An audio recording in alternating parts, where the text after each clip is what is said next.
In the Oriental Women's Martial Arts School, within the training room, Suyi stood gracefully in a white training uniform, hands clasped behind her back, gazing at the 50 or so female students before her. She spoke solemnly. Martial arts, a term often synonymous with kung fu, embodies the wisdom of the Chinese people and represents a unique cultural treasure. The emergence of kung fu is rooted in the resolute resistance of the oppressed against their oppressors. This art is not merely for combat, rather, it serves as a means to halt hostilities, to prevent invasions, and to cease fighting. What I impart is not a display of mere flamboyance, but rather the true skills that can inflict harm, skills that will benefit you for a lifetime. Your pursuit of kung fu should be for the purpose of enhancing your physical strength, self-defense, and personal cultivation. Therefore, I hope each of you will remain true to your original aspirations. This man, who could undoubtedly rely on his looks, instead chooses to depend on his talents, has undoubtedly garnered the admiration of countless women, which is why each session attracts a multitude of students. Instructor Su, what will we learn today? Inquired a bespectacled girl with short hair, her face alight with curiosity. The 18 falls of clothing. Suyi replied. Upon hearing the name of this technique, the students appeared bewildered, as they were all novices, lacking in understanding. The 18 falls of clothing is a time-honored traditional grappling technique characterized by the essence of leveraging minimal force to achieve maximum effect. It emphasizes the principles of utilizing momentum, evading direct attacks, striking from angles, and employing cleverness to overcome clumsiness, as well as employing softness to conquer hardness. It is perfectly suited as a self-defense technique for women. Suyi elaborated further. Wow, that sounds incredibly powerful, exclaimed one student. Of course, if Instructor Su teaches it, it must be formidable. There's a bit of a Tai Chi vibe here. The students whispered among themselves, brimming with anticipation. Assistant Wu. Suyi called out to a young man beside her. This young man, named Wu Tian, was 22 years old, hailing from the southern regions, standing at 175 centimeters, relatively slender and quite handsome. Within the martial arts academy, he was the only male aside from Suyi. As for the remaining staff, they were all female. Wu Tian nodded and then stepped forward. Suyi turned to the students and continued. As the name suggests, the 18 falls of clothing consists of 18 forms. Today, we will begin with the first form, oblique step single whip. I will demonstrate alongside Assistant Wu, so please observe closely. The students nodded in agreement, their attention unwavering. Turning to Wu Tian, Suyi said, "Let's begin." Wu Tian responded with an affirmative sound and then struck towards Suyi's chest with his right fist. Suyi raised her right hand, forcefully descending her forearm to strike at Wu Tian's right elbow. Following this, she flicked her wrist and swiftly turned, delivering a whip-like motion with the back of her hand and forearm towards his face and neck. Simultaneously, Suyi stepped forward, pressing against the outer side of Wu Tian's left foot, combining forces to unbalance him.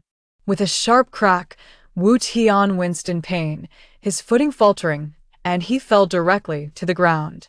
This seamless chain of 3 moves was executed with the swiftness of lightning, though not ostentatious. It was remarkably practical. Wow, that's impressive. Amazing. So cool.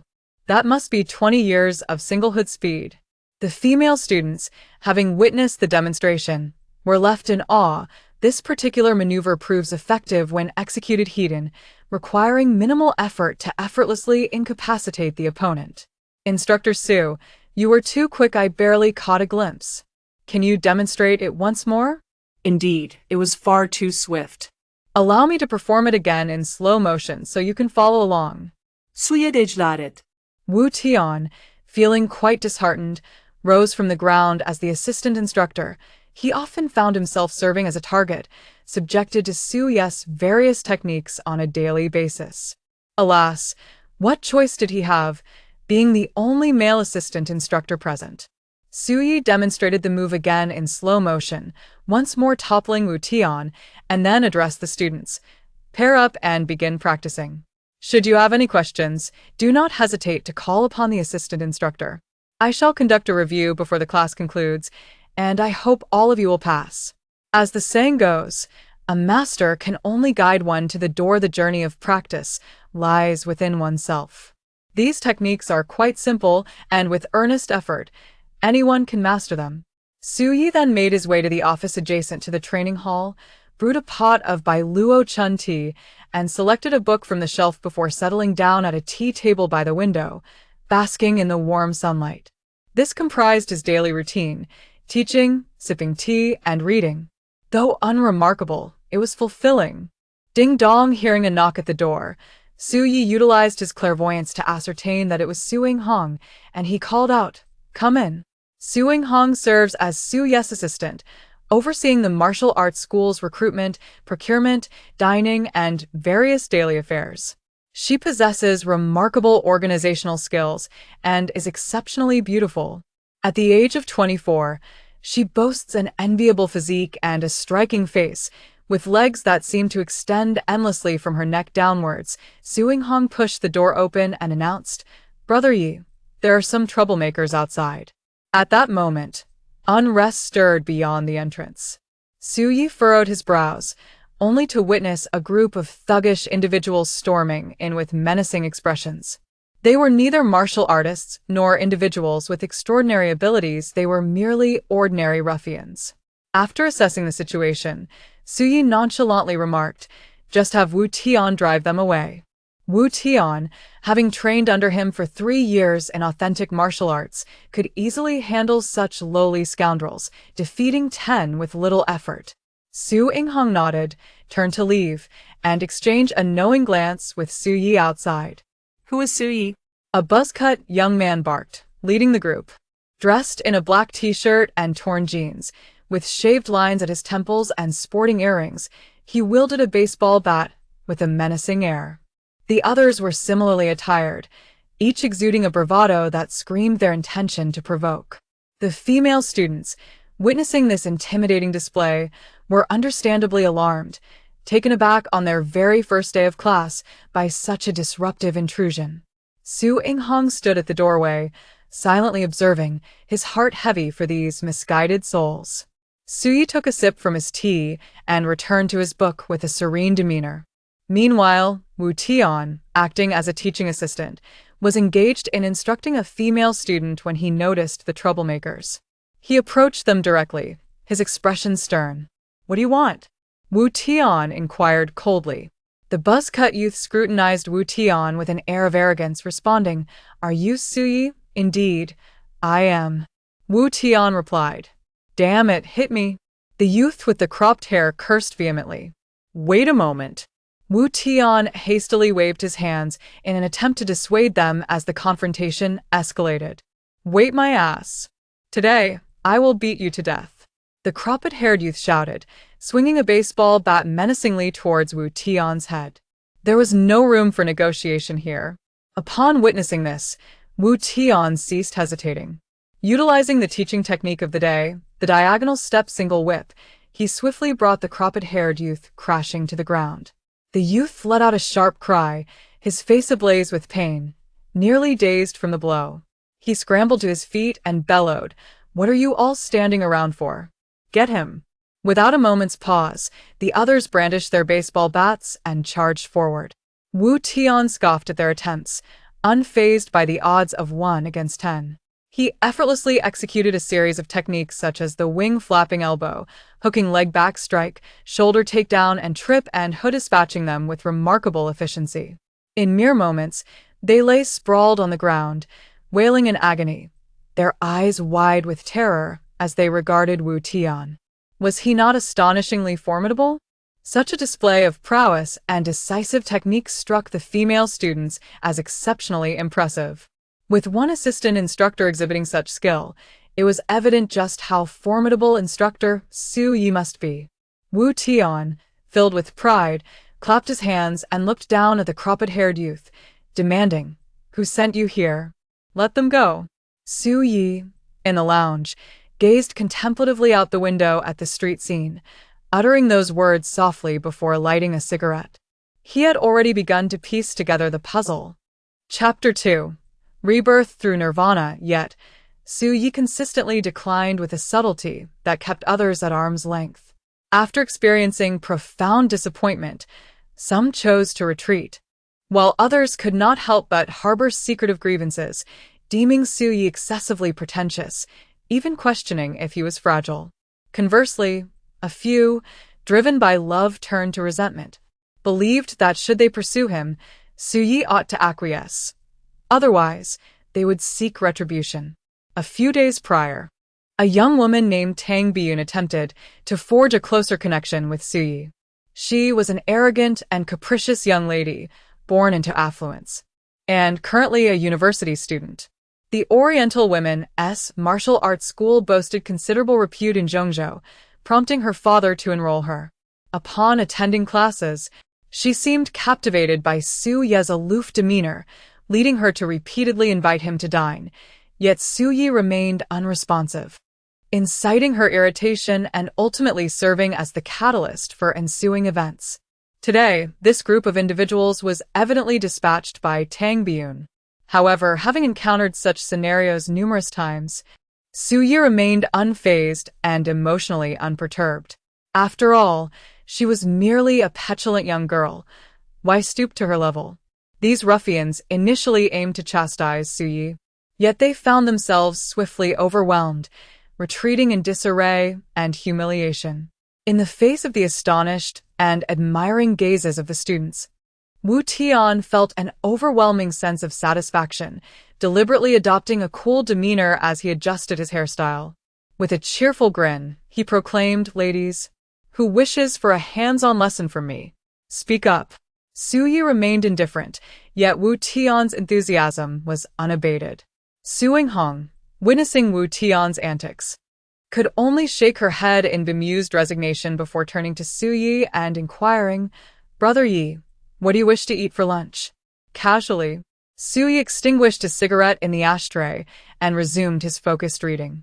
Meanwhile, Wu Tian single-handedly faced numerous opponents, skillfully executing the renowned 18 falls of attire, sweeping through the arena and leaving the onlookers profoundly astonished.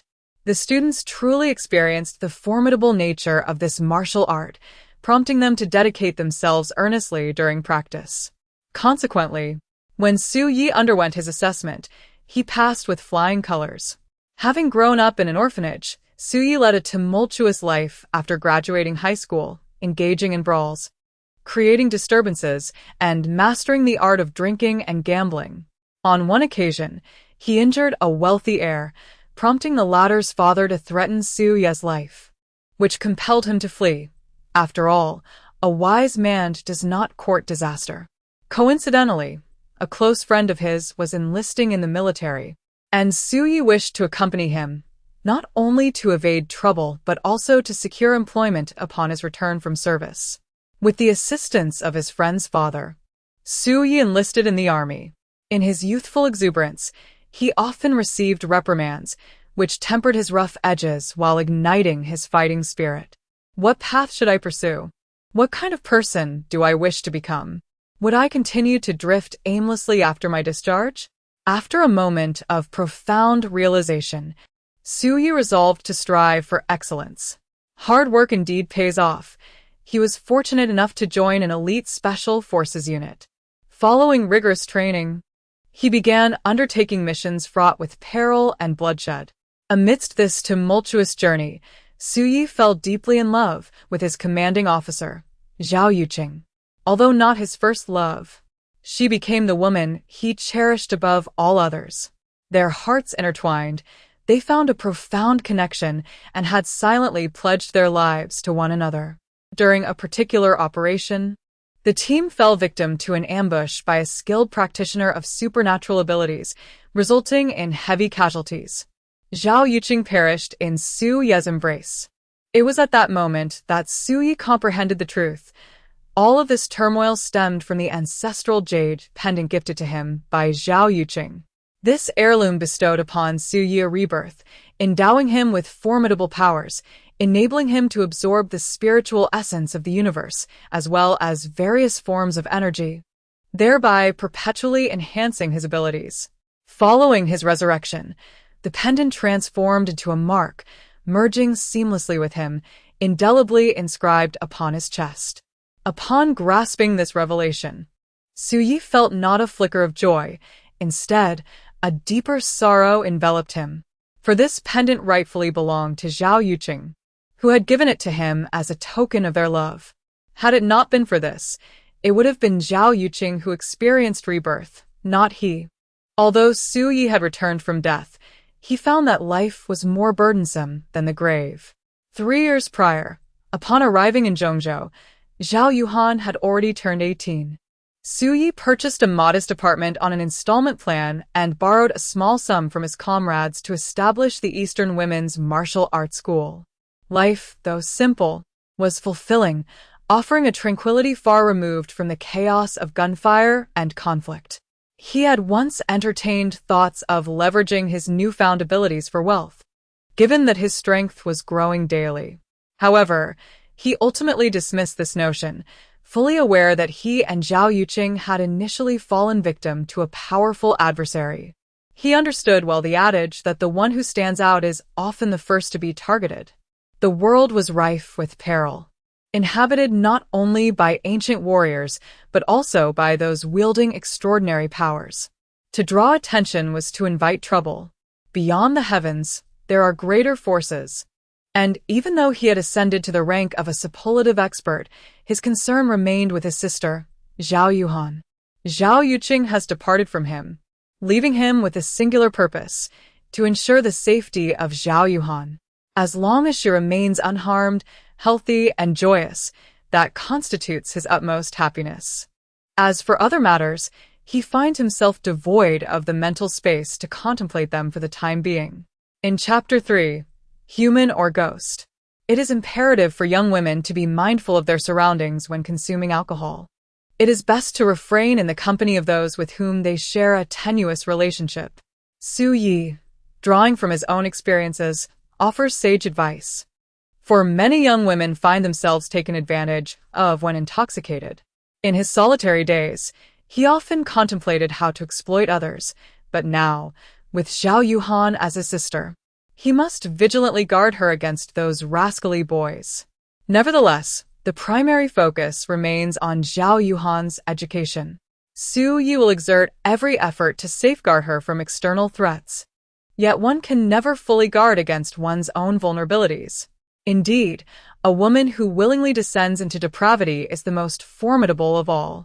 Fortunately, Zhao Yuhan is quite sensible, a remarkably obedient girl who understands what is appropriate and what is not. "I know," Zhao Yuhan exclaimed with a smile as she approached and affectionately linked her arm through Su Ye's. "Brother Yi, I have plans to go shopping for clothes with my classmates tomorrow. Is 3,000 enough?" Su Yi inquired. "That's more than sufficient," Zhao Yuhan responded, her face radiant with joy. Su Yi transferred 3,000 to her via WeChat. After receiving the money, Zhao Yuhan beamed with delight and planted a kiss on Su Ye's cheek, exclaiming, "Brother Yi is the best." Su Yi frowned, adopting a serious demeanor as he admonished her. "How many times must I tell you? Do not behave this way.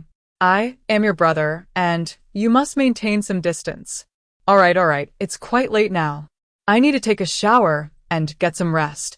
You should go to bed early as well." Zhao Yuhan smiled as she spoke.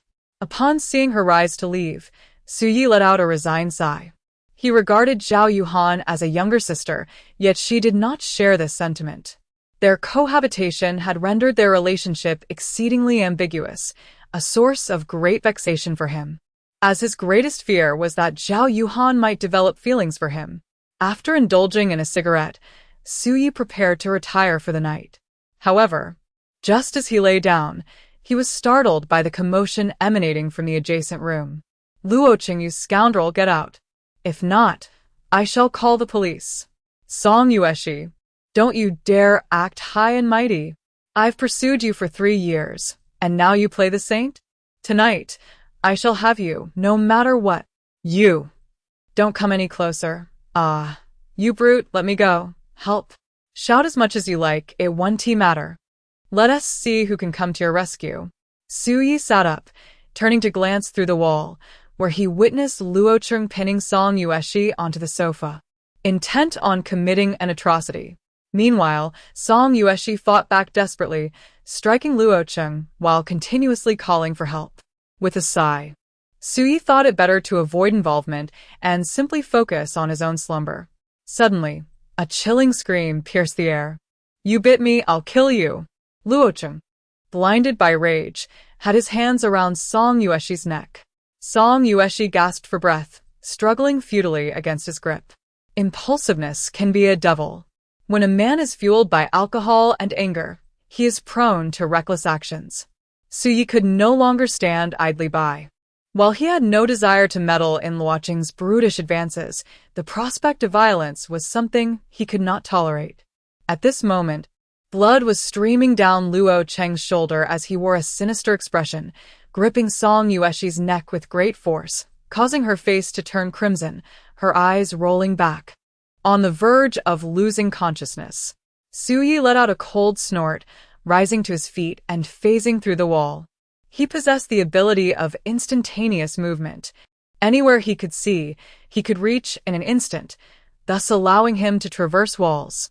In the next moment, he materialized in the adjacent living room in a state of invisibility, seizing Luo Cheng by the shoulder and flinging him away. With a thud, Luo Cheng crashed to the ground, letting out a piercing scream, his gaze darting around in sheer terror. What had just transpired? Though he had been somewhat intoxicated, this fall sobered him completely.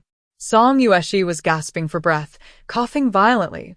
If Luo Cheng were to continue his assault for even a moment longer, her demise would be inevitable.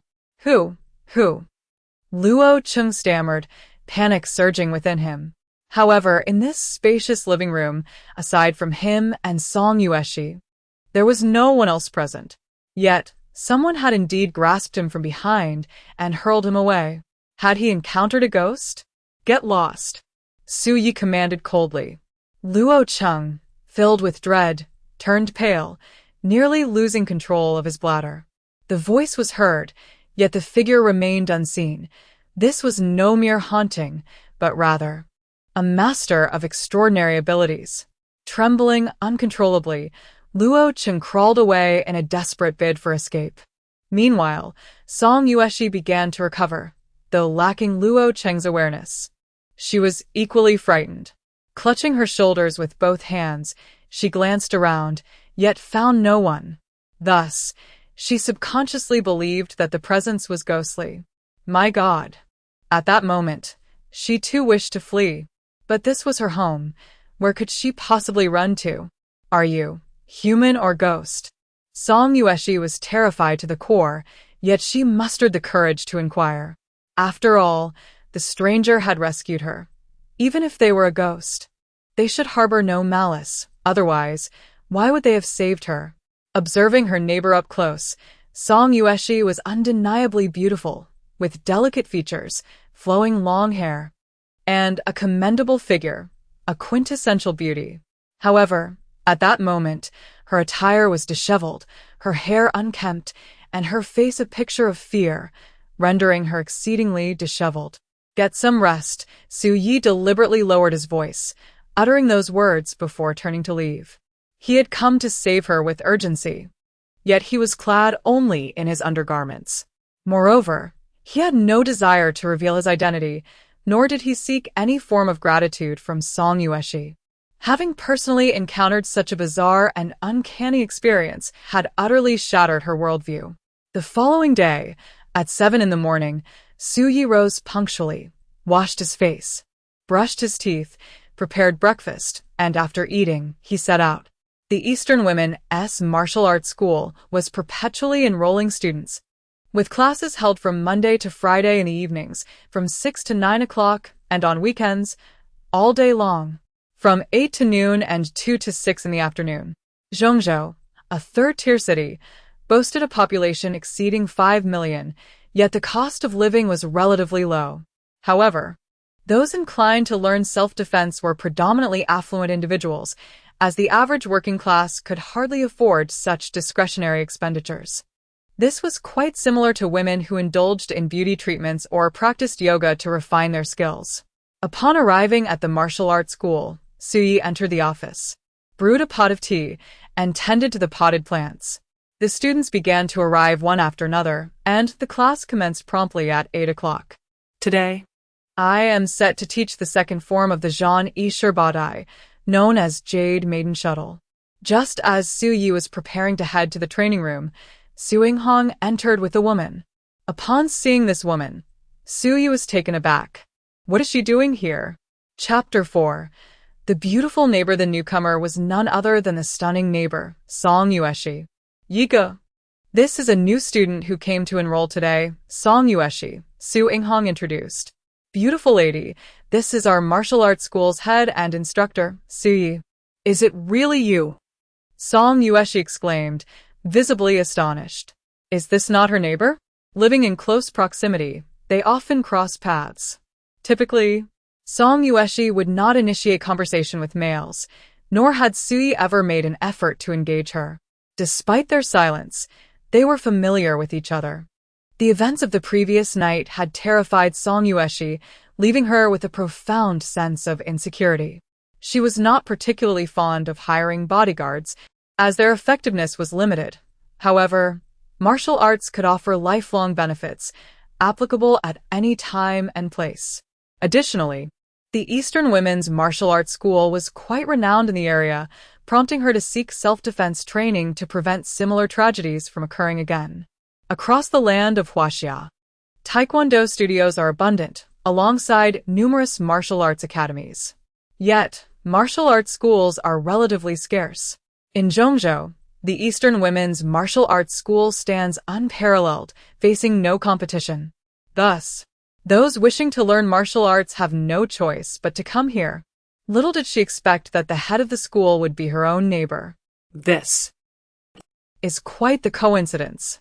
Have I been recognized? Suyi pondered silently, but after observing the situation, he dismissed the thought. Song Yueshi was taken aback, as her neighbor failed to recognize that Suyi was the one who had rescued her the previous night. Su Yinghong was momentarily stunned. She glanced at Suyi and then at Song Yueshi before inquiring, do you know each other? She's my neighbor, Suyi clarified. Hello. Song Yueshi greeted with a smile. How fortuitous it was that the head of the martial arts school was her neighbor.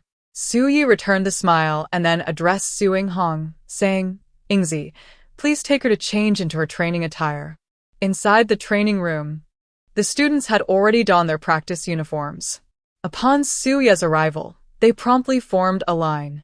Today, I shall teach the second move of the 18 falls of clothing, Jade Maiden Weaving Through. This technique is designed for one against many, emphasizing the principles of evasion, agility, and transformation. I will demonstrate it in both slow and fast motion. Pay close attention and learn well, Suyi declared, standing with his hands clasped behind his back, his voice steady. Jade Maiden Weaving Through? What a unique name. Without hesitation, Suyi suddenly pivoted and executed the move once more, sending Su Yinghong crashing to the ground. clap, clap, clap. The students applauded in admiration. The execution was fluid and truly magnificent. Wu Tian, resilient as ever, quickly got back on his feet. Su Yinghong felt a twinge of frustration. Though she was a girl, Suyi had never held back during practice, making her plight rather lamentable. Now I will demonstrate in slow motion, Suyi announced, and once again, the two were subjected to the move. After the demonstration, Suyi allowed the students to practice freely, instructing Wu Tian to assist Song Yueshi with her lessons while he retreated to the office for tea. He taught the technique only twice. As for those who wished to receive hands-on instruction from him, they are merely seeking to ingratiate themselves. Suyi has always disregarded such students. The trauma from Zhao Yuqing's death has profoundly affected him, and to this day, he has yet to emerge from the shadows of that experience. Thus, he now yearns for a tranquil existence as a proud, solitary figure. However, Wu Tian is more than willing to embrace this alluring vocation, relishing it immensely. After lunch, During the break, several students approached him to engage in conversation. Yet, their enthusiastic overtures met with his indifference, leaving them feeling acutely embarrassed and ultimately disheartened. At 5:30 in the afternoon, Su-yi conducted the assessments as per his usual routine, and upon the successful completion by all, the class was dismissed. The events of the previous night left an indelible psychological scar on Song Yueshi. She fervently wished to avoid a recurrence of such tragedy. It is often said that relying on oneself is preferable to depending on others, and thus she dedicated herself earnestly to her studies. By the end of the day, she had become quite proficient in the diagonal step of the single whip and the graceful movements of the Jade Maiden, instilling in her a sense of accomplishment. "Brother Yi, let me treat you to dinner tonight and accompany me to the movies?" Su Inghong remarked as she prepared to leave. Once a student at the martial arts school, her admiration for Su Yi had transformed her from a learner into a staff member, and she had persistently pursued him. Yet, Su Yi currently had no inclination for romance, and thus their story ended there. "I've already made plans with you, Han," Su Yi evasively replied. It is often said that one must respond to a challenge with a counter-strategy. Women have their cunning ways, and his excuses were plentiful. In short, he was not open to any invitations. At that moment, Wu Tian approached with a cheerful demeanor, saying, "I have no plans, Ingzi. I'll accompany you." Su Inghong shot Su Yi a disdainful glance and turned away. She harbored affection for Su Yi, while Wu Tian was enamored with her. Last night, Su Yi had rescued her and even engaged in conversation, and today she had unexpectedly become his student. A woman's intuition is often profound. Perhaps she had already recognized Su Yi. This was precisely what Su Yi dreaded, yet he found himself compelled to confront the situation. The unpredictability of life is indeed remarkable. With a sigh, Su Yi rose and proceeded to open the door. "What are you doing? Why is it taking you so long to open the door?" Song Yueshi inquired. "Is there something you need?" Su Yi asked. "Why would I seek you out if there was nothing?" Song Yueshi retorted, a hint of annoyance in her tone. "What is it?" Su Yi pressed. "May I come in?" Song Yueshi requested. "Let us discuss it here," Su Yi replied, remaining nonchalant. Song Yueshi, feeling somewhat exasperated, responded, "I am your neighbor and now your student. Can you not be a bit more courteous?" Observing her demeanor, Su Yi surmised that she likely had not recognized him. So he acquiesced and gestured for her to enter. With a slight smirk, Song Yueshi stepped inside. Su Yi shut the door and did not offer her a seat, instead stating directly, "Speak, what is it?" Song Yueshi glanced around the room before smiling and saying, "I am aware of your exceptional martial prowess, but my work is quite demanding, leaving me little time to attend the martial arts school." However, Su Yi is unyielding and obstinate, refusing to teach even for payment, which is utterly infuriating. Therefore, I intend to send someone tomorrow to request a refund and hire an expert as a bodyguard. This way, I can ensure my protection while also learning martial arts, killing two birds with one stone, thus avoiding the icy demeanor of Su Yi. Just as Song Yueshi was about to take a shower, she received a phone call. "Miss, it's about your father." "What has happened to my father?" "The master is no longer able to endure." Song Yueshi felt a sudden dizziness, and then hurriedly grabbed her bag and rushed out. At that moment, Su Yi, who was in the midst of his cultivation, felt a twinge of discomfort upon hearing such a conversation. Yet, life and death are determined by fate, and success or failure is in the hands of the heavens. As one who has undergone a rebirth through nirvana, he had considerable reflections on this matter. So he cast it aside and focused intently on his training. Chapter 5. The Flame Man upon returning home. He prepared a bowl of fried sauce noodles and enjoyed a bottle of beer, readying himself for a wash before bed. However, halfway through his bath, the water stopped. Covered in shower gel, he found himself at a loss. Just as Su Yi was in a state of confusion, the electricity went out as well. What a predicament! With both water and power cut off, What was he to do? He decided to rinse off with bottled water and then head out to find a hotel to wash up. Standing beside him was a red-haired man in his 20s, a master of supernatural abilities. Upon seeing this, Su-yi abandoned his washing, shedding his clothes and passing through the wall. Song Yueshi was in grave danger. If he took the time to clean up and dress, she would be reduced to ashes. Furthermore, Su-yi could become invisible, rendering him unseen. He approached Song Yueshi, activating his mark to absorb the flames. At that moment, she was a sight of utter devastation, burned and battered, looking utterly pitiful. But at least her life was spared. Not being burned alive was a stroke of fortune amidst misfortune. Who is it? The red-haired man was momentarily stunned as he witnessed the flames extinguish in an instant. His subconscious alerted him to the presence of a formidable opponent nearby. Su-yi coldly snorted, unwilling to engage in further dialogue, and instantly teleported before the red-haired man, delivering a powerful punch to his chest. The red-haired man was caught completely off guard, unable to react in time, and was sent flying, crashing against the wall with a resounding thud.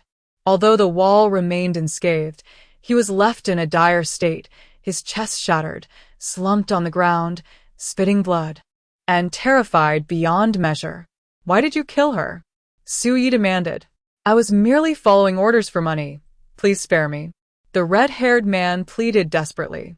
His opponent possessed the ability to become invisible and could strike silently. Moreover, their strength was unparalleled, leaving him no choice but to beg for mercy. "Who?" Su-yi pressed. Ro Shihong. The red-haired man confessed obediently. Su-yi glanced at Song Yueshi, only to find her unconscious. He activated the seal, which emitted a blue glow, enveloping the red-haired man. Instantly, he began to scream in agony, and in a heartbeat, all of his energy was absorbed by Su-yi, significantly enhancing his own power. The once formidable expert was reduced to a mere shell of his former self, plummeting from grace. The red-haired man was filled with dread, trembling as he begged, "Please, Spare my life. Begone." Su-yi replied coldly. He harbored a deep-seated hatred for this clan, as it was the abilities of such individuals that had led to his and Zhao Yuqing's demise. Yet, he had grown weary of bloodshed, yearning for a tranquil existence. Moreover, this was within the country's borders. Regardless of whether the opponent was an ability user or an ordinary person, killing them would inevitably lead to complications. Thus, it was better to let him go, especially since he had been rendered powerless. The red-haired man felt as if he had been granted a reprieve, dragging his injured body away in a panic. At that moment, an unexpected surge of energy arrived. As Su-yi turned to examine Song Yueshi's injuries, he discovered that she was on the brink of death, her body ravaged by flames. Even if she were to survive, her beauty would be irrevocably marred. For a woman, particularly one of exquisite beauty, disfigurement is a fate far more tragic than death itself. Witnessing the once resplendent beauty now reduced to such a pitiful state, Su-yi felt a pang of compassion. With a heavy sigh, adhering to his principle of saving a life to the fullest, he bit his finger, allowing a drop of his blood to fall into Song Yueshi's mouth. Possessing formidable regenerative abilities, his blood had the power to restore her burned skin, bringing back her former visage. The wound on his finger healed swiftly as he gently lifted her and laid her upon the sofa. Without lingering, he turned and departed. Had it been any other man, he might have waited for Song Yueshi to awaken, seeking to bask in the glory of his heroic deed. In such a scenario, she might have felt compelled to repay him with her affection. However, Su-yi had no desire for such reciprocation. Earlier, a sudden power outage had prompted her to venture out to check the meter, but as she opened the door, a man burst in, igniting flames that left her in excruciating agony. Just as she believed she would perish in the inferno, that enigmatic figure appeared once more, extinguishing the fire and incapacitating her assailant. In her final moments of consciousness, She faintly heard the name Luo Shurong before succumbing to darkness. Yet upon awakening, how could she emerge unscathed? The torment of burns is unparalleled, a sensation that renders life unbearable. She was undeniably burnt, her skin raw and her hair and clothing completely gone. Ultimately, she could no longer endure the excruciating pain and succumbed to unconsciousness. Yet, astonishingly, only a few minutes had passed when she regained consciousness. Upon examining herself, she found that apart from her lack of clothing, she was entirely unscathed. As if nothing had transpired, the assailant had vanished without a trace. In a fit of rage and humiliation, Luo Chen contemplated ending her life. At that critical moment, a mysterious figure arrived just in time to rescue her. Overwhelmed with fear and having never encountered such bizarre occurrences, she could not determine whether this presence was human or spectral. However, that evening, the enigmatic figure appeared once more, successfully repelling the assassin. Not only did he save her, but he also unveiled the mastermind behind the plot and even cradled her on the sofa.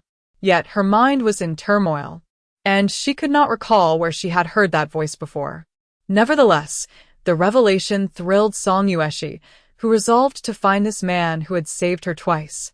Feeling that while she may not owe him her life in exchange, she must repay his life-saving kindness. Rising, Song Yueshi entered her bedroom, gazed into the mirror, and confirmed that she was indeed physically unharmed. She hastily donned some clothing and stepped outside. With Luo Shurong intent on silencing her, and the assassin having already come to her door, her situation was perilously dire, and she could no longer remain in her home. Thus, driven by her instinct for survival, Song Yueshi decisively rang the doorbell of Su Ye's residence. Chapter 6. The Young Lady of Wealth. Just as Su Yi settled down to sleep, the doorbell rang. Peering through the peephole, she exclaimed, "Song Yueshi?" Could it be that she had truly been recognized this time? Every individual possesses a chivalrous spirit. Witnessing a life in peril without extending a hand is beyond Su Ye's capabilities. Moreover, he harbors a deep disdain for individuals endowed with special abilities, particularly those who wield their power to intimidate others, which compels him to act decisively. However, he aspires merely to embody the selfless spirit of Lei Feng, seeking no acknowledgement from Song Yueshi. Should she discover that it was Su Yi who rescued her, it would complicate matters. For women are often easily swayed by acts of salvation. As a series of urgent knocks resounded at the door, Song Yueshi found herself in a flurry, simultaneously pounding on the door and calling Su Yi. This predicament caused Su Yi considerable distress, prompting him to exhale a resigned sigh before donning his pajamas to answer the door. The adage rings true: what is meant to be will inevitably come to pass. In any case, even if Song Yueshi were to recognize him and offer her gratitude, he would refuse it, for his sole desire is to coexist quietly as her neighbor. Nothing more. Song Yueshi sought out Su Yi because, in her moment of need, she could not think of a more suitable person to turn to. Coincidentally, he resided next door. Though he may seem somewhat aloof, there is no questioning his formidable skills. Being in his presence would undoubtedly provide her with greater safety than being alone at home, and it would offer her a measure of solace. "Su Yi, may I stay at your place for a night?" Song Yueshi stated directly upon entering. "That seems rather inappropriate," he hesitated. "Someone is trying to kill me," she candidly confessed. Aware that her words could easily be misconstrued, she felt compelled to clarify her situation to Su Yi. Otherwise, he might mistakenly believe she was willingly offering herself to him. Feigning surprise, Su Yi retorted, "You ought to contact the authorities. What use is seeking me? After all, you are a martial arts instructor." As Song Yueshi spoke, she paid no heed to Su Ye's response and boldly stepped inside, slamming the door shut with a decisive bang. Are you observing her demeanor? Su Yi felt a wave of frustration. Even if he wished to expel her now, it was likely she would remain. Well, Since she is here, he might as well make the best of it. It must be acknowledged that Song Yueshi's current predicament was indeed perilous. Suyi had already rescued her twice, and was genuinely concerned for her safety. Being in his company would at least ensure her protection, and it would provide an opportunity to inquire about the motives behind the attempt on her life. Song Yueshi approached the coffee table, poured herself a glass of water, and began to drink voraciously. Having suffered burns from the fire earlier, she was now parched and extremely uncomfortable. After quenching her thirst, she felt considerably better and took out her phone, preparing to call the police. "What are you doing?" Suyi inquired. "I'm calling the police," Song Yueshi replied. "I came to seek temporary refuge because someone is trying to kill me, so of course, I need to report this." However, upon awakening without a single scratch and seeing no trace of her assailant, it felt as though nothing had transpired at all. This was utterly incomprehensible. If she reported to the authorities, would she tell them, "I was burned and wounded, yet upon waking, I am completely unscathed"? Not even she could believe such a statement, let alone the police. Noticing her bewilderment, Suyi sat down on the sofa and asked, "Who have you offended? Who seeks to kill you?" "Luo Shirong." Song Yueshi gritted her teeth in response. She had never anticipated that the one orchestrating the attack on her would be Luo Shirong. Luo Shirong shares a friendship with her father, which is the reason Luo Cheng fervently pursues her. However, Luo Cheng's carefree and reckless nature, coupled with his notorious infidelity, renders Song Yueshi deeply averse to him, leading to relentless harassment. One fateful night, intoxicated, Luo Cheng sought her out and, amidst their conversation, attempted to impose himself upon her. Enraged, Song Yueshi rebuked him, prompting him to reveal his true colors as he sought to force himself upon her. In her struggle, she bit his shoulder, inciting his wrath to the point where he contemplated strangling her. Afterward, she considered reporting the incident to the authorities, but the timely intervention of a mysterious savior left her in disbelief, causing her to abandon that thought. The following day, her father passed away, plunging Song Yueshi into profound sorrow. Just as she concluded his funeral, calamity struck once more. Fortunately, the enigmatic figure continued to shield her from harm. Otherwise, she might have already joined her father in the afterlife. Though she has narrowly escaped peril and uncovered the identity of the true culprit, the entire affair remains shrouded in mystery, defying all logic. Even if she were to approach the police, articulating her predicament would be an insurmountable challenge, leaving Song Yueshi in a state of trepidation, uncertain of her next steps.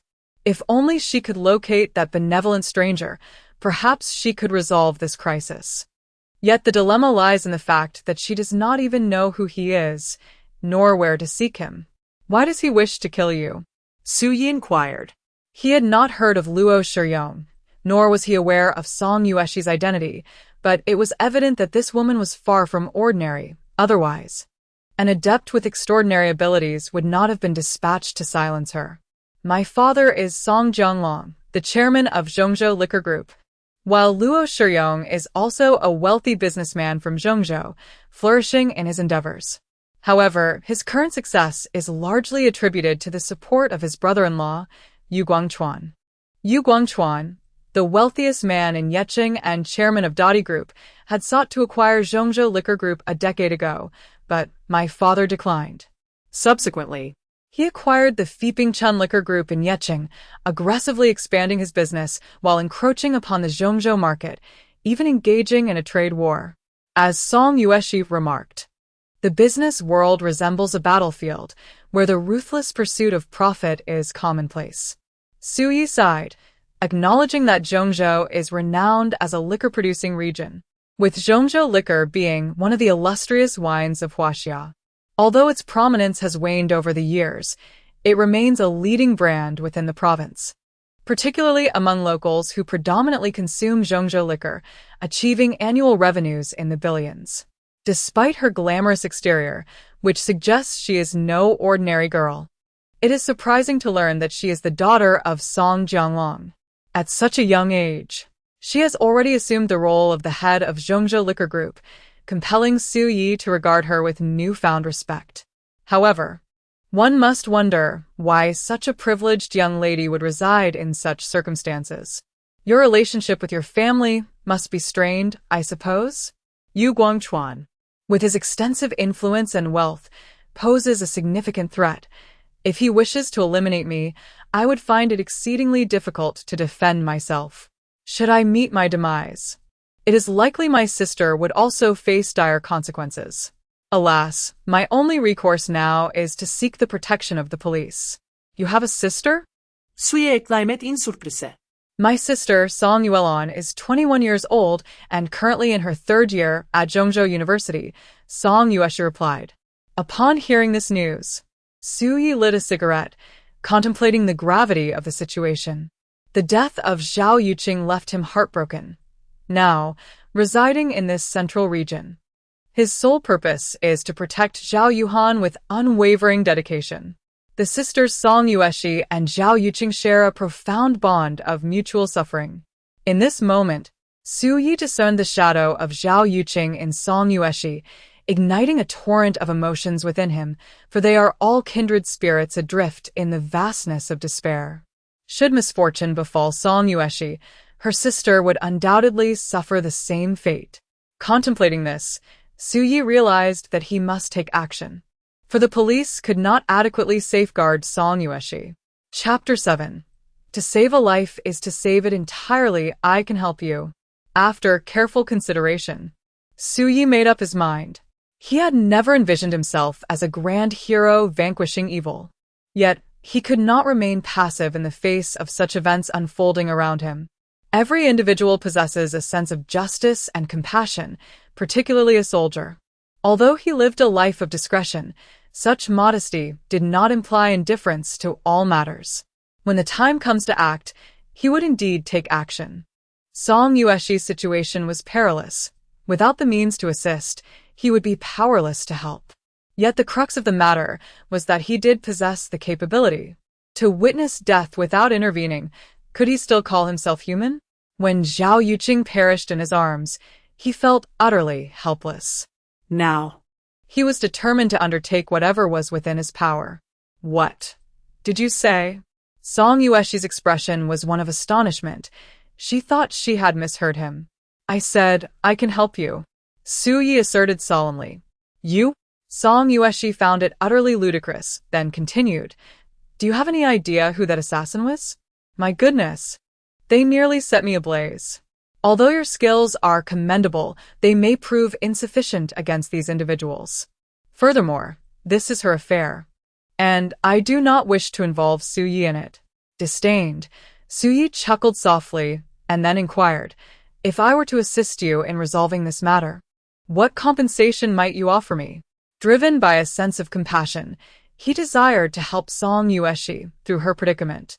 However, the stark reality was that he was merely a commoner, while Song Yueshi was a young lady of considerable wealth. The crux of the matter lay in his reluctance to grow too close to Song Yueshi because of this situation. Thus, he sought to transform assistance into a transaction, which would lead Song Yueshi to perceive him as motivated solely by avarice, thereby preventing her from becoming overly enamored with him due to a hero's allure. After the incident, they would remain neighbors, without progressing further. After all, he did not wish to engage in romantic entanglements at this juncture, and he was indeed in dire financial straits. Mortgage payments, car loans, Zhao Yuhan's living expenses, and his daily expenditures all necessitated funds. Song Yueshi regarded Su Yi with astonishment, believing he was merely jesting, only to realize he was quite earnest. This prompted her to question his intentions. Men often behave thus. To win a woman's favor, they resort to grand gestures, proclaiming their willingness to face any peril. Yet, without the means, how could one undertake such endeavors? To Song Yueshi, Su Yi appeared utterly misguided. His limited abilities might suffice for teaching a woman self-defense, but to confront a killer was a fool's errand, one that could lead to his untimely demise. The most absurd aspect was his expectation of compensation. Do you doubt my sincerity? Su Yi asked, observing the expression on Song Yueshi's face. Brother, could you assist me? Do you have any idea who we are dealing with? Song Yueshi retorted. She possessed wealth and would offer any sum. Yet she feared that Su Yi might not live to spend it.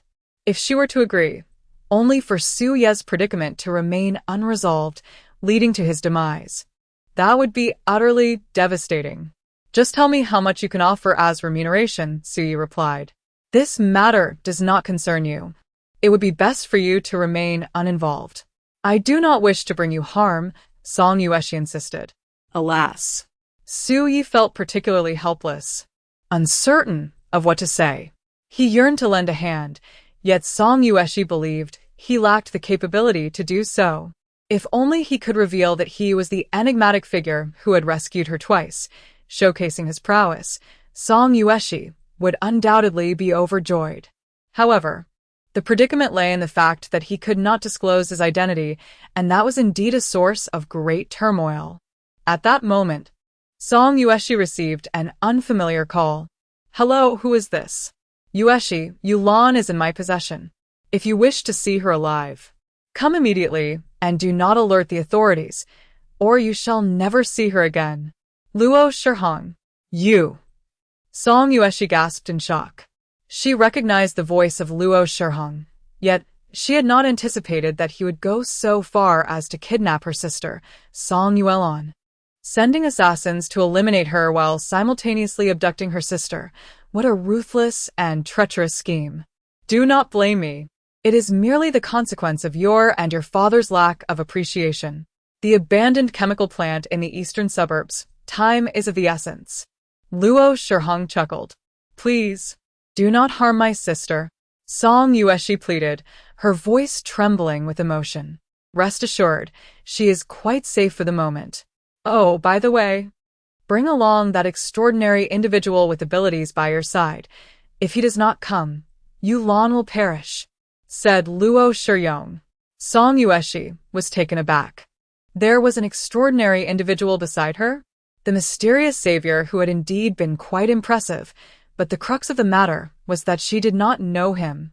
While he was aware of her residence, she had no inkling of his whereabouts. Now, with Luo Shihong having kidnapped Song Yuelan and specifically demanding that she bring the extraordinary individual, this was outrageous. Song Yueshi was engulfed in terror and anxiety, uncertain of what to do. Su Yi had already overheard the conversation and was equally astonished that they had resorted to kidnapping Song Yueshi's sister to coerce her, aiming for an all-encompassing trap. How delightful this situation had become. Su Yi had initially intended to rescue her completely, yet Song Yueshi did not place her trust in him. Just when he felt utterly helpless, the adversary had emerged. Thus, without further ado, action was required. Those who abuse their powers to oppress the weak are indeed detestable. What has happened to your sister? Su Yi feigned ignorance and deliberately inquired.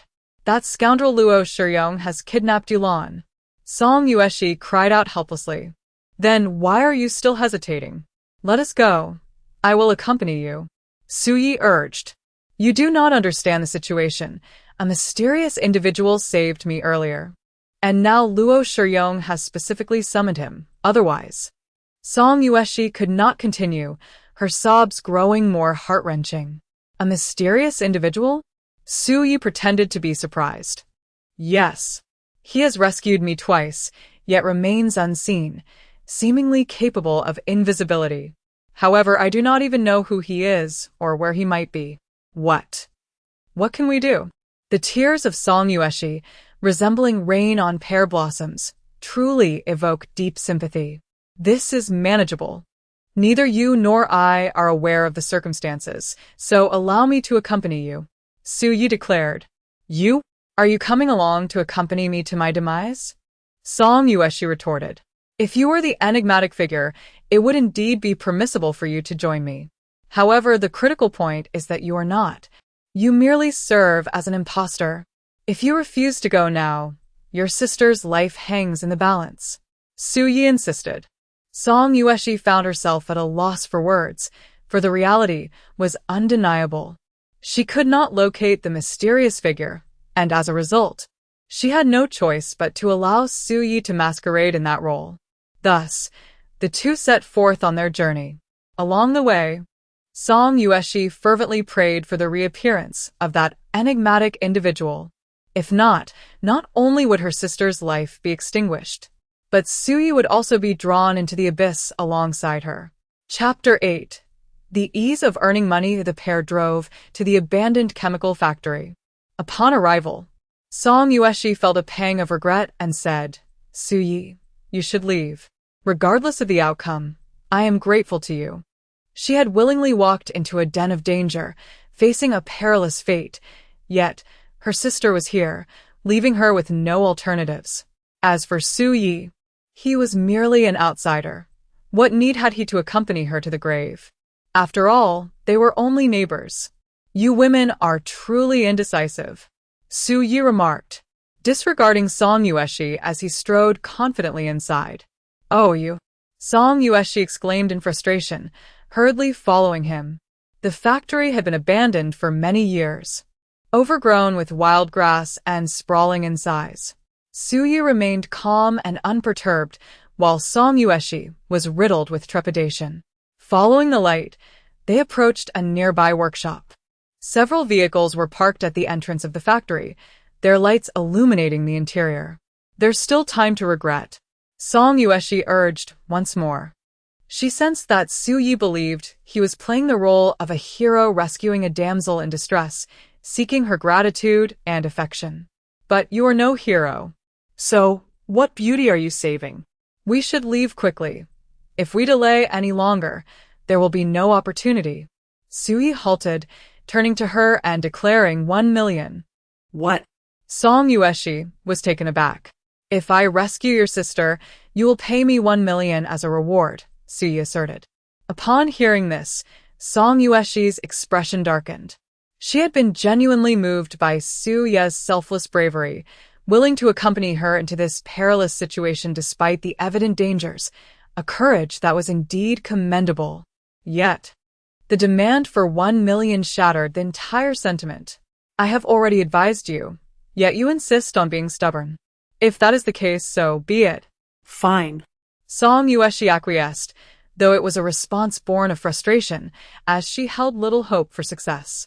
Suddenly, Su-yi exclaimed with a smile, "I never realized making money could be this easy." The martial arts studio barely earned 200,000 a year, and the toil was immense, with long hours and hard work. Yet now, a mere rescue could yield a reward of 1 million. It felt as though wealth was blowing in with the wind. "You!" Song Yueshi was overwhelmed with the urge to strike him. How could he still find humor in this situation, making such jokes at a time like this? Just then, a group emerged from the factory. At the forefront stands a middle-aged man, approximately in his 50s, slightly portly, bald, and with a complexion somewhat darkened. He strides forward with an air of arrogance. This man must be Luo Shurong. Behind him trudge 7 or 8 individuals, including his son, Luo Cheng. Upon catching sight of Su-yi, Luo Cheng's expression contorts with fury, his venomous glare seemingly proclaiming, "You are doomed today, kid." A young woman, held captive by a burly man, upon seeing Song Yueshi, cries out in anguish, "Sister?"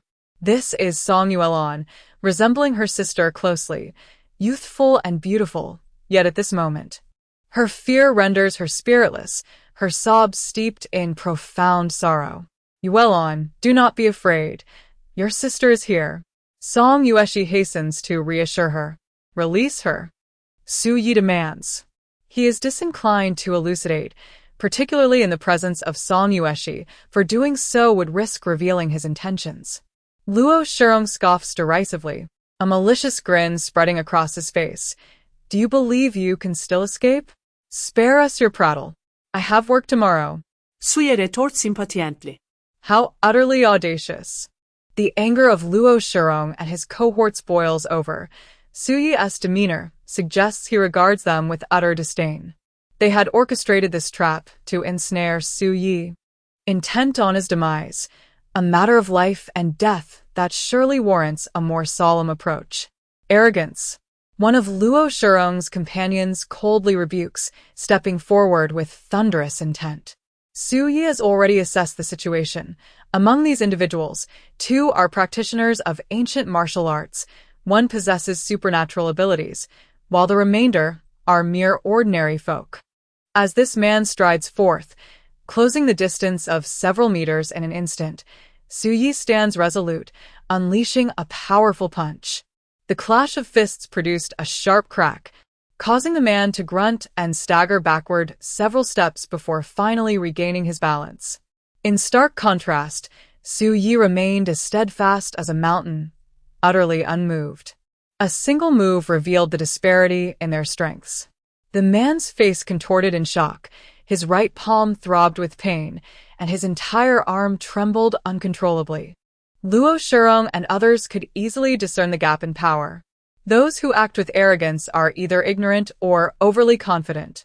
Su Yi, with his formidable abilities, was indeed a challenging opponent. Song Yi, it's your turn.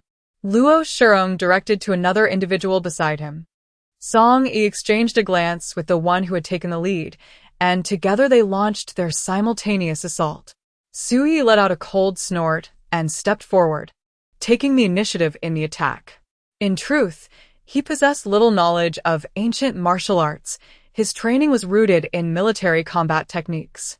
Although lacking the depth of ancient martial arts, the fundamental principles remained unchanged. Regardless of how intricate the techniques may be, one truth stands resolute. In martial arts, speed reigns supreme. For the past 3 years, Su Yi had dedicated himself to rigorous training, continually enhancing his strength, speed, reflexes, and other attributes. Moreover, he had mastered the art of instantaneous movement, striking like thunder and as swift as lightning. Thus, even employing the most straightforward techniques, he effortlessly neutralized the opponent's assaults. Although Song Yi and his companion were formidable in their own right, they paled in comparison to Su Yi. Crucially, he was there to rescue, not to showcase his skills. To achieve a swift resolution, Su Yi unleashed his iron fists with lightning speed. Song Yi and his companions scarcely had a chance to perceive Su Yi's figure before they were sent hurtling away. With 2 resounding thuds, they crashed to the ground, their eyes wide with astonishment. One strike, and the adversary was subdued. The raw power was overwhelming. It was astonishingly fast. Luo Shirong was taken aback, his complexion particularly grim. Song Yi and Lu Kai were both masters of ancient martial arts, capable of shattering a table with a single strike, their strength formidable beyond measure. Yet, how could they be bested by this young man, who was dispatched with a mere punch? Who else remained? Su Yi stood with his hands clasped behind his back, surveying the arena with an air of superiority. This indomitable demeanor struck Song Yueshi as utterly captivating.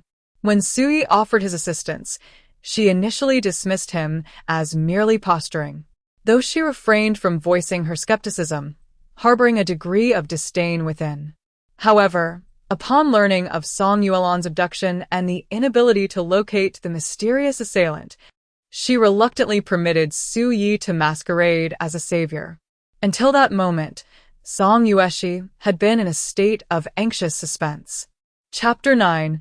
Unassailable grandeur. Zhang Long possessed remarkable speed, his abilities exceptionally formidable, rendering his overall combat prowess extraordinarily high. His confidence stemmed from Wang Liang's report. Wang Liang had sustained severe injuries from a single blow delivered by Su Yi, his powers utterly incapacitated. After being released by Su Yi, he promptly sought medical attention and informed Luo Shirong of the incident. Luo Shirong was astounded, having never anticipated that a supernatural adept would be safeguarding Song Yueshi. With his astonishing quickness, Zhang Long's body could also transform into steel, combining offense and defense seamlessly, an impeccable force adept at countering all manner of flashy techniques. Coupled with the inherent arrogance of supernatural practitioners, he boasted to Luo Shirong that he could undoubtedly eliminate Su Yi. Consequently, Luo Shirong contacted Song Yueshi, specifically requesting Su Ye's presence. This plan appeared flawless, yet ultimately proved futile. Thus, Su Ye's image in her eyes ascended to an unparalleled grandeur. Su Yi addressed Luo Shiyong, whose face was tinged with a pallid hue, saying, "Let this be the end. Should you continue to pose harm to her and her sister, the consequences shall be yours to bear." Luo Shiyong nodded repeatedly, resembling a submissive figure, for he was acutely aware of the terrifying capabilities possessed by an adept of extraordinary abilities. To offend such a person was tantamount to courting disaster. Chapter 10. A million-year salary. Having such an impressive neighbor as Su Yi filled Song Yueshi with immense gratitude. Yet, with Su Ye's remarkable prowess, one couldn't help but wonder why he remained so discreet. He appeared to be a man with a story. "Does what you mentioned earlier still hold true?" Su Yi inquired. What? "The remuneration." Suddenly enlightened, Song Yueshi burst into laughter, proclaiming, "Of course. A life is invaluable, far surpassing monetary gain." With both her parents deceased, she and her sister relied solely on each other. She would willingly pay any price to save her sibling. Moreover, 1 million was but a trifling sum for her. Su Yi nodded with satisfaction, reveling in the exhilaration of earning through his abilities for the first time. "Sister, who is this esteemed gentleman?" Song Yulan asked with curiosity. "This is Su Yi, the head of the Eastern Women's Martial Arts Academy and my current neighbor," Song Yueshi introduced. "The Eastern Women's Martial Arts Academy?" Song Yulan exclaimed in astonishment. She was aware of Tang Biyun sending people to the academy to create trouble, as the two were close friends. Little did she expect that the dashing savior who had come to her aid this evening was none other than the head of the Eastern Women's Martial Arts Academy. Previously, Song Yulan had been perplexed as to why Tang Biyun held such affection for a man several years her senior. However, after witnessing Su Ye's formidable and graceful demeanor firsthand, she finally understood. This Su Yi is indeed a man of remarkable charm. Moreover, due to the life-saving grace he bestowed upon her, she feels both gratitude and admiration for him, holding this elder brother in high esteem. At this moment, she finds it impossible to sleep, especially since she has many questions to pose to Su Yi. "Stop overthinking." Su Yi comforted her. "Why not stay at my place? Or we could share your home," proposed Song Yueshi. Su Yi is currently the gallant protector of her sisterhood. Only in his presence does she feel a sense of security. "I reside next door. You may rest assured. You will be safe," Su Yi assured them. "I wish to converse with you," Song Yueshi said, her tone laden with meaning. Su Yi sighed. Knowing precisely what she wished to discuss, if he remained silent, she would likely persist endlessly. Curiosity is inherent to all, particularly among women. Given the circumstances, there was no choice but to engage in conversation. "Then let us go to your home," Su Yi suggested. "All right." "What superpower do you possess?" "Teleportation. Instantaneous movement," Song Yueshi exclaimed, utterly astonished. Today has indeed broadened her horizons. Prior to this, she had never heard of individuals with extraordinary abilities, nor had she ever encountered one. However, having encountered 3 or 4 in one go left her quite bewildered. "The person who saved me earlier was invisible. Is that cloaking?" Song Yueshi inquired. "Indeed. That individual has rescued me twice without revealing himself. I scarcely have the time to express my gratitude." She sighed. Su Yi chuckled softly, replying, "If he chooses not to reveal himself, there must be a reason. Why must we know each other before meeting?" His initial act of saving her was born of necessity. He could not stand by and watch her perish, but he never anticipated that Song Yueshi would feel the need to repay him. However, the unpredictability of life has led to unexpected twists and turns. Yet, perhaps it is for the best, as the mysterious figure can now gracefully exit the stage. Should Song Yueshi encounter any further peril, he can step forth as a neighbor. After all, the enigmatic one possesses the ability to become invisible, while he, as a neighbor, Does not. Nevertheless, since this person has come to my aid, I must express my gratitude. Luo Shurong has already been intimidated by my presence, rendering him hesitant to act recklessly. 수일의 market. Yet I remain fearful. Please, just stay at my home, and I have not yet finished my thoughts. Song Yueshi implored. The events of this evening have left her utterly terrified, and in her overwhelming sense of insecurity, she clings to Su Yi as a lifeline, naturally unwilling to let go. Su Yi felt quite vexed. Given the current circumstances, he found himself unable to depart. Should he insist on leaving, it is likely that Song Yueshi would take her sister to seek refuge at his residence. Rather than allow that to happen, it would be better to remain. With a sigh, Su Yi settled back down. Upon witnessing this, Song Yueshi's face lit up with delight, and she declared, I will transfer the money to you this morning, but you must see it through to the end. Although Luo Shurong has conceded, Yu Guangchuan may not easily relent. Today, I have come to realize that there are indeed individuals with extraordinary abilities in this world. It now feels as though there is no place that is truly safe. Rest assured, I will not take your 1 million in vain. Please get in touch with Yu Guangchuan, as I intend to negotiate with him. Once we have him intimidated, we can finally draw this matter to a close. Su Yi stated, the matter has been resolved, but what about the future? Thus, I wish to have you as my assistant. You need not concern yourself with work-related matters. Simply accompany me throughout the day. If you consent, I shall offer you an annual salary of 1 million. What say you? Song Yueshi declared. Goodness. Suye faret prodigy. Once he displayed any signs of weakness, Song Yueshi would inevitably develop a sense of dependence, and now she sought to entice him with monetary compensation. Su Yi was reluctant to grow too close to Song Yueshi. Yet the allure of $1 million annual salary was undeniably tempting. Should he accept or decline? Su Yi found himself lost in contemplation. Chapter 11. The Ascetic Master. I apologize, but I still believe a female coach would be better suited for me. After careful consideration, Su Yi declined the offer. It is said that wealth should not compromise one's integrity, nor should poverty dictate one's actions. A true gentleman remains unyielding to temptation, refusing to bow for mere coins.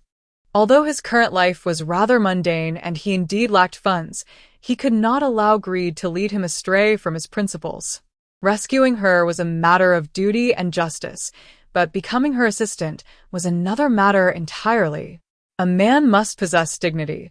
If Su Yi were to acquiesce, what difference would there be between him and a parasite? Moreover, he had already earned 1 million for rescuing Song Yulan that evening.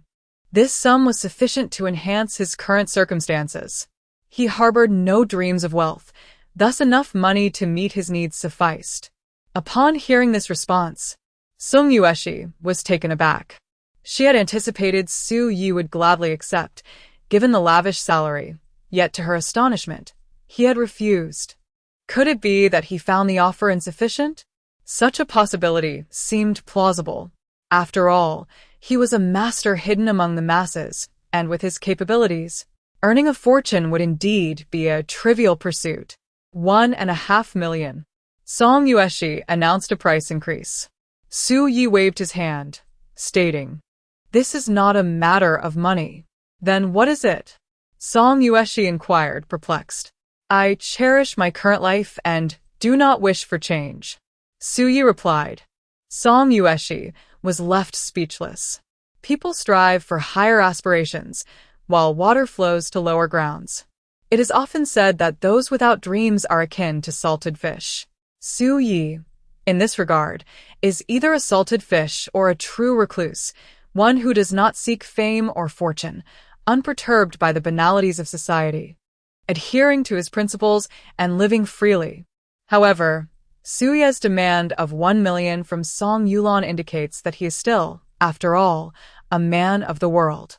You could ascend to greater heights and enjoy a better life, yet you choose to decline, Song Yueshi pondered, sensing that Su Yi harbored some reservations. She knew that he lived with a girl, presumably his sister, prompting her to consider a conversation with Xiao Yuhan at an opportune moment. As the saying goes, to know oneself and one's opponent is the key to victory in 100 battles. Only by understanding Su Yi better could she discern his concerns and desires. In any case, she was determined not to let Su Yi slip through her fingers easily. Such an extraordinary master would be a tremendous loss if not utilized for her benefit. Moreover, she indeed required Su Yi's protection at this juncture. Resolute in her decision, Song Yueshi refrained from relentless pursuit. She tidied up Su Yi's room and then retired for the night. The night passed without incident. The following morning, Su Yi called Wu Tian to request a lesson while he accompanied Song Yueshi and her sister to the bank. Regarding the 1 million remuneration, Song Yulan had nothing to contest, as Su Yi had saved her, a reward he rightfully deserved. Gazing at the sudden increase of 1 million on the card balance, the sensation is ineffably delightful. The amount one possesses dictates the matters one can attend to. Song Yueshi obtained Yu Guangchuan's number through a mutual acquaintance, and Su Yi promptly dialed it. "Hello, who is this?" came the voice on the other end. "I am a friend of Song Yueshi. Let us discuss matters face to face," Su Yi replied candidly. After a brief silence, Yu Guangchuan chuckled and responded, "All right. Come to Yi City. The venue is the Halman Entertainment Club." Upon ending the call, Su Yi turned to Song Yueshi and said, "I will make a trip to Yi City. You all wait for news at home. I will accompany you." Song Yueshi insisted. After all, this was her affair, and it did not sit well with her to let Su Yi face it alone. "It's unnecessary," Su Yi countered. He believed that Yu Guangchuan might not yield. It could very well be a trap, and should a conflict arise, Song Yueshi would become a burden. Moreover, Su Yi wished to conceal his true abilities from her. Otherwise, her reliance on him would only deepen. "Then take care," Song Yueshi advised. Since Su Yi refused to let her accompany him, she decided to stay home, seizing the opportunity to converse with Xiao Yuhan. Yi City is adjacent to Zhongzhou, and it takes just over 20 minutes by car to arrive. Utilizing the navigation system, they swiftly reached their destination, the Halman Entertainment Club. The establishment is situated by the riverside, somewhat secluded, yet impressively grand, with several luxury cars parked at the entrance. However, such places are typically quite desolate during the day, only coming alive at night. Su Yi drove a 2016 Honda Accord, which seemed rather out of place among the Range Rovers and Porsches. After disembarking, Su Yi lit a cigarette, not rushing inside, but rather scanning the interior of the establishment with a discerning gaze. This was merely a matter of habit. Soldiers on a mission must first observe before making their move. To act recklessly could lead to ambush, resulting in dire consequences. Methodically, he surveyed the surroundings, ultimately spotting 4 or 5 individuals in an office on the 3rd floor. During the journey, Song Yueshi had sent Su Yi a photograph of Yu Guangchuan. As the wealthiest man in Yi City and a renowned entrepreneur, Yu Guangchuan was a familiar face on television. Besides him, Su Yi also recognized a familiar figure, Song Yi, the ancient martial artist from the previous night. It appeared that he was indeed one of Yu Guangchuan's associates. As for the other 3, 2 men and a woman, he could not discern their identities due to the distance, as he was unable to sense any energy fluctuations. Having completed his observations, Su Yi felt emboldened and strode confidently inside, even if this were a trap. He harbored no fear. "He's here," remarked the woman beside Yu Guangchuan. She appeared to be in her mid-20s, with long, chestnut hair, striking features, and a tall, slender figure. Her fair complexion and beauty were overshadowed by an air of aloofness, and at that moment, her eyes gleamed with a fierce intensity, exuding an aura of danger. Yu Guangchuan, seated in his executive chair, nodded slightly before leisurely lighting a cigar. Upon learning of the previous night's events, he felt a profound shock. Nevertheless, Yu Guangchuan was resolute. Anyone who obstructed his ambitions would be eradicated. Prior to this encounter, he had already tasked Luo Shurong with uncovering Su Ye's background. This individual was an outsider, having arrived in Zhengzhou 3 years prior to establish the Oriental Women's Martial Arts School. Additionally, he has a younger sister named Zhao Yuhan, who is a sophomore at Zhengzhou University. Su Yi is a remarkably low-key individual, neither flaunting his presence nor revealing his intentions. He is not in a romantic relationship with Song Yueshi, merely a meddlesome neighbor. Chapter 12. Divergent paths do not conspire together. Su Yi did not anticipate that Yu Guangchuan would be a master of ancient martial arts. Seizing the opportunity during their handshake, he aimed to intimidate Su Yi. However, Su Yi regarded him with indifference. After their handshake, Yu Guangchuan smiled and inquired, "Where are you from, Instructor Su?" "That is of no consequence," Su Yi replied. Yu Guangchuan chuckled, then gestured invitingly, "Please have a seat." Yet, Su Yi chose not to sit. He candidly stated, "You must be aware of the purpose of my visit today. Song Yueshi is my friend, and I will not allow anyone to harm her. Thus, I hope you will refrain from any further actions. Everything is negotiable, my friend." "Please have a seat," Yu Guangchuan replied with a smile. Upon hearing this, Su Yi realized that he would not relent but rather seek to play tricks. In light of this, Su Yi decided to engage fully. He stepped forward and sat on the sofa. Yu Guangchuan summoned someone to serve a cup of tea before returning to his chair. He then picked up a bank card from the table and flung it directly at Su Yi. The bank card spun through the air like a razor, slicing swiftly toward him. Observing this, Su Yi extended his right hand and pinched the rapidly approaching card between his fingers, frowning as he asked, "What does this mean?" Seeing Su Yi effortlessly grasp the bank card, Yu Guangchuan was taken aback. He had employed his internal energy to transform the card into a concealed weapon, capable of delivering a lethal blow to the unsuspecting. Yet Su Yi remained unfazed, as steady as Mount Tai, clearly demonstrating his formidable strength. Yu Guangchuan burst into laughter, praising, "Instructor Su is indeed remarkable. What do you wish to convey?" Su Yi inquired, tossing a bank card onto the coffee table. "One must be acquainted through combat.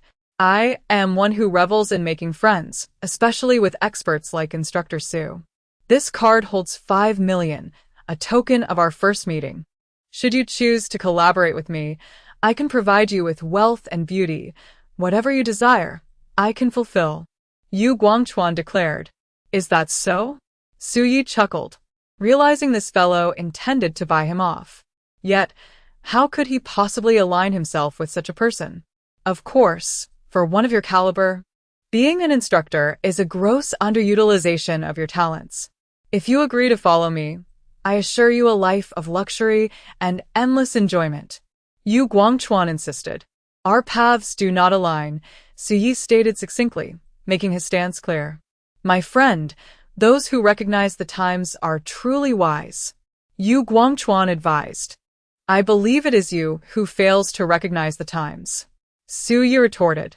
"Impudent," a middle-aged man in his 30s admonished, his presence imposing, revealing him to be a practitioner of ancient martial arts, clearly displeased with Su Yi. Su Yi cast a glance at him, dismissing the threat. Should he dare to attack, Su Yi would not hesitate to incapacitate him. Observing this, Yu Guangchuan waved his hand dismissively and said with a smile, "Instructor Su, you must have a fondness for the woman Song Yueshi." Faced with the substantial sum of 5 million, Su Yi remained unmoved, not due to the lure of money, but rather because of the individuals involved, which posed the greatest dilemma. If Su Yi harbored feelings for Song Yueshi, he would naturally ensure her safety. Thus, attempting to corrupt him would prove exceedingly challenging. With a serious demeanor, Su Yi declared, "I am her neighbor, and she is my student. That is all there is to it. If this is the case, why must you oppose me? I am prepared to offer you 20 million. Let us dismiss this trivial matter, Commander Su. What do you say?" Yu Guangchuan intensified his offer. Su Yi shook his head resolutely, stating, "This trivial matter is under my jurisdiction. The smile faded from Yu Guangchuan's face as his gaze turned icy, fixating on Su Yi. You are ungrateful. Su Yi let out a soft snort. He had intended to resolve this issue amicably, but it now seemed that force would be necessary. Yu Guangchuan signaled to the alluring woman beside him, who understood his intent and unleashed her supernatural abilities. Instantly, Su Yi felt an overwhelming psychic force assaulting him, attempting to seize control of his thoughts. Telepathy? This ability is formidable, capable of reading one's thoughts and memories, even manipulating their actions and intentions. However, to Su Yi, it was akin to a child brandishing a sword before Guangong. He couldn't help but sneer. Yu Guangchuan had calculated well, first letting this woman dominate him, then allowing her to dictate his fate. Unfortunately, it was futile. The totemic mark on Su Ye's chest could absorb all forms of energy, rendering any flamboyant supernatural prowess before him utterly ineffective. It would not be an exaggeration to declare that he was the nemesis of those with extraordinary abilities. As for ancient martial artists, they were equally powerless. No matter how profound their inner strength, he could drain it completely, leaving them as mere shells of their former selves. Through the battle last night, Yu Guangchuan came to understand that Su Yi possessed both the abilities of invisibility and teleportation, coupled with extraordinary physical prowess and astonishing combat capabilities. Individuals of his wealth and stature particularly value talent, which is why he sought to recruit Su Yi. Should he succeed in his endeavor, it would be akin to adding wings to a tiger. However, Su Yi, obstinate and self-important, refused to yield and chose to stand against him. In the face of such defiance, there was little to say. Elimination was the only course of action. Wang Mei, sister to Wang Liang, possessed the formidable ability of telepathy. As for Su Ye's invisibility and teleportation, they held no advantage against telepathic prowess. If Wang Mei could subdue Su Yi, any individual present could effortlessly eliminate him. Yet, Wang Mei's immense psychic energy, when unleashed upon Su Yi, seemed to vanish into the abyss, absorbed entirely by his mark. Su Yi cast a piercing glance at Wang Mei, sending a chill down her spine and filling her with dread. Her ability was such that it could make anyone succumb, but only those with superior mental strength could withstand it. The fact that Su Yi remained ungoverned indicated that his mental fortitude surpassed her own. You wish to kill me? Su Yi fixed his gaze upon Yu Guangchuan, his voice cold and steady. Yu Guangchuan was taken aback. He was well aware of Wang Mei's strength, yet now she had faltered. Just how formidable was Su Yi? In the blink of an eye, Su Yi rose and appeared before Yu Guangchuan. Startled, Yu Guangchuan hastily struck out with a palm. Upon witnessing the scene, Su Yi delivered a powerful punch to his right palm, and with a resounding crack, Yu Guangchuan's wrist shattered.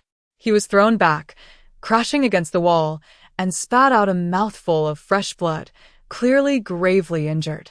Though a master of ancient martial arts, his prowess surpassed even that of Song Yi, yet he could not withstand Su Ye's might. Collapsed on the ground, Yu Guangchuan was utterly horrified. While Wang Mei and the others were equally alarmed, Su Ye's strength was utterly fearsome, almost beyond comprehension.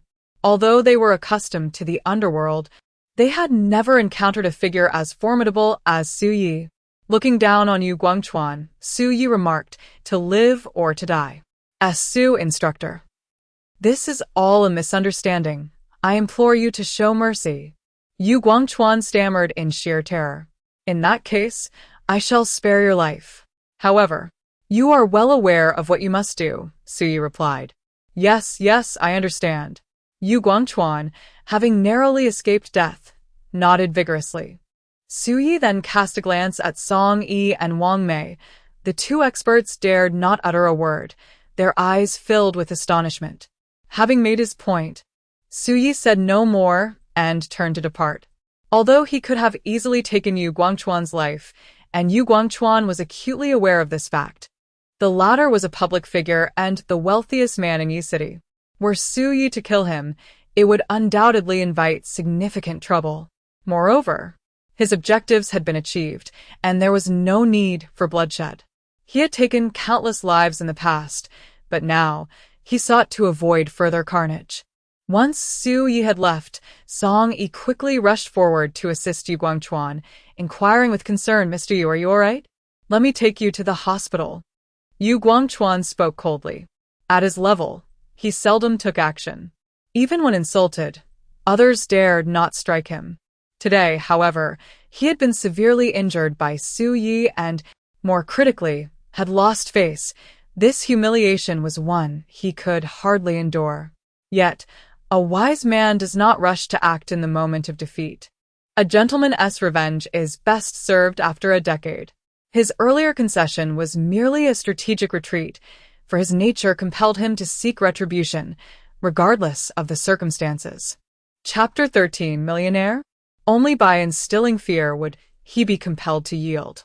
Su Yi contemplated that while Yu Guangchuan might submit, he could also resist. Nonetheless, should he choose the latter, the animosity would surely be directed toward Su Yi. In summary, as long as Su Yi remained alive, Yu Guangchuan would think twice before targeting Song Yueshi, unless Su Yi were to perish. Song Yueshi expressed her joy, stating that the formidable Su Yi had saved her from peril and deserved her gratitude. "A meal is unnecessary. I must head to the martial arts school." Su Yi declined. This matter had reached a temporary conclusion, and it was time for him to distance himself from Song Yueshi. "Come on, we're heading to the Zhongzhou Grand Hotel. Yuhan will be there too," Song Yueshi exclaimed. Yuhan? Su Yi responded in surprise. "How did you end up together?" Yuhan and Yuelan were both from the Foreign Languages College, residing not just in the same dormitory, but on the same floor. Song Yueshi laughed at this. Hearing this, Su Yi grew irate and promptly hung up the phone. To many, there was an air of mystery surrounding Su Yi, particularly after they had witnessed his formidable strength, which only deepened their curiosity about him. Song Yueshi wished to enlist Su Yi as her assistant, yet Su Yi declined her proposal. Undeterred, she resorted to Zhao Yuhuan to learn more about him. Su Yi's irritation stemmed from the fact that Zhao Yuhuan was equally oblivious to his true capabilities.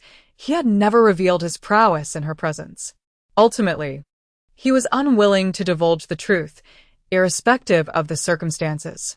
Upon Su Yi's arrival in Yeqing, Song Yueshi and her sister, Song Yuelan, sought out Zhao Yuhuan at Zhongzhou University.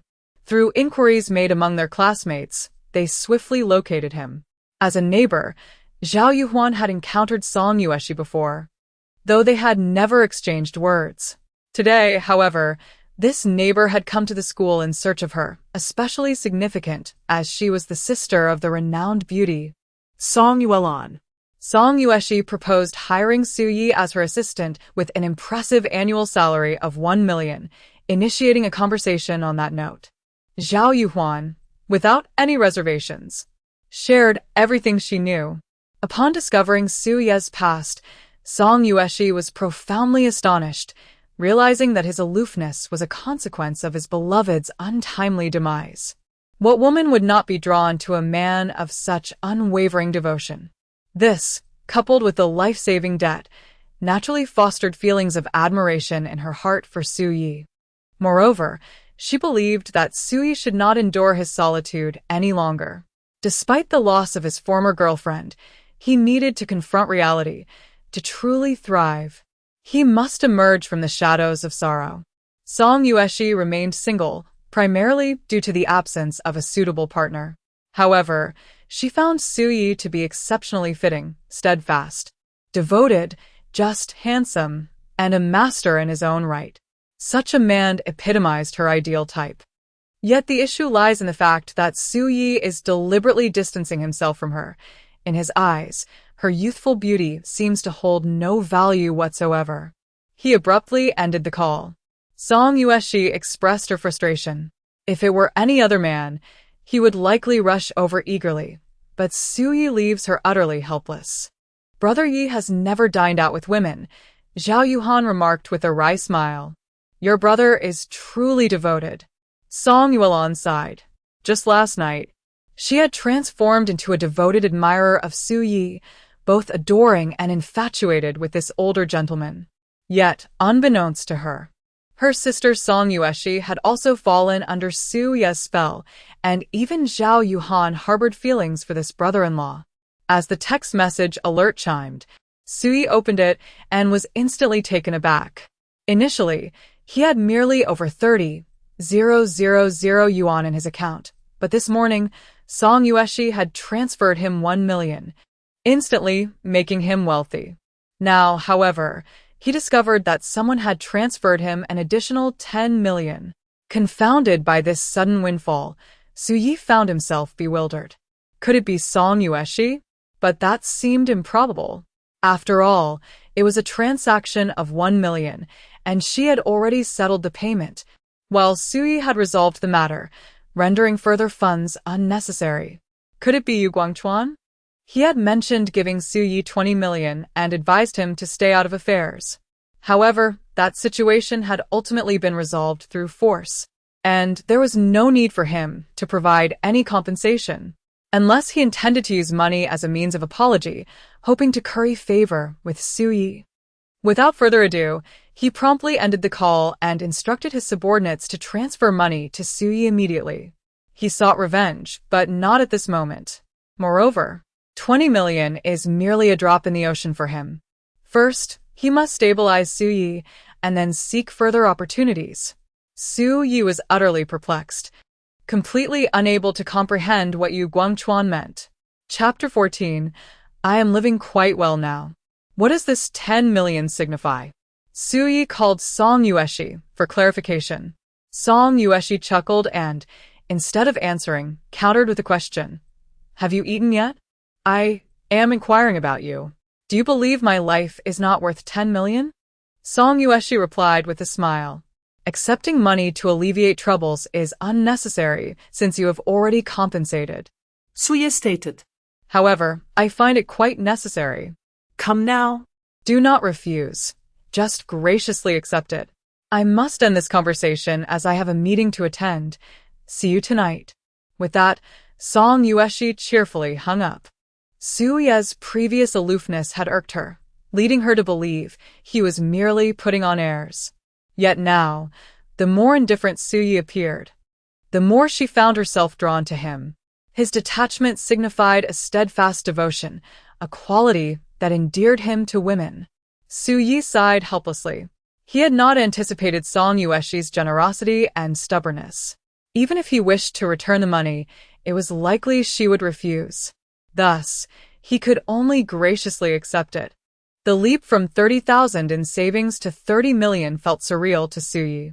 He had never intended to leverage his formidable strength for wealth, desiring instead a grounded existence. Yet, ultimately, he found himself swept away by fate. Perhaps this is the essence of destiny. Certain events are destined to occur. Much like the inevitability of rain, no one can prevent it. One must admit, the sensation of wealth is undeniably exhilarating. With a staggering sum of 30 million, Su Yi found himself at a loss as to how to spend it. After some contemplation, he decided to first repay his comrades, alongside settling his car and mortgage loans.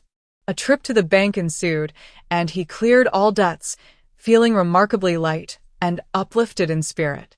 Though now affluent, he resolved to exercise restraint in his spending, having grown accustomed to a life of modesty. Need money? I can lend you some, Su Yi remarked. Song Yuelan, having been rescued from abduction by Su Yi, harbored profound gratitude towards him. Additionally, her connection with Zhao Yuhan, both being students of the Foreign Languages Institute, inadvertently strengthened their bond. I still have a few hundred left, and besides, it's Yuelan treating us today, Zhao Yuhan said with a hint of embarrassment. Let's just order takeout, Song Yueshi replied, somewhat resigned. Su Yi had saved her from dire peril, and her gratitude towards him was entirely justifiable. Despite being invited to lunch, Su Yi declined. And the same happened in the evening, where he remained indifferent to her overtures. Over the years, many men had sought to win her favor, with suitors incessantly pursuing her. It is often said that for a man to pursue a woman is akin to crossing a mountain, while for a woman to pursue a man is merely a veil away. Yet, Song Yueshi was anything but passive. She had begun to intrude upon his life. Ultimately, her desire was for Su-yi to serve as her assistant. Su-yi could fully comprehend her motivations. After all, she had witnessed his remarkable capabilities and, due to her profound sense of insecurity, had developed a strong dependency on him. When one lacks the ability to swim and a life buoy descends from the heavens, one would undoubtedly cling to it with all their might. This is precisely the predicament in which Song Yueshi currently finds herself. However, understanding does not equate to agreement, and Su-yi genuinely wishes to refrain from taking on any role as her assistant. Firstly, he does not desire to grow too intimate with her. Secondly, he cherishes his unrestrained lifestyle. After all, he is now a boss and wishes to live as he pleases. Yet, should he accept the position of Song Yueshi's assistant, he would inevitably sacrifice his freedom. Moreover, with Song Yueshi's stunning beauty, what if feelings developed over time? That would certainly be a transgression. In light of this, Su-yi felt it was imperative to have a conversation with Song Yueshi. He decided to reach out, sending her a message. Upon receiving it, Song Yueshi smiled knowingly and then rose to make her way to the bedroom. Once they met, Song Yueshi inquired with a smile, "What would you like to discuss?" "In truth, you seem somewhat overly sensitive. While there are indeed many skilled individuals in this world, it is not as perilous as you imagine. Life inevitably brings unforeseen events. Even driving can lead to accidents. However, should we cease driving altogether just because accidents occur?" Su-yi replied with a profound undertone. Song Yueshi understood his implication and responded, "Yuhan mentioned your situation with her sister. I did not expect you to have such an experience. Yet, once life is lost, it cannot be regained. You ought not to dwell in despair, but instead find the strength to rise." "I am not in despair. I am doing quite well," Su-yi replied with a smile. "Then, why do you refuse my request? Do you believe that maintaining distance from the opposite sex is a sign of loyalty to Yuhan's sister?" Song Yueshi questioned. The words struck a sensitive chord with Su-yi, leaving him somewhat displeased. He retorted, "Do you expect me to protect you indefinitely just because I saved you once? Had I known it would come to this, I would have refrained from meddling." To his astonishment, Song Yueshi found Su-yi's words utterly infuriating. Realizing he may have overstepped, Su-yi softened his tone. "I apologize for my impulsiveness. If you encounter any trouble in the future, I shall assist you to the best of my ability.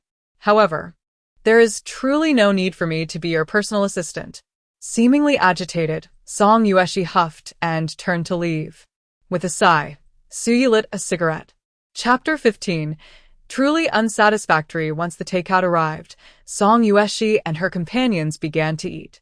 After a moment of reflection, she conceded that Su-yi had a point. Following a crisis, it is indeed common for one to become overly sensitive.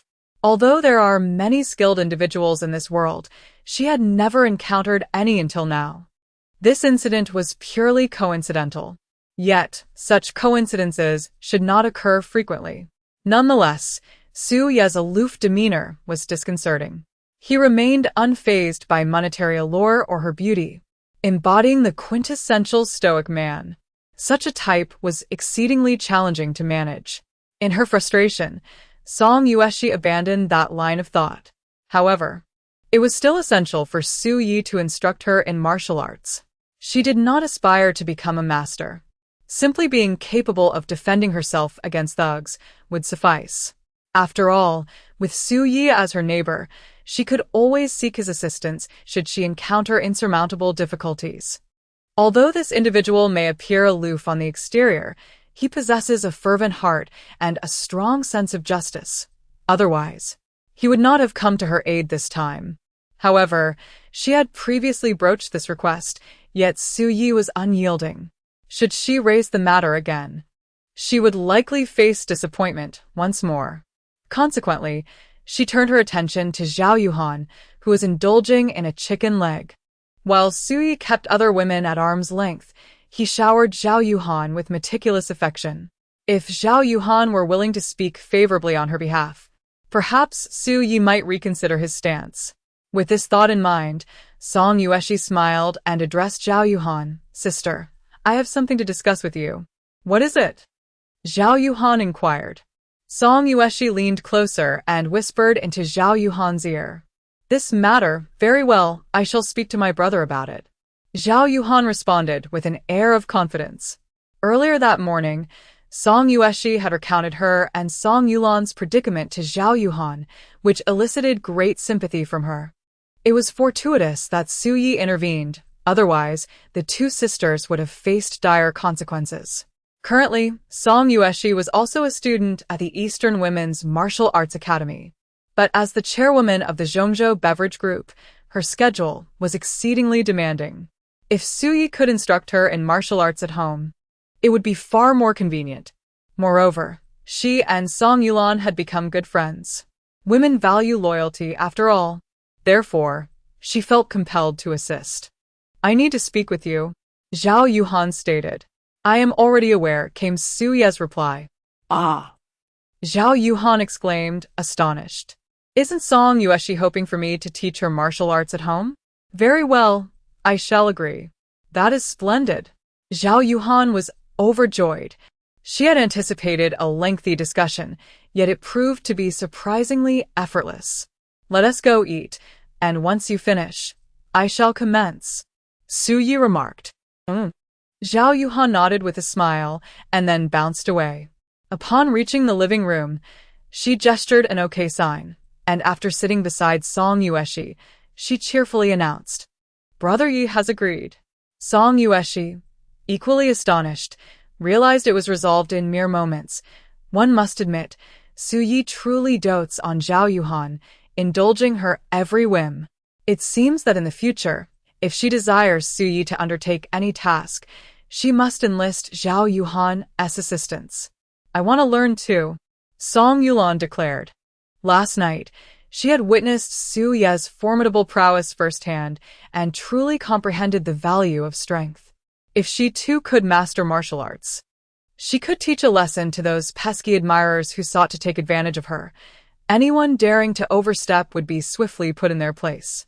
Moreover, with her sister eager to learn, she could join in as well. After all, one teaching or two teaching would yield the same result.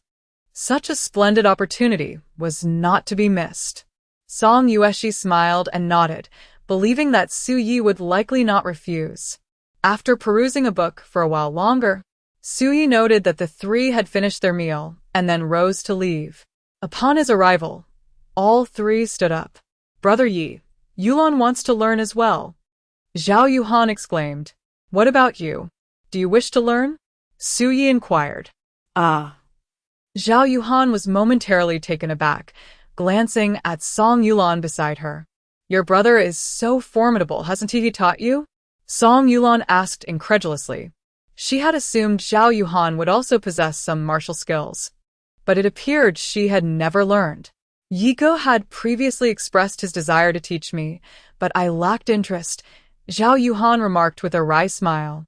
Others invest money to learn, yet your brother offers his guidance for free, and you choose not to take advantage of it. What a waste of resources. Song Yulan interjected. Very well, I shall learn. Zhao Yuhan chuckled. Su Yi nodded with a sense of satisfaction. In truth, his willingness to teach was also an attempt to include Zhao Yuhan in the experience. Engaging in an endeavor alone can often feel exceedingly tedious. However, with companions, one naturally finds joy in the pursuit. Furthermore, after Su Yi imparts his martial arts knowledge to Song Yueshi, she would likely cease her insistence on having him as her assistant.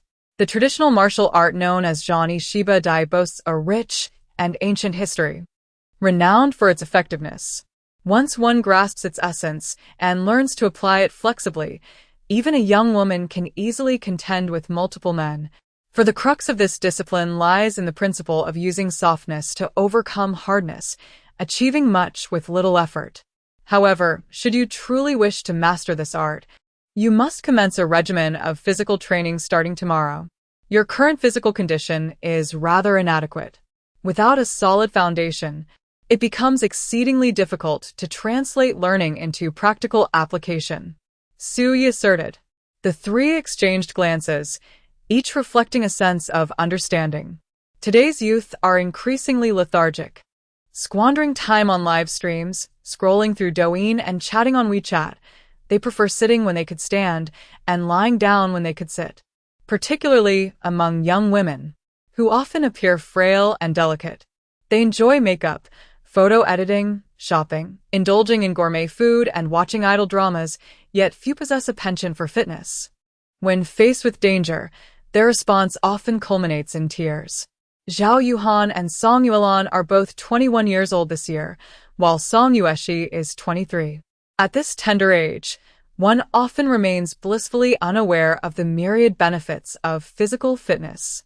Xia Yu harbored no particular concern regarding the extent of knowledge that Song Yueshi and Song Yuelan might acquire. However, Zhao Yuhan, having embarked on this journey, must strive for excellence, and Xia Yu would dedicate herself to guiding him earnestly. Chapter 16.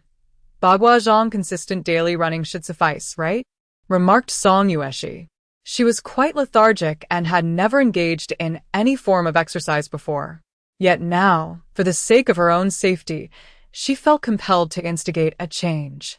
Running could indeed invigorate the body and enhance physical condition, albeit with moderate effectiveness. Practitioners of martial arts diligently hone their skills each day, undeterred by adverse weather. It is this unwavering commitment that cultivates mastery. Yet before we proceed, I must first teach you the art of meditation, Xia Yu instructed. Meditation? Song Yuelan inquired with genuine curiosity.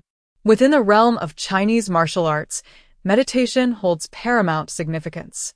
It serves not only to cultivate internal energy and nurture one's character, but also to bolster mental fortitude and promote health, contributing to longevity.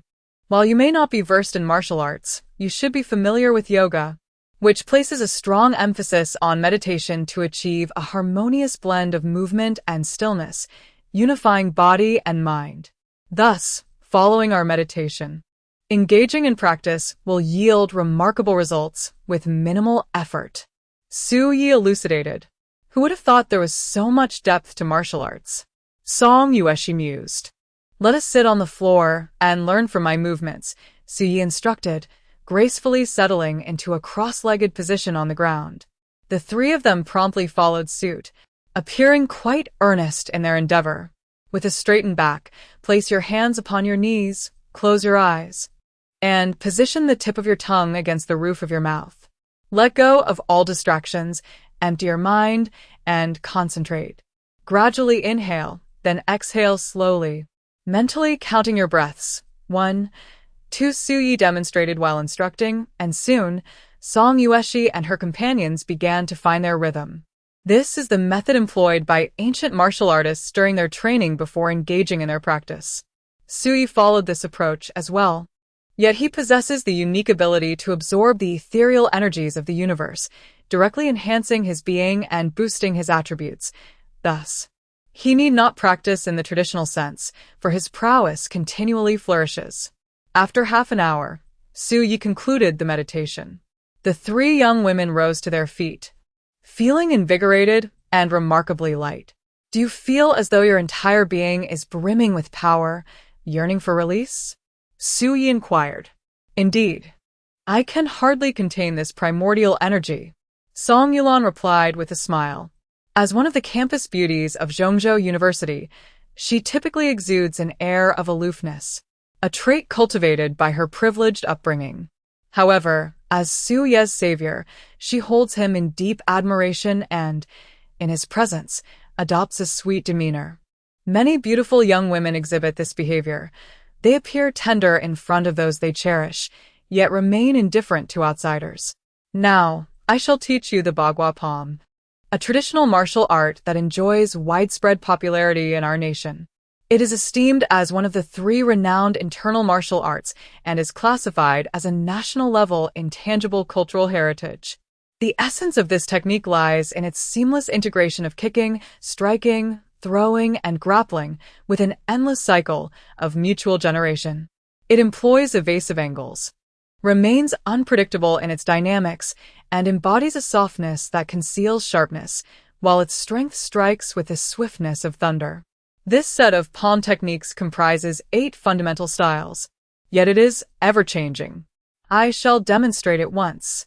It would be prudent for you to record it on your mobile devices, as it may serve as an instructional video in the future, Xia remarked. There is no task too daunting for the determined. In truth, his initial learning of the 18 falling techniques and baguazhang stemmed from video tutorials he encountered online. I will begin by teaching the single transformation palm, which is the essence of baguazhang. Mastering one style leads to the mastery of 100, and the infinite variations reside within the mind. To truly excel in baguazhang, one must first master this technique, Xia stated, and then commenced his demonstration. The instruction and guidance persisted until midnight. After this preliminary learning, the 3 individuals garnered substantial benefits and felt a deep sense of accomplishment. From now on, you may incorporate baguazhang into your training regimen. As for the 18 falling techniques, I shall teach that tomorrow evening. We shall conclude here for today, as it is quite late. Do wash up and retire early. Remember, if you persist in daily meditation followed by practicing a set of palm techniques, within a year, you shall witness transformative changes. The combination of baguazhang and the 18 falling techniques will empower you to face 10 adversaries. Of course, I refer to ordinary individuals.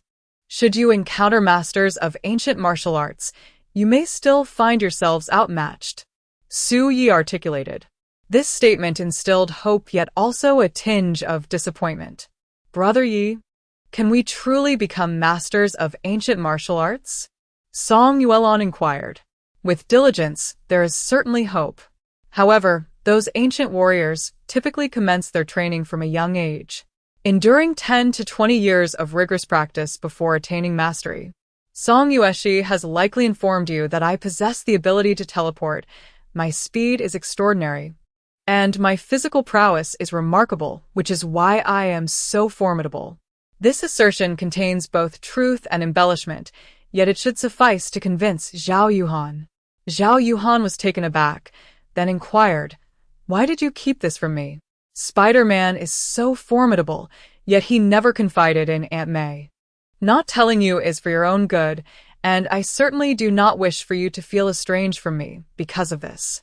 After all, I came to Zhongzhou to look after you," Xia replied. "Yes, Brother Yi, I know you have my best interests at heart," Zhao Yuhan said with gratitude, resting her head on Xia's shoulder. Over the past 3 years, Xia had cared for her with meticulous attention, which filled her with immense appreciation. He had no obligation to do so. After all, he was merely a boyfriend to her sister, not a husband.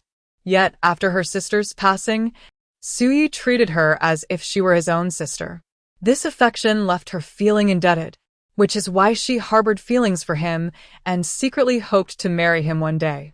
However, at just 21 years old and still in school, she found it impossible to voice such sentiments. Xia abruptly pushed her away, saying, "How many times must I tell you to keep your distance?" Zhao Yuhan pouted in feigned indignation. In truth, she had been subtly seeking his affection. Had Xia been a bit more unscrupulous, he might have taken advantage of the situation. Alas, Xia was too principled and genuinely regarded her as a sister, prompting him to rebuff her advances each time. "All right, go wash up and get some rest." Xia urget. "I still have a question," she pressed. "Speak," he replied. "Sister Yueshi wants you to be her assistant, and it comes with a salary in the millions. Why didn't you accept?" Zhao Yuhan asked. "I prefer to be the head rather than the tail. After all, I am also a boss in my own right. Becoming her assistant would reduce me to a lackey," Xia asserted. Zhao Yuhan was acutely aware that the reality was not as such. She remarked, "I understand your feelings for my sister, but it has been 3 years. You must not dwell in sorrow. It is essential to look ahead and embrace optimism. Su-Ye's profound affection for her sister rendered her indifferent to others. Yet persisting in this manner was hardly sustainable. If Su-Ye could not move on from her sister, how could she ever marry her? I have always maintained an optimistic outlook. Now, let us refrain from this topic and get some rest, Su-Ye said with a smile. Chapter 17. Apologies. A night devoid of conversation. The following morning, upon rising, Zhao Yuhan commenced her meditation, followed by practicing bagwazang. Su-Ye felt a deep sense of satisfaction witnessing her dedication. He then glanced through the wall and observed that Song Yueshi and Song Yuelan were also diligently training in the living room. Indeed, they were earnest in their endeavors. As a mentor, one revels in having such committed students. During breakfast, Zhao Yuhan lamented, "This morning, I awoke with aches all over. It is quite unbearable." Su-Ye encouraged, "Just persist for a couple of days. Every beginning is challenging.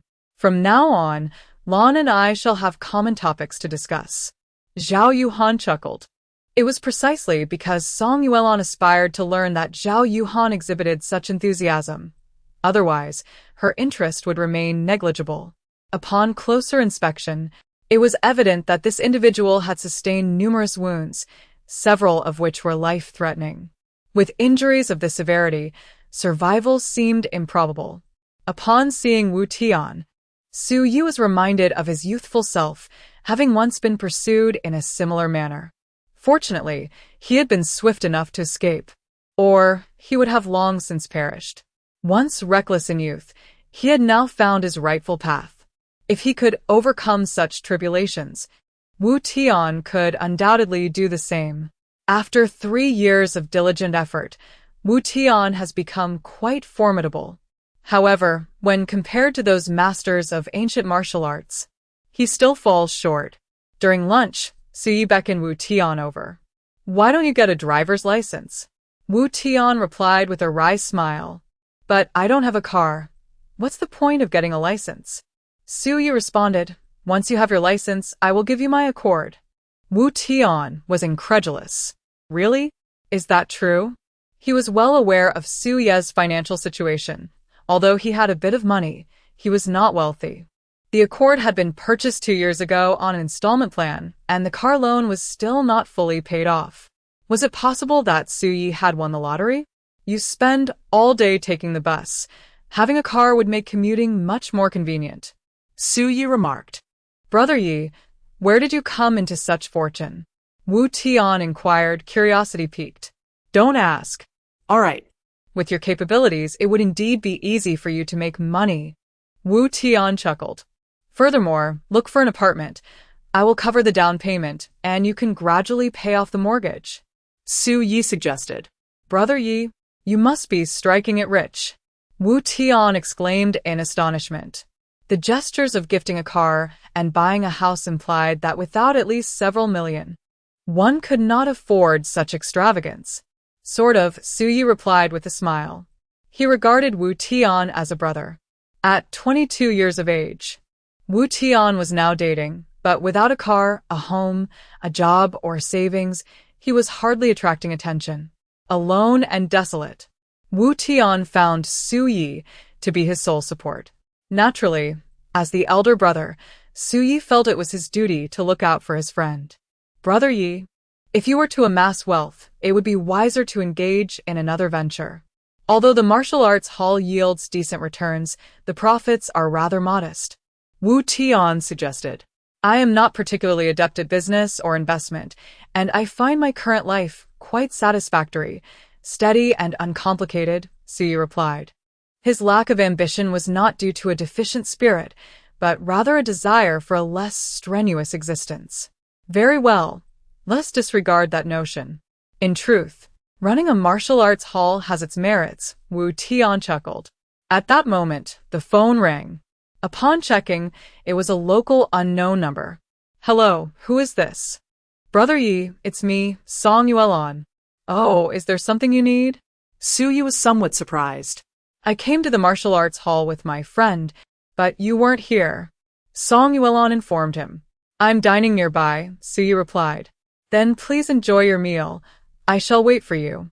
After ending the call, Sui felt a wave of confusion, uncertain of Song Yuelan's intentions. "Brother Yi, who was that?" Wu Tian inquired curiously. "Just eat your meal," Sui responded. "Brother Yi," Song Yuelan greeted with a smile. "What brings you here?" Sui asked. "Yuelan has informed me of everything. Thank you for coming to her aid, and I must also apologize." Tang Biyun interjected. Previously, she had persistently invited Sui to dinner, only to be rebuffed, which left her quite displeased. She perceived Sui as arrogant and had thus sought to disrupt his affairs. However, when the confrontation arose, it was Wu Tian who skillfully subdued all adversaries, leaving her feeling thoroughly embarrassed. Tang Biyun could not easily dismiss this indignity and contemplated seeking someone even more formidable to teach Sui a lesson. However, upon learning that Sui had rescued the kidnapped Song Yuelan, she came to realize that Sui was not merely putting on airs, but rather practicing a commendable humility. Fortunately, Sui chose to overlook the petty grievances. Otherwise, she would have found herself in a dire predicament. She and Song Yuelan shared a close bond as best friends, and Sui's act of valor in saving Song Yuelan filled her with immense gratitude. Moreover, seeing as Song Yuelan wished for her to apologize to Sui, she had come today. Friends of the affluent are often affluent themselves, and friends of beauties are seldom unattractive. Song Yuelan, a striking beauty of campus queen caliber, was mirrored by Tang Biyun, who was naturally endowed with grace and charm, making her a prominent figure at Zhongzhou University, pursued by countless admirers. Presently, Song Yuelan held both admiration and affection for Sui, while Tang Biyun, who had always favored Sui's type, found her admiration deepening upon discovering his extraordinary talents concealed beneath a humble exterior. All that is in the past, and truth be told, I never took it to heart. Sui remark et calmly. Naive young girls may occasionally engage in outrageous behavior, yet why should one stoop to their level? Furthermore, it is no small feat for someone as proud and willful as Tang Biyun to offer an apology. Song Yuelan nodded in appreciation and then said, "Brother Yi, Biyun also wishes to learn martial arts from you." "She is already a student here," Sui replied. Initially, Tang Biyun would come every day, but after a quarrel, she ceased her visits. "I am referring to Bagua Zhang." Song Yuelan chuckled. Chapter 18. The one who ties the knot must untie it. This left Sui in a bit of a quandary. He agreed to teach Song Yueshi, primarily out of respect for Zhao Yuhan, and he also hoped to take the opportunity to include Zhao Yuhan in the process. However, Song Yuelan expressed her desire to learn as well, leaving Sui with little room to refuse. Moreover, studying together as a trio could indeed foster their ambition. Yet, the arrival of Tang Biyun complicates matters slightly. The martial arts curriculum focuses on the technique of 18 falls of clothing. And while I can teach you at home under special circumstances, I cannot provide individualized instruction for other students, Sui stated. Biyun intends to move in with me. If you teach us, you could also teach her. 3 learners can be taught just as easily as 4, Song Yuelan argued. It seems they had conspired together. This tactic left Sui at a loss for words. Noticing Sui's silence and his visibly pained expression, Song Yuelan playfully implored, "Brother Yi, would that be all right? Learning martial arts is arduous, and if you are merely engaging in this out of fleeting interest, I would recommend against it." How could that be? "I genuinely wish to learn, and will undoubtedly persevere," Song Yuelan declared resolutely. In the past, she would not have harbored any intention of studying martial arts. After all, girls typically do not engage in physical confrontations. However, after the harrowing experience of being kidnapped and witnessing Sui's formidable prowess, she felt profoundly impacted. Had she possessed martial skills that night, she would not have been so easily abducted by 2 burly men.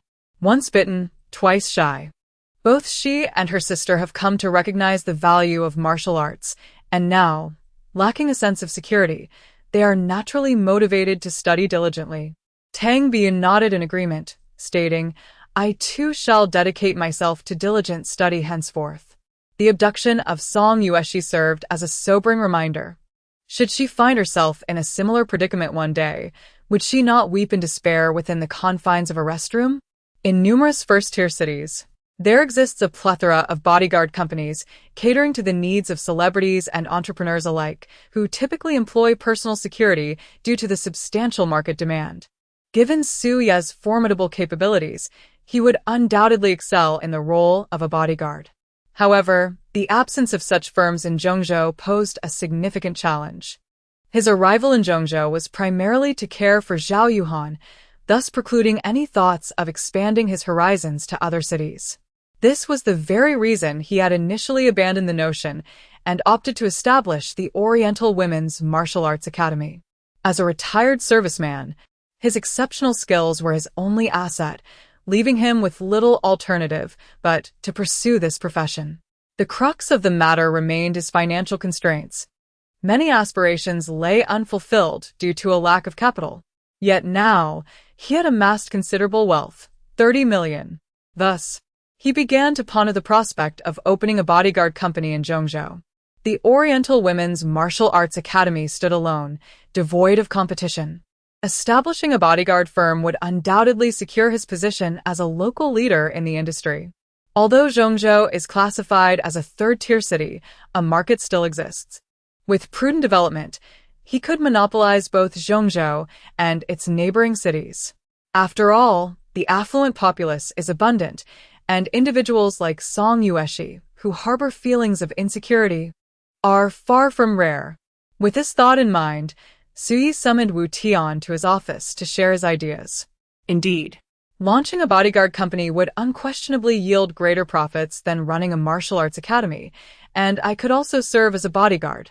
Wu Tian wholeheartedly endorsed the notion, believing that Su Yi should have pursued this path long ago, rather than merely guarding the academy and earning a meager income. I have comrades.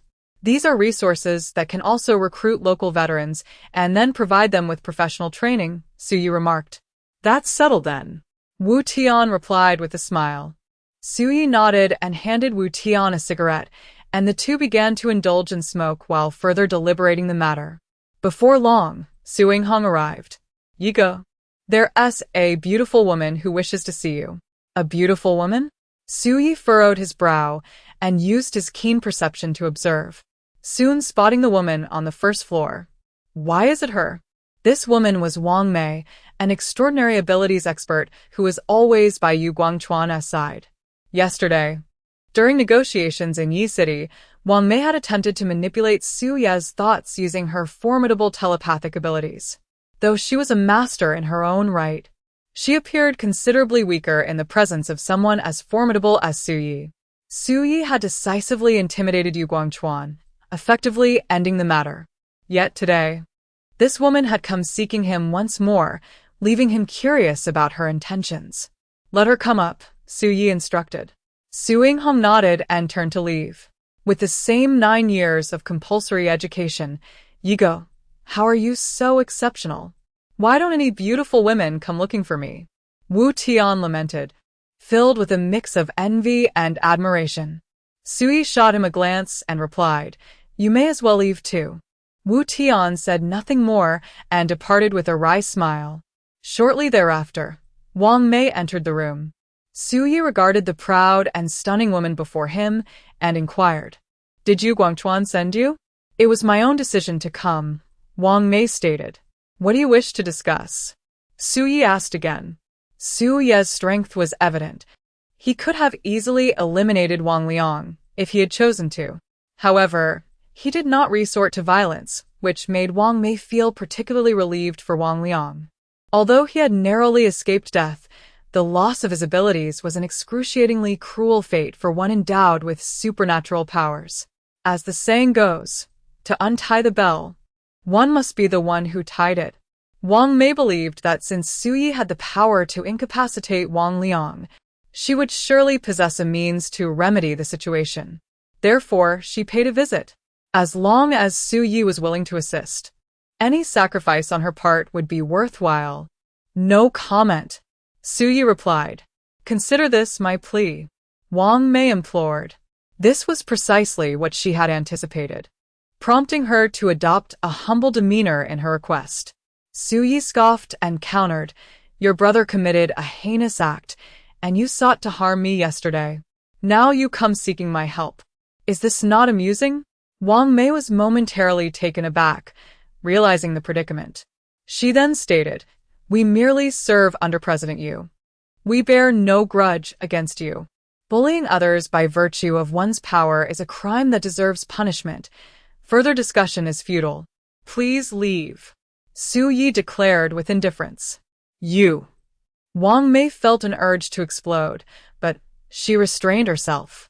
She could not match Su Yi's strength, and given that she was the one seeking assistance, exhibiting a hostile attitude would ruin any chance she had.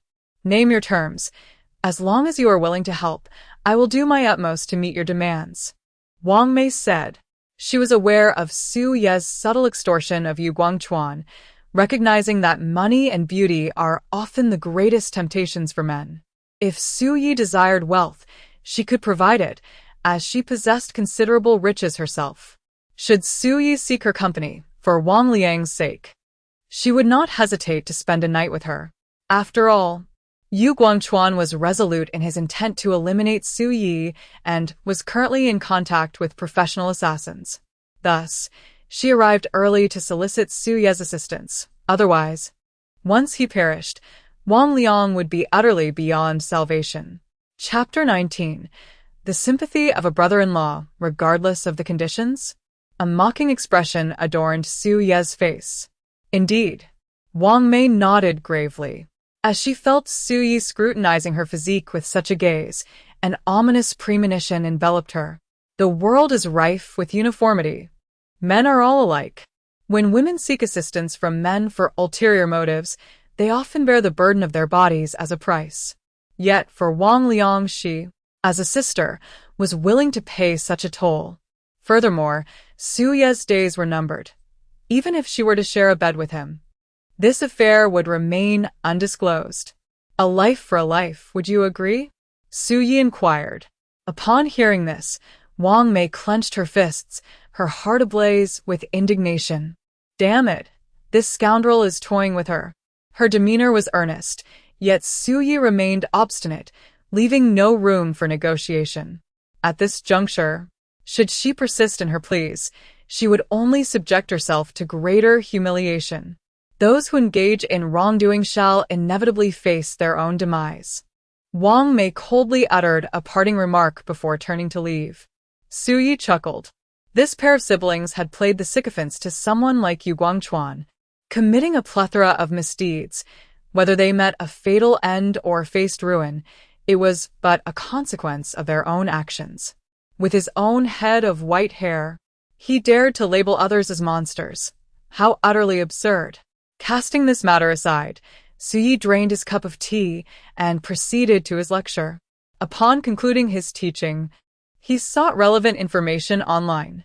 A plethora of bodyguard companies emerged from his search, their services impressively diverse, yet predominantly located in major cities. After browsing for a while, Su Yi called his comrade and former close friend, Cheng Jin. "Old Cheng, what are you busy with?" Busy? "Not at all. Just recuperating at home." "What happened? Are you injured?" "Had a little mishap on the last mission. Got slashed on the arm, but it's nothing serious," Cheng Jin replied nonchalantly. "Being a bodyguard isn't an easy job, is it?" "So, are you considering this profession too?" Cheng Jin inquired. "Indeed, I've been contemplating it," Su Yi responded with a smile. "Isn't your women's martial arts school doing quite well? I recently came into a windfall, so I intend to establish a bodyguard company in Zhongzhou. You've been in this field for several years and possess experience, thus I wish for you to join me." "Wait, what kind of windfall are you talking about?" Cheng Jin asked, astonished. "It's a long story, but just come over. Given our relationship, I won't treat you poorly," Su Yi assured him. "Starting this venture is no trivial matter." "How much capital do you have?" Cheng Jin queried. 8 figures. 8 figures. Have you hooked up with a wealthy woman?" Cheng Jin exclaimed in disbelief. He recognized Su Ye's exceptional skills, having been a retired Special Forces soldier. While he might not rival ancient martial artists, he was still quite formidable, and with his handsome looks, it wouldn't be difficult to charm a wealthy woman. Besides, running a women's martial arts school, he was surrounded by opportunities. Hooked up? Are you coming or not? Su pressed. Of course, I'm coming. Just wait. I'll resign tomorrow, Chung Jin declared. He had spent several years in Shanghai, yet remained at the bottom rung of society, finding it exceedingly difficult to rise above mediocrity. Meanwhile, Su Yi, a good friend, resided in Zhengzhou, a third-tier city which, despite its status, possessed certain market opportunities. Moreover, with Su Ye's newfound prosperity, he could extend his assistance. If he could bring over a few professionals, that would be most advantageous. Su Yi remarked. It depends on the circumstances. I shall do my utmost. Qing Jin replied. Yes. When do you plan to set off? Please let me know in advance, and I shall meet you at the station. Suye added. Okay. Chung Jin chuckled. The two continued their light-hearted banter for a while before concluding the call. He then dialed Zhao Yuhan's number. Where are you? Brother Yi, have you finished work? Yulan. Bai Yun and I are singing at KTV. You should join us. Zhao Yuhan laughed. The youth certainly knew how to have fun. In the past, Zhao Yuhan seldom frequented bars or KTV, as her social circle was relatively ordinary. However, after befriending the affluent Song Yuelan and Tang Biyun, her life had transformed entirely, and she now found herself immersed in this new lifestyle, unable to extricate herself. Tis worried Suye. Zhao Yuhan was originally a naive and kind-hearted girl who had endured hardships and understood the challenges of life. If she were to be influenced by Song Yuelan and Tang Biyun, potentially altering her moral compass and leading her to blindly idolize wealth and materialism, it would not bode well. For moral decay is but a fleeting thought away. Alone, he lost interest in food and instead settled onto the sofa to meditate. In truth, Su Yi possessed no so-called cultivation techniques. After his rebirth through nirvana, he discovered that the totemic mark could absorb energy. By activating this mark, he could actively draw upon the spiritual essence of heaven and earth, especially during meditation, when the effect was even more pronounced. The absorbed energy would enhance Su Yi's own capabilities. This method of advancement was straightforward and unrestrained, which is why he grew increasingly formidable with each passing day. This aspect distinguished him from ancient martial artists and those with supernatural abilities. Su Yi had not systematically studied ancient martial arts, and his unique ability transcended that of the supernatural, leading him to consider himself a third category. Song Yuelan stated, "Do not panic. I shall come over immediately." Su Yi, consumed by fury, would not have been overly concerned had Song Yuelan and Tang Biyun been provoked. However, Zhao Yuhan was his precious jewel. He would not tolerate anyone daring to lay a finger on her, let alone in such a situation. Whoever dares to harm my sister must face the consequences. After Song Yuelan shared her location, he stormed out in a fit of rage. Chapter 20. Lightning Man. The nightclub was inherently chaotic, teeming with all manner of individuals. Alcohol often emboldened the timid. Men, intoxicated, felt invincible, and even the slightest triviality could spark a large-scale brawl. As for beautiful women, they were easily susceptible to unwelcome advances. Zhao Yuhan, Song Yuelan, and Tang Biyun, all strikingly beautiful, wore particularly revealing attire during the summer, inciting the imaginations of men who encountered them. The bolder among them would not hesitate to make a move. In the past, Song Yuelan would have immediately called her sister, Song Yueshi, while the aristocratic Tang Biyun would have summoned others to teach these ruffians a lesson. After all, the daughters of wealthy families are not to be trifled with. With riches come admirers. However, upon encountering the formidable Su Yi, they immediately thought of him. Given that Zhao Yuhan was also present as a fellow victim, and knowing Su Ye's protective nature, it was certain he would come to their aid. Su-yi sped through the streets and arrived at the KTV in just 20 minutes, striding directly inside. In the Lily Room, Su-yi pushed open the door to find 4 young men in their 20s surrounding Xiao Yu and her friends, drinking merrily. The 3 women, being quite shrewd, were unable to leave and unwilling to be taken advantage of, hence they could only comply and drink along. Their cooperation prevented the young men from acting recklessly, as they fixated on getting the women intoxicated, believing that once they were inebriated, they could do as they pleased. Xiao Yu, with a low tolerance for alcohol, was already feeling a bit tipsy, while Song Yuelan and Tang Biyun, both regulars in nightclubs, were merely slightly inebriated. Upon Su Ye's arrival, the 3 women felt a surge of excitement, no longer needing to feign composure. Tang Biyun was the first to approach, affectionately looping her arm through Su Ye's and saying with a feigned sense of grievance, "Brother Yi, you've finally arrived." Song Yuelan and Zhao Yuhan soon followed, standing beside Su Yi. "Are you all right?" Su Yi asked with genuine concern for Zhao Yuhan.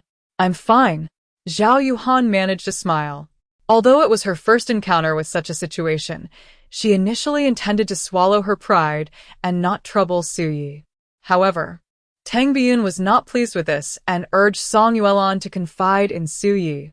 Due to Song Yuelan's extravagant praise of Su Yi, claiming he had triumphed over 3 formidable masters with merely 3 punches, the admiration was overwhelming. Although Tang Biyun trusted Song Yuelan and harbored no doubts regarding Su Ye's prowess, the crux of the matter was that she had yet to witness it firsthand. Thus, she was eager to behold Su Ye's extraordinary talent with her own eyes. Who dares to challenge you? Suye inhuited. That one. Zhao Yuhan pointed at a short-haired youth adorned with ear studs. "You, come here." Suye commanded. Fixing his gaze upon the young man with a fierce intensity, the youth glanced at his companions, internally cursing the situation.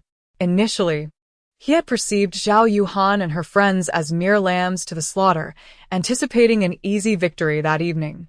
To his astonishment, they had summoned a powerful ally. "Who the hell are you?" the youth retorted angrily. With 4 of them present, he believed that should a confrontation ensue, they could easily overpower Su Yi.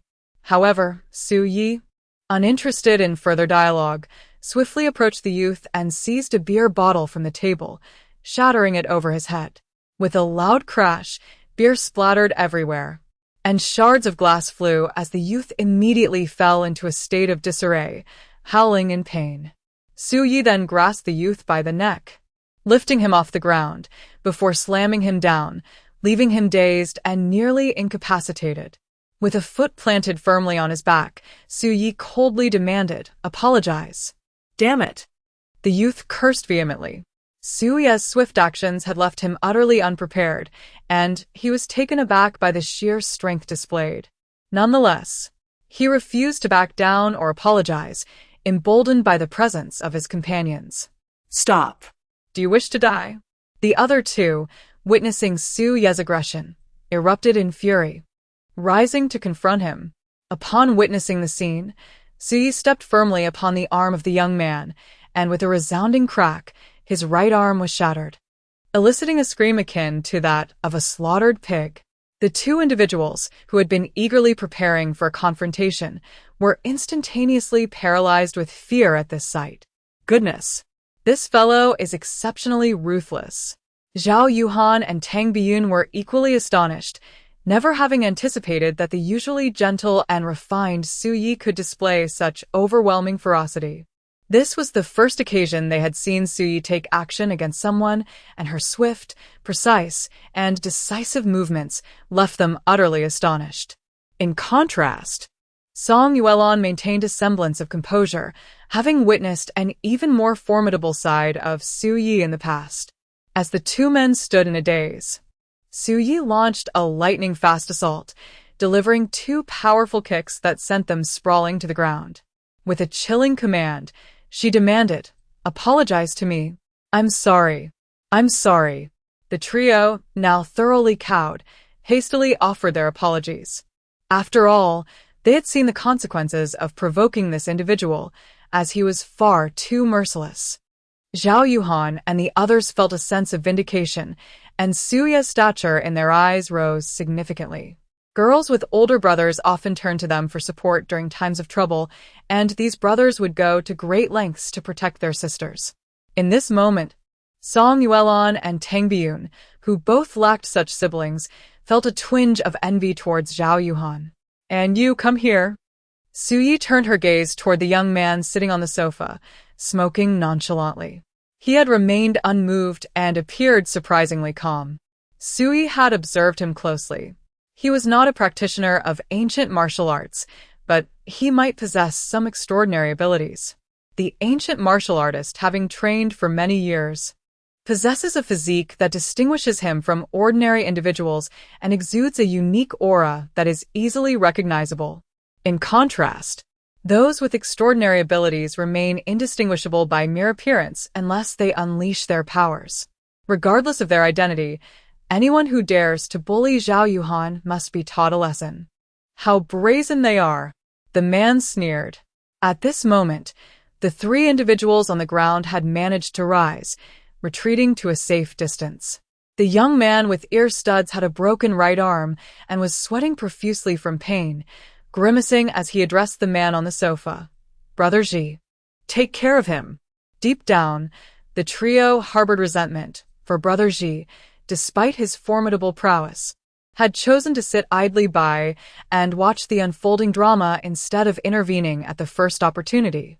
Though they felt aggrieved, they dared not express it, as they were merely subordinates.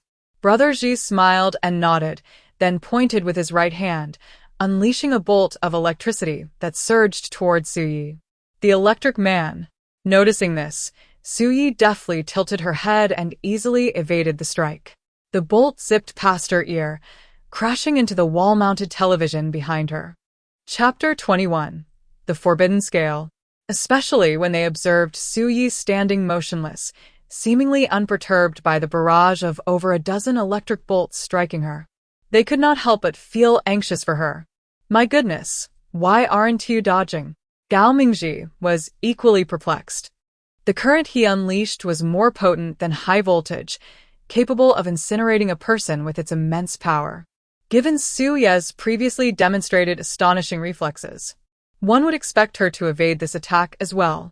Yet, she chose to withstand it head-on. How reckless. But in the next moment, Gao Mingji was utterly stunned. Blinding currents of electricity danced chaotically around Su Yi, accompanied by a crackling sound. Logically, he should have been severely injured, his flesh charred and smoking. Yet, this violent surge of electricity inflicted no harm upon him. Instead, it gradually dissipated. Insulation. This is impossible. The occurrence of such a phenomenon could only imply one thing. Su Yi was not merely a martial artist, but a person with extraordinary abilities, possessing the formidable power to absorb energy. As the saying goes, one may not have eaten pork, but they have certainly seen pigs run. Though Gao Mingji had never encountered someone like Su Yi, he was aware of such capabilities. Initially, he had regarded Su Yi with disdain, believing he could toy with him. However, the reality struck him hard, akin to kicking a steel plate. Good heavens, this is all a misunderstanding. Gao Mingji, filled with trepidation, hastily attempted to clarify. Being a clever man, he instantly recognized the gravity of the situation and swiftly adopted a submissive demeanor. Those who navigate this world understand well whom they can provoke and whom they cannot. Su Yi scoffed at him. While this fellow was indeed astute, today, he must be taught a lesson, for he had touched Su Ye's sore spot. Had Su Yi not intervened, those three young women, including Zhao Yuhan, would likely have faced dire consequences this very evening. Moreover, Gao Mingji was an individual with abilities, and Su Yi harbored a deep disdain for those who exploited their powers for nefarious deeds. Without a moment's hesitation, he stepped forward and delivered 2 resounding slaps across Gao Mingji's face, then coldly commanded, "Apologize." Gao Mingji, reeling from the blows, saw stars and felt the taste of blood at the corner of his mouth, having lost 2 teeth in the process. Though seething with anger, he could not afford to lose face in front of a master like Su Yi. He could only swallow his pride in silence. After all, a wise man does not suffer immediate losses. If he were to confront Su Yi at this moment and refuse to yield, he would undoubtedly face a more severe beating. To the 3 beautiful ladies, I sincerely apologize. Gao Mingji immediately expressed his remorse. Zhao Yuhan and her companions, along with Gao Mingji's 3 lackeys, were all left in a state of bewilderment. What was happening? Wasn't Gao Mingji supposed to be formidable? He had been confidently seated, exuding the demeanor of a leader, showcasing his formidable strength and impressive skills. Although he had failed to injure Su Yi in 2 successive attempts as a master of special abilities, shouldn't he have unleashed a powerful move?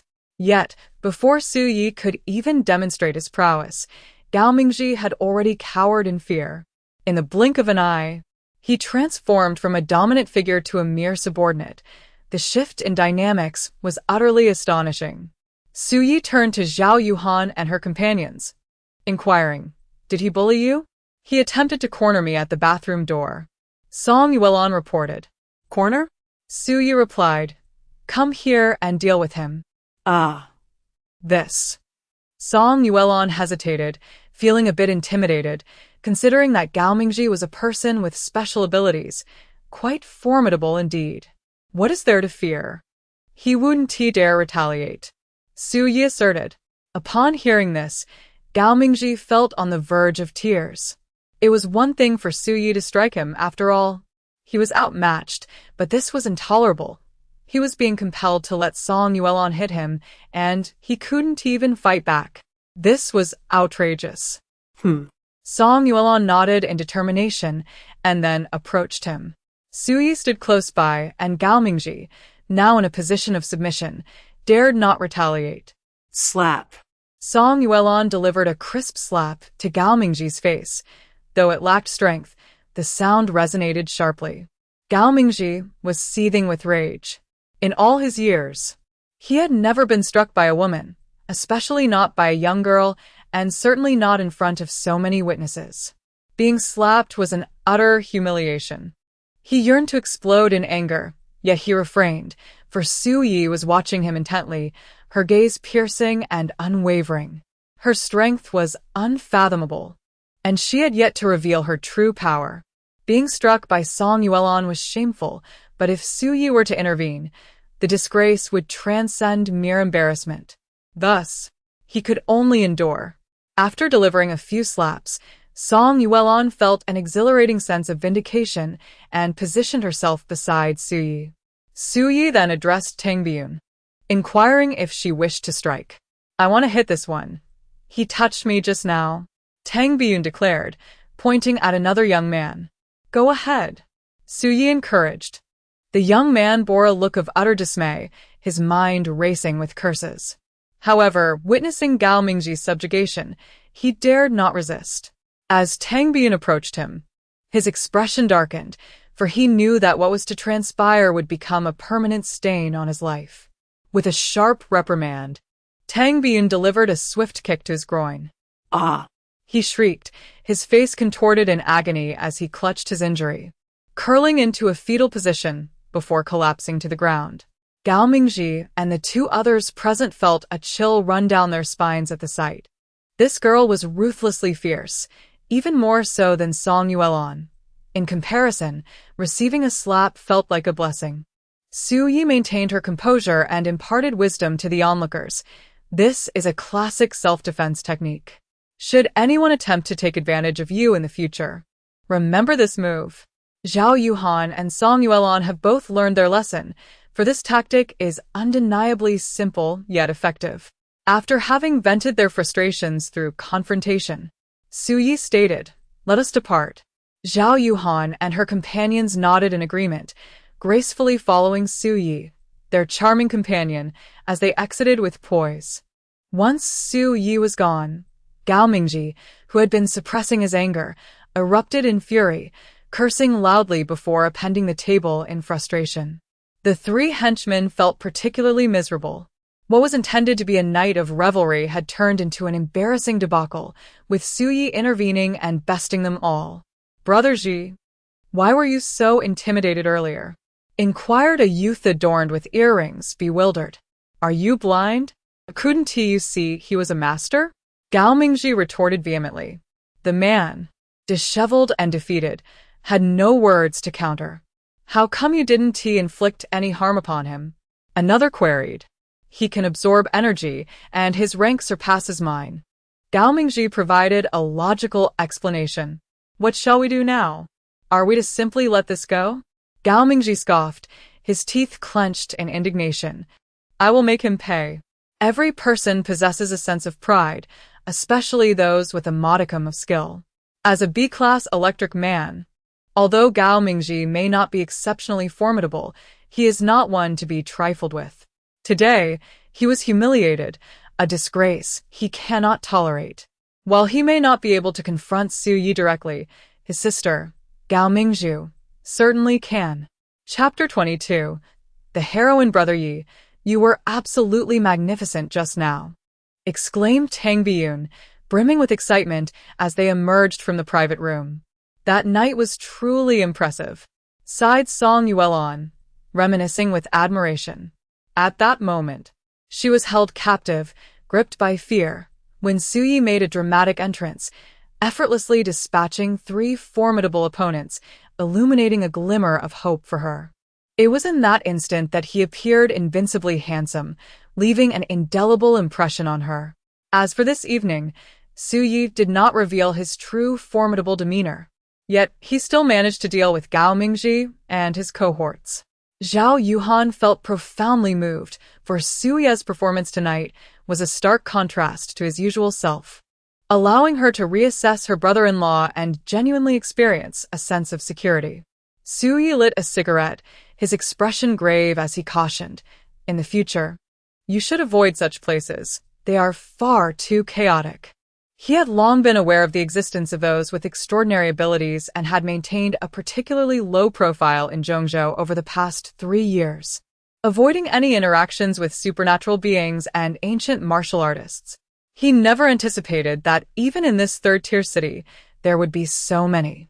As long as one remains discreet, trouble is generally averted. However, unforeseen events always occur.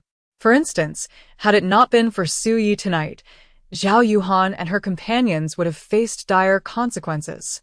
In such an environment, how could he ensure Zhao Yuhan's safety, which troubled Suyi greatly? He could not possibly remain by her side every hour of every day, and accidents often arise unexpectedly. If Zhao Yuhan lacked a certain level of self-defense capability, encountering danger without Suyi's timely intervention would lead to unimaginable repercussions. Because he cared so deeply, Suyi contemplated every possible aspect, yet he could not guarantee absolute security.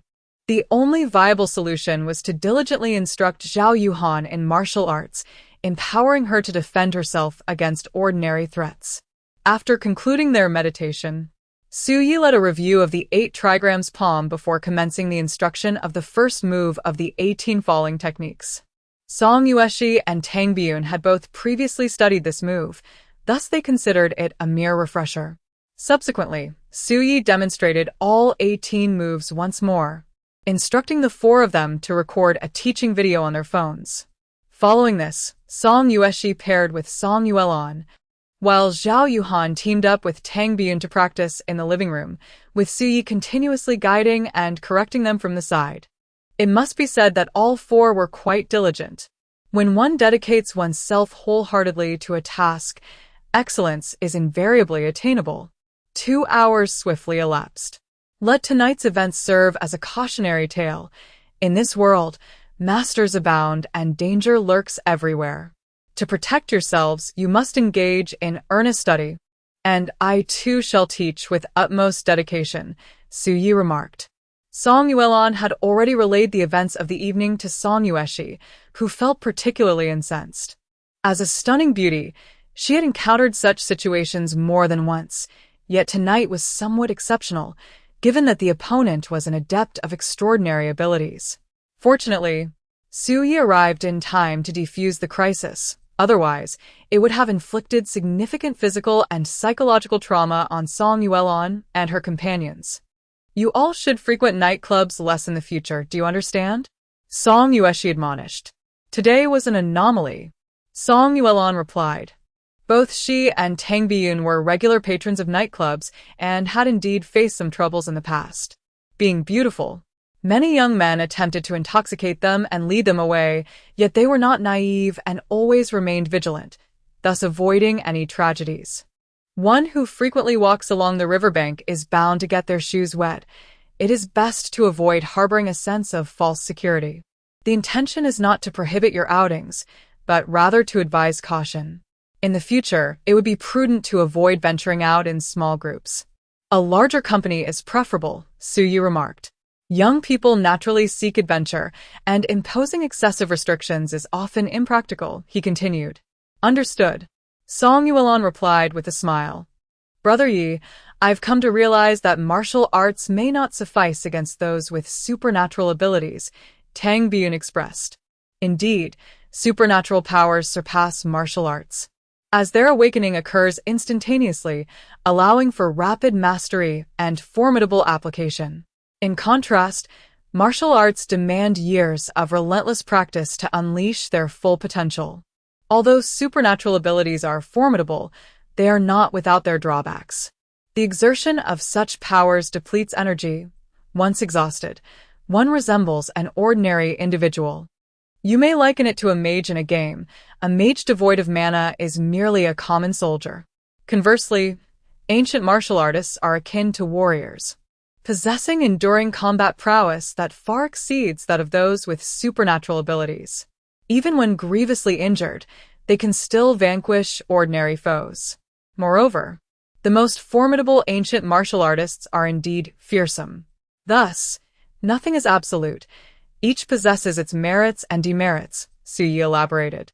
Regardless of whether one possesses supernatural abilities or practices ancient martial arts, they are exceedingly rare in this world.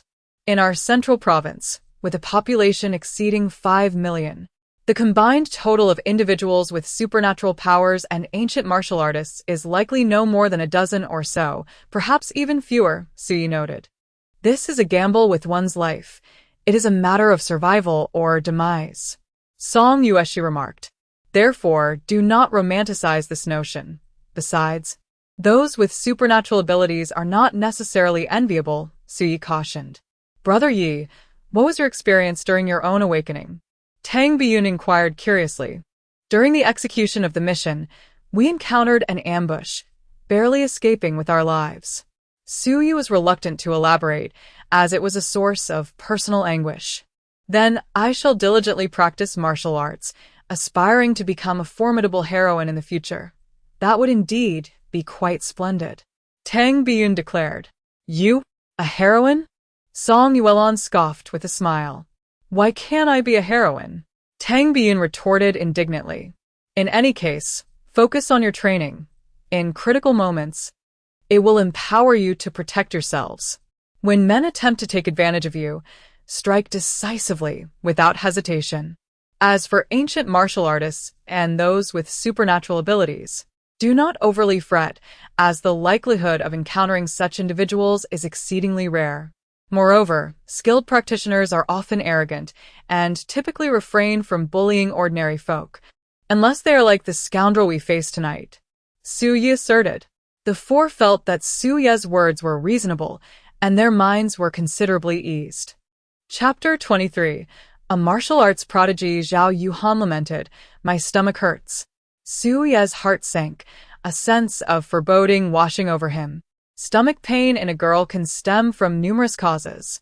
It could be due to menstruation, or perhaps something she ate, yet it may also indicate pregnancy. If it is the latter, oh dear, that would be quite alarming.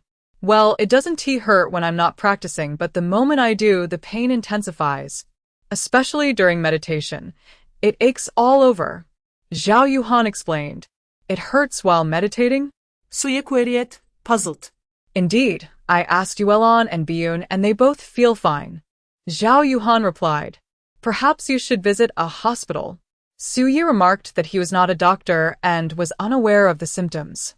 I initially thought it was due to my practice, which is why I inquired. If it isn't, then there's no need to visit the hospital. Zhao Yuhan replied with a smile. Perhaps we should still consult a doctor. What if it's something else? Su Yi suggested. Very well, they agreed. And the two proceeded to a nearby hospital for an examination. However, the doctor informed them that Zhao Yuhan appeared vibrant and was in excellent health, with no issues whatsoever. This left Su Yi feeling rather disheartened. Could it be that this doctor is unqualified and unable to diagnose the problem? Zhao Yuhan pondered aloud. Suddenly, Su Yi had an epiphany. In his earlier concern, he had assumed she was suffering from an ailment without giving it much thought. Now, with Zhao Yuhan mentioning meditation, he was reminded of his own past. After his rebirth, his body underwent a tremendous transformation, experiencing discomfort in his meridians, particularly around the Dantian area. Eventually, he learned that this was akin to ancient warriors opening their run and do meridians, allowing them to absorb the spiritual energy of the universe and grow stronger. Reflecting on this and observing Zhao Yuhan, Su Yi was taken aback. She was merely an ordinary girl who had begun to learn martial arts under the influence of the Song sisters, Song Yueshi and Song Yuelon. Once the spiritual energy entered her body, it flowed through her meridians and ultimately converged in her dantian. Witnessing these phenomena, Su Yi was astonished. It mirrored his own training experiences. While he had achieved this due to the totemic markings on his body, Zhao Yuhan had undergone such a remarkable transformation merely through 2 days of meditation. It was utterly astounding. In this world, many industries boast of so-called prodigies. Some are gifted youths, while others achieve greatness later in life. Su Yi is not a genius. He is merely exceptionally fortunate, favored by fate. However, Zhao Yuhan has awakened her potential through meditation alone, transcending her previous limitations. This is indeed astonishing. Su Yi is overwhelmed with excitement, for Zhao Yuhan's transformation signifies that she too can evolve into a formidable expert. With her own formidable strength, even without Su Ye's protection, she would not be easily bullied. Consequently, Su Ye's role as her brother-in-law will become significantly easier. Yet, amidst his joy, Su Yi cannot help but think of Zhao Yuqing and the ancestral jade pendant. Could it be that the Zhao family is a lineage of ancient martial artists? Or perhaps the Zhao bloodline possesses extraordinary traits? After all, both Zhao Yuhan's metamorphosis and the ancestral jade pendant that facilitated Su Ye's rebirth are rather extraordinary. Yuhan, that will suffice, Su Yi declared. Zhao Yuhan opened her eyes and inquired, Brother Yi, what have you discerned? Su Yi waved his hand and asked, Has your sister ever spoken to you about your grandfather's generation? Zhao Yuhan responded. Upon hearing this, Su Yi lit a cigarette, furrowed his brow in contemplation, and remarked, Your grandfather must have been an exceptional individual. Coming from a military background, he understood that the army is a realm teeming with hidden talents.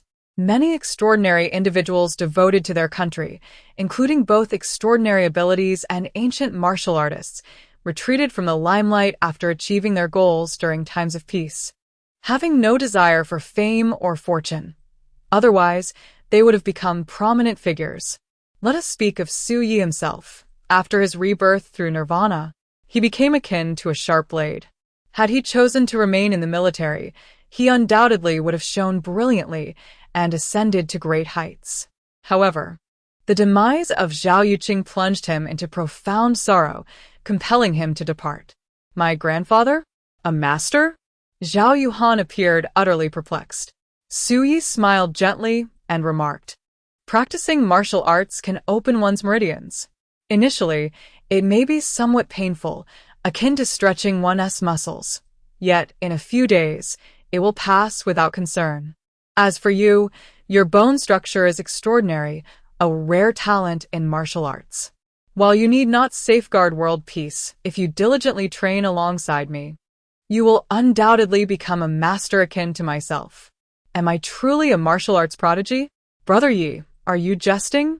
Zhao Yuhan chuckled, believing Su Yi was merely teasing her, employing an old trope from films. How unoriginal. Su Yi understood that such words were indeed hard to believe. For Zhao Yuhan was as ordinary as one could be. Aside from her beauty, she seemed devoid of remarkable traits. To now claim she was a genius would surely elicit disbelief. Su Yi picked up a glass from the coffee table and handed it to Zhao Yuhan, saying, "Squeeze the cup with some force. You should be able to shatter it." "Really?" Zhao Yuhan took the cup with a hint of skepticism, gripping it tightly. With a sharp crack, the cup shattered. "Oh my goodness!" Zhao Yuhan stood in stunned silence, scarcely able to believe her eyes. When had she become so formidable? Chapter 24. This is not Song Yueshi. Do you see? You have already undergone a transformation and become remarkably powerful, Su Yi stated with a smile. He was exhilarated, even more so than Zhao Yuhan. The transformation of Zhao Yuhan validated his conjecture. The Zhao family of your must have been an extraordinarily formidable lineage, and that ancestral jade pendant undoubtedly held significant origins. Otherwise, it would not have facilitated Su Ye's resurgence from the ashes. Alas, it was tragic that Zhao Yuqing bestowed this monumental opportunity upon Su Yi, while she herself met with a tragic fate. Reflecting on this, Su Yi felt an increasing sorrow. Now that Zhao Yuhan had awakened the power of her bloodline, she was destined to ascend and become a phoenix. If circumstances permitted, Su Yi would undoubtedly present the ancestral jade pendant, a legacy of the Zhao family, to Zhao Yuhan, as it rightfully belonged to them. With perseverance, her prowess would only continue to grow. Su Yi remarked with a smile, "Is that truly so?" "Indeed, facts speak louder than words," Su Yi affirmed. Zhao Yuhan was also somewhat dazed, having indeed shattered her cup. While it was initially hard to grasp, it ultimately signified a positive development. After witnessing Su Ye's formidable strength, she felt an intense envy. Now, having embarked on her own journey toward empowerment, she was filled with joy and excitement. "It seems I am destined to become a heroine," Zhao Yuhan exclaimed with dreamy aspirations. "Your future achievements will far surpass those of Song Yuelan and her companions," Su Yi stated. "Let us hope so." Zhao Yuhan chuckled. "In truth, there is not much I can teach you. The 18 clothing falls and bagua palm are both very traditional martial arts, practiced by many.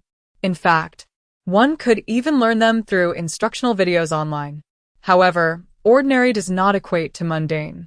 As long as one masters these two skills, complemented by their inherent strength, they can indeed become remarkably formidable," Su Yi remarked. "Indeed, I shall strive diligently," Zhao Yuhan replied. Initially, her pursuit of martial arts was somewhat of a trend-following endeavor. Inspired by the aspirations of the Song sisters, Song Yueshi and Song Yuelan, who both wished to learn, and Su Yi encouraged her to join them. Yet, it appears that she has now evolved into the martial prodigy Su Yi spoke of, with her future accomplishments poised to be boundless. Consequently, her attitude has shifted, and she will naturally commit to her studies earnestly. Much like students, who initially perceive their education as a means to please their parents, it is only upon gaining maturity that they realize learning is not for others, but rather for oneself.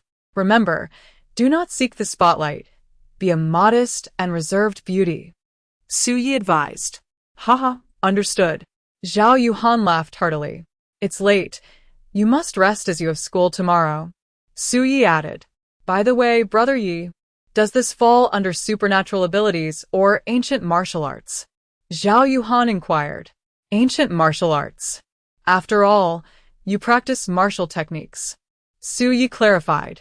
"A powerful martial arts beauty," Zhao Yuhan exclaimed with excitement, for she no longer considered herself ordinary. Su Yi chuckled without elaborating further. "In truth, This is not merely ancient martial arts. During his time in the military, he had heard of some reclusive practitioners within the country, but those are truly rare gems. After all, extraordinary individuals have existed throughout history. And Taoism, being a native religion of Huaxia, boasts numerous sections. Qin Shi Huang repeatedly dispatched alchemists to the Eastern Sea in search of the elixir of immortality. Emperor Wu of Han, Lu Che, conducted the Fengshan rituals at the 5 sacred mountains, emulating both Qin Shi Huang and Tang Taizong, Li Shimin, who were equally enamored with the pursuit of immortality. Throughout the annals of history, there have emerged figures shrouded in legend. Su Yi, once a skeptic of such notions, found himself compelled to believe following his rebirth through nirvana. His abilities, clairvoyance, invisibility, teleportation, and even regenerative powers could all be categorized as extraordinary talents. However, the totemic imprint, capable of absorbing energy, transcends the realm of mere abilities. While ancient martial artists practice meditation to cultivate inner strength, enhance their character, and fortify their willpower, they could not harness the vitality of heaven and earth to augment their prowess. Yet Su Yi can, and now Zhao Yuhan can as well. Thus, he surmised that this must pertain to the path of the cultivators. At that moment, a call from Cheng Jin interrupted his thoughts. Coconut. I've purchased a ticket for tomorrow. Please pick me up at the airport. During their school days, classmates affectionately referred to Su Yi as Coconut, a nickname that had stuck. And you? Su Yi inquired. Alas, I've asked numerous friends, but none are willing to come. They all aspire to thrive in the big cities. I'm at a loss. Cheng Jin lamented. No worries, your presence is all that matters. Su Yi replied with a smile. Shanghai, as a global metropolis, dwarfs the modest opportunities of Zhengzhou, a third-tier city, in terms of salary and prospects. Those striving in a bustling city naturally would not settle for life in such a small place. Where shall I stay? Cheng Jin asked. You can stay with Wu Tian. You met him during your last visit, my disciple. Su Yi suggested. Come on. Why can't I stay at your place? Cheng Jin expressed his dissatisfaction. Yuhan is at home. It wouldn't be convenient. Su Yi remarked. Get lost, you scoundrel hiding a beauty in your golden house. Cheng Jin expressed his disdain vehemently. What are you talking about? If you don't let me stay, then you must introduce me to some girlfriends. You have so many female students. You must recommend a few. Cheng Jin insisted. You should visit the martial arts school more often. If you fancy someone, take the initiative. Don't expect me to play matchmaker. Su Yi replied. That works. Cheng Jin laughed heartily. I won't keep you any longer. See you tomorrow. However, Su Yinghong arrived, eager to chat with him. This was her usual demeanor. She would come by whenever she had the chance, simply because she was fond of Su Yi. Su Yinghong was warm and enthusiastic, while Su Yi remained somewhat indifferent, though Su Yinghong was already accustomed to it. As their conversation continued, another woman entered. The neighbor, Song Yueshi. Su Yi was taken aback upon seeing her walk in. What brings her here? Wait, something is off. Why is there an energy fluctuation emanating from her? Su Yi instantly became alert. This was not Song Yueshi. Chapter 25. The shapeshifter Su Yi naturally would not pursue the matter of Yu Guangchuan retracting his hand, especially since he had already contributed 20 million. However, hiring an assassin with the intent to eliminate Su Yi could not be forgiven. Yingzi, you may step out for a moment, Su Yi said with a smile. Su Yinghong pouted, displaying a jealous demeanor. She was aware that Su Yi and Song Yueshi were neighbors, but since Song Yueshi enrolled in weekend classes, her sudden visit felt suspicious. Su Yinghong harbored feelings for Su Yi and had been diligently pursuing him. Thus, any other woman attempting to approach him was perceived as a formidable rival. In truth, in terms of physique and appearance, she is not inferior to Song Yueshi. However, Song Yueshi hails from a wealthy family, effortlessly outshining her by a considerable margin. Such a rival undeniably places immense pressure upon her. After Su Yinghong departed, Su Yi inquired, "What brings you here?" Song Yueshi smiled faintly, closed the door, drew the curtains, and then approached with an alluring gait, softly replying, "I came to see you." Stop. Su Yi interjected, raising her hand to halt her. Song Yueshi was momentarily taken aback before chuckling. "What is the matter? Reveal yourself. I wish to see your true face." Su Yi responded. Upon hearing this, Song Yueshi's expression shifted, and she feigned ignorance, saying, "I am unaware of what you are speaking of." The shapeshifter can effortlessly alter one's appearance, making it challenging to discern truth from illusion, even mimicking voices and some extraordinary abilities. "Alas, you cannot deceive me," Su Yi asserted. Damn. Chun Bing gasped in astonishment. How did Su Yi see through this? Had she spoken incorrectly? Su Yi scoffed. Indeed. Chun Bing laughed, subsequently unveiling her true self. Since she had already been uncovered, why bother with pretense? The transformation resembled a magic trick as Song Yueshi's facade began to peel away, revealing Chun Bing's authentic form. Standing at 178 centimeters tall, Chun Bing was exceptionally statuesque. With shoulder-length hair, strikingly large eyes, a high nose, fair complexion, and stunning features, exuding an air of noble elegance and exceptional charm. Such beauty ought to grace the runway as a model or thrive as an internet sensation. It is a pity she chose the path of an assassin. However, Su Yi would not show mercy nor refrain from striking her simply because of her beauty. To be lenient with an adversary is to be cruel to oneself. Chun Bing was here to kill him, and naturally, he would not hold back. Was it appealing? A faint smile appeared on Chun Bing's face. As a stunning beauty, she had grown accustomed to the lascivious gazes of men. However, Su Yi was quite handsome himself, which prevented her from feeling any aversion. "How much is my life worth?" Su Yi inquired. "What do you think?" Chun Bing retorted. "It must be worth at least 10 million. Su Yi estimated. 30 million. Chun Bing replied. "The one surnamed Yu certainly does not skimp." Su Yi chuckled. Chun Bing's eyes narrowed slightly, her heart uneasy, for Su Yi remained unnervingly calm. As an extraordinary assassin, she had taken countless lives. Some would tremble at her presence, others would seethe with rage. Yet, Su Yi remained composed, even engaging her in conversation. Such a person was either a fool or a formidable expert who completely dismissed her.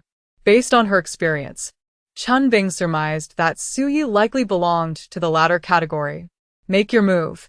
Let me see what skills you possess," Su Yi declared. Yu Guangchuan had already experienced Su Yi's prowess.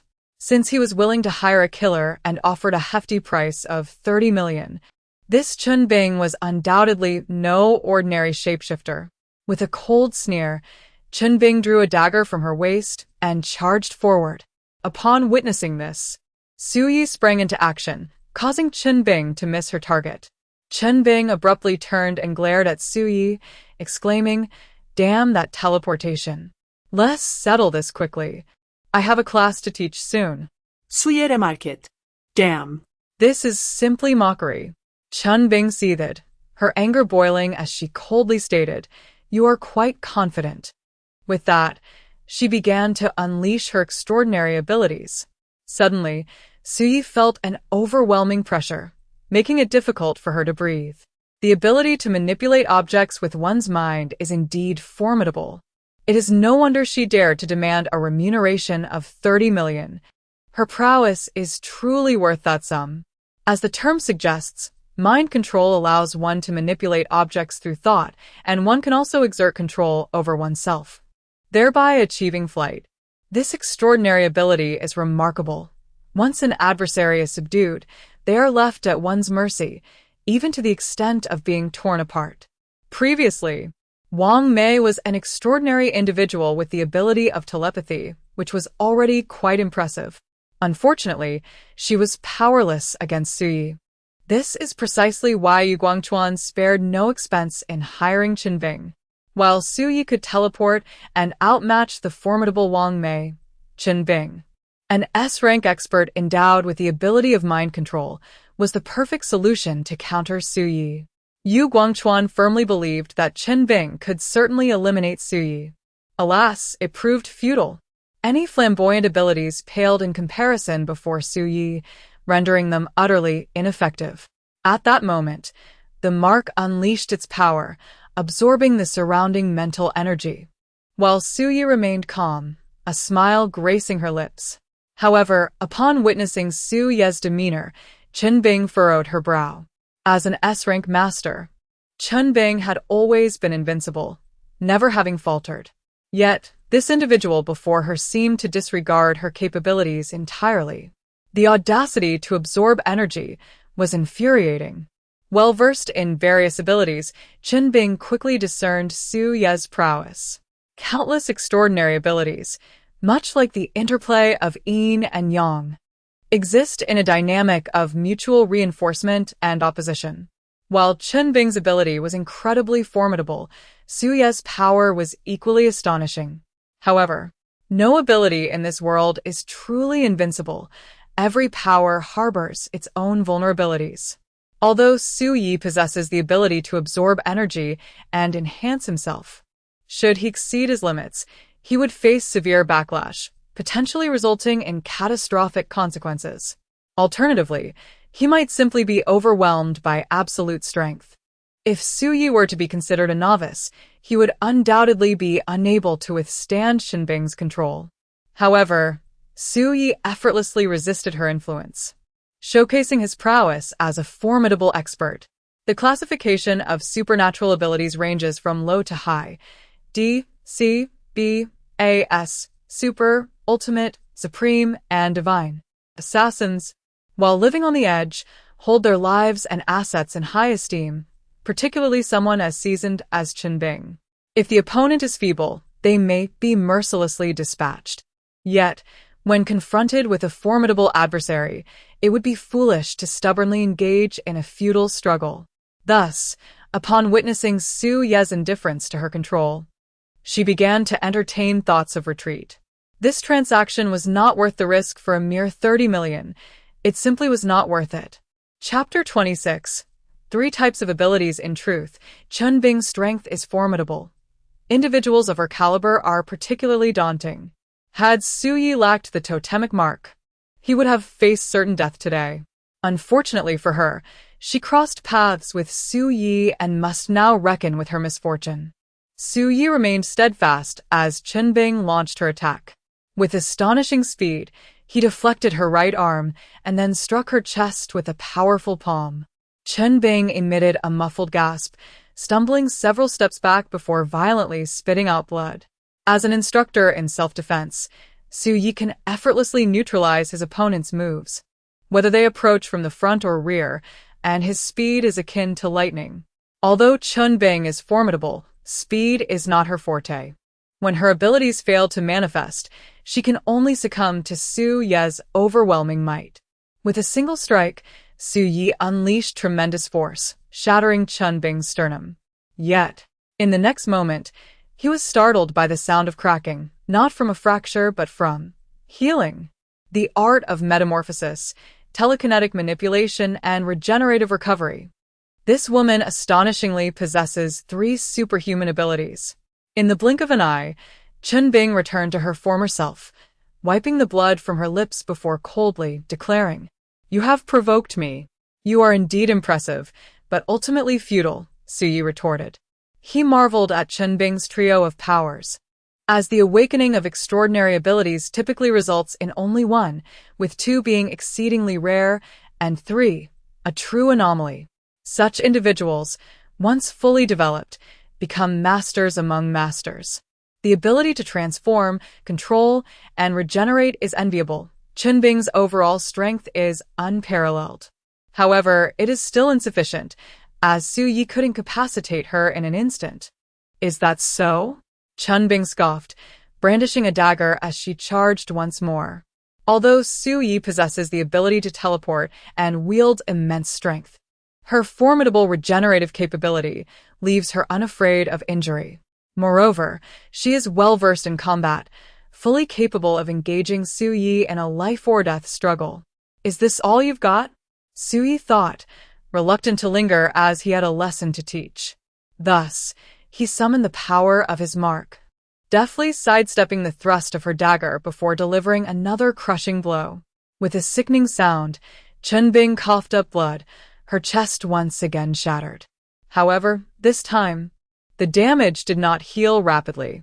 Chunbing's complexion was ashen, her hand pressed against her chest in agony, her eyes filled with terror.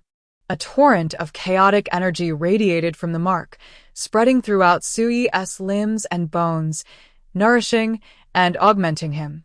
As the azure light dissipated and tranquility returned, Chunbing, once an S-rank expert, had seemingly been reduced to a mere shell of her former self. In stark contrast, Su Yi had made significant strides forward.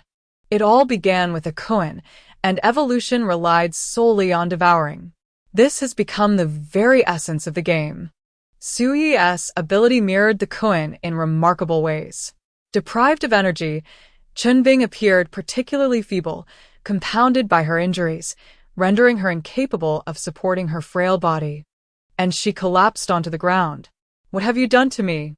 At that moment, Chunbing was utterly horrified. Her wounds had not healed, and she could sense no energy, lacking even the strength to rise again. The abruptness of her predicament filled her with dread. "This is your punishment. It is all the result of your own actions. However, I shall not take your life, so depart," Su Yi proclaimed. Indeed, Chunbing deserved death, for she had come with the intent to kill him. In the past, Su Yi would have shown no mercy. Yet now, he was merely a law-abiding citizen. To stain his hands with blood would shatter his peace and invite considerable trouble.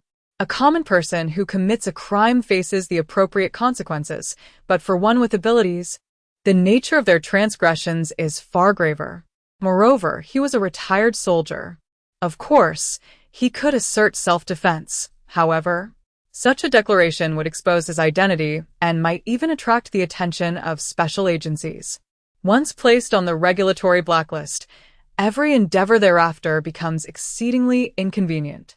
Hence, even though Chunbing is despicable, Su Yi is unwilling to embroil herself in trouble by taking her life. Moreover, she has already paid an exorbitant price. An S-level expert reduced to a mere shell of their former self, plummeting from the heights of success into the abyss, is a fate far more agonizing than death for someone like her. Many entrepreneurs, unable to bear the immense pressure of bankruptcy, ultimately choose the final escape of suicide. Chunbing is on the brink of madness. Su Yi's abilities are nothing short of astonishing. Yet now, she finds herself utterly incapable of sensing any energy, a reality that she finds intolerable, pushing her towards the brink of despair, her thoughts extinguished, nearly on the verge of tears. "I shall grant you 5 seconds. If you do not depart, I will take action," Su Yi declared coldly. Upon hearing these words, Chunbing felt fear. Chapter 27. A Shared Retreat? Su Yi's principle is, do not kill. Since she refrained from taking Chunbing's life, she would naturally spare Yu Guangchuan, the architect of this chaos. However, while the death penalty may be evaded, the punishment for living remains inevitable. If Yu Guangchuan seeks her demise, how could Su Yi allow him to go unscathed? Furthermore, violence is not the sole resolution to conflicts. Is Yu Guangchuan not the wealthiest in Yi City? Su Yi opts not to kill him, nor to strike him. She leaves his fate to his own reckoning. Chunbing drives at breakneck speed, with Su Yi trailing behind, maintaining a safe distance. Her sternum is fractured, collapsed, making each breath a struggle, and the pain is unbearable. In such a condition, Chunbing should have rushed to the hospital. Yet, Su Yi observes as she retrieves a bottle of oral solution from her possession, containing a crimson liquid that resembles blood. Chunbing unscrewed the cap and swallowed in one swift motion. Immediately, the sound of her fractured ribs knitting together echoed through the air. Her blood, like Su Yi, Chen Bing possessed formidable regenerative abilities. This self-healing power could cure numerous ailments, rendering the blood of those awakened with such abilities exceedingly precious. In the black market, even a mere 10 milliliters commanded astronomical prices, starting from millions. Throughout history, exorbitantly priced items have always been the privilege of the affluent, unattainable for the common folk. The regenerative blood, priced in millions, was beyond the reach of ordinary individuals. Yet, the wealthier one was, the more they cherished their lives, never hesitating to spend for a cure. Although Chen Bing had lost her powers and could no longer heal herself, her original blood still retained its efficacy, allowing her to recover in mere moments. While her injuries had mended, the loss of her abilities was an undeniable truth. Chen Bing's expression was frigid, her heart in turmoil. She could not accept this reality, feeling as if the world had collapsed around her. Since awakening, she had always believed herself to be favored by the divine, possessing three extraordinary abilities: control, output, and restoration, a trifecta that rendered her nearly perfect. She had grown accustomed to this life, and now, being thrust back into the realm of ordinary mortals was a torment more profound than death itself. The disparity was overwhelming, driving her to the brink of despair. And all of this was due to Su Yi. It was Su Yi who had snatched everything from her. Chen Bing loathed Su Yi, harboring a deep-seated hatred. Thus, she resolved to seek frenzied vengeance. Although she had lost her extraordinary powers, her experience as an assassin remained. While she may not be able to overpower Su Yi, she could certainly target those around him. According to the intelligence provided by Yu Guangchuan, Su Yi is not particularly sociable, having only a sister, who happens to be the neighbor of Song Yueshi. The motivation behind Yu Guangchuan's desire to eliminate Su Yi stems from Su Ye's unwavering support for Song Yueshi.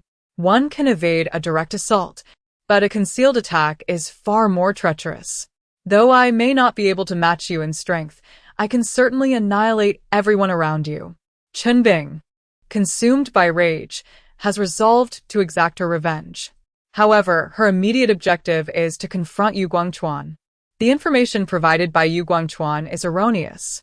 He claims Su Yi possesses the ability to teleport and boasts remarkable physical prowess, asserting that Wang Mei cannot manipulate his mind, thus categorizing him as an S-level master.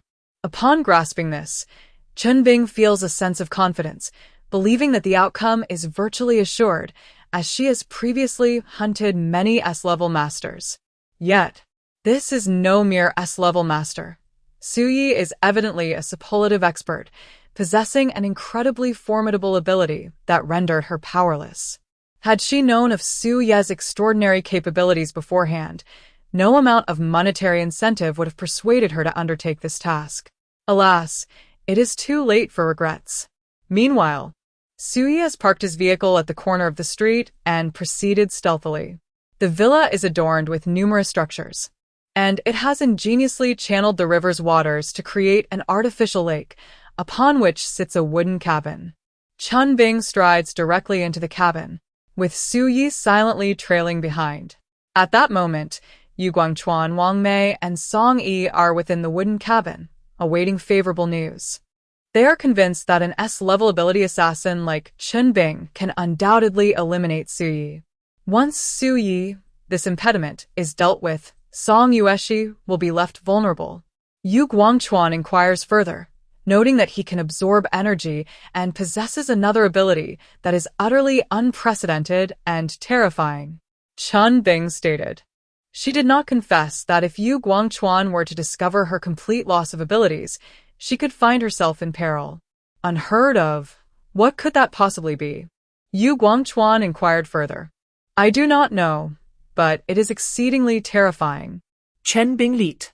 Although her injuries had healed, her abilities were entirely gone, which was extremely serious. And no one must know. Yu Guangchuan believed her, as he was aware of Chen Bing's formidable regenerative powers. As long as she was alive, she could recover from even the most severe injuries. However, Wang Mei seemed to sense something amiss. yet she remained silent. "What shall we do now?" Yu Guangchuan asked. He sought vengeance against Su Yi and had spared no expense to invite Chen Bing, only to face failure. And with Su Yi being so formidable, what would happen if he came knocking at his door? "You must figure it out yourself," Chen Bing replied coldly. "Miss Chen, please, we must stand together in this." Yu Guangchuan panicked.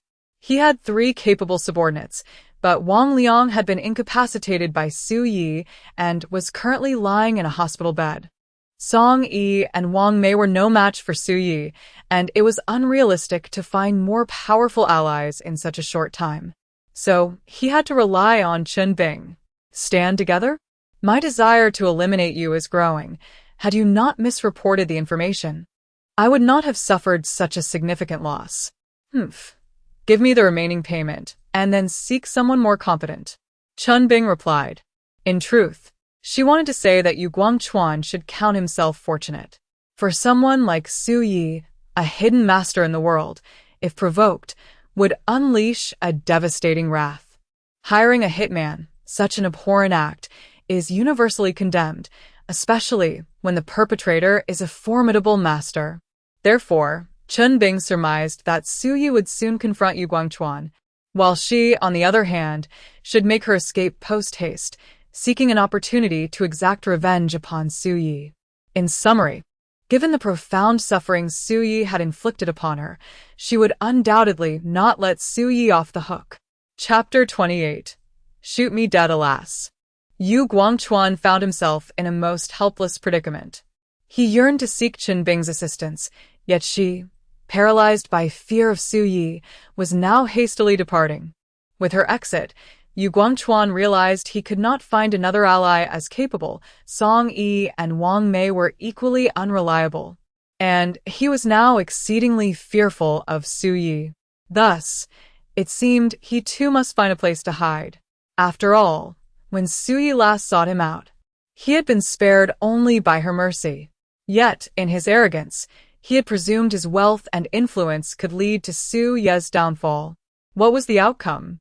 He had merely shot himself in the foot, incurring Su Yi's wrath entirely. Regretful yet powerless, he knew that pleading for mercy was futile. He could only temporarily conceal himself and devise another plan. As for the final payment, he had no choice but to comply. After all, he could not afford to offend Chen Bing. Yu Guangchuan withdrew a bank card from his pocket, poised to hand it to Chen Bing, when suddenly, Wang Mei conveyed a message to him. President Yu, there is something peculiar about Chen Bing. Stunned by this revelation, Yu Guangchuan was left bewildered. Wang Mei continued, initially, I was unable to penetrate her thoughts, for she is an S-level master with a stronger mental fortitude than mine. However, she is now quite weakened, and just moments ago, I attempted to delve into her memories and gleaned everything. Su Yi rendered her powerless. Her abilities have been entirely lost, reducing her to an ordinary person. Much like Wang Liang. Through their shared experiences, I have concluded that Su Yi's powers extend far beyond mere energy absorption. He possesses the frightening ability to drain energy, causing supernatural beings to regress into normalcy. However, as for Chen Bing, she has become irrelevant. How infuriating it is that this treacherous woman, having failed her mission and been rendered useless, still dares to attempt to swindle my money. Yu Guangchuan was particularly enraged. He had previously provided Chen Bing with a deposit of 5 million, with an additional 25 million to be paid upon the successful completion of her task. According to the rules of the underworld, since Chen Bing did not fulfill her mission, she had no right to demand the remaining payment. Chen Bing was immediately struck with terror as she glanced at Wang Mei, who stood beside Yu Guangchuan. This woman truly deserves her fate. Yu Guangchuan had previously introduced Wang Mei to her, a supernatural being with the ability of telepathy and formidable strength. Chen Bing had presumed that Wang Mei would not dare to act against her in the presence of such an S-class expert. Little did she know that Wang Mei was probing her thoughts, thereby uncovering the truth. Now that the truth had come to light, Chen Bing found herself in a perilous situation. In a moment of desperation, she suddenly drew her gun, aiming it at Yu Guangchuan, ready to fire. But in the next instant, she was left in utter shock. Wang Mei had been on guard against her all along. Upon seeing her draw the weapon, she swiftly took control of Chen Bing's mind and actions. Chen Bing stood frozen, the gun in her hand, yet unable to pull the trigger. Yu Guangchuan, seething with anger, snatched the gun from Chen Bing and slapped her across the face, exclaiming, "You filthy wretch! Do you still think you can kill me?" Chen Bing presently appeared frail and vulnerable, while Yu Guangchuan was a master of ancient martial arts. With a single strike, he sent her sprawling to the ground, blood trickling from her mouth and 2 of her teeth dislodged. As she lay helplessly on the ground, despair enveloped her. She was acutely aware that her fate was sealed. Su Yi had spared her, for he was a true master, embodying the essence of a skilled fighter. However, Yu Guangchuan was nothing but a malicious scoundrel, and now that she had fallen into his clutches, her prospects were grim. In the world of survival, one must eventually pay their dues. Previously, Chen Bing had dismissed such notions, brimming with confidence in her own abilities. Although she had faced numerous perils, she had always managed to avert disaster. Yet now, it was too late for regrets. She had taken many lives, both good and bad, and now the time for retribution had arrived. In this moment, she felt no fear of death. Instead, she chose to confront her fate with equanimity, smiling as she declared, "Go ahead. You think it's easy to die? You failed to kill Su Yi, and now you've brought this trouble upon me. I shall make your existence a living hell."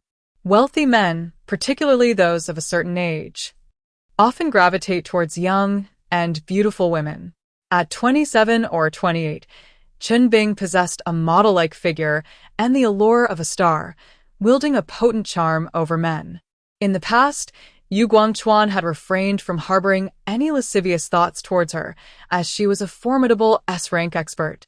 Yet now, rendered powerless, there was nothing to restrain his desires. Yu Guangchuan, fearing Su Ye's wrath, resolved to hide and devise a plan. Conveniently, he could take Chen Bing along, tormenting her 10 times a day, and once he grew weary of the amusement, he would cast her aside at a bathhouse, further exploiting her value. Regardless, he would not allow Chen Bing to have an easy time. Upon witnessing the sinister grin on Yu Guangchuan's face, Chen Bing realized this scoundrel intended to humiliate her. Coldly, she retorted, "If you were a man, you would shoot me." "Of course, I would shoot you, but not with this gun," Yu Guangchuan replied with a smile, laying the weapon upon the table. He then instructed Song Yi and Wang Mei, "You may leave now." Both, being astute individuals, understood the gravity of the situation and discreetly exited, closing the door behind them. An S-class assassin. Who would have thought you'd find yourself in such a predicament? Yu Guangchuan's malevolent smile widened as he advanced toward Chen Bing.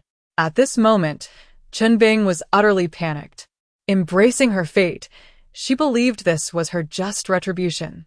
Thus, if death were to come, so be it, for pleading for mercy would be futile.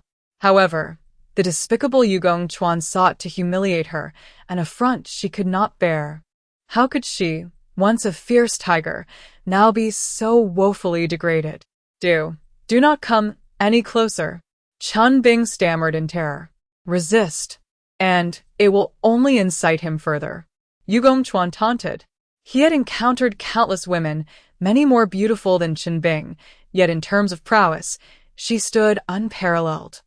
Had she not been incapacitated, confronting him would have been akin to slaughtering a mere dog. Yet now, with her strength diminished, he felt free to act upon his whims. Yet, unbeknownst to Yu Guangchuan, another individual had been standing within the wooden cabin all along. As Su Yi took in the unfolding scene, he felt it was the perfect moment to reveal himself. Chapter 29. A Gamble Ahem. Just as Yu Guangchuan was about to commit his malevolent act against Chen Bing, Su Yi deliberately cleared his throat twice. The sudden sound startled Yu Guangchuan, causing him to glance around in panic and exclaim, "Who is there? You truly are a scoundrel." Su Yi scoffed, simultaneously revealing his true form. When Yu Guangchuan beheld Su Yi materialize before him, terror nearly overwhelmed him, causing him to lose control. How on earth did this fellow arrive? Had he been tailing Qinbing? However, Wang Mei had just been present. How could she have failed to notice Su Yi? Though Yu Guangchuan was not an ability wielder, he possessed a modicum of common sense. Ability wielders radiate energy fluctuations when utilizing their powers, akin to the way thunder accompanies rain. While martial artists may not sense it, fellow ability wielders certainly can. Yet, Su Yi had been concealed for quite some time without Wang Mei detecting him. Was it that she had let her guard down, or was Su Yi simply too formidable? Nevertheless, Yu Guangchuan had no time to ponder these matters. He had summoned Qinbing to eliminate Su Yi, but Su Yi's prowess proved overwhelming, nearly turning the tables on Qinbing. Having followed Qinbing to this location, Su Yi had overheard their entire conversation, and now, with both the evidence and the perpetrator in hand, Yu Guangchuan's attempts at denial would prove futile. Instructor Su. Faced with the unfathomable prowess of Su Yi, Yu Guangchuan trembled in fear. With a dismissive scoff, Su Yi struck him across the face with a resounding slap. A sharp crack echoed through the air, resonating with a crispness that signified the force behind Su Yi's strike. His blow left a numbing buzz in the victim's head, and 5 distinct fingerprints marred the left side of his face, oozing crimson droplets.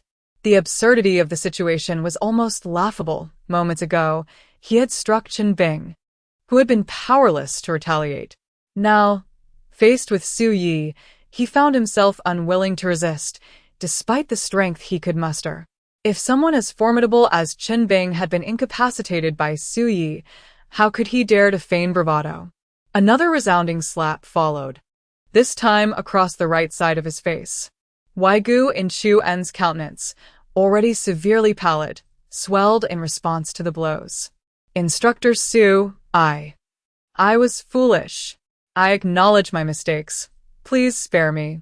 He pleaded, adopting a tone of subservience. A true man knows when to bend and when to stand firm. Su Yi's prowess was evident. Taking his life would be as effortless as a flick of the wrist. Overwhelmed by fear, Waigu in Chu En resorted to groveling, dropping to his knees, fully prepared to bow and plead for mercy, even if it meant calling Su Yi father. I have already shown you mercy once, yet you remain ungrateful, plotting my demise. You truly deserve to perish.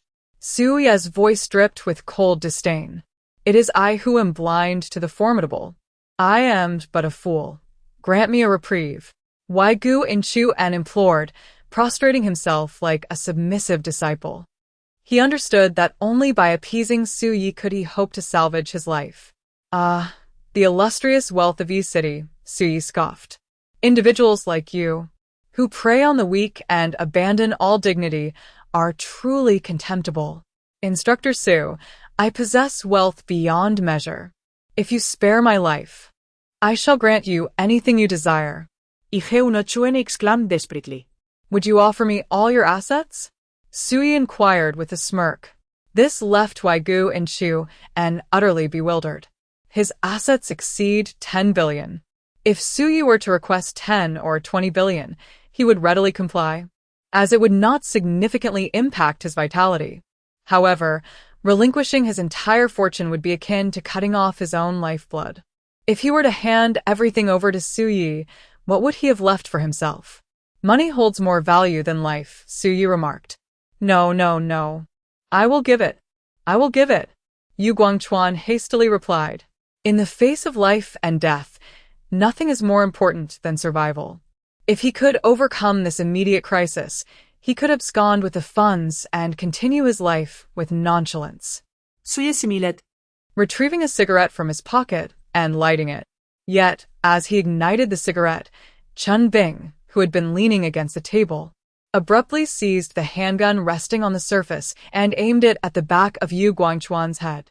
With a sharp crack, Yu Guangchuan collapsed to the ground. What the hell? You! Su Yi exclaimed in shock. The reason he had accompanied Qinbing to this place was to comprehend the situation. not to resort to murder. He believed that Yu Guangchuan, having acted foolishly once, would not repeat his mistakes.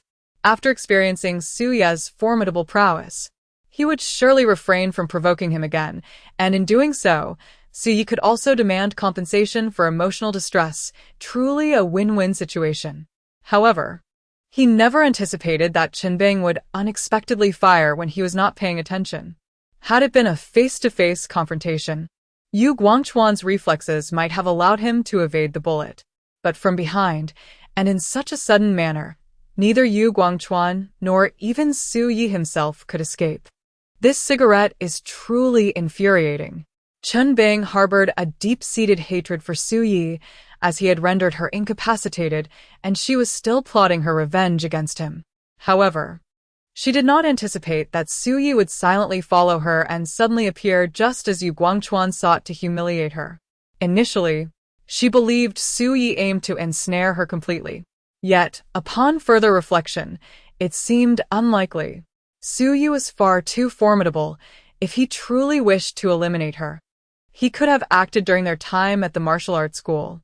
Similarly, if he desired to eliminate Yu Guangchuan, it would have been a trivial task, rendering any need to follow her unnecessary. Thus, she perceived Su Yi as a person of genuine prowess, exceptionally discreet in nature. The rationale was simple. As a superlative master, should he aspire for greatness, his capabilities would easily afford him anything he desired. Yet, this extraordinary figure merely operated a martial arts school. Much like the monk who sweeps the floor, possessing unparalleled strength, yet choosing to remain inconspicuous. Chen Bing, being a figure of the martial world, had encountered many reclusive experts, but Su Yi was the most extraordinary among them. Therefore, she decided to take a gamble. You spare my life, and now you save me once again. My feelings for you are a tumultuous mix of love and resentment, Chen Bing declared. Put down the gun, Su Yi commanded. Given his prowess, he could effortlessly catch a bullet with his bare hands in a face-to-face confrontation. Having once been a special forces soldier, he had handled every type of firearm. Now, however, he refrained from using guns, which made others wielding firearms feel unsettling to him. Without hesitation, Chen Bing tossed the gun onto the table. She felt utterly powerless. Should Su Yi genuinely wish to end her life, even a rocket launcher would be of no avail. Su Yi reignited his cigarette, taking a puff, his heart heavy with frustration. He believed that Chen Bing would simply walk away. Even if she sought revenge, she would find an opportunity in the future. However, she decisively eliminated Yu Guangchuan, complicating matters further. Su Yi had merely come to demand compensation for emotional distress, a sum he found quite agreeable. And he could ask for any amount, knowing that Yu Guangchuan would unconditionally comply to save his own life. But with Yu Guangchuan deceased, whom could he turn to for redress? Su Yi, as long as you agree to restore my abilities, I shall henceforth be at your service. Do not forget that I possess the art of metamorphosis. Yu Guangchuan is dead, yet I can take on his role. To have me is to acquire everything Yu Guangchuan represented, Chen Bing proclaimed. She believed that since Su Yi had the power to incapacitate her, he must also possess the means to restore her. As for her animosity towards Su Yi, if he were to grant her the return of her strength, resentment would be the least of her concerns. Gratitude would prevail. Thus, Chen Bing was willing to take a gamble. Failure meant facing death. Chapter 30. The actor delayed by assassins. I cannot restore your abilities, and even if I could, I would not do so, Su Yi replied. Why? Chen Bing inquired. Why? Su Yi chuckled, responding, You, a cold-blooded and heartless assassin, should consider yourself fortunate that I haven't ended your life. Yet you still dare to hope for my assistance in regaining your powers? Moreover, you are driven by greed rather than loyalty.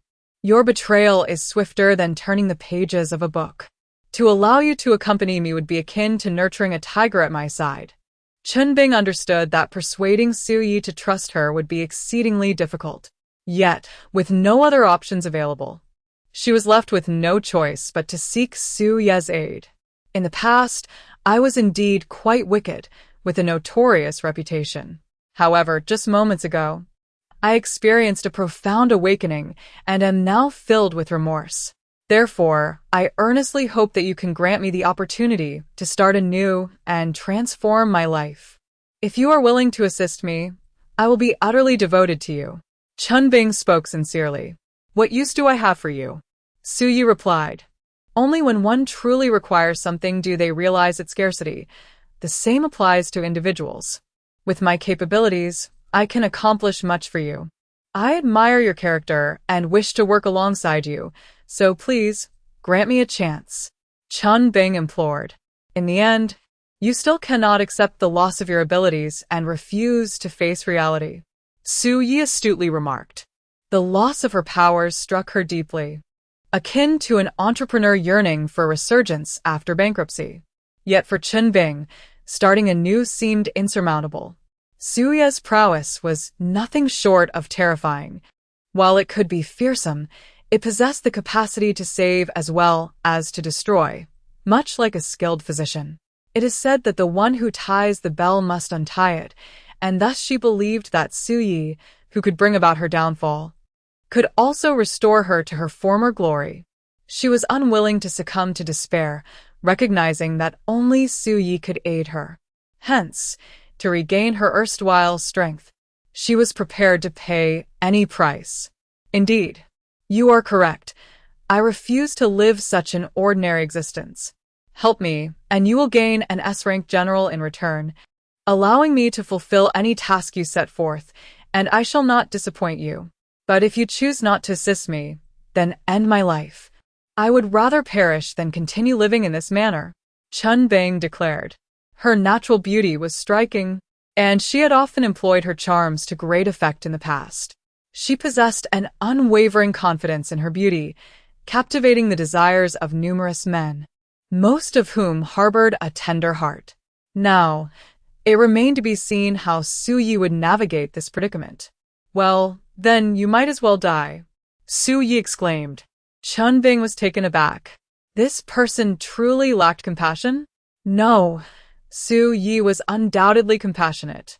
Chun Bing understood that Su Yi was a neighbor of Song Yueshi, and it was precisely her unwillingness to witness Song Yueshi suffer that drove her to take a stand and forge enmity with Yu Guangchuan. Hence, she believed Su Yi was merely testing her resolve. Consequently, she felt compelled to demonstrate her determination through action. With this thought, Chun Bing seized the handgun from the table, aimed it at her abdomen, and without hesitation, pulled the trigger. Bang!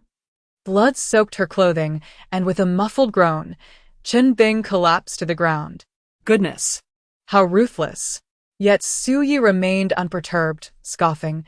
Your blood possesses formidable healing abilities. This injury is but trivial. Do not waste your effort. I will not accept your sacrifice. As she spoke, Su Yi feigned turning to leave. You are utterly heartless, Chun Bing cried out in despair. She had no reserves of blood left. This shot could very well cost her life.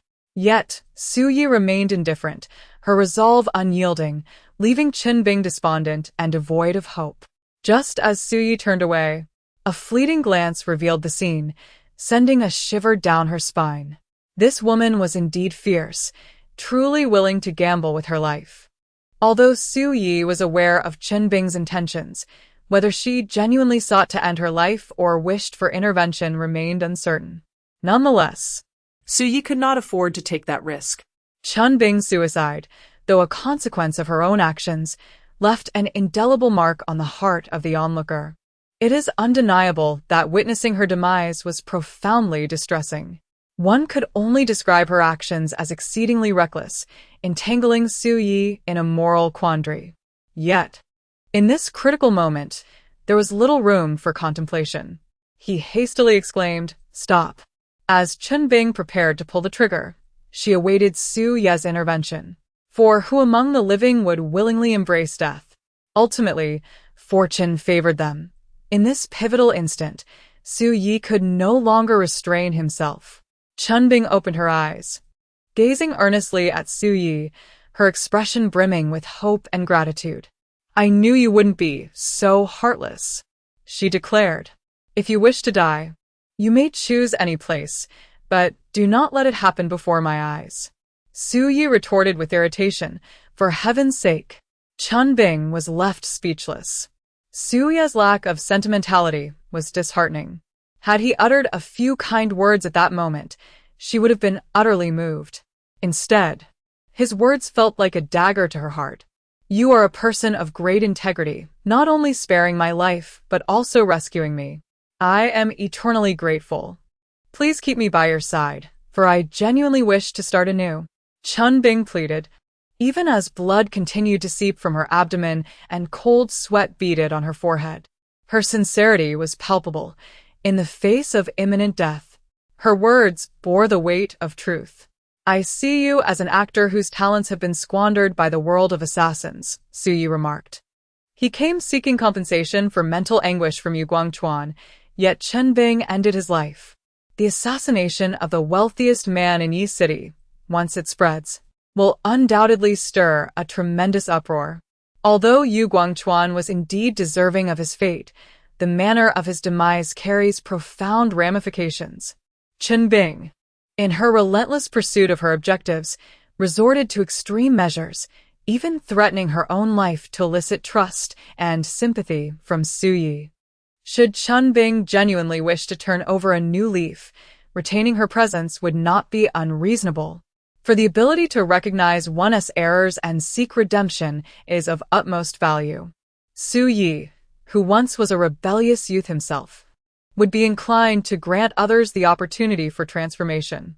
However, what concerns him is the possibility that she may remain unrepentant, betraying his goodwill after he rescues her. Nevertheless, such a scenario would not trouble Su Yi excessively, for with his formidable strength, he could easily incapacitate Chen Bing if necessary.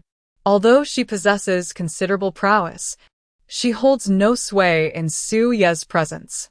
The crux of the matter lies in the fact that Yu Guangchuan, the richest man in Yi City, cannot simply perish without cause. Given the circumstances, Su Yi cannot help but muse that perhaps this is fate's design. Yu Guangchuan, having committed numerous misdeeds, has met a just end. Chun Bing, despite also being a person of questionable morals, has shown remorse. If she were to truly reform, she could atone for her past transgressions. Crucially, she could take Yu Guangchuan's place. Despite his status as the wealthiest individual in Yi City, he engaged in many unscrupulous businesses, amassing a fortune through nefarious means, inciting widespread public outrage, with countless individuals wishing to unearth his ancestors' graves and curse his lineage. If Chen Bing were to replace Yu Guangchuan, then under Su Yi's guidance, this wealthy individual from Yeqing would truly become an entrepreneur of significant societal contribution. With this thought, Su Yi took a deep breath and gestured toward Yu Guangchuan's lifeless body, saying, "You should be adept at handling this matter." Upon hearing this, Chen Bing was filled with joy, for she understood that Su Yi had indirectly agreed to accept her. "Rest assured, I will manage it thoroughly," Chen Bing replied. Su Yi nodded slightly and stepped closer to Chen Bing, delicately slicing her fingertip with her thumbnail, causing a wound to form from which a droplet of blood fell onto Chen Bing's forehead. The blood seeped into Chen Bing's skin, and in an instant, it began to take effect. The gaping wounds from the bullets that had pierced through her abdomen rapidly healed, and Chen Bing's pallid complexion improved significantly. "You!" Chen Bing gasped in astonishment, realizing that Su Yi possessed regenerative abilities even more formidable than her own. Chapter 31. She is a thief. I offer you an opportunity, but you must value it. If you fail to repent, I will not hesitate to render you powerless, Su Yi declared. "Yes, I will not disappoint you," Chen Bing responded resolutely. In truth, her actions stemmed from a sense of helplessness. After all, Su Yi had incapacitated her, leaving her deeply unsatisfied, which compelled her to seek assistance from Su Yi. As for her previous animosity towards Su Yi, it had dissipated the moment Su Yi agreed to help her. It is worth noting that she had once contemplated ending Suye's life, yet Suye had spared her and even saved her. Such immense kindness left her overwhelmed with gratitude, leaving no room for hatred. Moreover, Suye possessed formidable strength, truly a master in his own right. He exuded grace, a sense of justice, and compassion, complemented by his striking appearance, which harmonized with his age, thus igniting a spark of admiration within her for him. Your energy has been nearly entirely absorbed by me, akin to a lake that has run dry. However, you are ultimately an awakened being. With proper nurturing, restoration is indeed possible, albeit it requires time, Suye remarked. He had incapacitated many individuals, but had never assisted anyone in regaining their strength. Yet, he possessed the unique ability to facilitate such recovery, an exclusive talent of his own. Indeed, I knew you would find a way, Chun Bing exclaimed with joy. Please, have a seat on the sofa, Suye instructed. Chun Bing nodded, rising from the ground to take her place on the couch. Suye approached her, placing his right hand gently atop her head, while simultaneously the totemic mark emanated a cerulean glow, beginning to nourish Chun Bing. During this process, she distinctly felt her energy revitalizing, akin to a torrent surging into a parched lake. A few minutes later, Suye withdrew his hand, his complexion slightly pale. The act of restoration had drained him significantly, yet with his current prowess, he would soon recuperate. How do you feel now? Suye inquired. I believe I have regained about 10%. Chun Bing responded with excitement. Although she was still far from her peak condition, it was a commendable improvement. In approximately a month, you should be fully restored, Suye assured her. Yes. Thank you. Chun Bing expressed her gratitude. If you truly wish to thank me, then strive to be a better person in the future. Suye declared, I have assured you that I will never let you down. Chun Bing replied, I hope my choice is the right one. Suye affirmed, it cannot be wrong. Chun Bing smiled. Well then, you take care of this mess. Once you have regained control, come to Zhongzhou to see me, Suye said. There was no need for Suye to worry about the aftermath. If Chun Bing could not manage such trivial matters, what use would she be? He had already claimed Chun Bing as his own, and from this moment forth, she would become Yu Guangchuan. With Suye as her superior, he had essentially acquired immense wealth. Even if he indulged in frivolities and idleness in the future, his life would still be devoid of financial concerns. Yet, this was not the life Suye desired. A life spent in laziness would render one's existence utterly meaningless. Thus, he resolved to pursue endeavors that truly interested him, for he was not the type to remain idle. While one could tolerate inactivity for a day or two, prolonged idleness would inevitably lead to profound boredom. The substantial sum of 30 million could facilitate numerous ventures, and with Chun Bing as a formidable ally, he could truly afford to indulge himself. Upon returning to the martial arts school, he found that the classes had concluded. Students were pairing off to practice, and Wu Tian was diligently overseeing their training. After exchanging pleasantries with Wu Tian, Suye proceeded to his office, brewed a cup of tea, and leisurely enjoyed a smoke while reading a book. Before long, Su Hong arrived. Brother Yi, Song Yueshi came looking for you at noon. When did she leave? I also saw a beautiful woman rushing out in a flurry. Who was she? At that moment, she was present, and then she went to the first floor. If Song Yueshi had departed, she would undoubtedly have noticed. Yet, throughout the entire time, she never caught sight of Song Yueshi. Instead, she encountered a short-haired beauty who, as if seeing a ghost, fled in panic. The crucial point is that Suye even chased after her. At that time, she inquired, but Suye remained silent, leaving her utterly perplexed. Su Hong asked, What a thief? Suye replied earnestly, Well then, forget I asked. Su Hong said, feeling quite vexed, and turned to leave. Observing Su Hong's departing figure, Suye smiled helplessly. After all, this matter was beyond explanation. After a while, Wu Tian also arrived. Whenever he wasn't busy, he would rush over to chat and smoke with Suyi. I bought a new car, traded in the Accord. Once you get your driver's license, you can choose any car under 300,000. 수의 remarket. What kind of car did you buy? Wu Tian inquired with curiosity. A Land Rover Range Rover. 수의 replied truthfully. Wow. That's impressive. Wu Tian exclaimed in astonishment. You must have struck it rich. Otherwise, you wouldn't buy such an exquisite vehicle. Keep it low-key. Keep it low-key. Su Yi chuckled. Brother Yi, you're just showing off your wealth. Wu Tian said enviously. It's just a car. What am I showing off? Su Yi replied. With wealth comes confidence, and your speech reflects it. Wu Tian remarked. Do you want to get beaten? Su Yi furrowed his brow. Wu Tian chuckled and continued, Brother Yi, the houses in Jinxiu Garden are quite nice, in a good location around 6,000 per square meter, which isn't overly expensive. What do you think? Are there any available units? Su Yi asked. Indeed. How could there not be? I specifically inquired. Wu Tian remarked. Well, that place is indeed quite nice. I had considered purchasing it myself initially, but I found it too expensive. Now it is perfect for you. Su Yi responded. Times have changed. Previously, he lacked the financial means to buy what he desired, but now, with wealth at his disposal, he could choose to acquire whatever he wished. Moreover, Wu Tian is a dear friend, and Su Yi would not hesitate to spend on him. Thank you, Brother Yi moi. Wu Tian exclaimed with immense joy.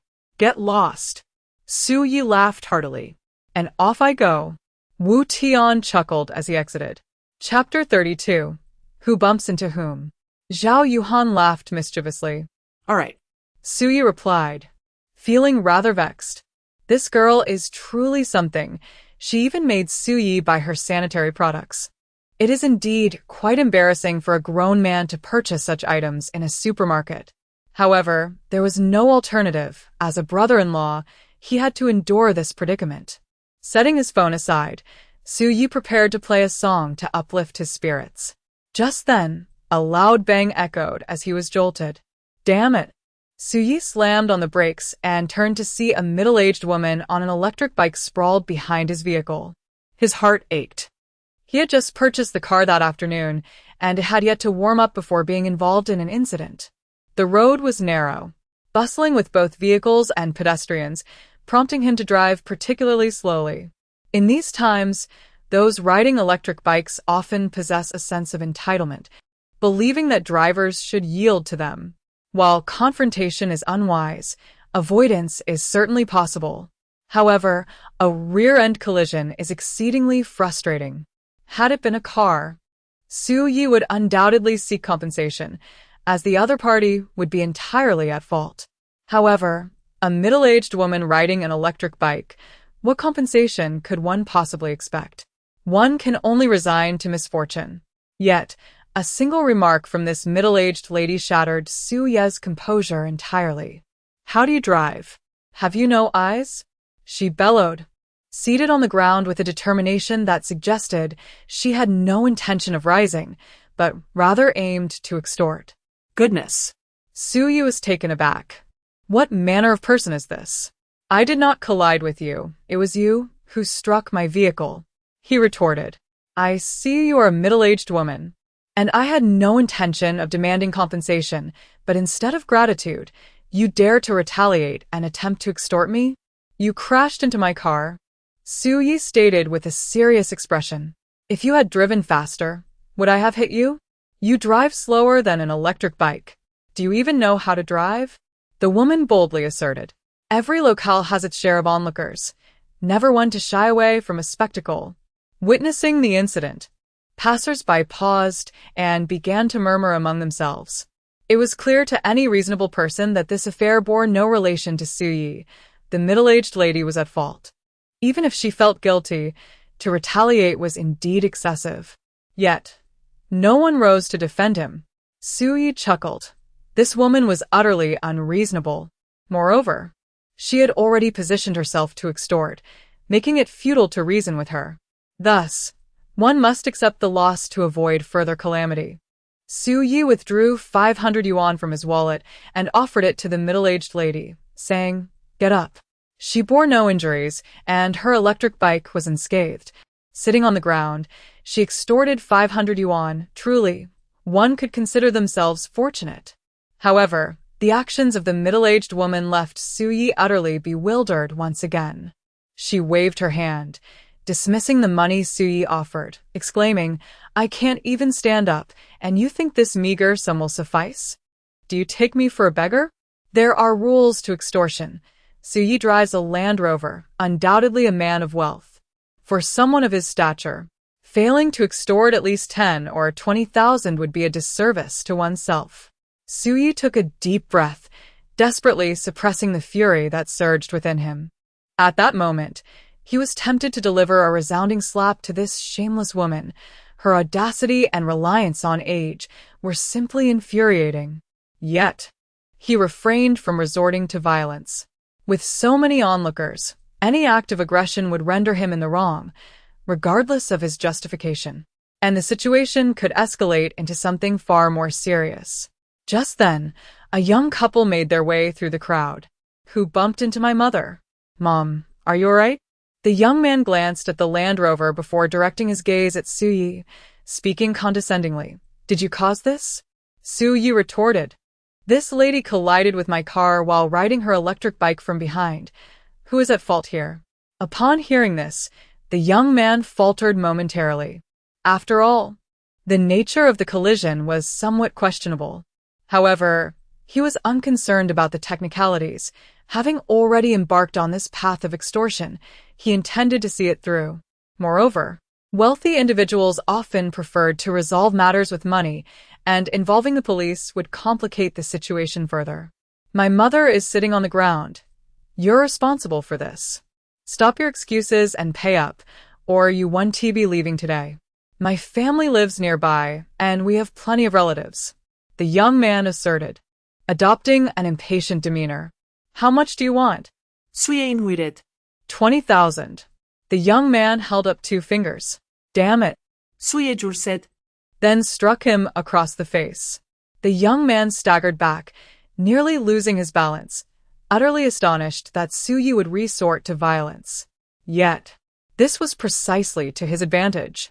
In these times, the unwritten rule is that whoever strikes first forfeits their right to reason. Although Xia Yu was in the right, his act of aggression rendered his justification null and void. "Did you all see that? He assaulted me. You're done for today," the young man exclaimed, covering his face with his hand and raising his voice. Meanwhile, the woman swiftly took out her phone to capture the moment. Observing this, Xia Yu promptly seized the phone and smashed it to the ground. "Why did you break my phone? How dare you be so reckless?" the woman retorted, revealing her true, confrontational nature. Chapter 33. A narrow path for enemies. Xia Yu had no intention of resorting to violence, but the young man's demand for 20,000 was simply intolerable. Over the years, the prevalence of scams has been widely reported in the news, yet this was Xia Yu's first encounter. He had initially hoped to resolve the matter by parting with some money to avert greater trouble, but the audacity of demanding such a sum was outrageous. Although he was now financially secure, 20,000 was hardly a trivial amount, and he refused to squander it on such an unscrupulous individual. Even if he were to throw away that sum, he would never allow these scoundrels to benefit from it. The couple unleashed a torrent of insults, hurling verbal barbs at Xia Yu while simultaneously seeking the sympathy of onlookers, hoping to recruit them as witnesses. Although the onlookers did not openly voice their support, they were all acutely aware of right and wrong. Presently, it seemed that 9 out of 10 harbored a deep-seated disdain for those engaging in deceitful schemes. The blame for this situation did not lie with Xia Yu, but rather with the unscrupulous gang that was twisting the narrative. Those who resort to trickery deserved nothing less than the harshest of punishments, and the world would be better off with one less of their ilk. Thus, the spectators unanimously applauded Xia Yu's decisive actions, believing he should be even more relentless. The couple continued their incessant complaints, particularly the older woman seated on the ground, whose foul language was utterly repugnant. Meanwhile, the young man attempted to provoke Su Yi, daring him to strike again. Su Yi did not disappoint. He swiftly retaliated with 2 forceful punches to the young man's face, leaving him disoriented, with a broken nose and blood streaming down his visage. The young man grimaced in agony, writhing on the ground, reveling in the chaos, as he anticipated that the intensity of Su Yi's assault would escalate the situation further, thereby increasing his potential for extortion. The onlookers admired Su Yi, regarding him as a courageous figure unafraid to escalate matters. It was indeed exhilarating to witness, for the young man truly deserved such retribution. However, in most circumstances, few would dare to exhibit such boldness, fearing the repercussions of escalating the situation. Su Yi, driving a brand new Range Rover, clearly did not lack for resources. His actions were a manifestation of what they wished to do, but dared not attempt, leading them to silently commend his audacity. If you possess any sense of public decency, please refrain from taking photographs, Su Yi urged upon noticing someone attempting to capture the moment. Upon hearing these words, those who were taking photographs swiftly tucked away their phones. Hey, do you people have any conscience? This guy has not only collided with someone but is also assaulting them, and you still choose to support him? Lamented a middle-aged woman. This truly is the pot calling the kettle black. The onlookers, filled with disdain and scorn, cast judgmental glances at the shameless individual. Su Yi lit a cigarette and, looking down from his elevated position, asked the young man, "Do you still want money? I will make sure to ruin you today." The young man, lying on the ground, retorted fiercely before pulling out his phone to call the police. Su Yi chuckled. Since he had encountered such a troublesome affair, he might as well see it through to the end. He dialed Su Yinghong's number. "I recall you mentioning that Du Liang's father is the chief of the police station in Zhengzhou?" "Yes, that's correct. Why do you ask?" Su Yinghong responded, puzzled. "Is he still pursuing you?" Su Yi inquired. "Oh, it's so annoying. Yigo, why are you suddenly asking about this? Where are you? It's so noisy." Su Yinghong replied, "I've run into a scammer. If it's convenient, could you call Du Liang for me?" Su Yi said. "A scammer? Where are you? I'll have him come over right away," Su Yinghong exclaimed urgently. After providing Su Yinghong with his location, Su Yi ended the call and stood there smoking.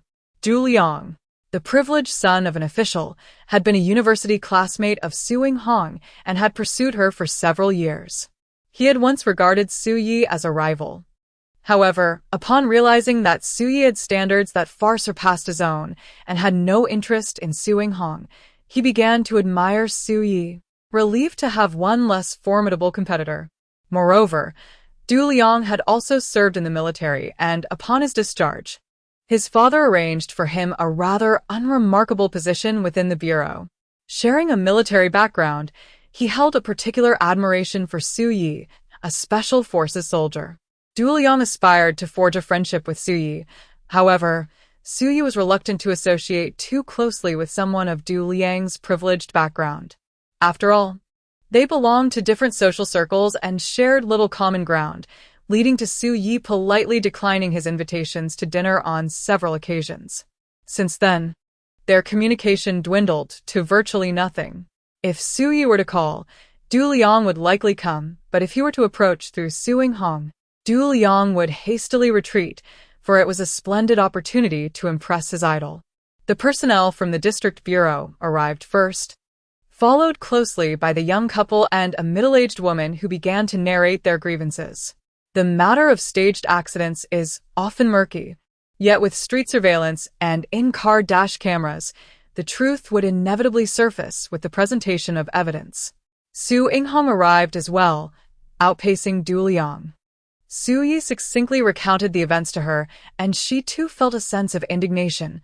After all, those who engage in such deceitful practices are thoroughly despicable. Du Liang arrived somewhat late, yet he did not summon a large entourage. He merely drove 2 cars with 7 or 8 individuals. Although Du Liang held a minor position within the municipal bureau, his father's high-ranking status commanded respect, and the district officials greeted him with deference. Liang. Brother Liang? Upon seeing Du Liang, the young man instantly wilted, his mind racing with expletives, as he had never imagined that Su Yi would be acquainted with Du Liang, let alone have summoned him. Lu Xiang? You scoundrel! Du Liang exclaimed, recognizing the young man immediately. It turns out that Du Liang and Lu Xiang were classmates. In his youth, Du Liang was particularly honest, while Lu Xiang was the leader among the children. Du Liang came from a wealthy family, which made him a frequent target of Lu Xiang's bullying, as Lu would often demand money from him. However, the innocent child transformed as he grew older. Starting from high school, Du Liang's father ascended in status, and Du Liang became increasingly audacious, eventually turning the tables and bullying Lu Xiang instead. Many individuals follow a similar trajectory. Those who thrived in school often find themselves struggling in the real world, while those who were meek during their school years, due to their affluent and powerful backgrounds, emerge as leaders in society. Su Yi was once a prominent figure himself, but had he not enlisted in the military, he likely would have faced a similarly dismal existence.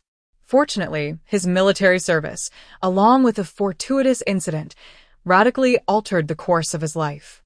Knowing Lu Xiang, the opportunist, made matters considerably simpler for Du Liang. He decided to take immediate action and clean up the situation thoroughly. Furthermore, since Su Yinghong had summoned him that evening, he was determined to handle the affair with elegance. The middle-aged woman continued her raucous display, crying and causing a scene, but the police remained indifferent to her theatrics, forcibly escorting her into the vehicle. Du Liang dispatched someone to review the street surveillance footage, while Su Yinghong accompanied Su Yi to the police station, providing video evidence from the dashcam. With the surveillance footage and video as irrefutable proof, the middle-aged woman, once brimming with indignation, now wore a woeful expression and refrained from further outbursts. As for Su Ye's altercation with Lu Xiang, that was a separate matter entirely from the car accident. In Du Liang's hands, Lu Xiang had completely crumbled, lacking the courage to demand an explanation. Thus, he had no choice but to accept his fate. Finally, Lu Xiang and his companions were detained and fined for their fraudulent activities, which severely disrupted social order and public safety, as well as for extortion. As for Su Ye's act of violence, he merely received a warning. Of course, Su Ye's situation was just a formality. Chapter 34. Where there S.A. will. There S.A. way at the entrance of the police station, Du Liang remarked with a grin, "Brother Yi, you've upgraded to a Range Rover." Earlier, at the scene, he had been astonished to see Su Yi driving the luxury vehicle. However, due to the crowd, he felt it inappropriate to express his surprise at the time. Hence his light-hearted comment now. His curiosity was genuine, devoid of any mockery. To his knowledge, aside from running a martial arts school, Su Yi did not have any other source of income. Yet, that new long-wheelbase Range Rover, valued at over 3 million, was an enigma. Given Su Ye's income, it seemed implausible that he could afford such a lavish purchase even after decades of hard work. Even with a 5-year installment plan and a 30 down payment, he would still need over $1 million as a deposit. Thus, Du Liang's curiosity was piqued. Su Yinghong shared this sentiment, equally intrigued by the source of Su Ye's wealth that could finance such an extravagant vehicle.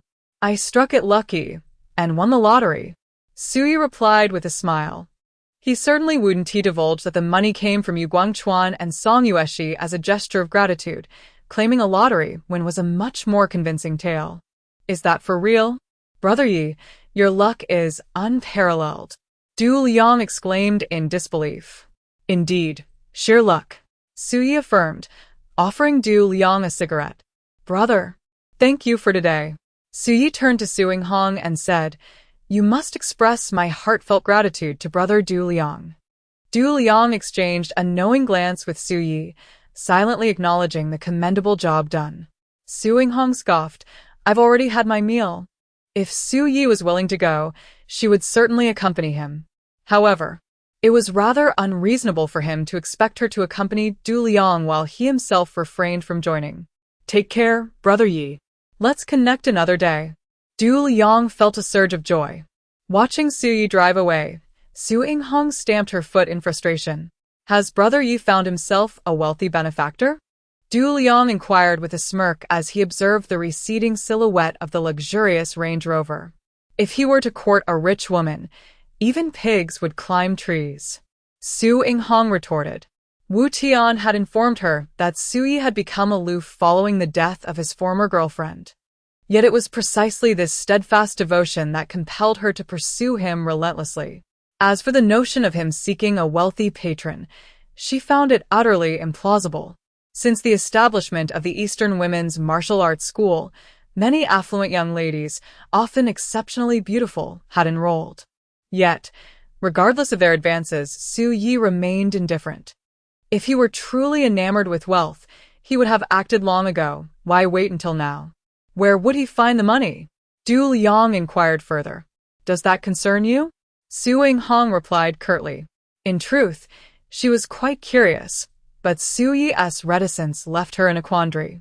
Besides, to her, Su Yi always seemed shrouded in mystery. Zhao Yuhan interjected, No need for that. I'm not particularly hungry. Let's commence the lesson. Su Yi remarked. Brother Yi, you should at least have a bite first. Song Yuan smiled warmly. Indeed, it is still quite early, so there is no need for haste, Tang Biyun concurred. Observing the three young women, Su Yi felt a surge of mixed emotions. Their current attentiveness towards him stemmed from their admiration and affection, yet in Su Yi's eyes, this was not a blessing but rather a source of increasing distress. Zhao Yuhan, who already held feelings for Su Yi, was now joined by Song Yueshi, Song Yuelan, and Tang Biyun, all harboring ulterior motives. With these four at home, along with Su Yinghong at the martial arts school and a constant influx of female students, he found himself besieged by troubles both within and without. The desire for a peaceful life seemed an unattainable dream, leaving him utterly exhausted in body and spirit. After a light meal, Su Yi commenced his teaching. It was apparent that Song Yueshi had encountered some troubles and sought his assistance. With Zhao Yuhan off to take a shower, Su Yi sat on the living room sofa with Song Yueshi, lighting a cigarette. If you have something to say, just speak it plainly, Su Yi urged. With a sigh, Song Yueshi replied, That scoundrel Yu has been utterly despicable. He has purchased all the shares of the group except for mine, and those treacherous shareholders have colluded to impeach my position as director. No one is willing to listen to me anymore. They have all been bribed by you. I am on the verge of despair. Doesn't your shareholding exceed 50? Su Yi inquired. My father originally held 51 of the shares, making him the major shareholder. However, he married a younger woman and granted her 5. Leaving me with only 46, the remainder has been acquired by you. Now he is the de facto major shareholder, and if he becomes chairman, I will be finished. Song Yueshi lamented. That move is quite ruthless. Su Yi remarked with a smile. Indeed it is, but there is nothing I can do. Song Yueshi replied helplessly. In matters like this, I cannot assist you. Su Yi stated. Although Yu Guangchuan's actions were despicable, they were not illegal. Even if Yu Guangchuan were alive, Su Yi would be unable to help. However, with Yu Guangchuan now deceased and replaced by Chen Bing, this situation could be resolved with a mere word from Su Yi. Yet, he would not disclose the truth to Song Yueshi, nor would he seek any credit for his assistance. He preferred to resolve matters quietly and unobtrusively. Song Yueshi sighed. I did not expect you to help me. I merely wished to share my troubles with you. If you are impeached, what do you plan to do? Su Yi inquired. The Yu family will undoubtedly find ways to force me to sell my shares. I cannot contend with them, and pursuing legal avenues seems futile. I am utterly bewildered and anxious. Song Yueshi lamented. When the cart reaches the mountain, there will surely be a road. When the boat arrives at the bridge, it will naturally straighten out. Do not overthink it. Perhaps a good night's sleep will bring a change by tomorrow. Chapter 35. Fire, it is quite late, and I have work tomorrow, Su-yi declared, signaling the end of the conversation. Song Yueshi shot him an exasperated glance and retorted, "You are utterly lacking in romance. It is no wonder you are single." "I am single, and I take pride in it," Su-yi replied with a smile, though he appeared quite insufferable. "I cannot be bothered with you," Song Yueshi said, rising to leave. After Song Yueshi departed, Su-yi dialed Chunbing's number. "Brother Yi," Chunbing answered respectfully. For Su-yi had given her a new lease on life, and she now held him in high esteem. "You have acquired a 54 stake in Zhongzhou Liquor Group, which seems rather excessive. Thus, it would be prudent to sell it all to Song Yueshi," Su-yi remarked. "Is there a need for payment?" Chunbing inquired. "Naturally. Since you purchased the shares from others, selling them to Song Yueshi would require compensation, although we can negotiate a lower price," Su-yi responded. "Understood. I shall dispatch someone to meet her tomorrow," Chunbing declared. Su-yi acknowledged with a sound, offering no further commentary, and promptly ended the call. Chunbing had now succeeded Yu Guangchuan, yet she needed time to acclimate to her new surroundings. However, being an experienced individual, she was unlikely to make any significant errors. At that moment, Zhao Yuhan approached like a blossoming lotus, taking a seat beside Su-yi and affectionately linking her arm with his. Su-yi furrowed his brow and gently pushed her away, then inquired, "How do you feel today?" "I feel as though my body has become weightless. With a mere jump, I can soar over 5 meters. It's extraordinary," Zhao Yuhan exclaimed, brimming with excitement. "Continue to practice diligently, undeterred by any obstacles. Your progress will accelerate," Su-yi encouraged. "Rest assured, I shall exert myself," Zhao Yuhan replied joyfully. Having already tasted the fruits of her labor, she was motivated to work hard without needing Su-ye's reminders. Su-yi nodded in approval and said, "Make sure to get to bed early." "Brother Yi, do you have feelings for Yuelon?" Zhao Yuhan queried. "What on earth are you talking about?" Su-yi frowned. "Oh, just be honest. How could I possibly have feelings for her? She's just a little girl," Su-yi said sincerely. "Is that true?" Don't deceive me, Zhao Yuhan responded, half convinced. "When have I ever deceived you?" Su-yi retorted. Zhao Yuhan smiled and nodded, then inquired, "What about Bai Yun? Do you have feelings for her?" "They're both not my type at all. Besides, my heart only harbors affection for your sister. The rest are merely inconsequential," Su-yi replied. "Yet both of them are infatuated with you," Zhao Yuhan exclaimed. In recent days, she had become inseparable from Song Yuelon and Tang Baiyun, rapidly evolving into close confidants who shared everything. Through their conversations, Zhao Yuhan discovered that both friends harbored profound feelings for Su-yi. Tang Baiyun was attracted to mature and composed older brothers. She had pursued Su-yi during their time at the martial arts school, but he had ignored her, which led her to seek revenge. As for Song Yuelon, the stunning belle of Zhongzhou University, her suitors were countless. Accustomed to being the center of attention, she carried an air of haughtiness, naturally dismissing someone as ordinary as Su-yi. However, after being kidnapped that fateful night and subsequently rescued by Su-yi, she found herself utterly captivated. Tang Baiyun was drawn to Su-ye's type, while Song Yuelon felt indebted to him for saving her life. Meanwhile, Zhao Yuhan had cherished her feelings for Su-yi for 3 years and had even resolved to marry him one day. Thus, befriending these two formidable rivals filled her with immense pressure, as they were undoubtedly fierce competitors. Su-yi sighed with a smile. "There are many who admire me. But what does it matter? Much like those eager young lads pursuing you, if you do not reciprocate their feelings, their affection is futile and will lead nowhere."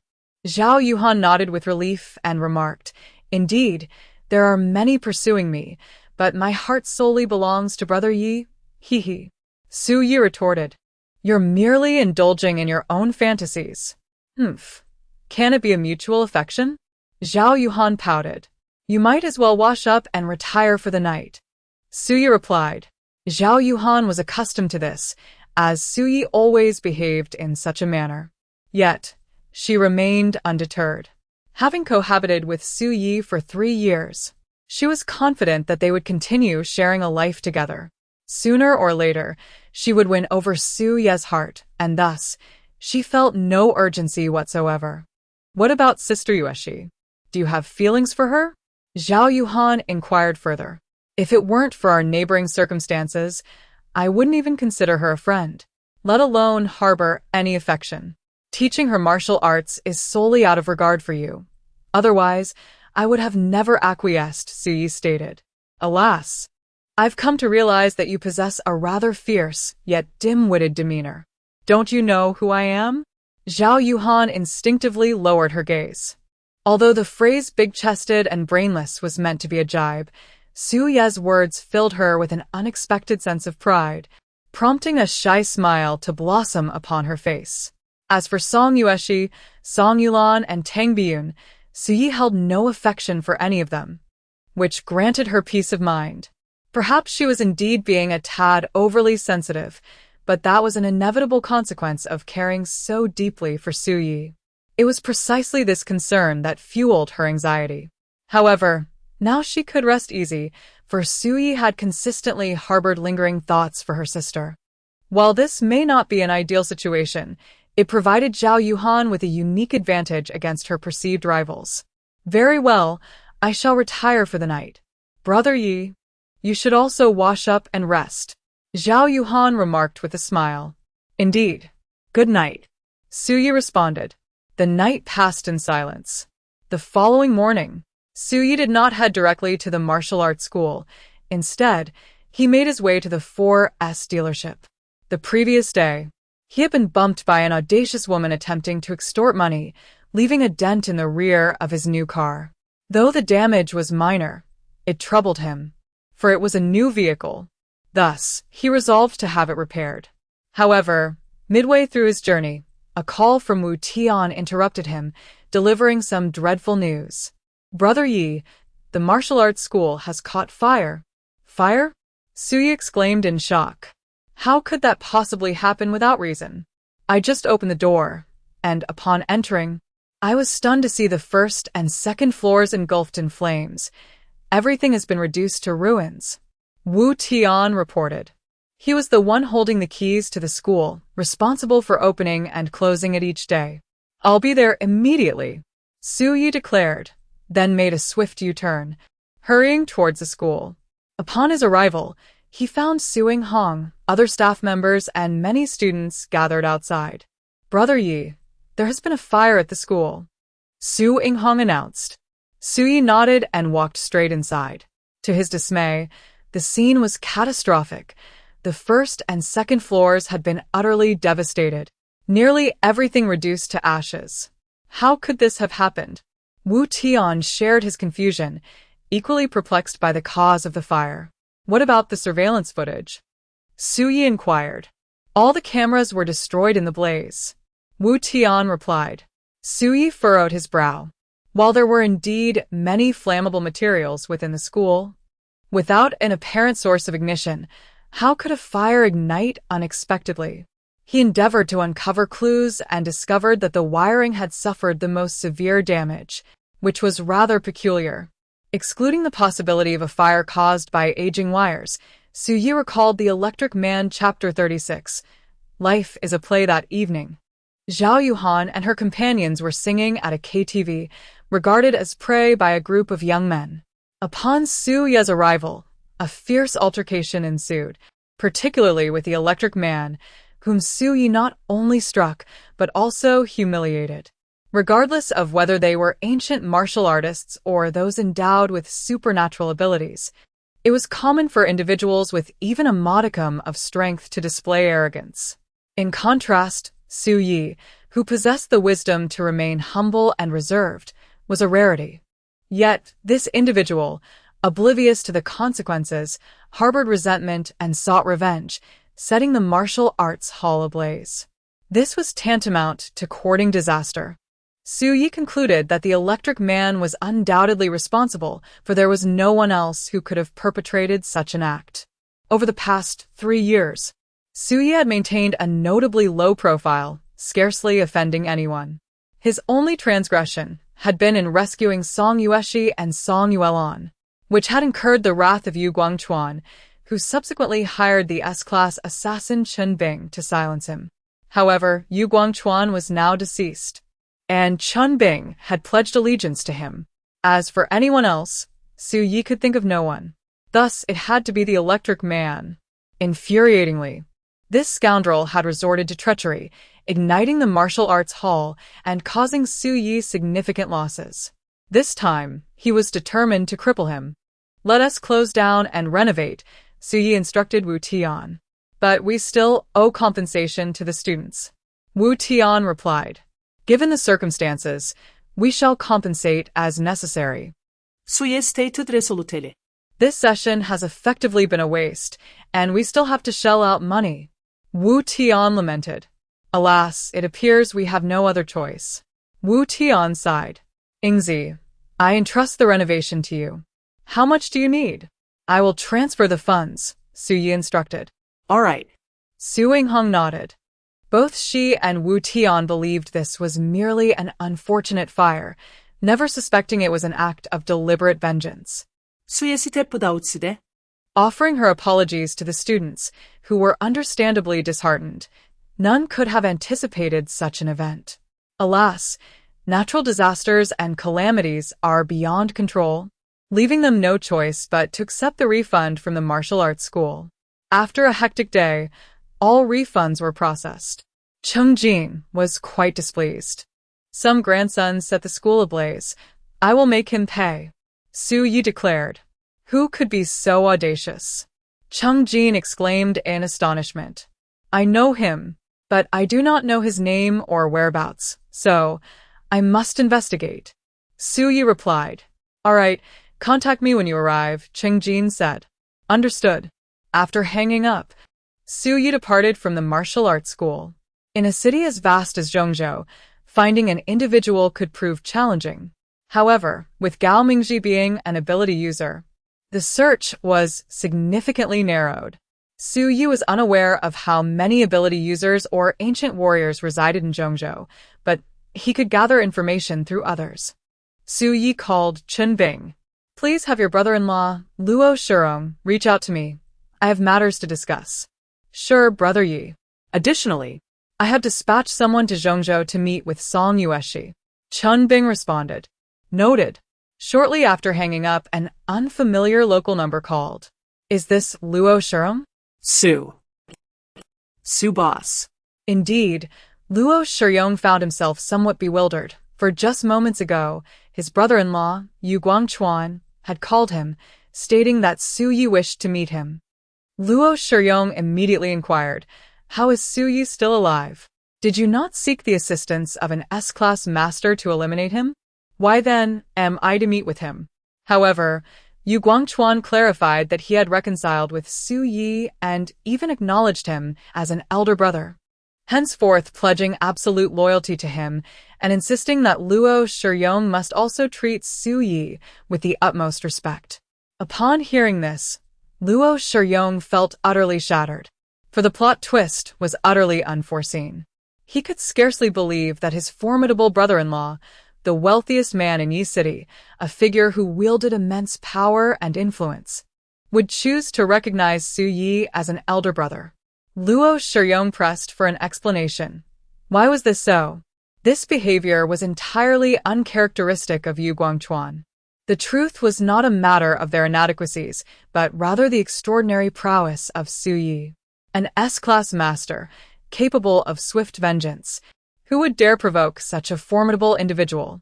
With his level of strength, had he wished to pursue fame and fortune, he could have easily dominated Zhongzhou long ago. Yet, he chose to remain inconspicuous to an extent that defies comprehension. Though Luo Shurong could not fathom why his brother-in-law had chosen to recognize Su Yi as an elder brother, he had no option but to accept this new reality. "Where are you?" "Let us meet," Su Yi suggested. "I Am at the project department on the construction site. Should I come to you? Luo Shiyong replied. Just tell me your location. I shall head over now, Suyi responded. With no other choice. Luo Shiyong reluctantly provided his location to Suyi. After hanging up the phone, Suyi hurried directly to his destination. Luo Shiyong had invested heavily in various businesses, including real estate. Several residential complexes and shopping malls in Zhongzhou were developed by him. Upon arriving at the construction site, Suyi called Luo Shiyong, who soon came out to greet him personally. After many days apart, Luo Shiyong felt a whirlwind of emotions upon seeing Suyi again. On that fateful night, they were adversaries, but now Suyi had transformed into a figure of authority, while Luo had become a subordinate. Indeed, life is but a play. Boss Su. Luo Shiyong exclaimed warmly, offering Suyi a cigarette. Typically, Suyi smoked the 18 Yellow Crane Tower brand, while Luo, as a prominent businessman, indulged in the luxurious Nanjing 95 Prestige, such an expensive brand that Suyi could hardly justify purchasing it. As Suyi accepted the cigarette, Luo lit it for him. After taking a puff, Suyi inquired, I would like to ask you about someone. Who is it? Luo Shiyong replied. Are you familiar with the extraordinary individuals in Zhongzhou? Suyi asked. I know a bit, Boss Su. Please continue. There's an electric-powered individual. Do you know his name? Gao Mingji. Luo Shiyong responded, astounded. Did he offend you?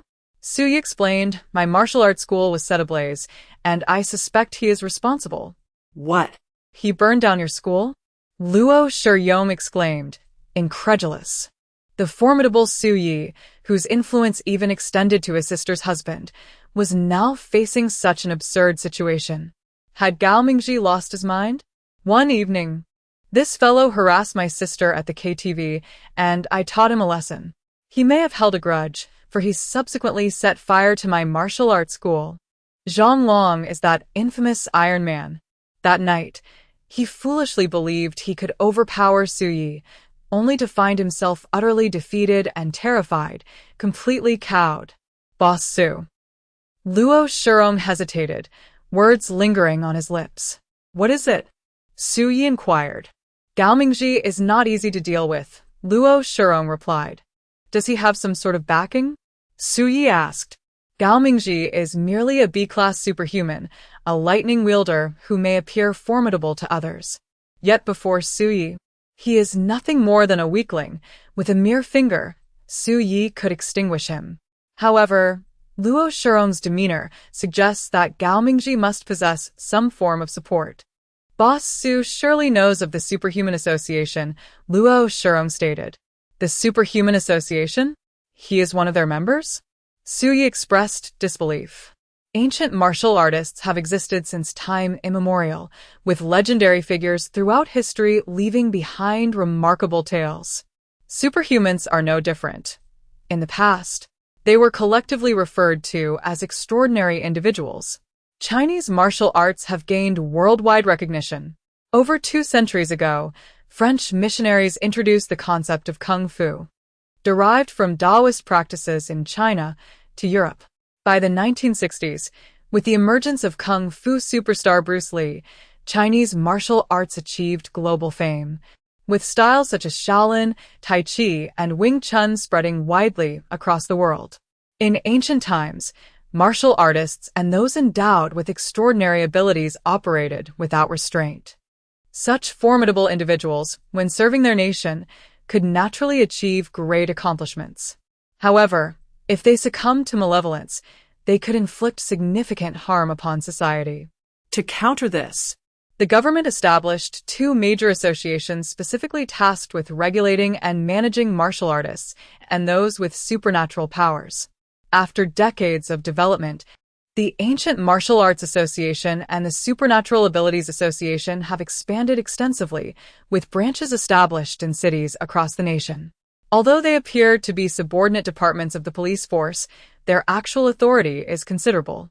The primary responsibilities of these 2 associations include ensuring the safety of local residents and enlisting martial artists and individuals with supernatural abilities for their purposes. as well as addressing the criminal activities of these beings. They exist as a unique and enigmatic entity, largely unknown to the general populace. It is precisely this awareness of the association's existence that compels Su Yi to maintain a low profile. One fateful evening, the fire wielder Wang Liang invaded Song Yueshi's home with malicious intent. Su Yi chose not to kill him. Instead, he incapacitated him and ultimately set him free. When Chen Bing sought to harm Su Yi, he similarly refrained from taking her life, opting instead to disable her and let her go. The same goes for the true mastermind Yu Guangchuan. Su Yi's reluctance to resort to lethal measures is primarily rooted in his desire to avoid detection by the two associations. Those who have witnessed Su Yi's prowess regard him as an individual with supernatural abilities. Should the Supernatural Abilities Association discover him, they would undoubtedly seek to recruit him by any means necessary.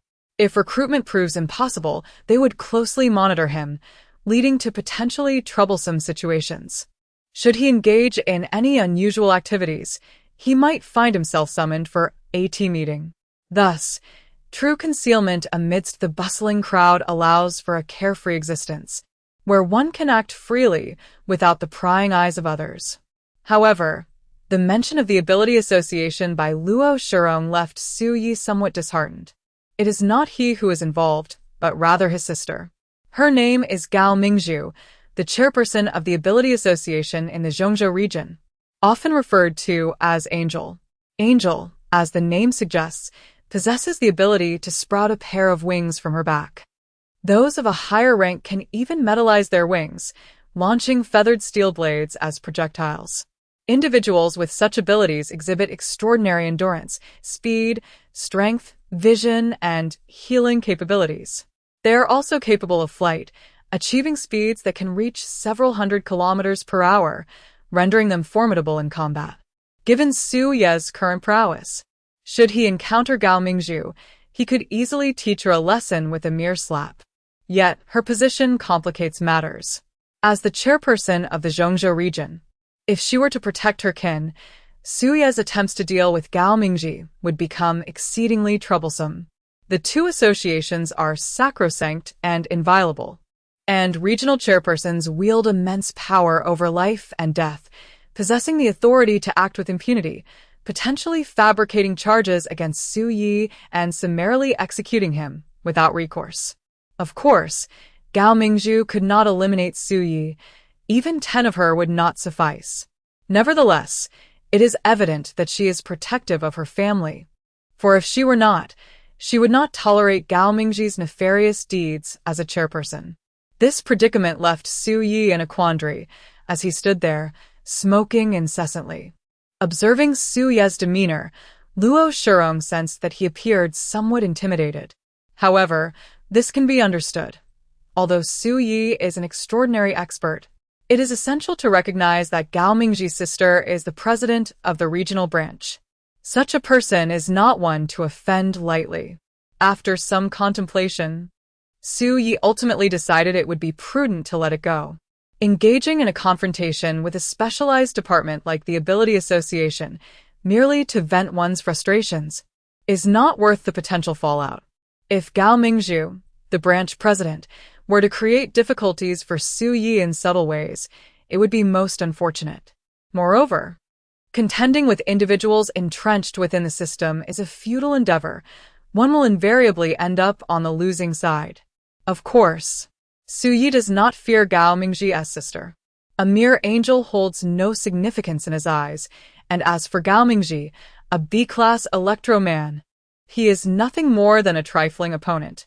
Su Yi could easily assume the role of an iron-headed child, recklessly ensuring that Gao Mingzhi pays a price for his actions. If Gao Mingzhi were to protect her brother, Su Yi would not hesitate to retaliate. However, such an approach would yield more losses than gains and could invite unnecessary complications. On a brighter note, the martial arts school has been operational for 3 years, and its initial renovations were rather rudimentary. There had always been plans to refurbish when finances permitted. The recent fire, which left the place utterly transformed, presents the perfect opportunity for a complete renovation. with this thought. Su-yi smiled and said, "It's all right. You carry on with your tasks. I shall take my leave. Boss Su, let's have lunch together." "I was just thinking of apologizing to you," said Luo Shurong. His brother-in-law had already acknowledged Su-yi as an elder brother, so there was no need for him to maintain any pretense. Moreover, since Su-yi resides in Zhongzhou, it was essential for him to cultivate a good rapport with this formidable figure. The past need not be revisited. I am now friends with your brother-in-law, and we shall have ample opportunities to meet in the future, Su-yi remarked.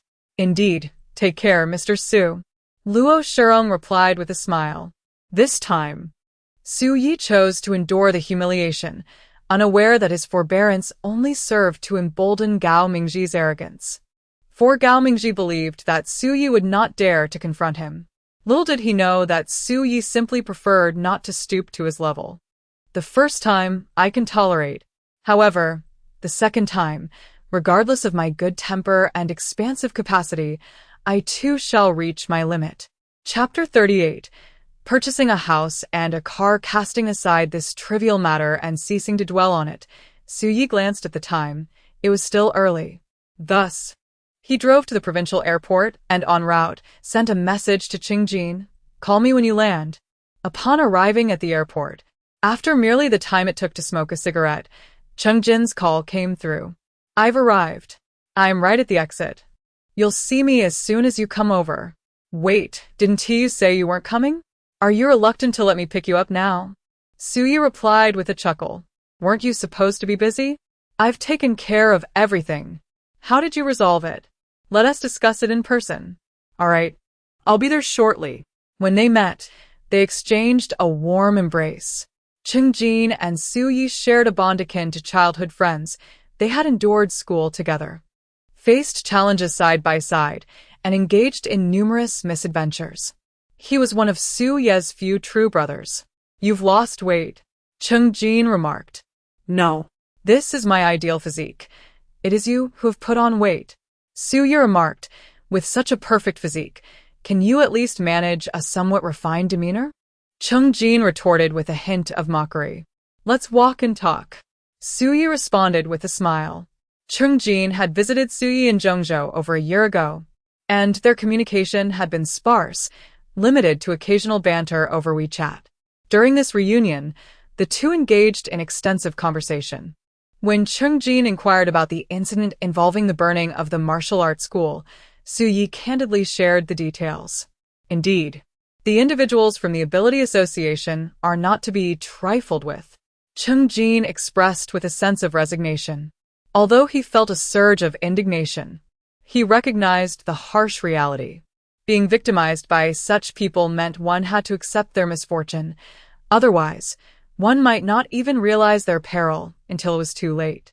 While we may not be able to confront them, we can certainly evade them, Su-yi chuckled. His secret remained undisclosed. Qingjin was oblivious to Su-ye's extraordinary prowess. However, with Qingjin now in Zhongzhou, it was only a matter of time before he discovered that Su-yi was a formidable expert, as prolonged interaction would inevitably unveil the truth. Ultimately, it was best to let things unfold naturally. Upon arriving at the parking lot, when Su-yi opened the car door, Qingjin was utterly stunned. "What are you dawdling for? Get in," Su-yi urged. Goodness, a Land Rover. Su-yi had previously mentioned coming into a windfall, an 8-figure sum, which prompted his ambition to establish a bodyguard company. Yet, to see him driving a Land Rover worth over 3 million was simply astonishing. "Things have changed, my dear brother. I have prospered, which is why I invited you here. Once the bodyguard company is on solid ground, I shall gift you a car," Su-yi proclaimed. After arriving in Zhongzhou, Su-yi escorted Qingjin to the Zhongzhou Grand Hotel, the only 5-star establishment in the city, which carried considerable prestige. Su-yi had visited this place once before and found it exceedingly expensive. However, now he has over 20 million in his bank account, and it is time to indulge without reservation. Additionally, he made a phone call to Wu Tian. After all, such a visit is rare. and it would be an excellent opportunity for Wu Tian to bask in the glow of their gathering. Moreover, the three of them could discuss the establishment of a security company. Wu Tian had previously met Cheng Jin, and with Cheng Jin now in town, their relationship would undoubtedly deepen. As they dined, the three engaged in lively conversation, with Wu Tian and Cheng Jin raising their glasses frequently. Su Yi, designated as the driver, opted for tea in place of wine, while they preliminarily deliberated on the security company. After their meal, Su Yi took them to the sales department of the Jingxiuan residential complex. With the martial arts school having been damaged by fire, renovations would take at least a month. This presented the perfect opportunity to purchase a property. They could renovate while Wu Tian obtained his driver's license. By the time the martial arts school was ready, the new residents would likely be move-in ready as well. Wu Tian was elated, as the property cost over 6,000 per square meter, amounting to more than 800,000 in total. Given the modest salary Su Yi provided him, saving without any expenses would require 3 decades of toil to afford such a place. Initially, Su Yi had planned to assist with the down payment, allowing Wu Tian to manage a mortgage. However, he had now changed his mind and decided to purchase the property outright. Not only that, but Su Yi also promised him a vehicle. When Su Yi acquired a Land Rover, he traded in his Accord and assured Wu Tian that once he obtained his license, he could choose any car under 300,000. The cost of the house combined with the car exceeded $1 million. This big brother's generosity was undeniably remarkable. For this alone, even if Su Yi asked him to perform the most outrageous tasks, Wu Tian would comply without hesitation. Certainly, consuming such a thing is utterly inconceivable. Now and forever. Upon receiving the keys to their new abode, the trio promptly set out to purchase a vehicle. With Cheng entering the scene, the establishment of his security company would soon be underway, necessitating numerous errands and paperwork. Lacking a means of transportation made the daily commute exceedingly inconvenient. Thus, it was decided that acquiring a car was the most practical solution, especially considering Su Ye's current financial stability. However, while a purchase was in order, it would not be excessively extravagant. In truth, Su Yi was beginning to feel a sense of euphoria should they opt for a vehicle worth over $1 million. Both of them would undoubtedly be swept away in their elation. After visiting several dealerships, they settled on a Highlander, which ultimately cost over 300,000, exceeding their initial budget. Wu Tian was overjoyed, grinning from ear to ear, as this car was intended for him.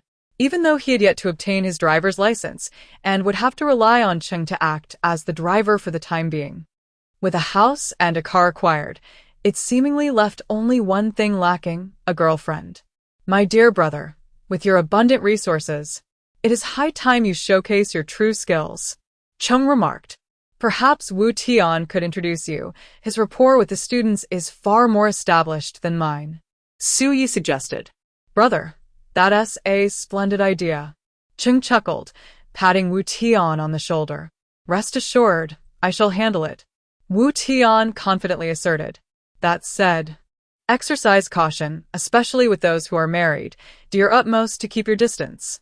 Should I catch wind of any indiscretions between you two, I shall not hesitate to make your lives miserable, Su Yi warned. Goodness, must you be so harsh? Cheng responded, perplexed. Be serious. I am not jesting. Su'ya repliğe earnestly. Cheng smiled and reassured. Fear not. My brother is not that type of person. Although others' wives may be particularly entertaining, once the boundaries are crossed, it leads to considerable trouble. Many men, upon discovering that they have been betrayed, might resort to violence in their fury. In the afternoon, Su Yi and her companions strolled through the city, simultaneously purchasing some daily necessities for Cheng Jin. Chapter 39. The unsung hero. Have you been drinking? Asked Song Yueshi. A brother came by. It's a rare gathering, replied Su Yi. Alas, I have encountered many who prioritize love over friendship, but never one who values friendship more than love. How are you so exceptional? Song Yueshi remarked. Thank you for the compliment, Suyi said with a smile. Can't you be a bit more modest? Song Yueshi inquired. Because what you said is entirely accurate, Suyi responded. Song Yueshi pouted and shot Suyi an exasperated glance. You all carry on. I'm off to sleep. Not so fast. I have some monumental news to share with you, Song Yueshi exclaimed. Suyi was well aware of the news she was about to reveal but feigned ignorance and asked, What is it? Guess. You certainly won't be able to. Song Yueshi chuckled mischievously, deliberately keeping her in suspense. Suyi, uninterested, turned and walked away. To be frank, the behavior of these three young women was somewhat excessive. If they were here to attend a lecture, it would certainly be acceptable. However, they were merely lingering here, treating Suyi's abode as if it were their own. This is not your home. Your residence is next door. Yet now, the situation had spiraled out of control. The trio had already formed a close bond with Zhao Yuhan, creating a formidable sisterhood. If Suyi were to speak too harshly, it would embarrass Zhao Yuhan, leaving Suyi with little choice but to turn a blind eye to the unfolding drama. Brother, can we still enjoy ourselves? Song Yueshi lamented. Suyi halted, responding with silence as he lit a cigarette, quietly observing her. Noticing this, Song Yueshi sighed and remarked, Today, an inexplicable event transpired. I was just about to inquire if you had intimidated Yu Guangchuan. Suyi chuckled softly, retorting, Is someone like him truly susceptible to fear? Yet, the situation is rather peculiar. A person like him would benevolently sell all his shares to me. This is utterly uncharacteristic of him. As the saying goes, unusual occurrences often conceal hidden motives, Song Yueshi asserted. Just play your mahjong. You are overthinking this, Suyi replied. Humph, are you still pretending? You should have pursued acting. It would have been a significant loss for the entertainment industry, Song Yueshi commented. Suyi felt a sense of dread. Could it be that Chen Bing had revealed the truth to Song Yueshi? This would be a grave blunder. Alas, such negligence was regrettable. He had completely forgotten to remind her to maintain confidentiality. Zhao Yuhan and the others were equally perplexed, unsure of the meaning behind Song Yueshi's words. Let us speak privately. This is quite necessary, Song Yueshi suggested with a significant look. Suyi, feeling particularly helpless, recognized that he could only confront the situation with composure. After all, Song Yueshi was already aware, continuing to feign ignorance would only be self-deception. Sister, it's your turn to play, Song Yulan urged. In response, Song Yueshi pushed her cards away and declared, You three go play at my house. I have matters to discuss with Suyi. Don't take too long, Tang Biyun remarked with a mischievous grin. Song Yueshi cast a sidelong glance at Tang Biyun and remarked, You certainly have your capabilities. After the three departed, Song Yueshi moved to the sofa and seated herself, then smiled and beckoned to Suyi, saying, Come, sit with me. Suyi approached directly and took a seat opposite her. This evening, she donned a delicate light blue fitted dress, her long hair casually swept up, adorned with a pair of ruby earrings. Her legs appeared exceptionally fair and elongated, exuding an enchanting allure. Having indulged in some libations, Suyi felt a flutter in his heart. After all, he was a spirited young man, and having been single for 3 years, such responses were but natural. The woman who came today is named Wang Mei. You must have seen her. She revealed everything to me, Song Yueshi stated. What did she tell you? Suyi inhuited. That night when the fiery assailant invaded my home and attempted to take my life, it was her brother, Wang Liang, whom you severely injured. You are the mysterious individual I have been searching for all along. Who would have thought that my arduous quest would lead me to someone so near yet so far? Song Yueshi remarked. Suyi chuckled softly, flicking away the ash from his cigarette. You saved me, yet why conceal it? Song Yueshi asked. As you just mentioned, I value friendship over romance. Suyi replied. You feared that I might become attached due to your act of saving my life, which is why you initially declined my offer to be my assistant. Song Yueshi asserted. At present, I am committed to a life of abstinence and wish to avoid excessive interaction with the opposite sex. 수에 대지라렛. Ascetic men are typically characterized by their striking appearance, exuding an air of elegance and refinement, coupled with a demeanor that is understated and reserved. They remain unmoved by the allure of women and indifferent to romantic entanglements. However, once they genuinely fall in love, they tend to distance themselves from all others. Today, Yuhan showed me a photograph of her sister, a stunning beauty, and it was evident that you truly cherish her, Song Yueshi remarked. She understood that Suye's transformation was a consequence of the profound impact Zhao Yuqing's death had on him. Suyi took a deep drag from his cigarette and exhaled the smoke towards Song Yueshi, who waved her hand to disperse the haze, frowning as she said, "How bothersome. You are now aware of the situation, and the crisis has been averted. Moreover, I am imparting martial skills to you. As for recompense, you have already gifted me 10 million, so let us remain quietly as neighbors." Suyi replied, "Humph. You are not only aloof, but also exceedingly narcissistic. Do you truly believe I would fall for you simply because you saved my life?" Song Yueshi countered. "That would be preferable. Of course. You are the daughter of a wealthy family, a beautiful chairwoman, while I am merely a commoner, wholly unworthy of someone as affluent and beautiful as you." Suyi retorted with self-deprecation. "Commoner? Look at how extraordinary you have become." Song Yueshi exclaimed. If Suyi were a commoner, then she would be akin to an ant. "What else did Wang Mei convey to you?" 수에 인후이렛. "She mentioned that Chen Bing killed Yu Guangchuan and took his place, and that Chen Bing acknowledged you as the boss, transferring shares to me at your behest. However, Wang Mei did not follow through with that," she replied. "As Chen Bing has already pledged allegiance to Suyi, one must consider the master when dealing with the dog." The formidable prowess of Suyi instills a sense of trepidation in Wang Mei. Suyi surmised that Chen Bing must have confided in Wang Mei, reaching a tacit understanding. This would explain why Wang Mei chose to disclose such matters to Song Yueshi. Both she and Chen Bing believed that Suye's actions were a testament to his concern for Song Yueshi. However, unbeknownst to her, Su Yu was the mastermind behind it all. Wang Mei's revelation to Song Yueshi likely bore ulterior motives.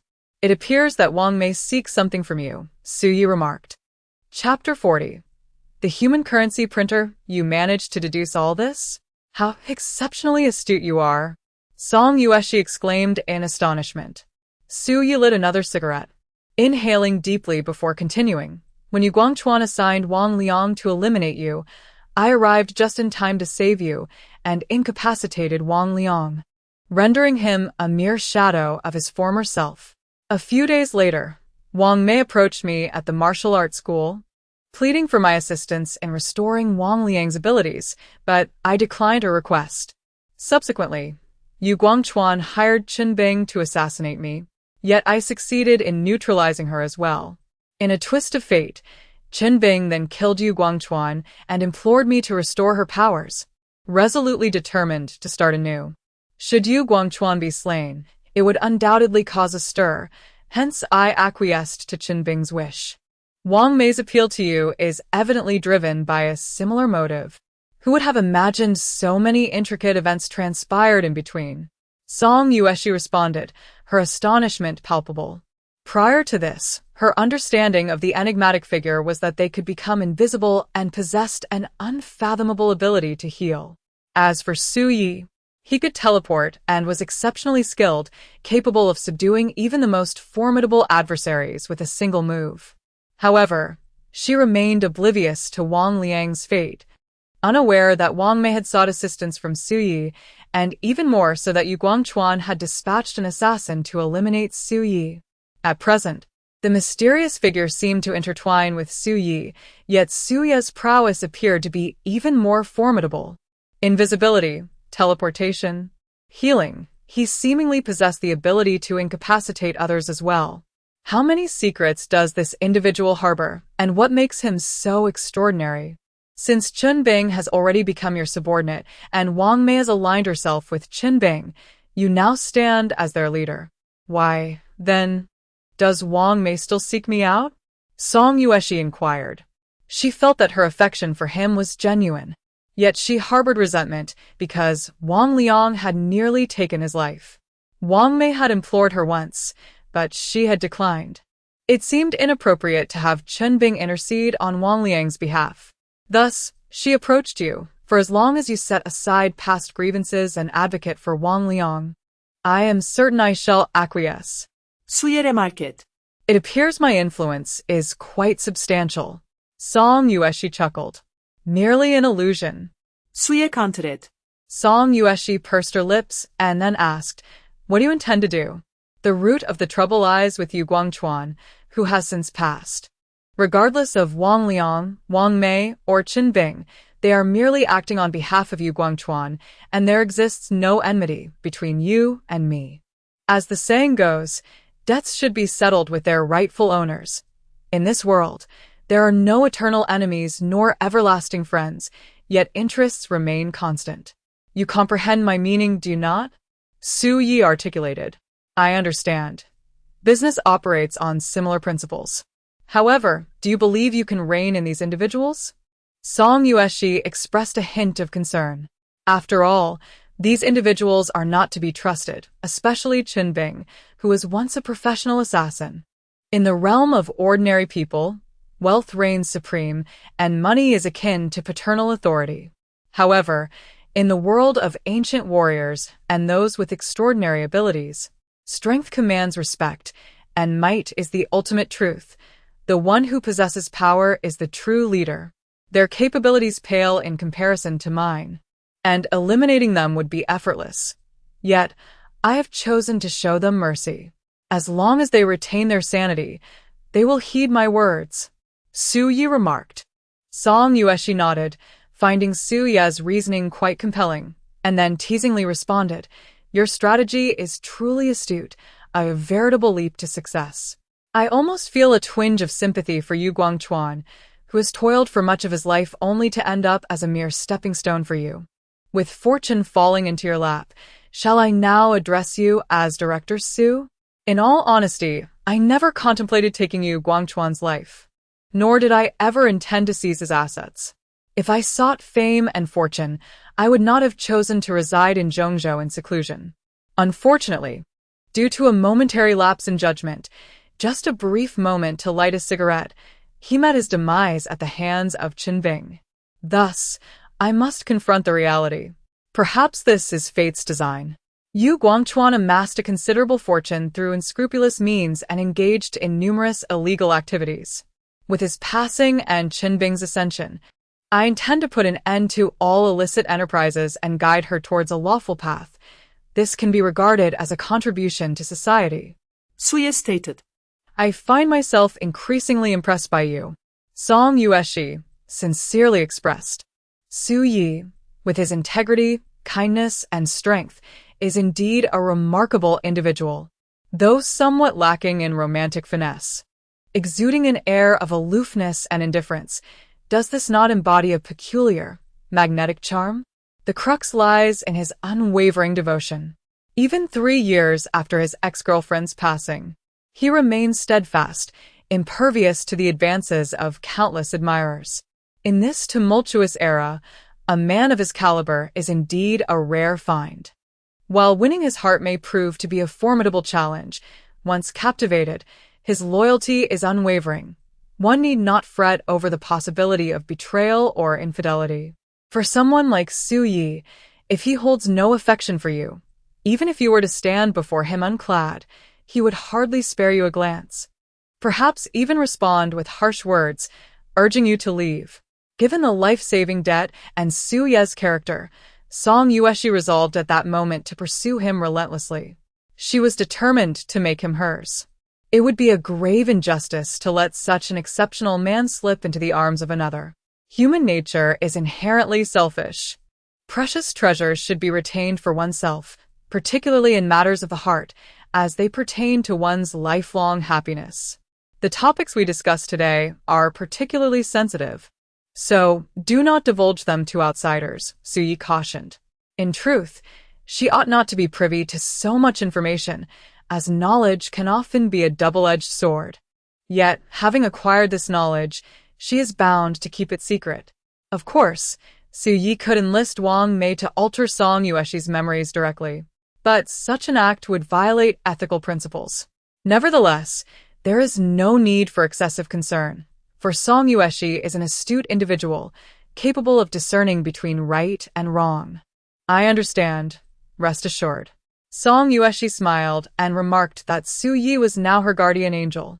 Although their relationship was merely that of ordinary neighbors at present, she had firmly resolved to win Suye's heart, aspiring for him to become her boyfriend. Thus, she wished for nothing to befall him. Song Yueshi inquired, finding the situation utterly perplexing, as she had long sought to comprehend it. Like Chun Bing, I possess a formidable self-healing ability, allowing me to recover from even the gravest injuries in an astonishingly brief period, as long as I am not dead. At that time, you were on the brink of death. Even if you survived, your extensive burns would have left you disfigured, a hideous sight. Hence, I made you drink my blood. Suyi elucidated. Is that so? Goodness, if what you say is true, your blood is akin to a miraculous elixir. Song Yueshi exclaimed in disbelief. On the black market, it would fetch at least millions. Suyi replied, millions as a starting point? You are a human printing press.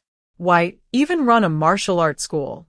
You could amass great wealth merely by selling your blood. Chapter 41. The new boss after taking a shower. Suyi prepared to immerse himself in an all-night training session. At that moment, Song Yueshi sent another WeChat message. You can become invisible, but how did you enter my home? Can you also walk through walls? I am capable of anything. Suyi replied with a touch of bravado. Impressive. Please do not disturb my training. All right. Best of luck. In pursuit of solitude, Suyi promptly powered off his phone. However, he was acutely aware that seeking tranquility in the future would be an unattainable endeavor. Because Song Yueshi has become aware of everything, she now harbors a profound affection for him. The only way to rid herself of her feelings would be if Suyi were to harshly berate her, leaving her utterly humiliated. However, to resort to insults simply for this reason seems rather unkind. Thus, Suyi finds himself in a quandary, uncertain of how to proceed. A night of silence ensues. The following morning, Suyi first visits the bank, where he transfers funds to Su Inghong and Wu Tian. Su Inghong requires a refund for the students, as well as funds for the renovation of the martial arts school. Wu Tian's newly purchased house also needs renovations and furnishings. Suyi allocates a monthly salary of 3,000 to him. With his expenses for food and living, he has little savings. Thus it falls upon Suyi to cover these costs. Upon leaving the bank, Suyi calls Chun Bing. Is Wang Liang still hospitalized? Yes. He was originally in Zhongzhou, but was transferred to the second hospital in Yeqing the day before yesterday. Chun Bing understands that Suyi is preparing to assist Wang Liang in regaining his abilities. Previously, Wang Mei had mentioned this matter to her, but Chun Bing felt that, having just aligned herself with Suyi and having no accomplishments to her name, it would be presumptuous to plead on Wang Liang's behalf. Historically, beautiful women are attracted to heroes. Now that she has pledged her loyalty to Suyi, she naturally desires to become his cherished companion. However, Suyi appears to be particularly fond of Song Yueshi, which places immense pressure on her. Yet, as a proud woman, she is not lacking in confidence. In terms of beauty, she surpasses Song Yueshi, and in fierceness, she is more formidable. She is taller and possesses longer legs than Song Yueshi. In terms of strength, she is an S-class master, while Song Yueshi is nothing of the sort. These discrepancies lie solely within the panels, and the only aspect I hesitate to judge is the quality of the work itself. Nevertheless, since he is the man she has chosen, he must be secured. No one shall dare to contest her claim. Let him await his discharge at home. I shall make my way to Yecheng at once, Su Yi declared. Very well. After hanging up the phone, Chen Bing promptly called Wang Mei. Yi Ge intends to come to Yecheng to assist Wang Liang in regaining his strength. Please arrange for his discharge. Understood. I shall head to the hospital immediately. Wang Mei replied, brimming with excitement. The siblings relied on each other for support. Though they lived in solitude and faced hardship, their awakening to extraordinary abilities was a boon from fate. Unfortunately, Wang Liang had suffered a grievous fate at the hands of Su Yi, a reality that he found insufferable, leaving his sister profoundly distressed. In her desperation, she sought out Su Yi, willing to offer any sacrifice in exchange for assistance. In preparation for her visit, she even resolved to submit to Su Ye's whims. Yet, Su Yi remained indifferent to her pleas. With the old master deceased, a new master must ascend. Su Ye's formidable power was undeniable, and being astute, Wang Mei recognized the wisdom of aligning herself with the prevailing forces. Thus, following Su Yi promised greater prospects. After her unsuccessful appeal to Chen Bing, she turned to Song Yueshi for help, offering her apologies in abundance. However, with Su Ye's arrival, it was clear that Wang Liang would soon be restored to vitality, and his strength would gradually return. Just the thought of it was exhilarating. Yiga! Yiga! Upon their meeting, the pair of siblings exhibited profound respect, for Su Yi had now assumed the role of their new superior, a figure of extraordinary prowess. His remarkable capabilities left them in utter admiration, almost revering him. They understood that misdeeds do not go unnoticed. Eventually, the repercussions will manifest. What you are experiencing now is indeed retribution. Yet you ought to feel fortunate that I chose not to eliminate you back then. I never anticipated we would encounter each other in this manner, Su Yi remarked. Rest assured, Brother Yi, from this moment forth, you shall be like a true brother to me. I vow to amend my ways and heed your guidance. Wang Liang declared earnestly. Disobedience is inconsequential. I possess the means to render you powerless at any moment, Su Yi responded. These words sent a shiver down Wang Liang's spine, as well as that of Wang Mei and Chen Bing, who stood nearby. The implication was clear. They must adhere unwaveringly to Su Yi, for he was a formidable adversary, known to incapacitate those who defy him. Fear not. As long as you perform well, I shall ensure you are treated justly, Su Yi assured. Indeed, Brother Yi, I will certainly strive not to disappoint you, Wang Liang replied with utmost seriousness. With a smile and a nod, Su Yi commenced the process of restoring Wang Liang's strength. Chen Bing, having experienced this before, was no longer surprised. However, Wang Liang and Wang Mei were filled with curiosity. One was deeply focused on the sensations, while the other gazed intently. Chapter 42. Son-in-law having engaged in this process a second time, it felt familiar to Su Yi. Although such an endeavor demanded considerable energy from him, it was not overly burdensome. After completing the restoration, he wiped the sweat from his brow and said, "Give it a try." Wang Liang could already sense the long-awaited energy, which nearly brought him to tears of joy, prompting him to begin gathering this newfound vitality. A flame danced upon his fingertips. Though it flickered weakly, akin to the flame of a lighter, it signified a restoration. It was a revival. Haha, thank you, Brother Yi. Wang Liang was overwhelmed with excitement. Witnessing the scene, Wang Mei could not help but smile joyfully. Subsequently, Su Yi pricked his finger and let a drop of blood fall onto Wang Liang's chest. The blood seeped through the bandages, absorbed by Wang Liang, and within moments, his wounds had healed. The sensation was profoundly evident to Wang Liang, who could hardly contain his eagerness to remove the bandages and move about freely, fully restored. Feeling as robust as an ox, Wang Liang leaped to the ground, tears of gratitude streaming down his face as he exclaimed, "Brother Yi, you truly are like a biological brother to me. I can never repay this life-giving grace." To be rendered incapacitated and then rejuvenated felt akin to a rebirth from ashes, a joy that few could comprehend. From now on, I will work diligently, following Chen Bing's lead. 수의 대지다ret. Rest assured. Wang Liang replied earnestly. The four of them then made their way to the living room, where Chen Bing spoke up, Brother Yi, there is a troubling matter at hand. What is it? 수의 인후이ret. Chen Bing continued. Yu Guangchuan's son-in-law is Hyang, the vice president of the Ability Association in Yi City, which I did not foresee. Son-in-law? Su Yi furrowed his brow. In Zhongzhou, Gao Mingji burned down the martial arts school, and I had planned to teach him a lesson. However, I later discovered that his sister, Gao Mingzhu, is the vice president of the Ability Association in Zhongzhou. Upholding the principle of avoiding conflict with officials, I decided to endure this silent grievance. Yet, it turns out that Yu Guangchuan's son-in-law is also a vice president, and this complicates matters further. Due to the demise of Yu Guangchuan, he has now been supplanted by Chen Bing. If it were not for this connection, as long as one refrained from dealings with Hyang, there would be no issues. However, as a son-in-law, this presents a significant predicament. Yu Guangchuan will inevitably encounter Hyang frequently, and once they meet, the truth will be revealed.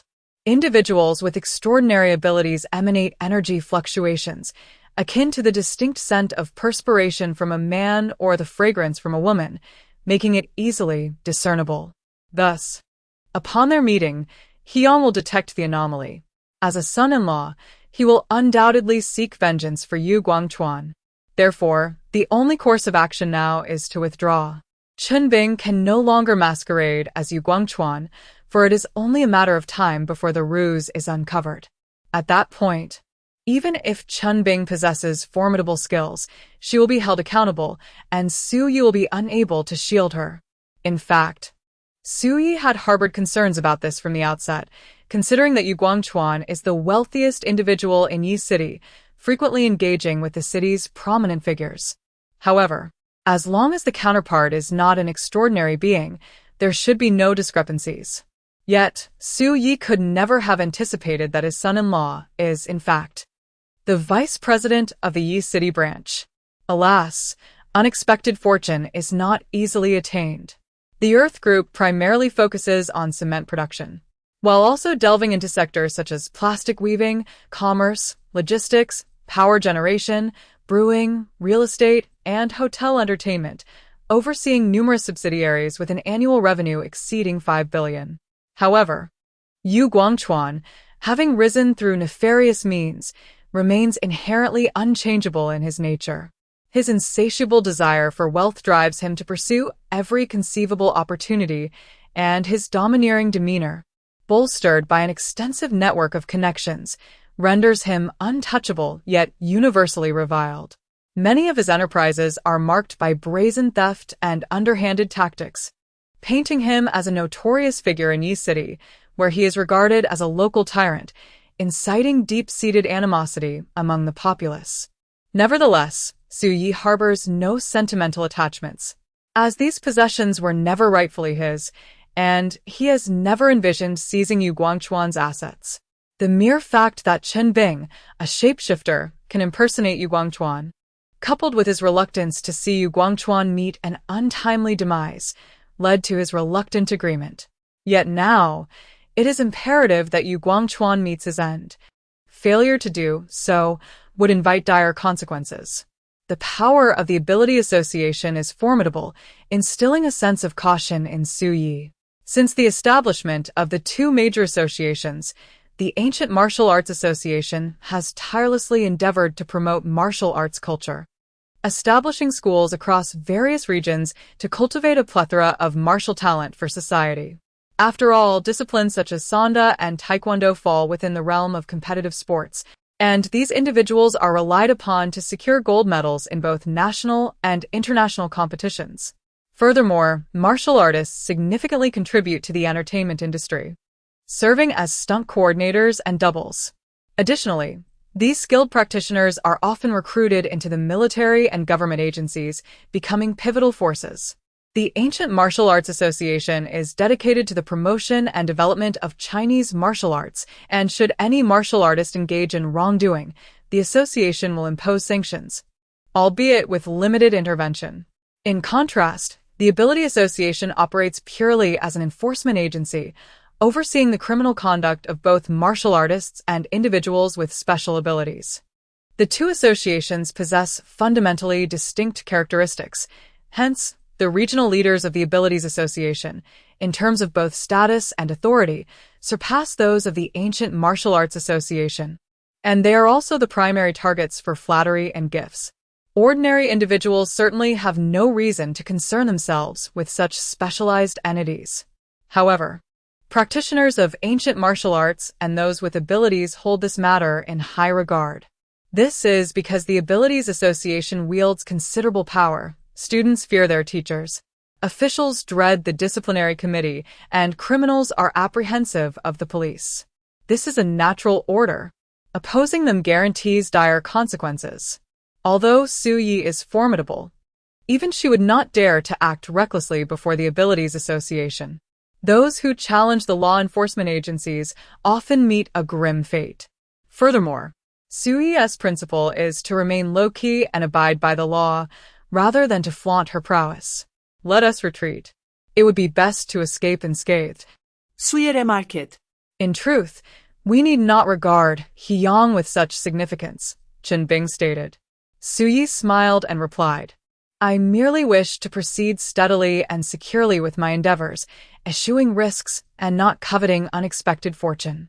After all, as a killer, there is nothing I would shy away from. However, Su Yi is exceedingly prudent, embodying the essence of a law-abiding citizen who wishes to avoid reckless endeavors. Now, genuinely loyal, she wishes to stay by Su Yi's side, thus, she must heed her counsel. Su Yi nodded in appreciation, and then inquired of Wang Liang and Wang Mei. What about the two of you? Chapter 43. A fine performance seemingly in a frenzy, yet as steady as an old hound. Wang Mei did not anticipate Su Yi's composure. Upon discovering that Yu Guangchuan's son-in-law was the regional leader of the Abilities Association, she decisively opted to withdraw. In truth, Su Yi possesses unparalleled strength, allowing him to be somewhat audacious. After all, fortune often favors the bold. Moreover, although Hyang holds a significant position, there are still ways to deal with him, if necessary. As Chen Bing aptly stated, there is no need to regard Hyang with excessive reverence, and Wang Mei will undoubtedly provide her strategic insights. It is often said that one must take risks to achieve greater rewards. However, Su Yi remains remarkably low-key, never contemplating such a gamble, nor does he desire any extravagant rewards. Of course, Wang Mei is acutely aware that Su Yi is not timid. His prowess speaks volumes. As a supreme expert, he possesses the freedom to act as he wishes. Such a person is truly worthy of allegiance. Brother Yi, we will follow you from now on, Wang Mei declared. Following Brother Yi guarantees a prosperous future, Wang Liang added with a smile. In truth, he harbored no desire to abandon their current lifestyle, which was exceedingly splendid. Yu Guangchuan, as the wealthiest individual in Yi City, had never treated the siblings poorly over the years. They reveled in luxury, driving extravagant cars and residing in grand estates, never needing to worry about finances. Yet, to forsake their present identities would seemingly lead to a life of mediocrity. However, Su Yi is a genuine expert, and aligning oneself with such a figure is undoubtedly wise. Furthermore, he had heard from his sister that Su Yi, in addition to operating the Eastern Women's Martial Arts School, is also preparing to establish a bodyguard company. With Su Yi's capabilities and pragmatic approach, even running a business conventionally would likely lead to immense success in the future. Adding to this, he holds a profound respect for Su Yi's character, solidifying his decision to follow this formidable brother. To be frank, I am indeed planning to open a bodyguard company in Zhongzhou, and the three of you would serve perfectly as my representatives. Su Yi smiled and remarked, in truth, Had I not contemplated establishing a bodyguard company, I would not have considered these 3 individuals at all. They serve no purpose. A martial arts school is a modest venture, one that I can manage alone, rendering the presence of these extraordinary talents unnecessary. However, a bodyguard company desperately requires skilled professionals. The leading bodyguard firms domestically are replete with ancient martial artists and individuals possessing special abilities. After all, the commission is intrinsically linked to one's prowess. Much like the realm of stardom, greater fame begets higher remuneration. I was once a professional assassin, and to eliminate a target, one must first deal with their bodyguards. Now, I find myself in the role of a bodyguard. How amusing. Chun Bing chuckled. Indeed, assassins and bodyguards share similar risks. Yet one embodies virtue, while the other embodies vice. Good triumphs over evil. Su Yi declared. I am on the path of redemption, Chun Bing stated. Su Yi nodded with a smile. At that moment, Wang Liang offered Su Yi a cigarette and lit it for him. As Su Yi exhaled a plume of smoke, he inquired, who is He Yang? He Yang is a replicant capable of producing 8 copies of himself, skilled in combat and exceptionally powerful. However, he is quite lecherous, indulging in debauchery, and his relationship with Yu Guangchuan's daughter is rather poor. After all, his initial willingness to marry Yu Guangchuan's daughter stemmed solely from her wealth. Wang Mei explained, I found a kindred spirit in him, but that was in the past. This fellow has connections that facilitated his transfer to Yi City. Yu Xinjin, Yu Guangchuan's eldest daughter, is decent-looking, but she shares her father's unsavory traits. Neither of them is particularly virtuous. He Yang's relationship with Yu Xinjin is merely a fleeting game. Yet this fellow harbors a genuine affection for my sister. However, my sister does not reciprocate his feelings. Wang Liang chuckled as he spoke. Wang Mei shot Wang Liang a glare, conveying her sentiment that he was overly talkative. Clones are not any extraordinary ability, Su Yi remarked. Clones can replicate themselves, and the number of copies increases with their rank. D grade produces 1, C grade 2, B grade 4, A grade 8, and S grade can create 16, and so forth. This is akin to a technique of duplication. In battle, they can generate numerous duplicates to overwhelm the opponent, making them formidable. After an ability awakens, the physical prowess of an ability user surpasses that of ordinary individuals. Clones employ a strategy of mass assault, becoming increasingly powerful with higher ranks. However, such individuals, lacking any other capabilities, are relegated to close combat. When faced with those who can unleash fire or electricity, they may find themselves at a disadvantage. Countless abilities, though dazzling, operate under the principle of mutual restraint, akin to the interplay of yin and yang. There is no absolute invincibility. Yet Su Yi possesses the capacity to counter all. His basic attacks effectively neutralize all evasive maneuvers. He Yang merely boasts a higher rank. If I were at the same level, I would undoubtedly overpower him. Wang Liang stated.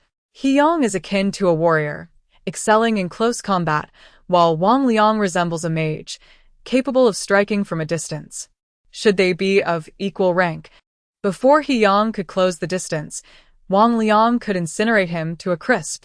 Do you have any strategies? I refer to a means of retreating unscathed, without arousing He Yang's suspicion. Su Yi inquired. Yu Guangchuan has offended too many individuals, accumulating a multitude of enemies. Many harbored deep-seated animosity towards him, having previously survived several assassination attempts. Thus, he became particularly cautious, always surrounded by groups of 3 or 5. With He Yang providing protection, no one in Yi City dared to harm him. However, if he were to perish, it would not be surprising at all, as many harbored intentions to eliminate him. Therefore, the solution was quite simple. Send Sister Chen away on an inspection trip and ensure she meets her demise while abroad, Wang Mei suggested. Indeed, it is an excellent plan. Su Yi agreed. Yu Guangchuan's ex-wife had passed away many years ago, leaving him with a pair of children, his daughter, Yu Xinjin, and his son, Yu Xiaoyuan, who was a good-for-nothing scion. Additionally, he had numerous mistresses and several illegitimate children. Should he die, it would undoubtedly lead to chaos. However, given He Yang's character, he would certainly assist Yu Xinjin in taking control of the Earth Group, potentially sidelining Yu Xiaoyuan in the process. At that point, he would become the true power behind the scenes. Thus, in a certain sense, Yu Guangquan's death would be advantageous for him. Once he had seized control of the Earth Group, he would be elated and would hardly care about the circumstances of Yu Guangquan's demise. Wang Mei remarked. Her ability was telepathy, making her particularly adept at reading people and discerning their thoughts. Let us stage a splendid performance, Su Yi declared. Chen Bing and the others nodded in agreement. Chapter 44. Overstepping boundaries. Having made their decision, Su Yi continued. And what about the two of you? Yu Guangquan could easily meet his end while away, considering his multitude of enemies. Even if He Yang wished to investigate, he would find himself at a loss, as every individual with a grievance against Yu Guangquan would become a suspect. Furthermore, from Wang Mei's perspective, He Yang is utterly indifferent to how he perished, thereby eliminating any lingering concerns. However, both Wang Mei and Wang Liang must devise a foolproof strategy. Since this is a performance, it must not appear overly contrived. Following Yu Guangquan's demise, He Yang will undoubtedly seek to further entwine us, as he harbors intentions towards me and has long desired my inclusion in the Abilities Association. Should that occur, I would become his subordinate, and he is still pondering the advantage of being the first to seize the opportunity. Nevertheless, I can easily decline his overtures. For over the years, I have undertaken numerous tasks for Yu Guangquan, and those who despise him equally despise me. Thus, I can depart from Yi City under the pretext of fearing vengeance from my enemies, now that Yu Guangquan is past. Wang Mei articulated. Su Yi nodded and then inquired, is He Yang aware of Yu Guangquan's attempts to acquire the Zhongzhou distillery, his dealings with Song Yueshi, and my involvement? Wang Mei replied, I do not know. In truth, these two do not meet frequently. On the surface, they appear as a family, yet in reality, they merely exploit one another. Upon hearing this, Su Yi felt a sense of relief. But then he suddenly recalled someone. What about Song Yi? To this day, Song Yi remains oblivious to the fact that Yu Guangquan has died. However, as the tree falls, the monkeys scatter, based on my understanding of him.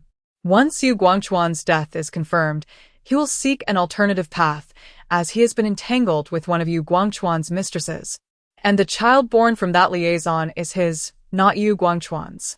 This secret is known solely to me, and I have not disclosed it to anyone prior. Wang Mei remarked. Su Yi scoffed. Yu Guangquan, the wealthiest man in Yi City, certainly has a green cap atop his head. He has adorned many with the green hat of infidelity, yet the hat upon his own head is no less numerous. Wang Liang concurred.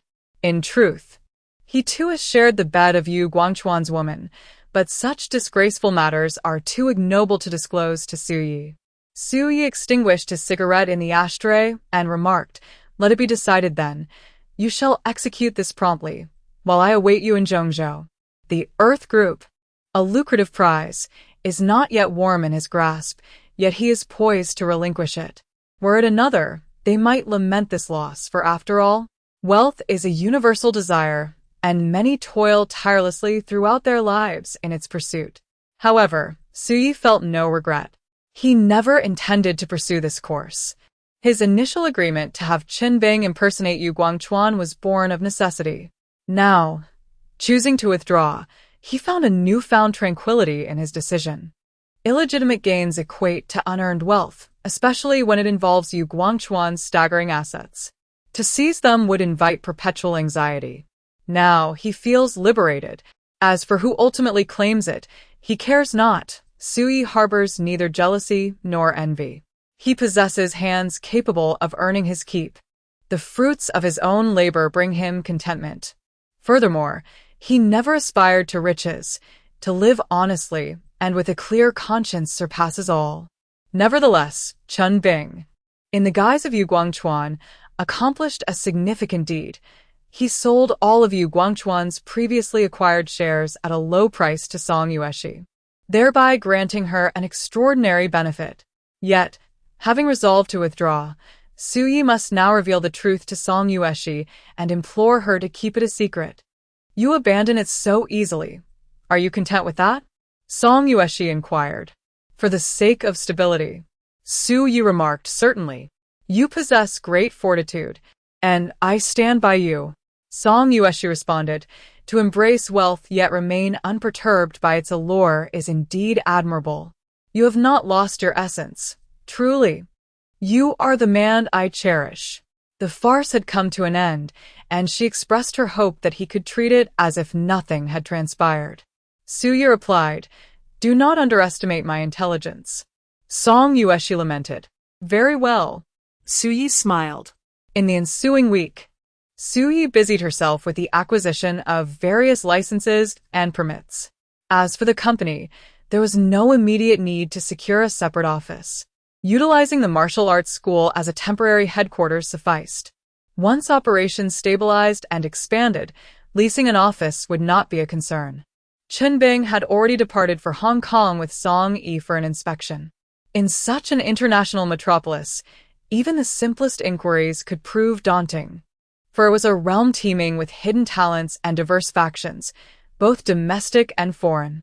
For someone like Chen Bing, who could vanish without a trace, the risks were exceedingly high. Naturally, he did not neglect his own training.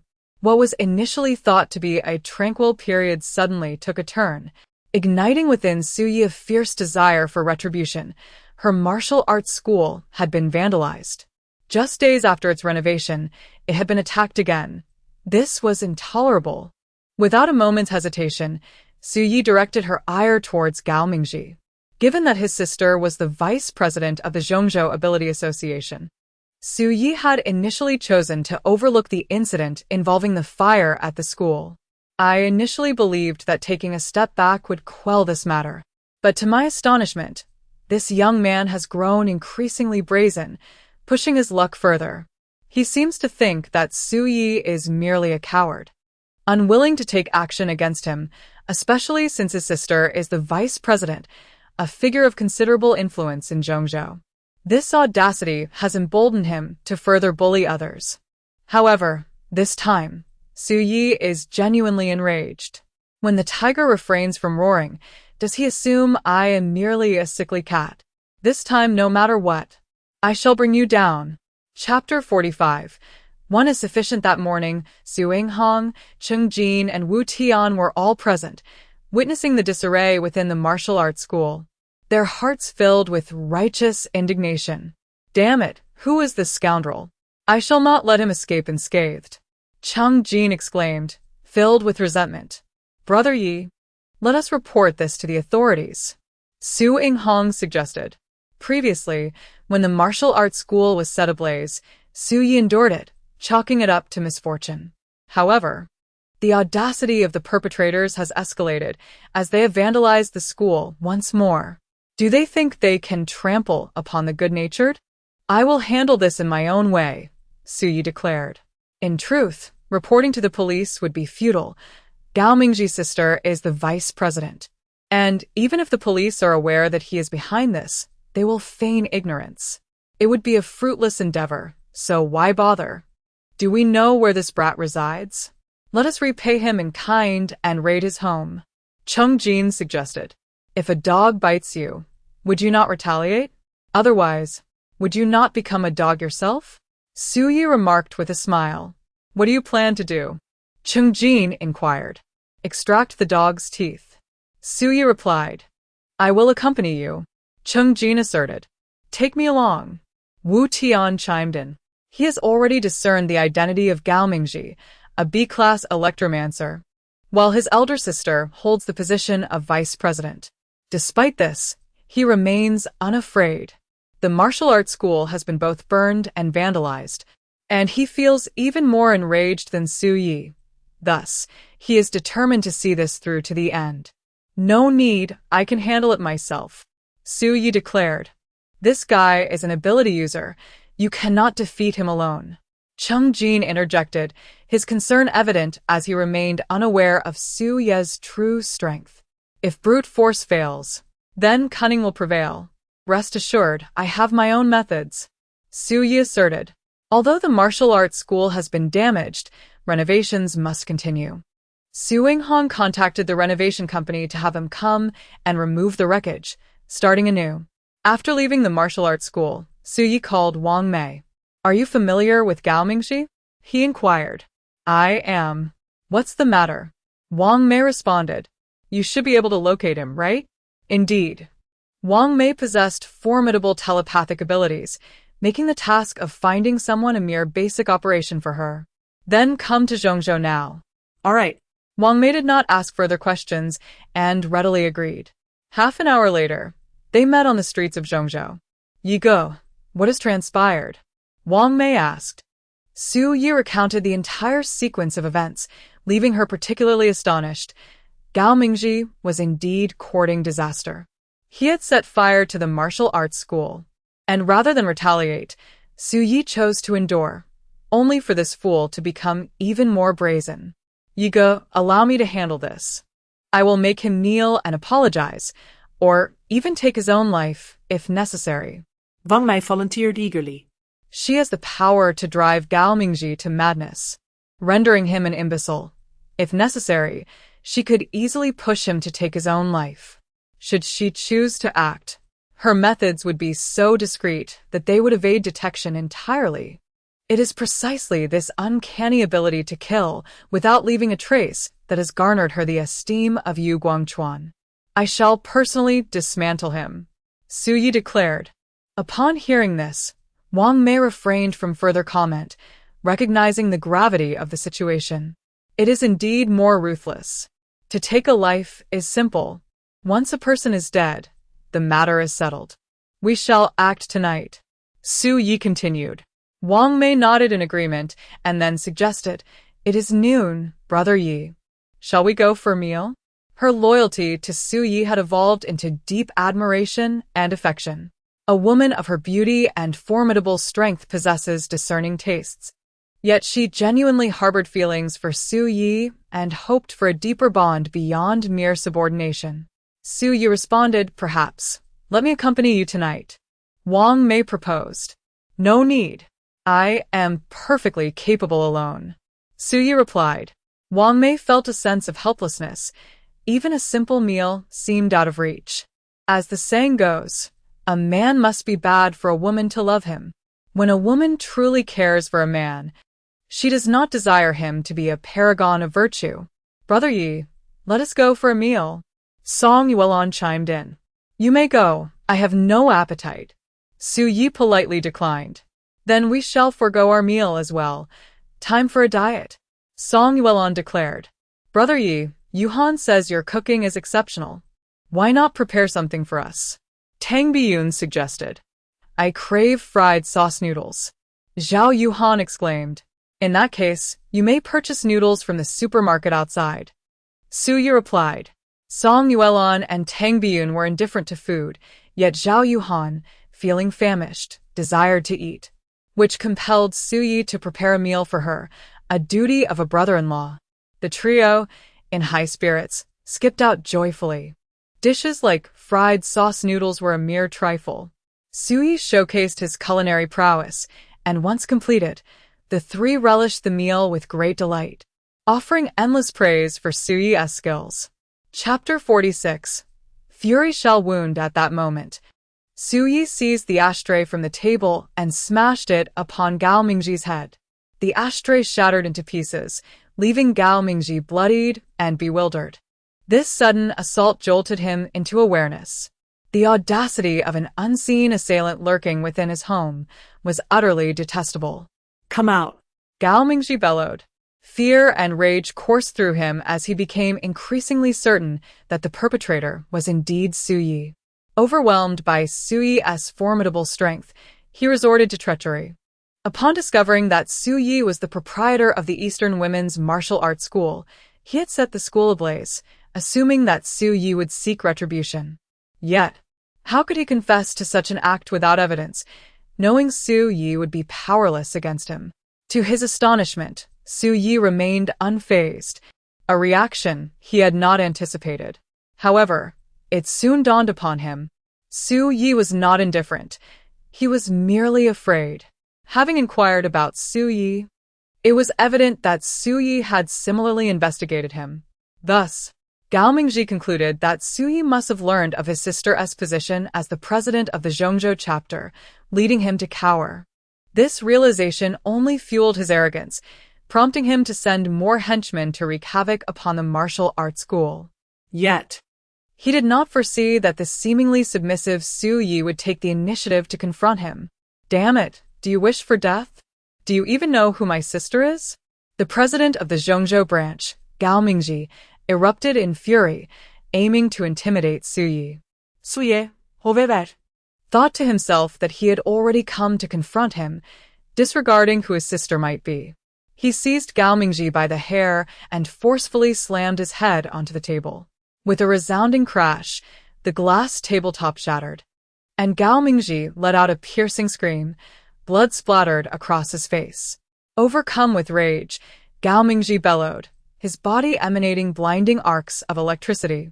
The appliances in the house flickered erratically, and currents surged from the outlets, converging upon him. This was his ability to absorb electrical energy from the environment, enhancing his own power. Yet it proved futile. Su Yi pressed him down with a foot, his mark unleashing its might, redirecting the violent electricity onto himself without sustaining any harm. Throughout this ordeal, Gao Mingji's energy dwindled, dissipating into nothingness in an instant, restoring the surroundings to their former state. He lay on the ground like a puddle of mud, feeling utterly drained, weakened to the core. What have you done to me? Gao Mingji gasped in terror. Su Yi remained silent, his intention for the night clear, to incapacitate Gao Mingji completely. With that resolve, he stepped on Gao Mingji's back once more. A crisp crack echoed as Gao Mingji emitted an agonizing wail, losing sensation from his waist down. His spine shattered, condemning him to a life confined to a wheelchair. Yet, with his sister's wealth, he would undoubtedly receive medical attention. However, such a medical conundrum could only be addressed through regenerative blood treatment. Even if he regained the ability to walk, his powers would remain forever lost. Gao Mingji set fire to the martial arts hall. It was a minor grievance, one that could have been overlooked. However, after he struck again, the situation escalated into a profound enmity, leaving me with no choice but to retaliate with a vengeance. My patience does not equate to weakness, and you truly believe me to be an easy target? This man rarely loses his temper, yet when he does, he inflicts harm. Do not think that your sister's position as the president of the central region grants you immunity. Even if she were the president of the capital, I would still not hesitate to incapacitate you. There comes a time when forbearance is no longer an option, and words become unnecessary. Decisive action is required. Gao Mingji, rendered powerless and incapacitated, lay on the ground, unable to rise. He understood that Su Yi possessed the ability to absorb energy, but to have his very abilities stripped away was utterly terrifying. At that moment, fear coursed through him, and he genuinely feared for his life. Pleading like a coward, "Please don't kill me. I was wrong. Spare me." "You are truly pathetic," Su Yi remarked before turning to leave. The rift between them had been irrevocably forged, yet he felt no fear and was resolutely prepared to confront Gao Mingju, the president of the branch, head-on. Once Su Yi departed, Gao Mingji felt as though he had been granted a reprieve. He immediately retrieved his phone to call his sister. "Sister, you must come quickly." Gao Mingju, already asleep, despised being disturbed at such an hour. Nonetheless, upon receiving Gao Mingji's call, she had no choice but to answer. Shocked by the news, she quickly dressed and rushed out the door. Though her residence was in close proximity to Gao Mingji's neighborhood, driving would still take around 10 minutes. Thus, she directly manifested her wings and soared across. Gao Mingju coldly questioned, knowing a brother as well as a sister does. Gao Mingzhu was acutely aware of Gao Mingji's temperament, often stirring up trouble outside. Although she was exasperated, their bond as siblings compelled her to shield him, frequently cleaning up his messes. However, this time, it was evident that he had provoked someone formidable. Yet, a protective sibling, regardless of right or wrong, would never allow anyone to harm her brother so grievously. Irrespective of their identity, she would not let it go unpunished. Chapter 47. The contempt of a cigarette at this juncture. Gao Mingji had no choice but to recount the entire sequence of events to Gao Mingzhu, for she was no fool and would undoubtedly investigate. Upon learning the cause, Gao Mingzhu was incensed, for Gao Mingji often misused her name to wreak havoc, and this time it was particularly egregious. You were fully aware that he was a master, yet you set fire to his martial arts school. As if that were not enough, you vandalized it again. I genuinely wish I could strike you dead with a single slap. Though she was well-versed in many matters, she had never before encountered such abilities as Su Ye's. I had presumed him to be a coward, yet he proved to be rather tenacious. Moreover, while my actions may have been excessive, I could have compensated for his losses. However, he chose to come and beat me to this extent. Sister, you must stand up for me. Gao Mingji lamented. I will not let him off the hook. First, I will take you to the hospital, and then I shall seek him out to settle the score. Gao Mingzhu declared. Brother, this fellow is extraordinarily formidable. You must exercise caution. Gao Mingji advised. You should be more concerned about yourself. Gao Mingzhu retorted. The predicament that this troublesome individual has created is indeed a source of considerable distress for her. Had Su Yi not encountered someone like Wang Mei, locating Gao Mingji would have proven exceedingly challenging. However, as the president of the Zhongzhou branch, Gao Mingzhu's pursuit of Su Ye's residence is a task of remarkable ease. As anticipated, after approximately half an hour of cultivation, Su Yi suddenly sensed a violent surge of energy swiftly approaching. Turning to observe, he beheld a woman clad in black garments, her back adorned with ethereal white wings, soaring rapidly from the eastern direction. Angels, also known as winged beings, possess the ability to traverse the skies. Yet, they prefer to refer to themselves as angels, as it imparts an air of nobility. In contrast, outsiders often deride them as bird people. In an instant, Su Yi sprang to his feet, leaping through the window, and like a shadow upon the walls. He swiftly ascended to the rooftop. Individuals with extraordinary abilities possess formidable destructive power, and Su Yi harbors no desire to see his abode ravaged by conflict. Gao Mingzhu, possessing exceptional night vision, was taken aback as she witnessed a figure rapidly ascend to the rooftop. It was needless to say that this individual was undoubtedly Su Yi. What surprised her was his foresight in anticipating her arrival and his readiness for combat. In the blink of an eye, Gao Mingzhu alighted upon the rooftop, yet she did not retract her wings. When confronting a formidable adversary, tensions rise instantaneously.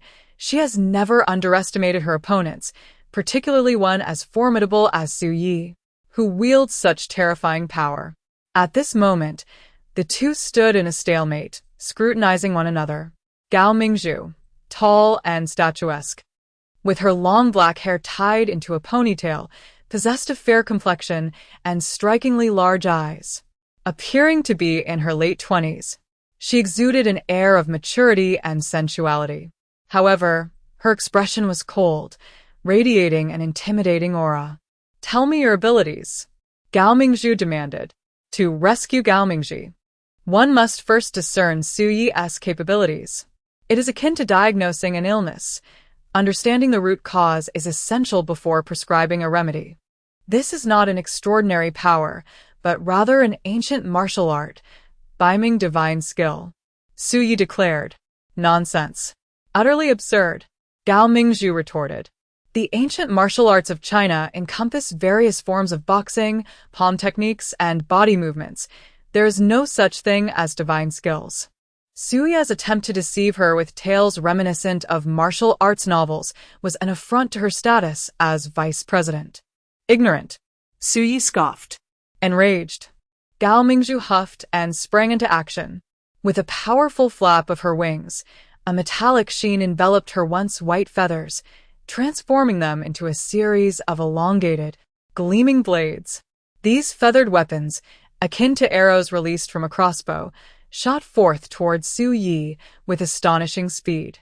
Their cold glimmer signified their lethal sharpness. A direct hit would surely be devastating. At such close range, evading them would be nearly impossible for anyone else, sealing their fate. Yet for Su-yi, who possessed the ability to teleport, a mere serpentine sidestep sufficed.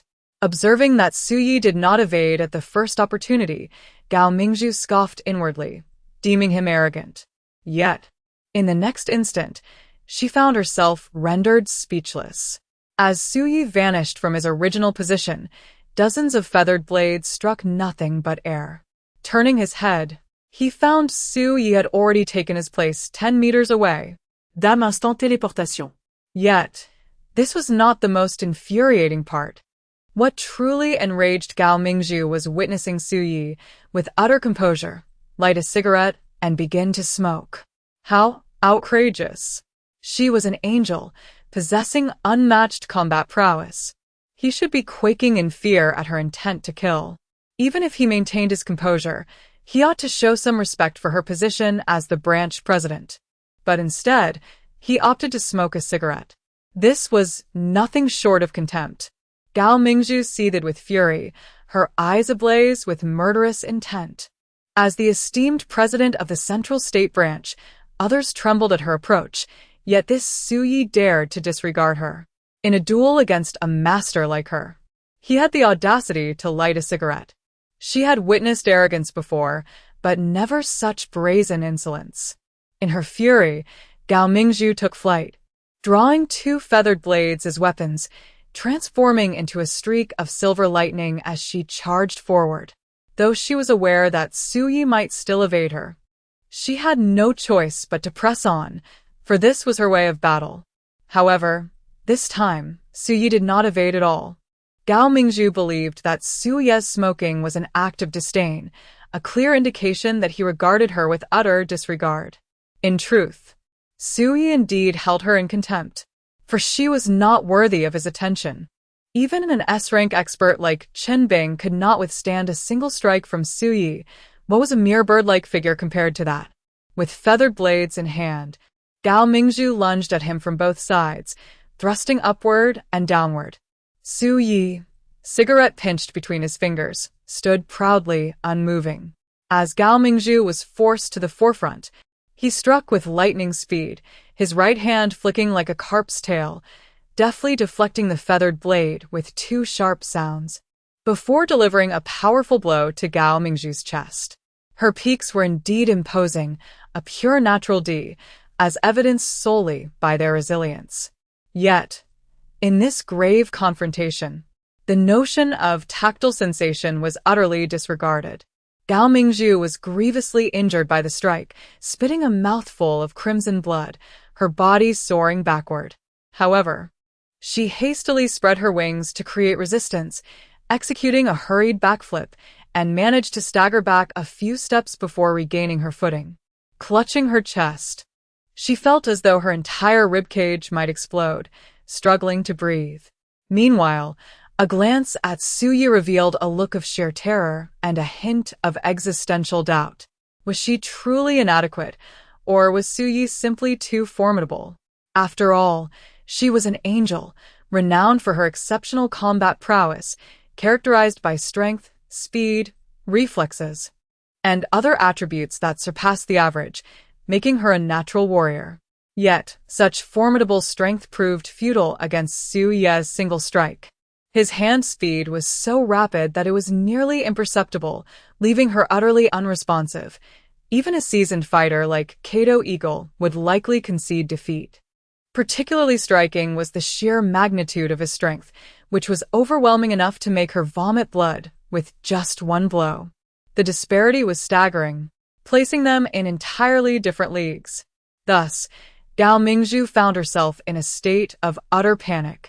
For Su Ye's prowess made her demise as effortless as a mere flick of the wrist. Chapter 48.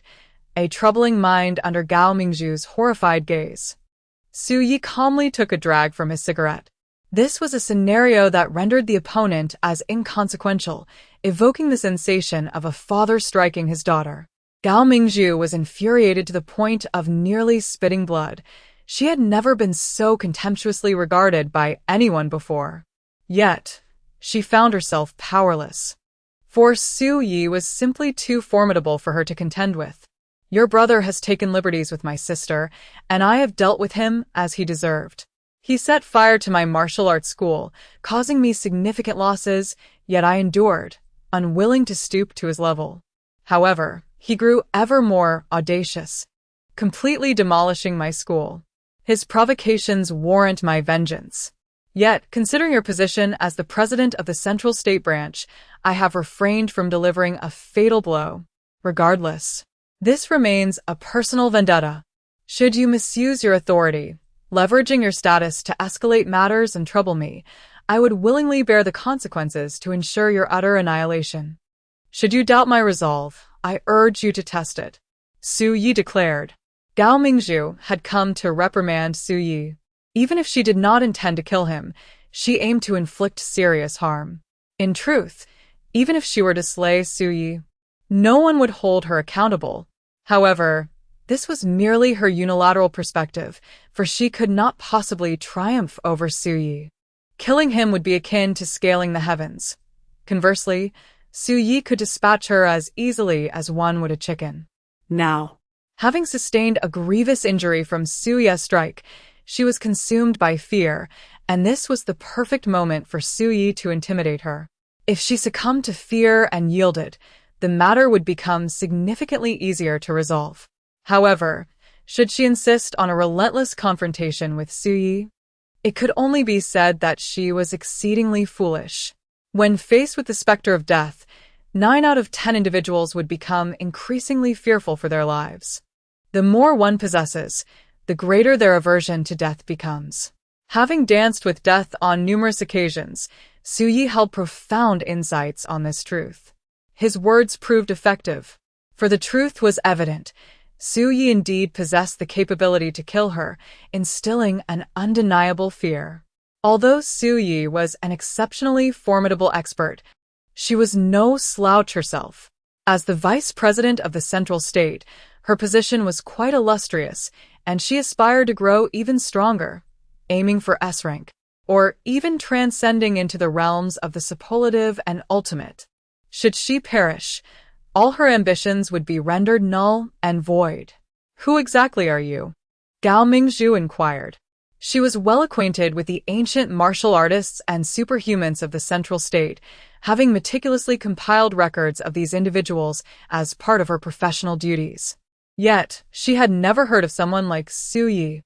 If she were a recent arrival, it would be understandable. However, it was evident that Su Yi had resided in Central State for several years, owning a business and a home.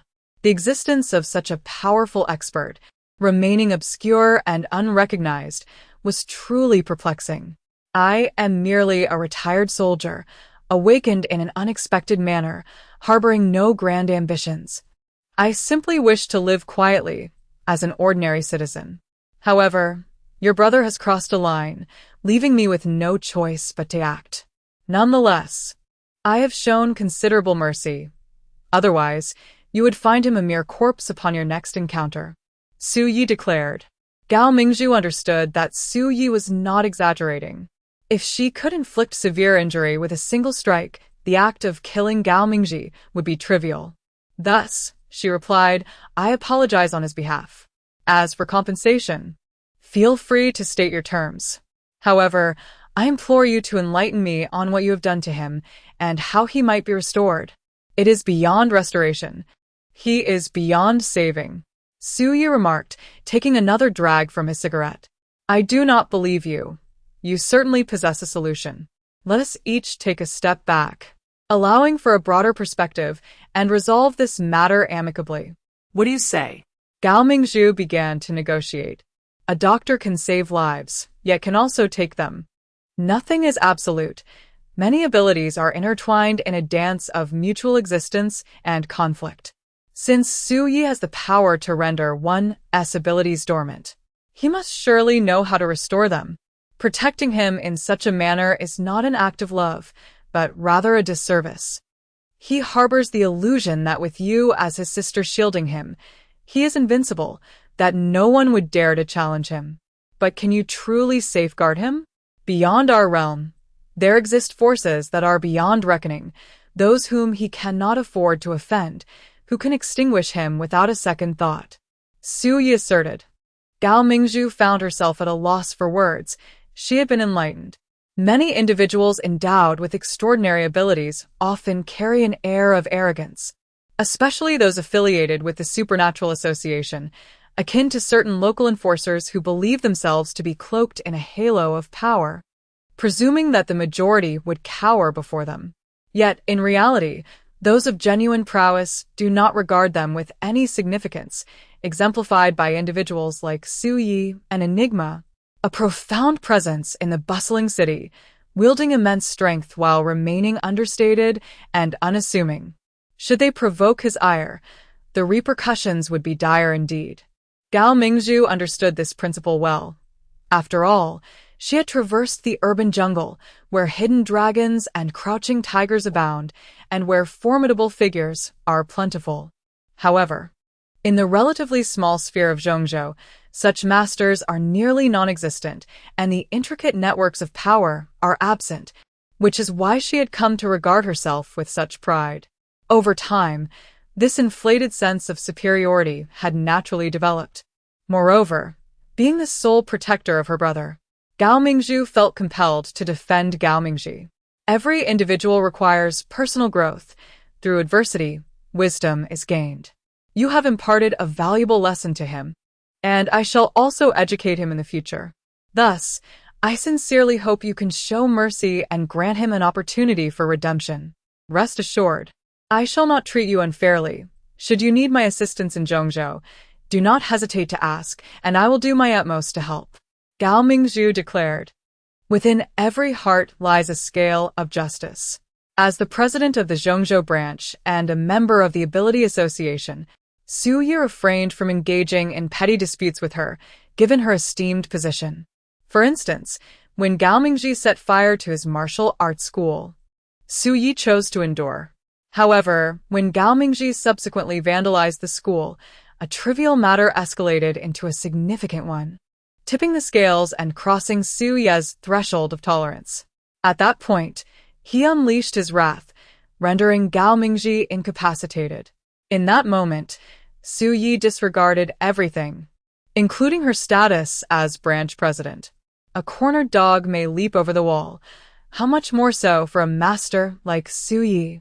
Should she refuse to concede in this situation, it is entirely plausible that he might take her life. Yet, should she perish, neither would Su Yi escape unscathed.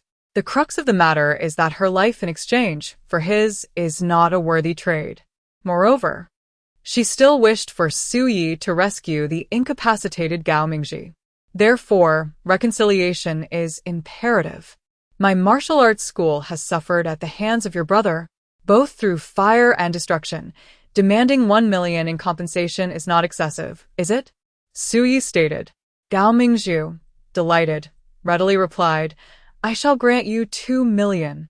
As the president of the branch, she holds significant sway in Zhongzhou, with countless individuals seeking her favors and bestowing gifts upon her, thus amassing considerable wealth. In light of your reasonable perspective, we have a deal, Su Yi affirmed. He is not the kind of person who stubbornly clings to his grievances. Rather, he possesses the ability to diffuse significant issues into trivial matters. Why not embrace such an approach? Only those simple-minded brutes would engage in fierce confrontations over trivialities. As a man approaching his 30s, Su Yi has encountered numerous experiences which have endowed him with a sense of composure and magnanimity. He dedicates himself to reading almost daily and occasionally indulges in online novels. The protagonists in these tales often resort to violence at the slightest provocation. taking actions without considering the consequences, and frequently resorting to family annihilation. It's a relentless cycle of bloodshed. The incessant killings, whether of this character or that, create a chaotic atmosphere. And what is often touted as fervor is merely an expression of foolishness. Su Yi believes that these authors possess a flawed mindset and exhibit a pronounced inclination towards violence. A rational individual, in most instances, would not resolve conflicts through brutality. Initially, Su Yi harbored concerns that Gao Mingzhu might be an unreasonable woman. If she were to unconditionally support Gao Mingzhi and seek to trouble Su Yi, the situation could escalate dramatically. The reality proved that she indeed had a penchant for favoritism. However, despite her bias, she demonstrated an awareness of the circumstances. Upon their first encounter, her intention was to engage in a physical confrontation, regardless of right or wrong, aiming to strike Su Yi first. Yet, when she realized her capabilities were far inferior to his, she became more reasonable. Many individuals behave similarly when unaware of another's strength. They can be particularly arrogant and wholly unreasonable. However, upon discovering the true prowess of their opponent, they swiftly retreat and begin to reason. Ultimately, this reflects an understanding of the situation, which is why Su Yi chose to grant her some respect. Please help my brother regain his strength. This is yet another transaction. Name your price, Gao Mingzhu remarked. In her view, matters that can be resolved with money are trivial. However, I believe it would be better for your brother to lead an ordinary life. After all, those who frequently tread near the river inevitably find their shoes wet. This time it was me he encountered. Had it been someone else, he might have already met his demise. As his sister, you consistently shield him, allowing him to act with bravado and bully others, unaware of the world's harsh realities. With his current disposition, it is only a matter of time before he faces dire consequences, and he may even bring trouble upon you, Su Yi stated. I am aware. But we rely on each other for survival. I cannot simply abandon him. I often impart wisdom to him, truly feeling like a blacksmith frustrated with his iron, yet he remains too young, akin to a child yet to mature. Nevertheless, this time, I am certain he will learn from his mistakes. And I will have a serious conversation with him. If he causes any more trouble in the future, I shall show no mercy, Gao Mingzhu replied. You have your own burdens to bear, Su Yi remarked thoughtfully. He is caring for Zhao Yuhan, playing both father and mother. Fortunately, Zhao Yuhan is exceptionally understanding, which alleviates some of his worries. However, Gao Mingzhi truly is a source of constant concern. As an elder sister, Gao Mingzhu bears a heavier weight than even Su Yi. Like Wang Mei, she is deeply troubled for her brother.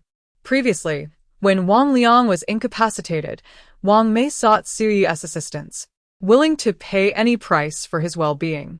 Gao Mingzhu is no different, pleading with kind words for Su Yi's help, all for the sake of her wayward brother. This sentiment is one Su Yi can certainly comprehend. After all, he was also caring for someone, willing to pay any price for Zhao Yuhan. Now, May I inquire about the nature of your ability? Gao Mingzhu asked. As you can see, I possess the power to drain energy.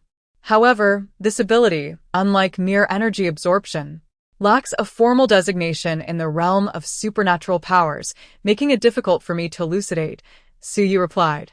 Gao Mingzhu, now aware, felt no need for further concealment, yet she spoke in vague terms, leaving her utterly perplexed. After all, even he was uncertain about the true nature of his ability. No wonder you referred to it as a form of beiming divine skill. It does bear some resemblance. Gao Mingzhu exclaimed in astonishment. This power was indeed terrifying, and simultaneously, she felt an overwhelming sense of relief. Thankfully, she had not stubbornly pursued a confrontation with Su Yi, but had wisely opted for reconciliation. Otherwise, should she provoke him, she, as a feathered being, would truly be transformed into a bird. 10 million, Su Yi declared. Gao Mingzhu was taken aback. thinking to herself that he was indeed asking for an exorbitant sum. Yet, she found herself with no room for negotiation, as she had never heard of such an ability and had no idea how to remedy the situation. Hence, she had to rely on Su Yi. All right. Gao Mingzhu gritted her teeth. For the sake of her brother, who had landed himself in such a predicament, she had no choice but to part with her wealth. Su Yi suddenly realized that this was a lucrative avenue, brimming with infinite potential. Once supernatural beings were rendered powerless, they would yearn desperately for restoration, willing to sacrifice anything to regain their former abilities. And as for Su Yi, he held a monopoly in this domain. No one else possessed such a capability. Only he could provide it. With a single act of destruction and subsequent restoration, a fortune of 10 million could be effortlessly acquired. Thus, he resolved to pursue this course of action henceforth. Should anyone offend him, rather than resorting to murder, he would simply incapacitate them, subsequently demanding exorbitant sums, while they would humbly beseech his favor. This approach not only provided satisfaction but also proved lucrative, a veritable win-win situation. Su Yi chuckled with delight. In the past, he had adhered to the rules, laboring diligently for every penny, enduring the toil of early mornings and late nights. However, now, he had suddenly veered from the straight and narrow, and wealth flowed to him as if swept in by a tempest, accumulating effortlessly in the briefest moments, bringing him immense pleasure. Yet, he remained grounded, fully aware of the importance of moderation. After all, it is wise to leave a thread of connection for future encounters. Excessive actions would inevitably lead to dire consequences. Extracting a cigarette from his pocket, he lit one and remarked, "I have shattered your brother's spine," intending to confine him to a wheelchair for the remainder of his days. However, considering your understanding nature, I might be willing to assist in his recovery. Really? Gao Mingzhu exclaimed in disbelief. A severed spine equates to paralysis, and with current medical capabilities, such an injury is deemed incurable. The fragility of nerves renders them incapable of regeneration once they deteriorate, presenting a formidable challenge in the realm of medicine. Nevertheless, a solution exists: the blood of those possessing regenerative abilities. However, individuals with such extraordinary capabilities are exceedingly rare and typically possess formidable strength under normal circumstances. They do not sell their blood. Thus, regenerative blood is rendered immensely precious, a true rarity in the market. Only through specialized channels and formidable connections is there a chance to procure it, yet the starting price is typically in the millions, often inflated to even greater heights. Gao Mingzhi has become incapacitated, and in her relentless quest to restore him to his feet, Gao Mingzhu is determined to explore every avenue to acquire the regenerative blood. However, she is acutely aware that this is no simple task, as there are countless individuals far wealthier than herself, and many influential figures find such a remedy to be exceedingly rare. As the president of a modest regional chapter, her position pales in comparison. Nonetheless, the fact that Su Yi has agreed to assist in restoring Gao Mingzhi's strength is a stroke of fortune amidst adversity. As for the regenerative blood, there is no need for haste. She can devise a plan in due time. After all, it is a commodity that is highly desirable yet scarcely available. One must not only seize the opportunity, but also navigate the intricate web of connections. Yet now, Su Yi claims he can cure him. This revelation compels Gao Mingzhu to ponder whether Su Yi is indeed a powerful regenerant. If that is the case, it would be nothing short of miraculous. While the pursuit of such a remedy elsewhere would leave her at a loss, even with ample funds, here with Su Yi, it is readily accessible. However, this realization also implies that Su Yi's capabilities are exceedingly formidable, far surpassing her own. With abilities such as invisibility, teleportation, energy absorption, and an extraordinary strength that is both powerful and swift, he embodies a paragon of might. Furthermore, as a regenerant, he possesses both offensive and defensive capabilities, rendering him almost otherworldly. Gao Mingzhu, a woman of considerable arrogance stemming from her own significant power, finds herself humbled in the presence of Xu Yi, the celestial being she once regarded as untouchable. Because a master like Xu Yi is someone she could never hope to surpass, she could only gaze up in admiration. Chapter 50. The deceptive trifle. I am a businessman, grounded in integrity, Xu Yi remarked with a smile. To be candid, he harbored no desire to treat Gao Mingji, preferring instead that this scoundrel remain confined to a wheelchair for life, thus sparing others from his malevolence. However, one cannot afford to offend money, regardless of personal grievances. Gao Mingju was lavish in her spending, willing to part with her wealth to alleviate the plight of her brother. In light of this, Xu Yi resolutely prioritized monetary gain. Moreover, the exorbitant price he extracted from Gao Mingju could also be viewed as a fitting punishment for Gao Mingji. Spending such a vast sum overnight was all for this deceptive trifle. Once the matter was settled, Gao Mingju would undoubtedly deliver a severe reprimand to her brother. Even if Gao Mingji subsequently harbored a deep-seated hatred for Xu Yi, he would dare not provoke him again after this ordeal. Instead, he would regard Xu Yi with reverence, keeping his distance, unless, of course, he truly wished for his own demise. Upon hearing this, Gao Mingju rolled her eyes. Integrity, you say? How utterly shameless. Are you a reincarnate? She inquired. Indeed, Xu Yi affirmed with a nod. Gao Mingju let out a deep sigh. Her suspicions had been confirmed. Xu Yi was indeed a reincarnate. At this juncture, there was no alternative, for the essence of reincarnation was both priceless and elusive, a rare commodity. Yet through Xu Yi, it could be obtained with remarkable ease and convenience. As this was their third transaction, she decided to extend a discount. 10 million is truly a fair price. You are undoubtedly aware of the market rates. Without proper channels, even 20 million might not secure the acquisition. Xu Yi proclaimed. Deal. Gao Mingju declared. She had anticipated that Xu Yi would demand a higher price. Yet he only asked for 10 million, remarkably fair offer. However, a bittersweet sensation enveloped her heart, for she felt utterly constrained.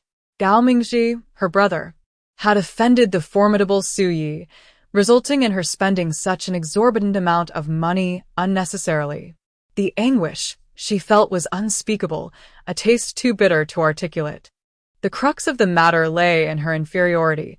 She was compelled to yield. Had her abilities surpassed those of Xu Yi, she would have either defeated him or severely incapacitated him that very evening. Of course, she could have fabricated a charge against Xu Yi and reported him to the provincial authorities, who would dispatch more formidable experts to deal with him. However, this would undoubtedly render her brother a mere shell of his former self, and Xu Yi might retaliate with lethal fury. Thus, she resolved to accept her financial loss to avert further calamity. Come back to me in half a month, Xu Yi stated. What do you mean? Can it be done now? Gao Mingju inquired. She had not hesitated at his pricing. She would pay whatever was required, believing that this would facilitate Gao Mingji's recovery. To her dismay, Xu Yi insisted on her return in 2 weeks. This felt exceedingly unjust to her. Only through experiencing pain would he learn his lesson and possibly repent. Did he wish for her brother to remain obstinate and continue wreaking havoc?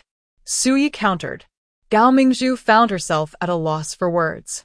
Xu Yi's reasoning was undeniably sound. This time, Gao Mingji needed to be taught a lesson, to endure some hardship and grasp the reality of his actions, which could ultimately be for his own benefit. Thus, Gao Mingju remarked, Very well, I shall return in half a month, at which time I will directly transfer the funds to your account. Once, he had been youthful and impetuous, yet now he stood as steadfast as an old dog. Following his admission to the hospital, Gao Mingji underwent surgery immediately. Although it would not cure him, it would alleviate pressure and prevent further damage. Upon Gao Mingju's arrival at the hospital, after the completion of the surgery, she conveyed the situation to him, plunging him into despair. Now he was filled with regret. Yet he found himself beyond salvation, leaving him only to weep. Focus on your recovery here. Once you are discharged, I shall procure a better wheelchair for you, Gao Mingzhu stated. A wheelchair? This was akin to pouring salt into an open wound, intensifying Gao Mingzhi's sorrow. For in his current state, he was destined to a lifetime confined to a wheelchair. Do you still have the audacity to weep? Had you foreseen this day, would you have acted differently? Gao Mingzhu admonished. Sister, you must think of a way. I do not wish to be bound to a wheelchair for the rest of my life. The Association of Extraordinary Abilities has numerous experts. Surely, there must be a remedy for my condition. Please, use your connections and seek assistance. Gao Mingzhi pleaded through his tears. At most, I can purchase regenerative blood, which may enable you to stand and walk again. However, restoring your abilities is a Herculean task with virtually no hope of success. Thus, you must brace yourself for this reality, Gao Mingzhi replied. Her words left Gao Mingzhi in utter despair. He yearned to rise. Yet his greater desire was to regain his strength. If presented with a choice, he would unhesitatingly opt for the latter. Tragically, he found himself only able to pursue the former. Cry for apart from weeping, he knows not what else to do. Witnessing Gao Mingzhi in such a state, Gao Mingzhu felt an overwhelming urge to laugh. Su Yi was indeed correct. This foolish brother of hers ought to comprehend the sting of pain, for otherwise, he would remain oblivious to why the flowers bloom so vividly. Chapter 51. Chicken soup. On that morning, Su Yi arrived at the martial arts hall. Everything that had been damaged by Gao Mingzhi had been dismantled, and renovations had already commenced. However, with the issues now resolved, the gloom in her heart had dissipated, leaving her in remarkably high spirits. Having rescued Song Yueshi earned her 10 million, intimidating Yu Guangchuan brought in 20 million, and frightening Gao Mingzhu netted her another 22 million. Within less than a month, she had amassed a staggering 52 million. As long as she refrained from extravagant spending, she would never have to worry about food and drink for the rest of her life. In fact, if she deposited this fortune in the bank, the interest alone would suffice for her sustenance. Unexpectedly transformed into a wealthy individual, Su Yi began to feel a sense of elation. A man ought to treat himself well, and his standards deserved an elevation. Thus, he resolved to indulge in soft Zhonghua cigarettes from henceforth. After all, he now regarded himself as a successful person. Yet, Su Yinghong appeared to be burdened with worries, though she maintained a facade of cheerfulness when facing Su Yi. Is there something troubling you? Su Yi inquired. A good boss should care for his employees. It is only right, she replied, seemingly reluctant to elaborate. You usually seek me out to share your troubles. What has changed this time? Su Yi asked with a smile. Su Yinghong, harboring affections for Su Yi, would often seek him out for conversation whenever she had the chance. In the office, conversations flow during work hours, while after hours, discussions continue on WeChat, all in the name of nurturing a bond. Occasionally, there is a desire to elicit sympathy from Su Yi. To be candid, being pursued so fervently can indeed become somewhat exasperating.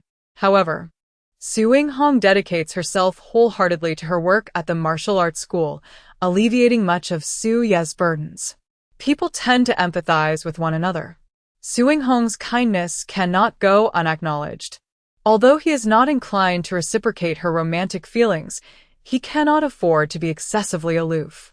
Even if they cannot be lovers, they may still forge a friendship. Were it not for Zhao Yuqing, Su Yinghong could indeed be a worthy consideration. She possesses exceptional qualities, striking beauty, grace, intellect, outstanding capabilities, and a considerate nature. To wed such a woman would undoubtedly be a blessing. It is precisely due to her remarkable attributes that Wu Tian harbors such fervent admiration for her. Alas, matters of the heart are intricate and delicate. The one you cherish may not necessarily return your affections, while those whom you do not favor often seem particularly enamored with you. My father has been diagnosed with terminal bone cancer, Su Yinghong sorrowfully confided. Su-yi paused, momentarily taken aback, realizing the gravity of the situation that had left Su Ing-hong in such a daze. A diagnosis of this nature typically signifies a dire prognosis. With little to no hope for recovery, chemotherapy tends to offer minimal respite, and each day becomes a precious gift. Of course, this perspective applies to the average individual. When cancer strikes in its advanced stages, one might as well await the inevitable. Yet, for those who are not ordinary, the concept of an incurable illness does not exist.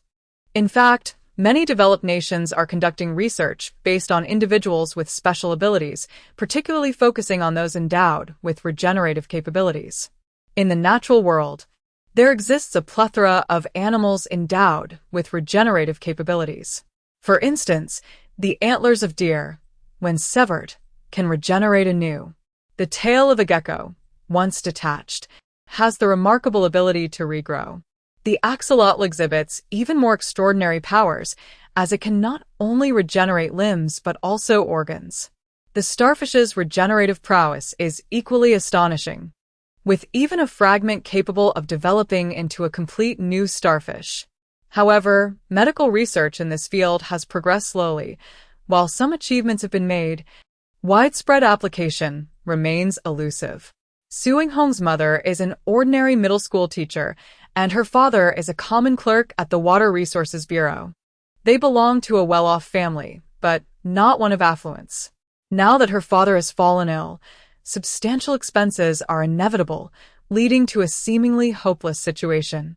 Faced with such a tragedy, Su-yi, her employer, feels compelled to extend a helping hand. This gesture not only reflects concern for an employee but also stems from a desire to prevent Su Ing-hong from losing her father at such a tender age. At just 24, Su Ing-hong's father has yet to reach the age of 50. Given Su-ye's capabilities, how could he possibly turn a blind eye? Is your father currently in the hospital? Su-ye inhuited. Yes. He was admitted directly after yesterday's examination, Su Ing-hong replied. Do not be disheartened. Your father will be fine. Su-yi reassured her. Su Ing-hong managed a faint smile and remarked, He doesn't know yet, but the doctor informed my mother that there is no cure. There is a cure, Su-yi asserted. Su Ing-hong looked at him in confusion, uncertain of his meaning. Su-yi lit a cigarette, contemplating whether to reveal his abilities to Su Ing-hong. While he had once saved Wu Tian, who was aware of Su-ye's remarkable talents, Su Ing-hong remained oblivious to them. If I were to disclose this information to her now, it would undoubtedly leave her utterly astounded, and she might not even believe it. However, refraining from speaking seems to preclude any possibility of aiding her father. Alas, perhaps it is best to keep my achievements concealed. He harbors no desire to derive any sense of superiority from Su Ing-hong, as this woman is already enamored with Su-yi and is ardently pursuing him. Should she discover Su-ye's extraordinary capabilities, her affection would likely intensify, leading to further complications. To avoid unnecessary distress, it would be prudent to seek alternative solutions. A mere drop would suffice. Su-yi delights in cooking. When one is passionate about an endeavor, they strive to excel, and thus his culinary skills are remarkably refined. Zhao Yuhan possesses a particular fondness for food. Regardless of the dish, she can consume copiously. Nonetheless, she primarily chooses the dishes and whatever she desires. Su-yi dutifully prepares for her. After simmering the chicken soup to perfection, Su-yi packed it into an insulated container and set off, subsequently calling Su Ing-hong. Upon their meeting, Su Ing-hong expressed her surprise. You even brought food for my dad? Chicken soup, to nourish him. Su-yi replied with a smile. A warm sensation enveloped Su Ing-hong's heart. She had not anticipated such thoughtfulness from Su-yi. Chapter 52. Everything goes smoothly upon arriving at the hospital. Su-yi encountered Su Ing-hong's parents. Their astonishment was palpable as they beheld their daughter accompanied by a handsome young man. Given the societal expectation that a daughter must eventually leave the nest, her parents had been diligently seeking a suitable match for her. Su Ing-hong had indeed gone on blind dates, yet none had piqued her interest, and she harbored a strong aversion to such arrangements, often feeling coerced into attending. Now, She had unexpectedly introduced a striking gentleman, and her parents were equally taken with him. After Su Ying-hong's introduction, her parents finally realized that this was their daughter's boss. No wonder they urged Su Ying-hong to find a different job, yet she remained steadfast in her commitment to the Dongfang Women's Martial Arts School. Meeting Su Yi, her employer today, clarified everything for them. Their daughter was not merely working but rather pursuing a romantic relationship. Indeed, Su Yi was exceptional, and he and Su Ying-hong appeared to be a perfect match. As parents, they wholeheartedly approved. However, Su Ying-hong's mother felt a twinge of discomfort. With such a remarkable boyfriend, their daughter would likely be married in a couple of years. Yet, it seemed her father might not witness that day. Su Yi brought a pot of homemade chicken soup, a truly thoughtful gesture. After expressing their gratitude, Su Ying-hong's father began to sip the soup, praising it profusely. With the soup, he believed he could recover. However, Su Yi remained silent about his true intentions, knowing that modesty was paramount, but the doctor would inevitably uncover the truth during his next examination. After chatting with her parents for a while, Su Yi took his leave, with Su Ying-hong accompanying him to the door. "My parents really like you," Su Ying-hong said shyly. The compliment left Su Yi speechless, so they exchanged smiles instead. As they parted ways, Su Yi remarked, "I'll have Wu Tian oversee things at the martial arts school. You should spend more time with your father at the hospital." all right. Su Ying-hong replied with a smile. With some free time on his hands, Su Yi decided to visit Qingjin and Wu Tian. Upon calling, he learned they were at the new house, so he headed there directly. However, on the way, he received a text message. She has now regained her strength to the sea level, though she remains rather weak. However, the crucial factor is her mastery of transformation magic, which is nothing short of extraordinary. Furthermore, she deliberately made a distress call to her son-in-law, Hyang, before feigning death, claiming to have encountered individuals in Macau who intended to kill her, deftly shifting the blame onto people and complicating any subsequent investigations. It is unfortunate for Song Yi, the innocent bystander, caught in the crossfire. Nevertheless, he did not pledge allegiance to Su Yi. Allowing him to live would pose a potential threat. Thus, his demise serves to resolve the situation perfectly. Gao Mingzhu and Yu Guangchuan's son-in-law, Hyang, both hold the position of regional vice presidents, and Su Yi is keen to avoid offending either of them. However, Gao Mingzhi's destruction of the martial arts school and Chen Bing's murder of Yu Guangchuan while assuming his identity are entirely different matters. Su Yi's actions against Gao Mingzhi stem from personal grievances, and Gao Mingzhi is merely a minor character in this narrative. His initial wrongdoing places him at a disadvantage, and Su Yi possesses the moral high ground. As long as Gao Mingzhu acts in accordance with the law, she cannot hold Su Yi accountable.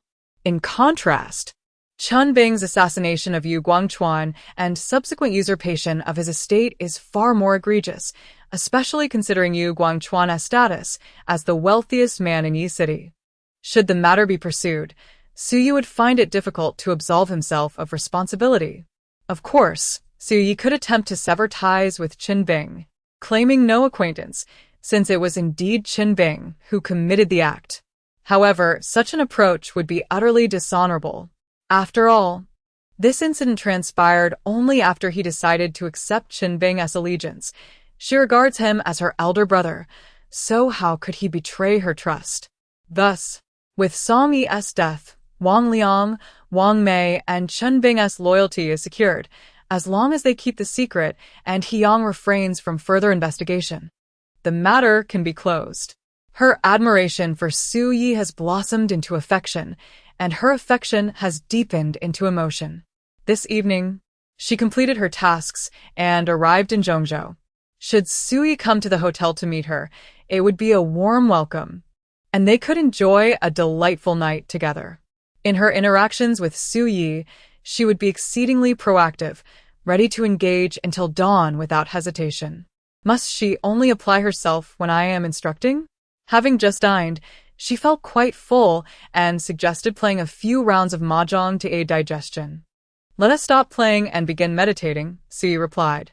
The group no longer insisted on dragging Suyi out for meals, as she consistently declined with evident reluctance. Therefore, they had ceased to press the matter, knowing their bond had grown increasingly intimate. Meditation, baguazhang, and the 18 falls of clothing were practiced diligently, with Suyi offering meticulous instruction and focused guidance. For these four, Suya's attention was akin to a VIP treatment. Of course, Song Yueshi and the others were merely benefiting from Zhao Yuhan's cultivation. Were it not for the dedication to nurturing Zhao Yuhan, Suyi would hardly concern himself with their learning progress. As they practiced, perspiration streamed down, their bodies moving rhythmically together. Such a scene was indeed challenging for Suyi to endure. After all, he was a normal man, and despite his self-imposed restraints, he found himself in a state of torment. Nevertheless, he had no choice but to endure it. The following morning, Suyi went to find Qin Bing, who resided at the Hongtai Hotel. They arranged to meet in her room. Can you manage to put your clothes on properly? Suyi lamented. She donned a delicate nightgown, loosely draping it to reveal a crimson brassiere, accentuating her alluring and flawless figure. On this sun-kissed morning, the sight was undeniably intoxicating. For one endowed with the gift of perception, the distinction between wearing or not wearing attire was negligible. Familiarity breeds indifference. Allow me to show you the properties. As we shall soon settle in Zhongzhou and require a stable residence, Suyi remarked. Where can one find the most luxurious and expensive homes in Zhongzhou? Qin Bing inquired. Suyi furrowed her brow, replying, I do not pay much attention to real estate, but the residences in Jinlong Phase 3 are quite commendable. The average housing price in Zhongzhou is over 5,000, while Jinlong exceeds 8,000. Initially, he was unaware, as it was Zhao Yuhan who informed Suyi. Tang Biyun's father, Tang Jinsheng, is the magnate behind Jinlong Real Estate, a titan in the industry, dominating Zhongzhou and its neighboring counties, having developed numerous upscale residential complexes. He ranks among the top 5 in Zhongzhou's list of affluent individuals.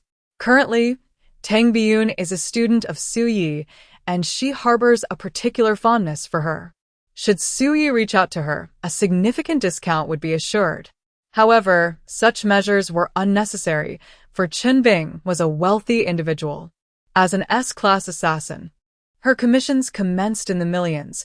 The higher the target status, the greater the remuneration. For a skilled practitioner like Suyi, she would quote a staggering 30 million. A mere handful of contracts per year could yield profits exceeding hundreds of millions. Moreover, she had been entrenched in this profession for several years, undoubtedly a wealthy woman, capable of even supporting Suyi lavishly. A residence, measuring 140 square meters, would only cost a little over 1 million, which is but a trifling sum for Qin Bing. Thus, she yearns for the finest and most extravagant. Let us proceed, Qin Bing declared. The two made their way to the sales office, only to find, regrettably, that all the properties had been sold. However, fortune smiled upon them as a homeowner was preparing to sell a ready-to-move-in apartment, lavishly adorned and fully equipped with appliances. The owner, intending to relocate for work, had left their contact information with the sales office. After inspecting the apartment, Qin Bing expressed her satisfaction and resolutely decided to purchase it. The immediacy of a move-in ready home appealed to her decisive nature. The thought of buying a bare shell and subsequently dealing with renovations and furniture was simply too cumbersome. Payment was made, the agreement signed, and everything was concluded before noon. The homeowner, in high spirits, suggested treating them to lunch, yet was politely declined by Suyi. Brother Yi, let us have lunch, and afterward, accompany me to purchase a car. Qin Bing urged. I never dine out with women, Suyi replied. I am your subordinate, not your suitor. You must distinguish between the two. Moreover, you cannot be excessively rigid. I have relinquished everything to follow you. If even a meal together is off limits, your leadership is lacking in fairness, Chun Bing asserted. It seems there is some merit to your argument, Su Yi conceded. He was devastated by the death of Xia Yu, and his love for her rendered him emotionally numb. He believed that loving another woman would be an act of betrayal, inducing a sense of guilt within him.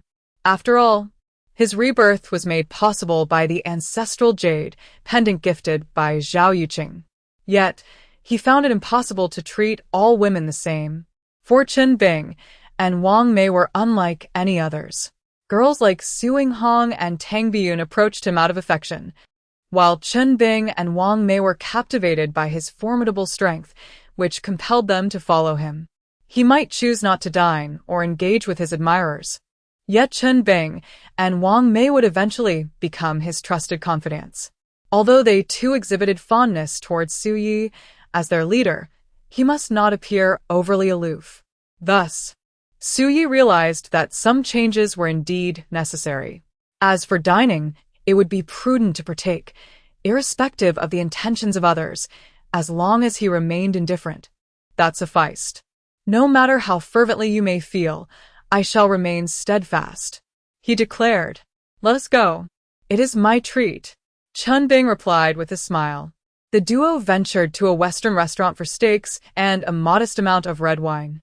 Although the laws against drinking and driving were particularly stringent, the likelihood of misfortune was minimal.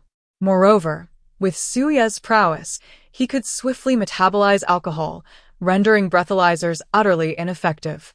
In the afternoon, they set out to purchase a vehicle. She desired a Porsche, but as it was unavailable in Zhengzhou, they proceeded to the provincial capital. The striking, garnet red 2018 top-tier Porsche was extraordinarily impressive, with a price tag exceeding 4 million. However, for Chun Bing, it was merely a trifling matter. When will the security company commence operations? Chun Bing inquired. We have yet to obtain the business license. Additionally, I need to find someone to create a website and promote it through local media, Su Yi replied. In truth, this venture may not yield substantial profits. With Brother Ye's capabilities, you could easily pursue other enterprises. As for funding, I am at your disposal, Chun Bing suggested. Su Yi chuckled and asked, How much do you have? Without further ado, there are indeed several hundred million, Chun Bing remarked. I am not cut out for business and have never aspired to amass great wealth. I simply wish to engage in activities I am passionate about. To live life contentedly is the true joy, Su Yi responded. Indeed, regardless of the circumstances, I shall support you unconditionally, Chun Bing affirmed. You are an exceptionally carefree woman. Do you not regret following me? Su Yi inquired. One must understand the importance of gratitude. You had every opportunity to end my life, yet you chose to spare me, granting me a chance when I was at my lowest. You restored my strength. Though I am an assassin, I am not devoid of compassion. Thus, I follow you without any regrets. However, Su Yi declined the offer. To be honest, he truly valued friendship over romance at this moment. Rather than accompany the beautiful Chun Bing, he would prefer to seek out Qing Jin and Wu Tian for merriment. Spending time with his brothers, drinking and engaging in light-hearted banter brought him boundless joy. Yet, from an outsider's perspective, this seemed a gross misallocation of resources. With so many young women pursuing him, he could easily live as a charming libertine but chose instead to remain a solitary figure. This was not pride, but rather folly. Su Yi chuckled. With Yu Guangchuan's demise, the Earth Group is left leaderless. Heon wanted me to work for him, promising numerous benefits, yet I declined. Perhaps I shall remain idle for another 10 days or so before heading to Zhengzhou. By that time, the security company should be ready for its grand opening. Understood. Chapter 54. The first deal the next day, Su Yinghong joyfully called. Yi, what a miracle. My father is just fine. He drank your chicken soup yesterday, and after the examination, the doctor declared him to be in excellent health, without a single issue. Your chicken soup is truly a magical elixir. Su-yi chuckled softly and replied, "This has nothing to do with the chicken soup. I believe there must have been a mistake in the hospital's diagnosis, a misdiagnosis." Misdiagnosis? How could that be? My father indeed had a tumor, albeit benign in the past. Who could have foreseen its development into a malignant form? The surgery was not thorough, which led to the cancerous transformation. Besides, this is a reputable hospital. Such a grave error is simply implausible. Su Hong insisted. Let us not dwell on that. The important thing is that your father is well. 수엘이 수술했her. Yes, you're right, Yi. I am absolutely overjoyed. By the way, my mother has expressed a desire for you to join us for lunch at our home. Would you kindly consider not declining? Su Hong inquired. Isn't that a bit inappropriate? Su-yi felt a twinge of discomfort. Since meeting Su Hong, she had always wished to go on a date with her, yet Su-yi had never granted the opportunity, let alone shared a meal alone with her. The prospect of being invited to her home felt even more daunting. Oh, come on. Just think of it as lending a helping hand. Su Hong urged. Helping with what? Su-yi asked. After you left yesterday, my family inquired whether I was in a relationship with you. I told them we were merely friends, but they did not believe me and are particularly fond of you. Yiga, you are aware that my parents frequently introduce me to potential partners and urge me to go on blind dates. It is truly exasperating. Yet I find myself powerless to resist. I can only feign compliance. Therefore, would you kindly pretend to be my boyfriend? If you do so, they will cease to pressure me into matchmaking. What do you think? Su Hong remarked. Su-yi felt a wave of frustration, reflecting that this was a trap from which escape was implausible. Su Hong had harbored feelings for Su-yi for quite some time. If Su-yi agreed to pretend to be her boyfriend, it might lead to a situation where pretense could evolve into something genuine, and thus, he found himself unable to assist her in this endeavor. You are merely deceiving yourself and simultaneously misleading your parents. Their insistence on your blind date stems from a desire to see you married promptly. If I were to masquerade as your boyfriend, their pressure would escalate from matchmaking to urging marriage. What would we do then? Su-yi stated. Su Hong felt an overwhelming sense of fatigue.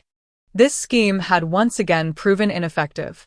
She then said, "My hair has grown long enough to reach my waist. Can you not consider marrying me? I have told you numerous times that I am not interested in pursuing a relationship at this time," Su-yi replied. "Then when might you be open to it?" Su Hong inquired. "At least not for the next 2 or 3 years. And what about after those 2 or 3 years? Will you consider me then?" Su-yi paused momentarily and then replied, "Indeed. That is a sincere sentiment. After all, Su Hong is truly an exceptional young woman, excelling in every aspect, and she genuinely harbors affection for him." In the past, he had intended to bring Su Hong and Wu Tian together, for Wu Tian was deeply infatuated with Su Hong. However, Su Hong held no interest in Wu Tian whatsoever. Even if Su-yi were to force the matter, it would yield no results, leading him to gradually abandon the idea. As for Su-yi, he remains in a period of healing. When his heart is finally at peace, he will naturally seek love, for he is no longer young and cannot live in solitude indefinitely. 3 years ago, Su-yi even entertained the notion of remaining a bachelor for life. Yet, of the 3 great unfilial acts, having no descendants is the gravest. As an abandoned orphan, he is unable to express filial piety, yet carrying on the lineage remains imperative. Otherwise, he would be remiss as a man. Growing up in isolation, having endured much hardship, he is determined that when he eventually has children, they shall lead a life of happiness and fulfillment. "I will wait for you," Su Hong said with a sense of comfort. "Just tell them honestly that we are merely friends and that I already have a girlfriend. This will eliminate any future complications," Su-yi advised. "Alas, very well," Su Hong replied, feeling resigned.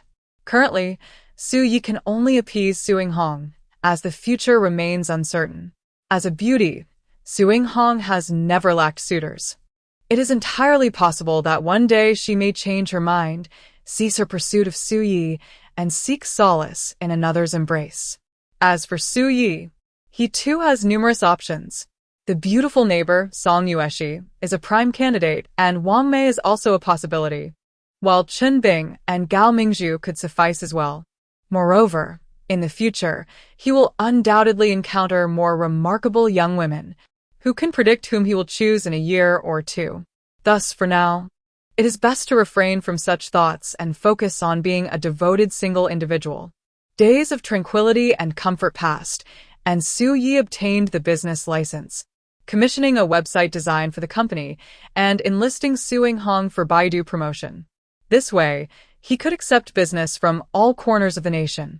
The martial arts school was still under renovation, and although the security company lacked even a signboard, it was, in fact, ready to commence operations. However, flourishing in a third-tier city like Zhongzhou posed significant challenges for the security firm, as the demand for bodyguards was exceedingly low.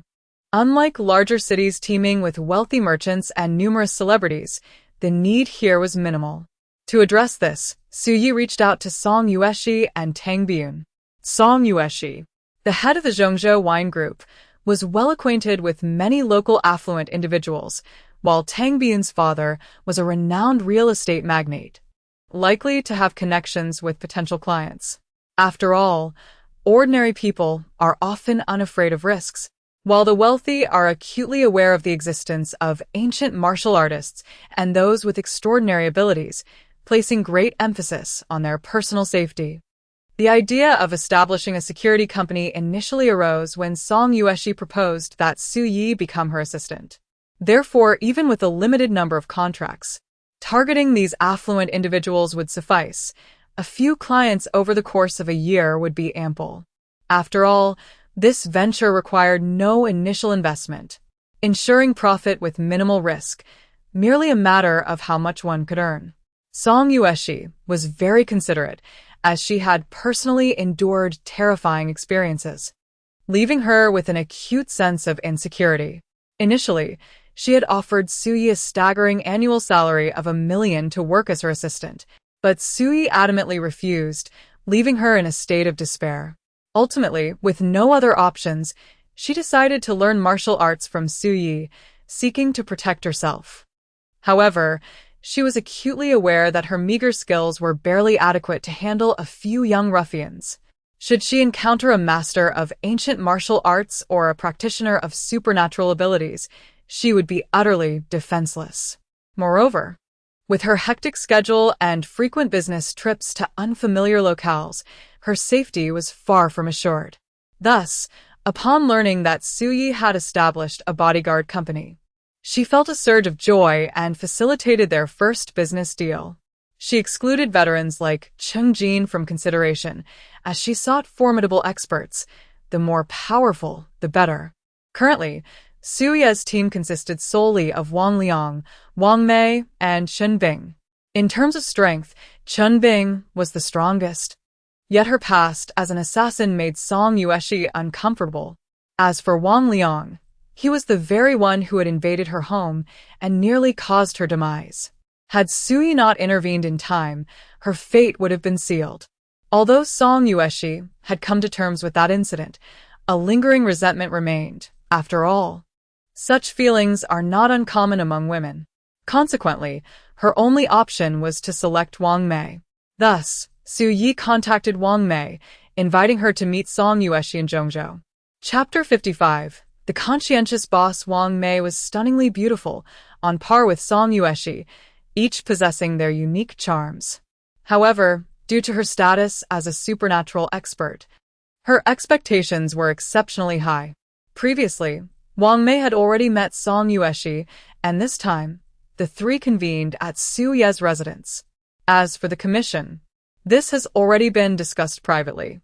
The bodyguard profession operates on an hourly fee basis, with varying charges depending on the nature of the service provided. For instance, Cheng Jin earns an average of around 20,000 yuan per month in Shanghai, contingent upon having assignments. Without tasks, there is no income. This industry comprises many practitioners of ancient martial arts and individuals with extraordinary abilities. The more formidable the individual, the higher their fees. Employers often offer additional remuneration based on personal sentiments. Consequently, after years of development, the industry has established a tiered pricing system, as achieving a certain level grants one the privilege of acquiring whatever one desires effortlessly. Take Chen Bing, for example. Had she chosen not to be an assassin and instead joined the Association of Extraordinary Abilities, her prowess would likely have positioned her as a regional chapter president, with a boundless future ahead. However, aspirations vary among individuals. Practitioners of ancient martial arts and those with extraordinary abilities pursue diverse careers, as everyone has their own way of life. Consider Su Yi, a master among masters, who refrains from leveraging his strength for wealth, opting instead for a humble existence as an ordinary person. The truly great often choose to conceal themselves in the mundane. Who knows? The street vendor selling skewers might very well be a powerful expert. The elderly gentleman sweeping the streets could have been a heroic figure of remarkable valor during wartime. Conversely, individuals like Wang Mei and Wang Liang, as subordinates of Yu Guangchuan, receive business opportunities as compensation, which far surpasses mere commissions. Thus, the vast majority of experts refrain from becoming bodyguards. They either forge their own paths or align themselves with affluent individuals and prominent figures, as the role of a bodyguard is fraught with risks. You are a formidable figure, and your bodyguard is exceptionally skilled. Whenever there is a threat to your life, he is prepared to act decisively, a matter of life and death indeed. As for the division of profits, that is not up for negotiation. Su Yi is a principled leader, thus he has opted for a fair 20% share. This initial transaction amounts to 1 million, yielding him a profit of 200,000, a rather pleasing sum, and this is merely a monthly salary. Henceforth, Song Yueshi will disburse 1 million in remuneration each month. However, Wang Mei's allegiance to Su Yi is not motivated by financial gain. She values the man himself. Moreover, after years of following Yu Guangchuan, she has amassed considerable wealth, declaring her intention to work for Su Yi free of charge. Yet, Wang Mei harbors her own ambitions, and Su Yi adheres to his principles. As the elder brother, he cannot simply take advantage of Wang Mei's generosity. Thus, Su Yi's stance is resolute. He must accept the payment. The first business deal must set a solid precedent. Those who wish to accompany him must heed his directives. Unable to contest his determination, Wang Mei ultimately acquiesces. The three of them sit in the comfort of home, sipping tea and engaging in conversation. Initially, Wang Mei harbored the misconception that Su Yi held affections for Song Yueshi due to the favors he had shown her, leading to her disdain for the affluent young woman, whom she viewed as her primary rival in love. However, upon delving into Song Yueshi's thoughts and memories, she discovers that Su Yi does not reciprocate her feelings. In fact, he appears somewhat averse to her, while Song Yueshi's affection is unrequited. Song Yueshi harbored a profound admiration for Su Yi, stemming from both the life-saving grace he had shown her and his charismatic personality coupled with formidable strength. However, Su Yi remained ensnared by the shadows of his past, unable to accept Song Yueshi as affections due to the tragic demise of his former girlfriend. The future remained uncertain and unpredictable. Consequently, the pressure weighing on Wang Mei significantly lessened, as she and Song Yueshi stood as equals. Ultimately, it would be their respective capabilities that determined who would win Su Yi's favor. Sister Wang, why not reside at my home from now on? Su Yi and I share a 4-bedroom, 2-living-room apartment. Yu Lan and Bai Yun each occupy 1 room, leaving another available. Proposed Song Yueshi. At 23 years old, she held great respect for Wang Mei, who was 26 and possessed remarkable abilities. She understood that had Wang Mei not aligned herself with Su Yi, even a monthly salary of 1 million would not have been sufficient to entice her to serve as a bodyguard. Since this is a full-time arrangement, we shall naturally be inseparable. Wang Mei replied with a smile. Song Yueshi nodded in appreciation. Though Wang Mei lacked combat prowess, her telepathic abilities were exceedingly formidable. When faced with adversaries, she could eliminate threats without lifting a finger, striking unseen terror into the hearts of foes. With Wang Mei, such an adept companion, by her side, Song Yueshi felt an unshakable sense of security wherever she went. Importantly, no one would dare deceive her again. Wang Mei had the extraordinary ability to read others' thoughts and memories, leaving no secret hidden from her perceptive gaze. Even though her own thoughts might be laid bare to Wang Mei, the advantages far outweighed any disadvantages. It's noon. Shall we go for a meal? Suggested Song Yueshi, glancing towards Su Yi. Su Yi nodded in agreement. Song Yueshi was taken aback. This time, Su Yi surprisingly did not respond with her usual aloofness. Had the sun risen from the west? However, regardless of the circumstances, this was indeed a positive development. Su Yi was no longer so rigid, heralding a promising new beginning. After the three of them dined together, Song Yueshi took Wang Mei to the company, while Su Yi, with nothing to occupy her time, decided to seek out Qingjin for some amusement, planning to celebrate in the evening. Today marked the successful completion of their first business deal, yielding an impressive income of 200,000. This was certainly an auspicious start. Yet on the way, a call from Tang Biyun interrupted her thoughts. Yigo, where are you? She inquired. Are you outside? Is there something you need? I've informed my father about your matters, and he is particularly interested in meeting you. Tang Biyun stated. Sounds great. Where shall we meet? Su Yi replied. Her spirits lifted. Tang Biyun's father, Tang Jinsheng, was one of the wealthiest individuals in Zhongzhou. According to Tang Biyun, her father did not employ bodyguards.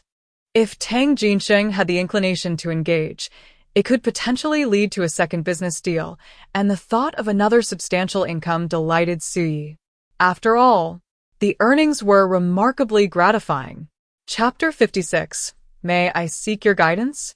At Longshan Tea House, upon arrival, Su Yi dialed Tang Jinsheng's number, which Tang Biyun had just provided. Hello, Mr. Tang. This is Su Yi, a friend of Biyun. Oh, it's Instructor Su. You must have arrived. Please hold on a moment, I'll be right out. Before long, a middle-aged man in his 40s emerged, accompanied by two young men. Tang Jinsheng, though unassuming in appearance, bore no resemblance to the typical demeanor of a wealthy magnate. However, from his gait and physique, Su Yi discerned that he was a practitioner of ancient martial arts. No wonder Tang Biyun mentioned that her father does not require bodyguards. He himself is a master of ancient martial arts, rendering the need for protection unnecessary.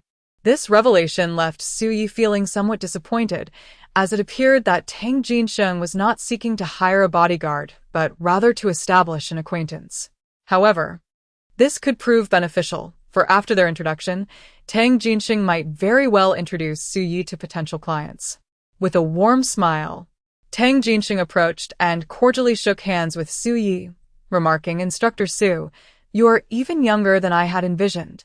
I have long heard of your esteemed name, and today I finally have the pleasure of meeting you in person. He had initially learned of the Dongfang Women's Martial Arts School, which prompted him to enlist Tang Biyun in the program. Mr. Tang, you flatter me, Su Yi replied with a smile. Following a brief exchange of pleasantries, Tang Jinsheng invited Su Yi into his tea house. According to his introduction, this establishment served as a venue for entertaining friends and conducting business discussions. The interior of the tea house was adorned in a classical and elegant style, with walls embellished with numerous calligraphies and paintings, alongside an array of exquisite porcelain. Su Yi, a person of simple tastes, found it difficult to appreciate such opulence, yet he acknowledged that the ambience was indeed pleasant. Tang Jinsheng led Su Yi into a tea room, and shortly thereafter, a stunning woman clad in a blue and white qipao entered, bringing several platters of tea snacks before taking a seat to prepare the tea. Tang Jinsheng offered Su Yi a cigarette and personally lit it for him, which caused Su Yi to feel a tad embarrassed. Biyun informed me of the situation with the Song family. I am both shocked and outraged. I never imagined that Yu Guangchuan could commit such a heinous act. It is utterly intolerable. Thankfully, Instructor Su stepped forward, allowing the Song sisters to navigate through this dire ordeal. Tang Jinsheng remarked, to stand up against injustice and offer assistance. To act with chivalry and righteousness. Such deeds are surely the calling of those who harbor a sense of justice, Su Yi remarked with a smile. Alas, times have changed. In this era, there are truly few who dare to embody such valor, Tang Jinsheng lamented. Su Yi concurred with this sentiment, noting the increasing selfishness of people today, and inquired, you must be acquainted with Song Yueshi's father, correct? Indeed. We are old friends, though it is unfortunate that he departed this world too soon, Tang Jinsheng sighed.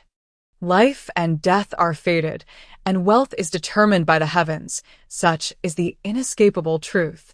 Mr. Tang, you did not summon me merely for tea and conversation today. Did you? Su Yi asked. Tang Jinsheng chuckled softly before responding.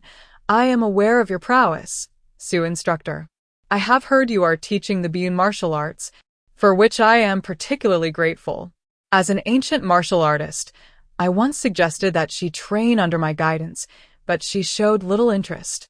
I did not press the matter, for she is my only cherished daughter, rather pampered. I never expected she would choose to learn alongside Yueshi and the others. This brings me great solace. My sister is similar. She lacked interest alone, yet when in the company of others, her enthusiasm grew. It was primarily Song Yueshi who led the way. She wished to learn, and thus my sister, along with my niece and Biyun, joined in the excitement. Su Yi recounted. That is splendid. Tang Jinsheng replied with a smile. What is your primary focus, Mr. Tang? Su Yi inquired with curiosity. Xingyiquan, Tang Jinsheng stated honestly. Xingyiquan, one of the traditional martial arts of China, is primarily characterized by the Santi Shi, the 5-element fist, and the 12 animal forms. This martial art is marked by its simplicity and directness, emphasizing bold and expansive movements. Its tactical philosophy advocates for an assertive approach, striking first and catching opponents off guard, with a focus on speed, precision, and lethality. I inquired about her teaching methods, to which she replied that each evening before the lesson, she would have the students practice meditation. This revelation piqued my curiosity further. Meditation is an essential aspect of martial training. I also engage in it daily, yet her approach seemed remarkably distinct. Distinct? Not particularly.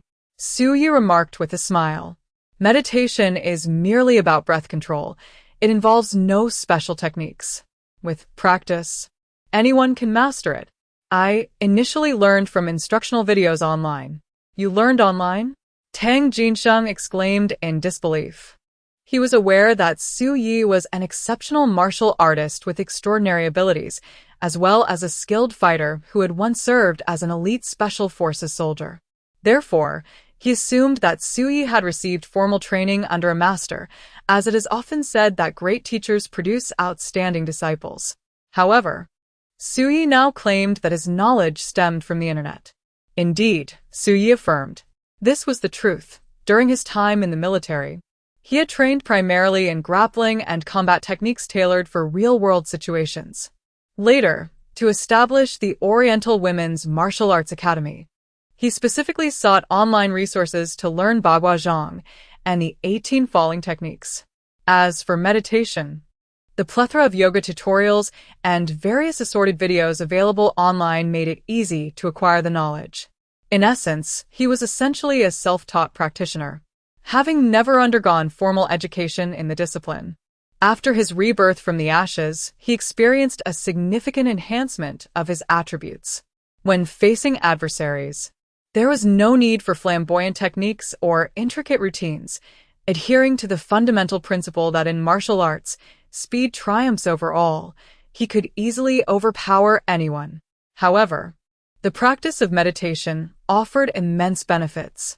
As the saying goes, external training strengthens the muscles and skin, while internal training cultivates one's breath. For martial artists, Meditation serves to refine their inner energy. The more abundant the inner energy, the greater the external strength. In the realm of martial arts literature, the practice of meditation has given rise to an array of internal martial arts techniques, with those who achieve mastery becoming legendary figures. Nevertheless, in reality, this is somewhat exaggerated. Meditation essentially revolves around breathing techniques, primarily abdominal breathing, which can indeed enhance bodily function and augment endurance and combat prowess, ultimately cultivating what is known as inner strength in ancient martial arts. However, due to the multitude of ancient martial arts schools, each possesses its own theories. Yet all fundamentally converge upon the art of breathing. Much like mobile phones, various brands exist, but their primary purpose remains communication. Tang Jinxing looked at Xu Yu with skepticism and inquired, "Might I request your guidance, Instructor Xu?" Xu Yu felt a twinge of annoyance. It was rather amusing that Tang Jinxing, a master of ancient martial arts himself, was seeking advice on meditation from him. Was he simply overindulged or merely bored? Chapter 57. Breathing Techniques.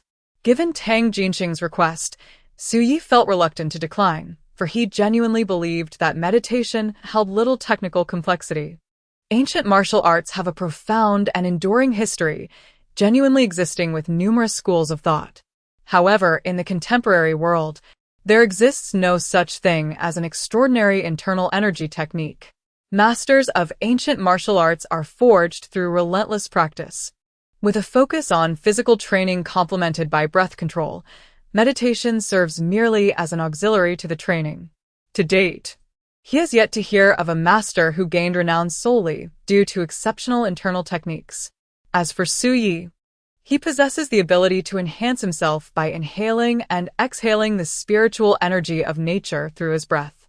Yet, this method of cultivation proves effective only for him. Others attempting to emulate his practice would achieve merely the most fundamental effects of energy cultivation. Tang Jinxing mistakenly believes that Xu Yi has mastered some remarkable internal technique and seeks to learn from him, a notion that is indeed naive. Nevertheless, since he has expressed this desire, Xu Yi sees no harm in sharing, as it is hardly an arcane secret. Thus, Xu Yi extinguished his cigarette and settled into a cross-legged position, ready to impart his meditation techniques to Tang Jinxing. Tang Jinxing inquired, "I learned grappling and combat in the military, and after awakening my abilities, I self-studied martial arts online. As for this meditation, I also explored it through videos I found on the internet." Xu Yi replied, "Tang Biyun must have shared all her knowledge with you, so there is little for me to conceal." "Unbelievable," Tang Jinxing exclaimed. Although he harbored doubts, he found it difficult to pinpoint any flaws in Xu Yi's approach. "Is there really a method to this?" Xu Yi inquired. "Certainly," Tang Jinxing affirmed. "With numerous martial art schools, each has its unique principles. While they may share similarities, distinctions certainly exist. The martial arts of Huaxia possess a rich and profound history. However, with the rise and fall of dynasties and the passage of time, many ancient techniques have been lost, leaving only a mere fragment of their former glory. For the ancient warriors, breathing techniques served merely as an auxiliary tool. Yet for practitioners of Taoism, they hold immense significance, as Tang Jinxing remarked. "Does Tang also possess knowledge of Taoists?" Xu Yi expressed his astonishment. "I know a bit," Tang replied. "Taoists seek a harmonious union between heaven and humanity, placing greater emphasis on the cultivation of vital energy. Yet, true practitioners of Taoism are exceedingly rare, akin to the finest gems." In Tang Jinxing's view, if Xu Yi had indeed self-studied online, it would be a serendipitous stroke of luck that led him to develop a unique breathing technique. Conversely, if Xu Yi were being deceitful, then he must possess considerable prowess. However, this notion falters. If Xu Yi were truly a rare practitioner, how could he so casually impart his breathing techniques to Tang Biyun and Song Yueshi? The principle of not divulging one's secrets is as universally acknowledged as the wisdom of not flaunting wealth. Given Xu Yi's understated nature, It seemed implausible for him to act so foolishly. Thus, Tang Jinsheng dismissed his suspicions, perceiving Su Yi as merely an extraordinarily fortunate individual with exceptional abilities. The fact that Su Yi shared his breathing technique with him was also a stroke of good fortune, a significant opportunity. Meanwhile, Su Yi found himself in deep contemplation. As he became increasingly certain of his identity as a practitioner of Taoism, it appeared that his breathing technique was indeed quite remarkable. This realization filled Su Yi with delight. He had not anticipated that this seemingly ordinary technique could hold such profound utility. As long as one practices this breathing technique daily during meditation and then engages in training, remarkable results can be achieved with half the effort. For ancient martial artists, this is nothing short of a divine skill. Instructor Su, may I have the honor of learning from you? Tang Jinsheng inquired earnestly, his respect for Su Yi evident as he began to address him more formally. Learning from me? Su Yi responded with surprise. It is one thing for your daughter to study under me, but now you wish to as well?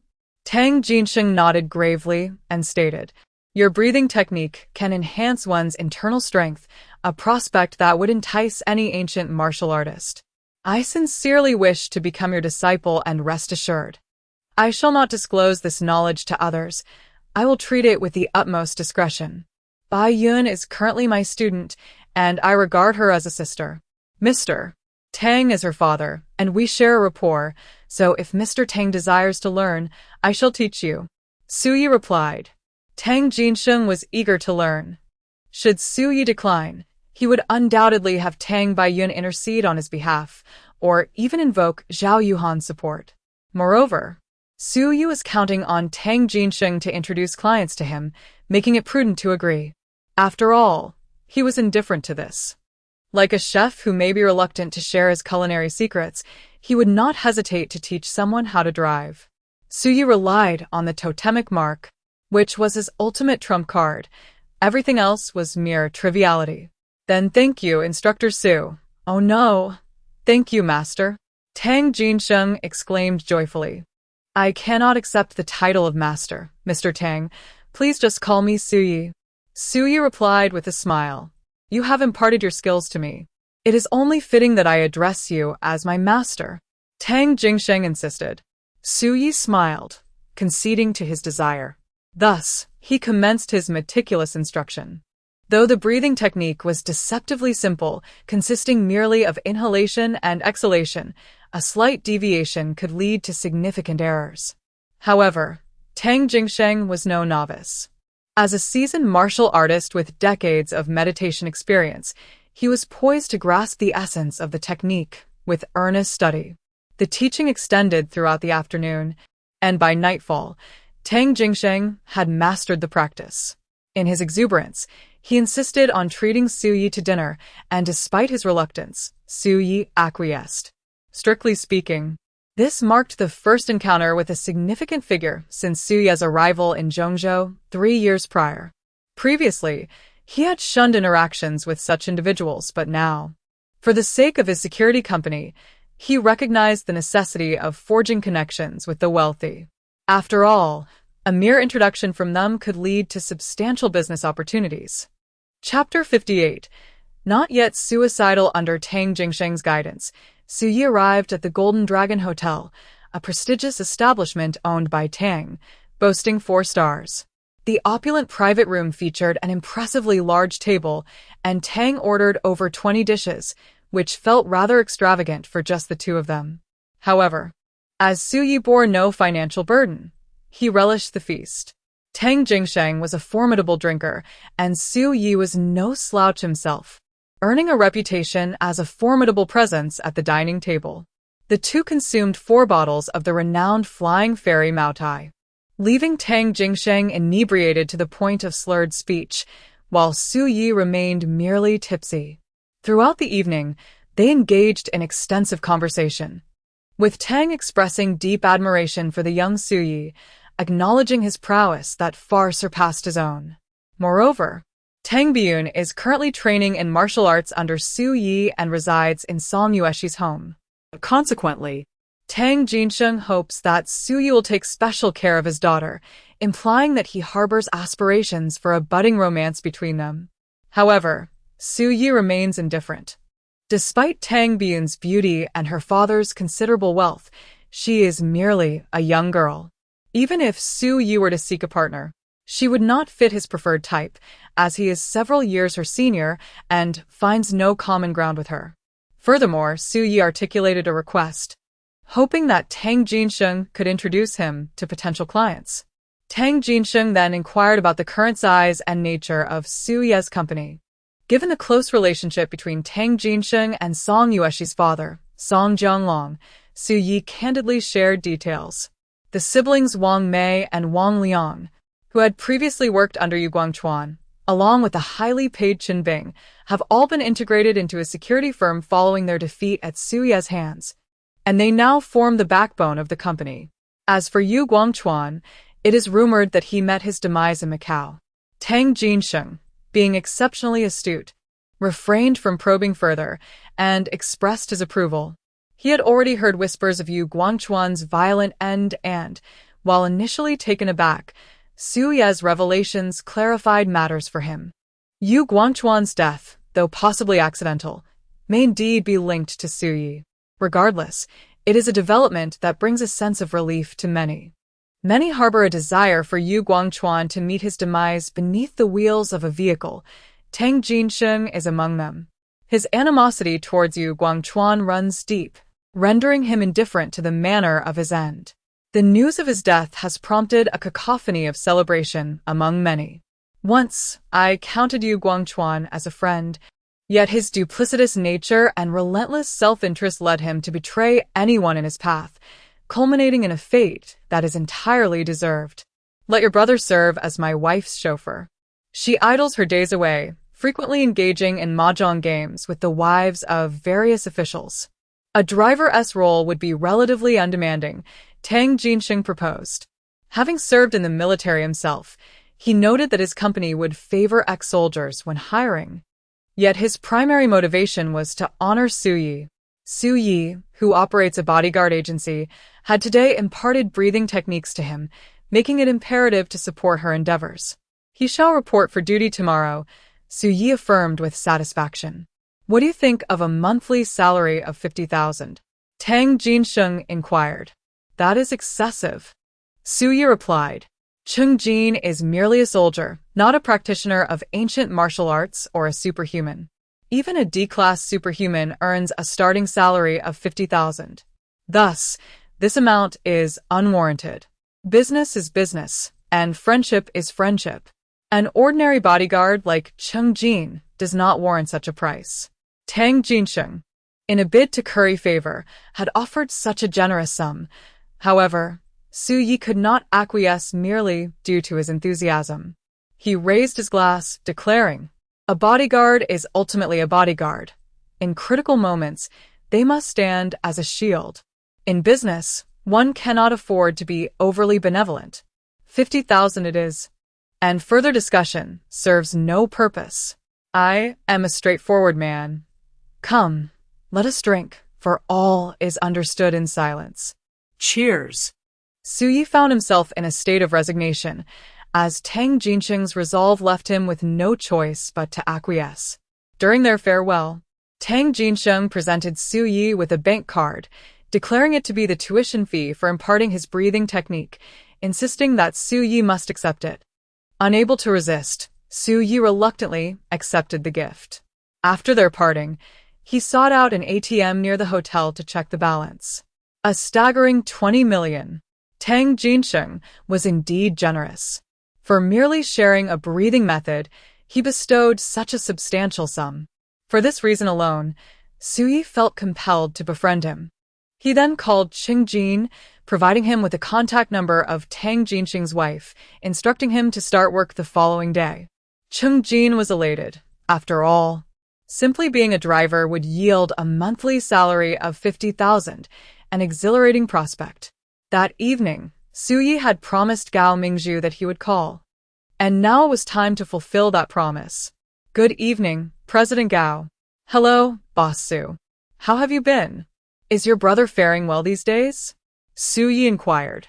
Thanks to you, he hasn't taken that drastic step yet. Su Yi chuckled before responding. He should be at home. I'm heading over now. Confronted with the uncertainties of life ahead, he dared not contemplate. Once a master of extraordinary abilities, he reveled in freedom and joy. But now he was paralyzed, destined to spend his life confined to a wheelchair. In fleeting moments, thoughts of ending it all had indeed crossed his mind. For living in such a state was nothing short of torment. Yet, just as despair threatened to engulf him, his sister suddenly smiled and said, "There is still hope for you." Upon discovering the transaction his sister had struck with Su Yi, Gao Mingji was overwhelmed with joy, tears streaming down his face. This was indeed a miraculous escape from despair. He then began to lament about Gao Mingzhu, exclaiming how unfair it was for a sibling to betray him in such a manner, intentionally subjecting him to suffering while secretly reveling in his misfortune. Nonetheless, this was undeniably an exhilarating development.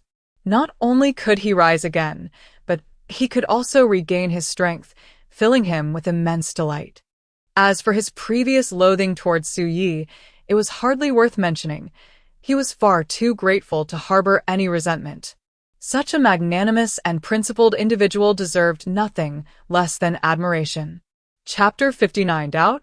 Su Yi arrived at Gao Mingji's residence, where the siblings had been waiting for quite some time. Their reunion was filled with profound emotions. Initially, Gao Mingji harbored intense hatred for Su Yi, even contemplating the annihilation of Su Ye's entire family. However, now, all he felt was gratitude and respect, prompting him to offer a heartfelt apology.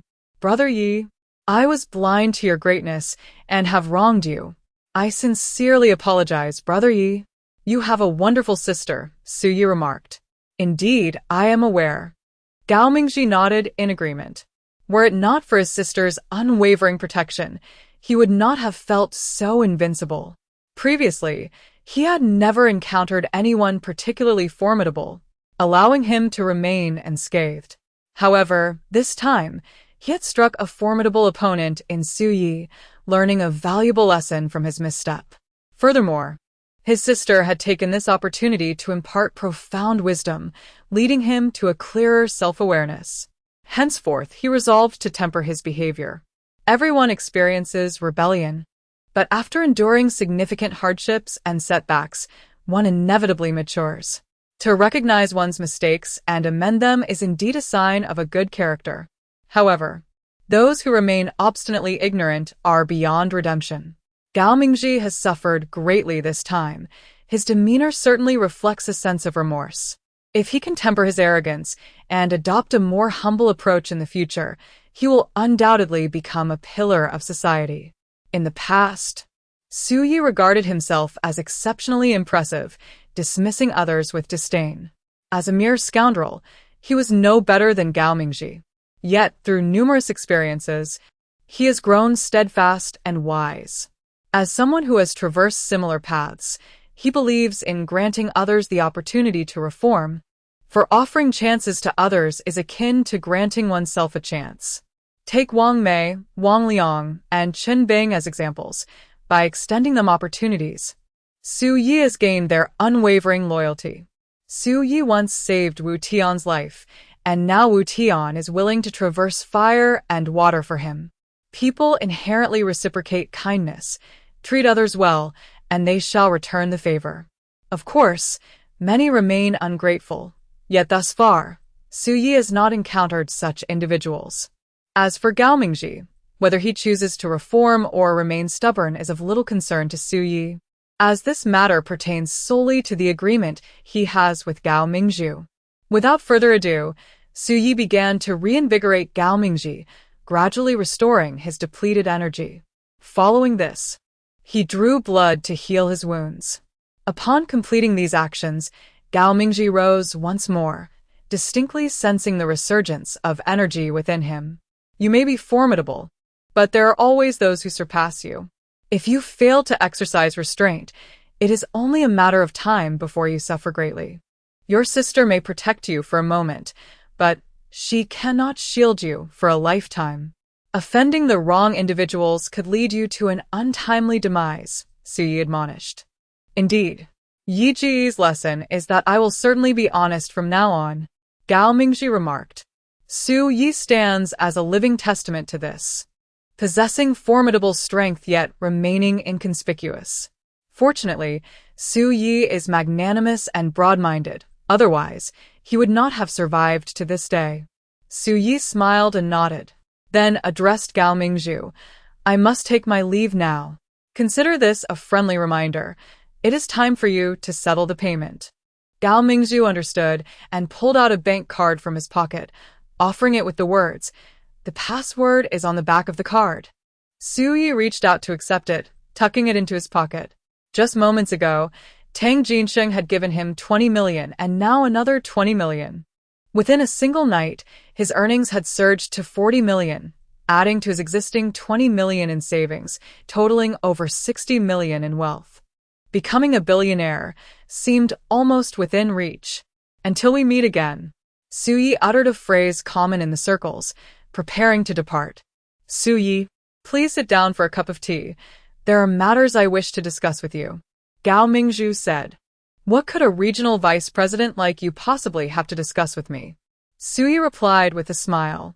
Su Yi, you are too modest. Please take a seat. Xiao Ji, prepare the tea.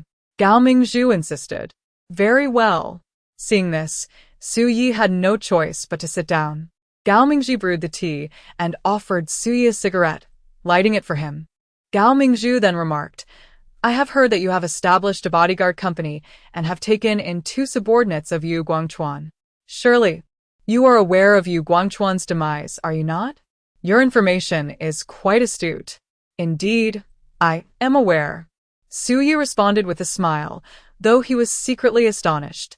What could be the intent behind Gao Mingzhu sharing this with him? The death of Yu Guangchuan is rather suspicious. Isn't it? Gao Mingzhu remarked with a hint of significance. Su Yi took a drag from his cigarette and replied, his enemies are numerous. It is hardly surprising that he has met his demise. Gao Mingzhu nodded in agreement, not refuting this assertion, and continued, previously, Yu Guangchuan attempted to harm the Song sisters. But it was Boss Su who intervened, consequently forging a vendetta between them. However, shortly after his demise, Wang Mei and Wang Liang pledged their allegiance to Boss Su, which inevitably raises suspicions regarding the connection between Yu Guangchuan's death and Boss Su. Is it your suspicion, or that of others? Su Yi retorted. Please, Boss Su, do not misunderstand. I am merely stating the facts. Gao Mingzhu smiled. Su Yi reciprocated the smile and then said, if I had intended to kill him, he would have perished long ago. As for Wang Mei and Wang Liang aligning with me, there is a rationale behind it. I previously incapacitated Wang Liang, and thereafter, Wang Mei beseeched me, akin to your intercession on his behalf.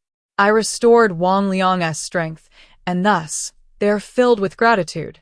Regarding Yu Guangchuan, he met his end in Macau, and it was at the hands of a certain individual. Following Yu Guangchuan's death, Wang Mei and Wang Liang, fearing retribution from Yu Guangchuan's enemies, departed from Yi City to seek refuge with me.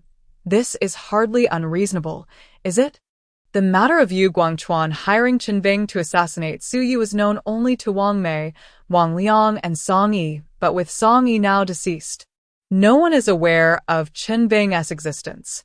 Indeed, Wang Mei and Wang Liang admire Boss Su's prowess and character, and their decision to come to me is quite justifiable. However, Hyong still harbors suspicions towards Boss Su, and he called me yesterday, urging me to investigate you. Gao Mingzhu stated.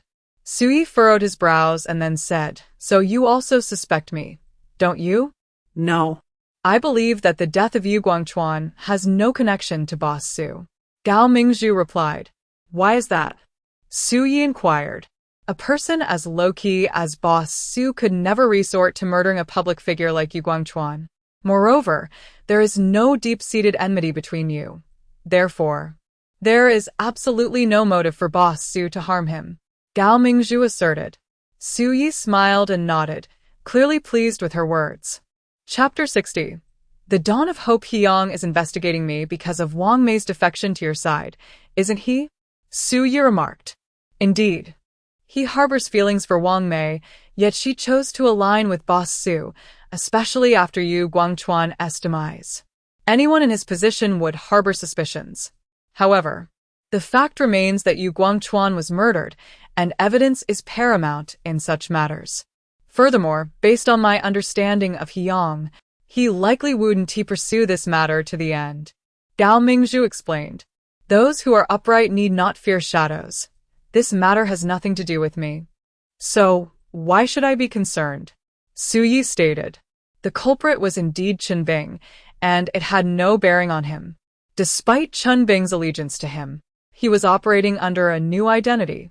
Hyang was aware that Yu Guangchuan had many enemies, and since the murder occurred in a foreign locale involving foreign nationals, any investigation would be exceedingly challenging. Crucially, Hyang had no inclination to investigate further. With Yu Guangchuan's death, he would reap the benefits, consolidating wealth to his advantage.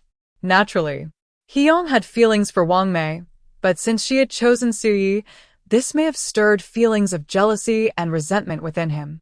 However, he is the vice president of the Yi City branch, while Su Yi is situated in the central continent.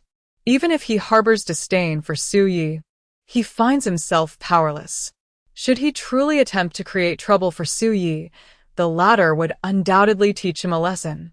Su Yi maintains a low profile, never instigating conflict, yet he is not afraid of it.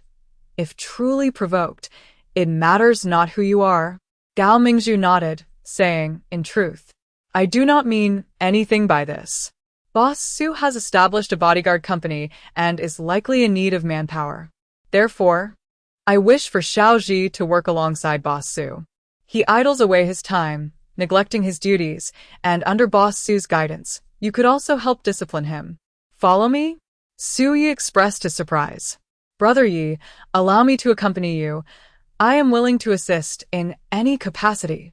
Gao Mingzhi said earnestly. My bodyguard company is but a small establishment, hardly able to accommodate someone of your stature. Su Yi replied with a smile. Brother Yi, please do not belittle me. You are the true luminary. In comparison, I am but a mere speck. Gao Mingzhi remarked with self-deprecation. Are you willing to serve as a bodyguard? Su Yi inquired. That is not the crux of the matter.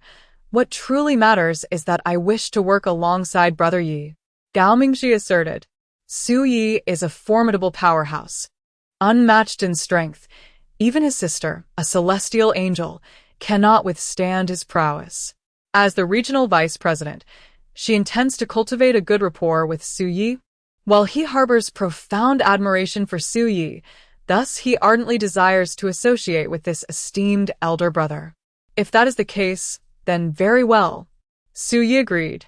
Upon conceiving the idea of establishing a bodyguard company, Su Yi initially intended to recruit some retired veterans, for at that time, he was not acquainted with any skilled individuals and could not attract supernatural beings or ancient martial artists. However, after gradually bringing in Chen Bing, Wang Mei, and Wang Liang, Su Yi discovered that this endeavor was not as daunting as he had imagined. The crux of the matter lay in the fact that the starting fees for supernatural beings and ancient martial artists were particularly high. Even if he only took a modest 20%, the profits would still be quite substantial. Gao Mingzhi and B-class electrokinetic had a starting fee of 500,000. With such enthusiasm, why would Su Yi decline? Upon hearing Su Yi's affirmative response, Gao Mingzhi was overjoyed, and Gao Mingzhu felt immense satisfaction. After finalizing the agreement, they chatted for a while longer before Su Yi took his leave. Telepathic abilities allow an individual to silently read the thoughts and memories of others. How delightful it would be if they too possessed such a gift. Alas, they were not destined for such powers, and thus could only follow Su Yi in learning martial arts. You should learn alongside us. Possessing martial skills brings countless benefits without a single drawback, Su Yi remarked to Wang Mei. Wang Mei's strength was formidable. In combat, she need not lift a finger. as merely gazing at her opponent would cause them to feel defeated. However, if one were to disregard her supernatural abilities, she would be as fragile as a leaf in the wind, utterly ineffectual. Moreover, both Bagua and John Badai are forms of soft martial arts, particularly suitable for young women to acquire. Indeed, that is precisely my intention, Wang Mei replied with a smile. She would soon reside at Song Yueshi's home, spending every day in close proximity. After all, the others were diligently learning martial arts from Su Yi. It would be a waste of camaraderie if she merely observed from the sidelines. Thus, they would all learn together, adding to the enjoyment of the experience. Let's begin with meditation. It is an essential practice, Su Yi declared. The four of them, including Song Yueshi, were well acquainted with the process, while Wang Mei was a novice, prompting Su Yi to offer her meticulous guidance. Wang Mei was not a stranger to meditation, as she had practiced yoga, which alleviates worries, reduces stress, and enhances focus. Of course, talent also plays a significant role. Some individuals can flourish and grow ever stronger, while others, due to average aptitude, may plateau after reaching a certain level. Wang Mei had found it increasingly challenging to progress after attaining her current rank. Reaching the S level seemed nearly impossible. Yet, to her astonishment, her energy was inexplicably strengthening, albeit slightly, which filled her with a sense of hope. This unexpected development brought her immense joy, though it also left her with numerous questions. Why? Despite both practicing meditation and breath control, did she experience such extraordinary effects while following Su Yi? Could it be some secret technique? Thus, she sent a telepathic inquiry to Su Yi. Brother Yi, why do I experience such remarkable results when meditating with you? My energy is increasing. It is simply unbelievable. My abilities are enhancing. Su Yi found it hard to believe. Tang Biyun and the others, who meditated alongside Su Yi every evening, were making rapid progress. It was this very observation that led Tang Jinxing to seek out Su Yi for answers, and upon trying it himself, he discovered that Su Yi's breathing technique could indeed augment one's power, prompting him to request Su Yi to impart this knowledge to him. This revelation brought great joy to Su Yi as well. A breathing technique that aids ancient martial artists in their cultivation is indeed a tremendous treasure. Now, unexpectedly, Wang Mei claims that her extraordinary abilities are indeed effective. If this is the case, it is even more remarkable. Su Yi has the potential to cultivate a multitude of skilled individuals through his breathing techniques. Chapter 61. A flourishing display of skills after the lecture. Su Yi arranged a private meeting with Wang Mei. She candidly shared the specifics of her experience, explaining that during her breathing exercises, her pores seemed to breathe in unison, absorbing a certain energy from the environment to enhance her own abilities. Although the improvement was minimal, it was still quite impressive, as such occurrences are virtually non-existent in the realm of extraordinary powers. Su Yi smiled with delight, fully aware of the underlying reason. This phenomenon stemmed from his totemic mark. According to his unique cultivation method, both ancient warriors and extraordinary beings could experience exponential growth in strength, thereby advancing to new heights.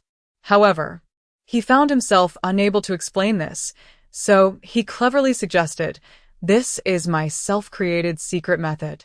As long as you remain persistent, breaking through to S level or even super level will not be a challenge. Of course, it depends on your own aptitude, as growth varies from person to person. Only time will reveal how far you can advance." Wang Mei was filled with excitement, never expecting that following Su Yi would bring such a fortuitous opportunity. Ambitious individuals, much like those who accumulate wealth, are driven to pursue even greater success. As an extraordinary being, Wang Mei yearned to grow stronger, yet previously felt powerless and hopeless. But now, with Su Yi's secret method, the possibilities are boundless. Not only she, but her brother Wang Liang as well. "How is your rapport with Song Yueshi?" Su Yi inquired.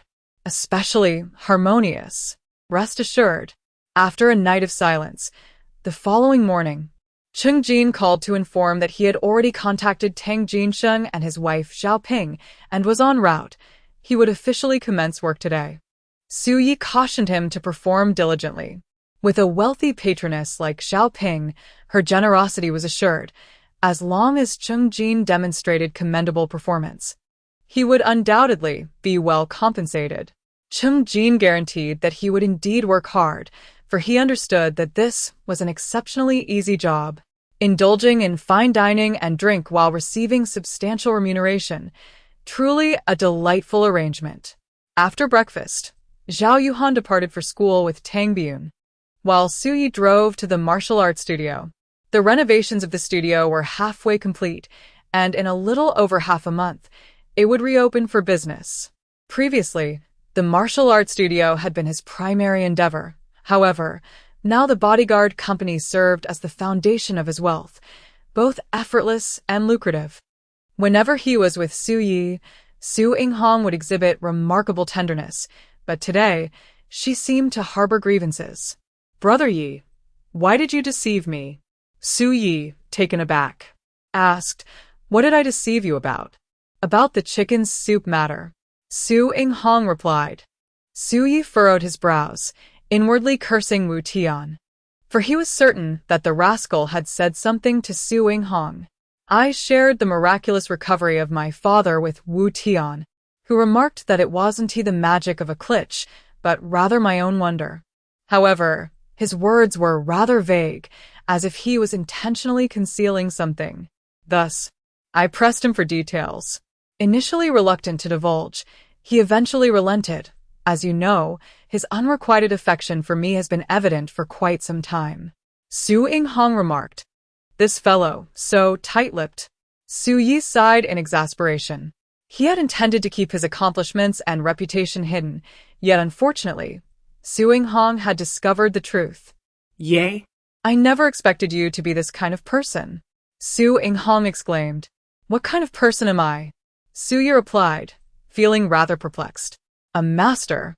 I initially believed your prowess lay solely in martial arts, yet you possess extraordinary abilities that put even Wolverine to shame," Su Yinghong declared. Sure. "Remain discreet. Just keep this to yourself and don't share it with outsiders," Su Yi cautioned. "I'm so obedient. You needn't worry." Su Yinghong chuckled. She had already fallen under Su Yi's spell, thoroughly enchanted and compliant, which indeed was a source of reassurance. At that moment, Gao Mingji called, expressing a desire to treat Su Yi to lunch. After a moment's hesitation, he accepted the invitation. This arrangement was quite favorable, as it avoided enmity with Gao Mingzhu. After all, one can forge friendships through conflict. Now, Gao Mingji held him in the highest regard, eager to assist him, a win-win situation indeed. At noon, Su Yi invited Wu Tian and Chen Bing to join him at the restaurant reserved by Gao Mingji. From this point on, they would be allies, and as the leader, it was only fitting for Su Yi to facilitate their acquaintance. Upon their meeting, Gao Mingji was immediately captivated by the alluring and enchanting Chen Bing. After all, Chen Bing, possessing both an exquisite figure and striking beauty, exuded an undeniable allure. However, upon discovering that Chen Bing was an S-class expert, he felt a sense of defeat. She was simply too formidable for him to handle. Thus, he wisely dismissed any thoughts of pursuing her to avoid unnecessary humiliation. "Brother Yi, I can help with the connection. That KTV is exquisitely decorated and located in a prime spot, a surefire investment," Gao Mingji remarked. "I had not considered venturing into that line of business," Su Yi replied. Although nightclubs can be lucrative, the fierce competition and unsavory atmosphere deterred Su Yi's interest. Why not seize the opportunity to earn? Besides, it is not an unlawful enterprise, Gao Mingji insisted. "Brother Yi, since you have the funds now, why not invest? Let your money work for you," Wu Tian suggested. "The crucial issue is a lack of energy," Su Yi admitted. "But you have me. If you take it on, I will manage everything for you. You need only to collect the profits each month," Gao Mingji assured him. At that moment, Chen Bing added, a security company is quite a niche market. While a KTV can be tremendously profitable, I will think it over, Sui said with a smile. In the past, he had been constrained to small-scale ventures due to financial limitations. Now, with a net worth exceeding 60 million, he truly had the opportunity to expand his horizons. Chen Bing's point was valid. While a security company had few clients, a KTV, provided it attracted patrons, promised a steady stream of income. After careful consideration, Sui resolved to proceed with the venture. He harbors no dreams of wealth, yet he wouldn't mind earning a little extra. If he were to take a stand against money, he would truly become a mere idle fish. Chapter 62. Your sister is not my type. Without hesitation, after their meal, Su Yi, under the guidance of Gao Mingji, set out to meet the owner of the KTV. The owner's name was Chun Tai, a man in his 30s, a local from Zhengzhou, yet an ordinary individual. Aware of Gao Mingji's status, Chun Tai treated him with utmost respect. When he observed Gao Mingji flattering Su Yi like a sycophant, he realized that this Mr. Su was someone of significant influence. Consequently, he dared not demand too much, offering instead a highly reasonable and fair price. Su Yi had no objections and proceeded to sign the transfer contract. Thus, he had embarked on a substantial business endeavor. With the customer flow from the Shengshe Halman, earning a profit of 1 to 200,000 a year posed no challenge whatsoever. With a martial arts school, a bodyguard company, and the Shengshe Halman KTV, Su Yi had firmly established himself as a successful entrepreneur. You will manage the KTV. Do not let me down, Su Yi instructed Gao Mingji. Rest assured, Brother Yi, I know most of the people in Zhengzhou.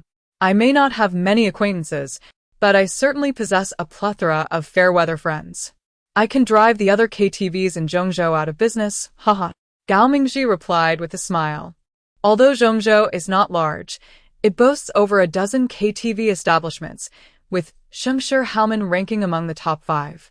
In such venues, service is typically uniform, reliant entirely on customer traffic. Where there are crowds, there is profit to be made. Competition is acceptable, but malicious rivalry is forbidden. And any engagement in illicit activities must be strictly prohibited. Understood? Su Yi cautioned. I understand. You can count on me, Gao Mingji assured him. He was aware that Su Yi was a person of integrity, not one to engage in unlawful activities. Now that he was following Su Yi, he had to conduct himself with utmost honesty. You saved her back then. She must be head over heels for you, Gao Mingji remarked with a smile. Indeed. She harbors feelings for me, yet I remain steadfast, Su Yi replied. That's true. Although Song Yueshi is stunning and exceptionally wealthy, she is, after all, an ordinary person. While Brother Yi is a paragon of heroism, someone like her is simply unworthy of a peerless master like Brother Yi, Gao Mingji continued. Su Yi shot him a glance, thinking to himself that his flattery was indeed quite impressive. Gao Mingji chuckled and then asked, Brother Yi, what do you think of my sister? Not much, Su Yi replied without hesitation. Ha! Brother Yi, how discerning are your tastes to overlook someone like my sister. She stands at 175 centimeters, possesses an alluring figure, and while not a harbinger of doom, she is certainly a beauty. Moreover, my sister is an adept of supernatural abilities, an angel, and serves as the president of the Central State Branch, embodying both strength and beauty. She is quite a match for you, Brother Yi, Gao Mingji insisted, fervently promoting his sister. Does your sister have feelings for me? Su Yi inquired. Absolutely. Countless admirers have pursued her, and I have introduced several suitors. Yet none have caught her eye, only you, Brother Yi. She has a particular fondness for you, and I can tell. Otherwise, she wouldn't have let me accompany you in your endeavors, Gao Mingji asserted confidently. Your sister is not my type, Su Yi stated. Why not? Gao Mingji was perplexed. Although her sister would not dare to claim the title of the most beautiful woman in the Central Plains, in terms of prowess and status, she undoubtedly stands unrivaled. Presently, her sister has developed a profound affection for Su Yi. Should he set his mind to it, he could easily win her heart, especially with his subtle encouragement, rendering the endeavor almost effortless. Yet, astonishingly, Su Yi declared that her sister was not to his taste. How could that be? If someone as remarkable as my sister does not appeal to you, whom could you possibly desire? 3 years ago, my girlfriend passed away, so at this moment, I have no desire to pursue romance, Su Yi stated. He conveyed this to Gao Mingzhi, intending for him to relay the message to Gao Mingzhu, signifying that he was currently in mourning and did not wish for anyone to squander their time on him. Ah. Brother Yi, I had no idea you had such a past, Gao Mingzhi exclaimed in surprise. Su Yi could only smile wryly as his phone rang. It was Wang Mei. Brother Yi, I have sent Wang Liang over, but it seems I am unable to impart the knowledge to him. Did you not already master it? Su Yi inquired. Indeed. I have learned it, but your secret technique is particularly peculiar. Once disseminated, it becomes exceedingly chaotic, almost as if it possesses a form of self-protective instinct, Wang Mei explained. Such a phenomenon is hard to fathom. Su Yi responded incredulously. Indeed, I have attempted several times, all of which ended in failure. I then had Yueshi try to teach him, but to no avail. Wang Liang simply cannot absorb it. It's extraordinarily baffling. Wang Mei remarked. This situation is utterly enigmatic and defies comprehension. Are you at home? Su Yi asked. It appears that this secret technique of mine can only be passed down directly by me, though the reasons behind this remain unclear to me as well. Well, let us not dwell on that for now. I am about to impart to you a method that, if practiced twice daily, will undoubtedly yield significant benefits. Su Yi remarked to Wang Liang. Thank you, Brother Yi. Wang Liang responded, brimming with anticipation. This merely a simple meditation technique? How has it transformed into a secret method? Song Yueshi inquired, perplexed. This secret method of Brother Yi accelerates cultivation, thereby enhancing strength, benefiting both ancient martial artists and those with supernatural abilities. Yueshi, do you comprehend what this entails? Wang Mei explained. It signifies that anyone who learns it will grow stronger. It is something that would drive anyone to madness. Wang Liang proclaimed. It sounds remarkably impressive, yet I have been practicing diligently for quite some time without any noticeable effects. Song Yueshi questioned. Because you are an ordinary person, Wang Liang replied. Song Yueshi pouted, feeling somewhat disheartened. From the perspective of martial arts training, achieving such progress in less than a month is indeed impressive. The only reason you may not perceive it is that you have been in a continuous state of growth without undergoing any trials. Currently, you are several times more formidable than you once were. If you doubt this, you could challenge a few security guards from the company tomorrow. You would undoubtedly be able to easily overpower them. Wang Mei stated. Am I truly that formidable? Song Yueshi asked, astonished. It seemed she had inadvertently become a master, and the happiness came as quite a surprise. All of this is thanks to Brother Yi's secret method. Wang Mei smiled as she spoke.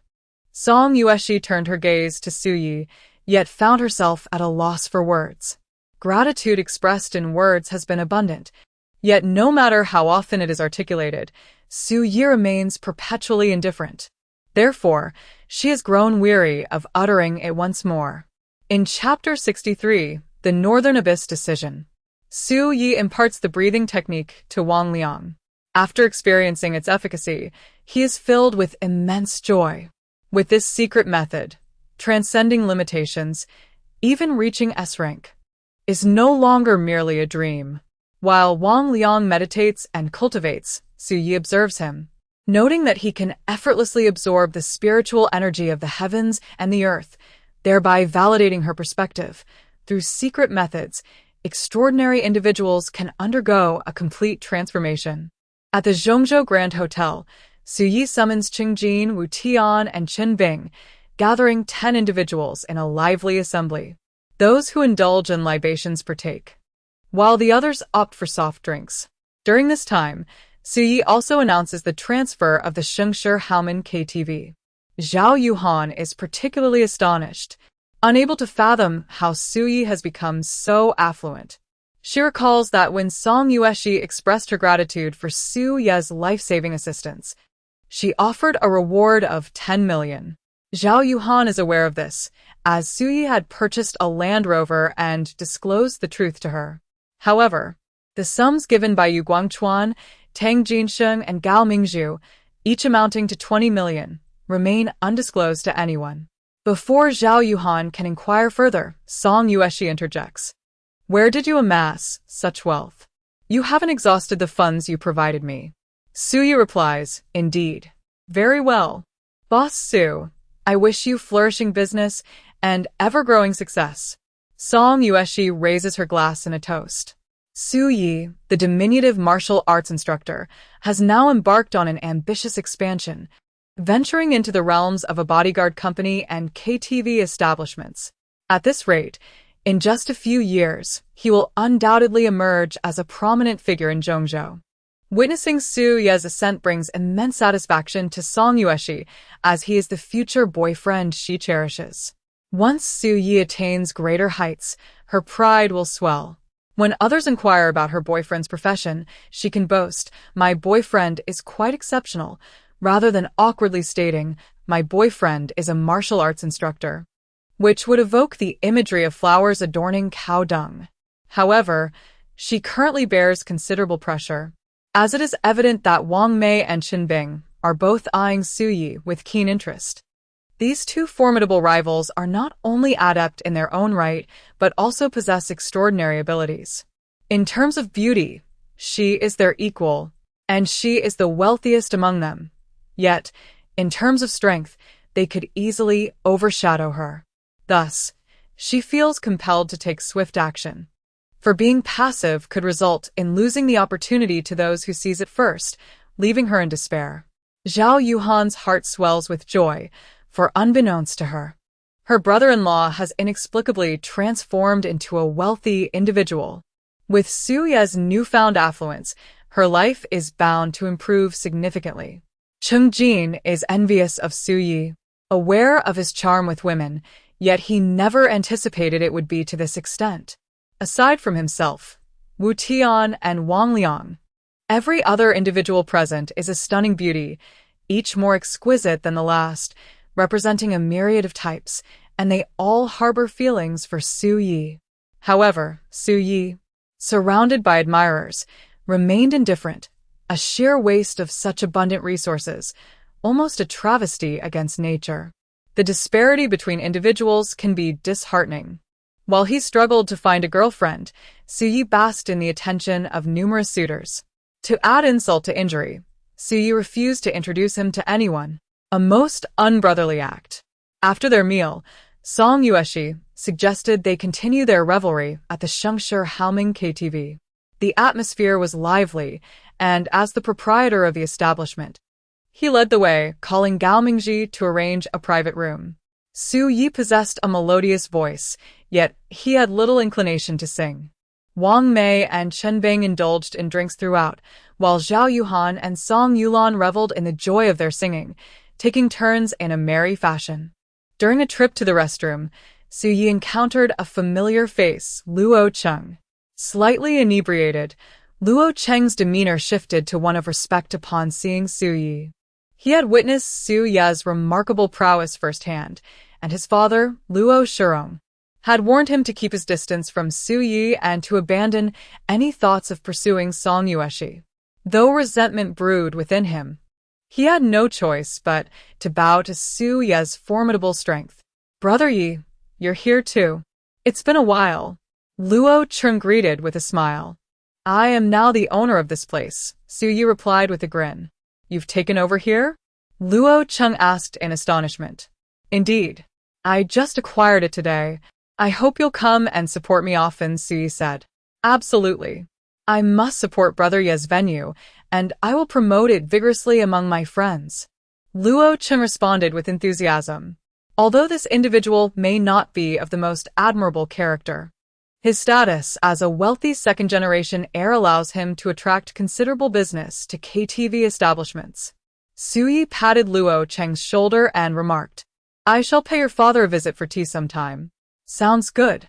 Despite the demise of Yu Guangchuan, which deprived his father Luo Shirong of a formidable support, he had managed to expand his business significantly with Yu Guangchuan's assistance, and he is now a well-known affluent merchant in Zhongzhou.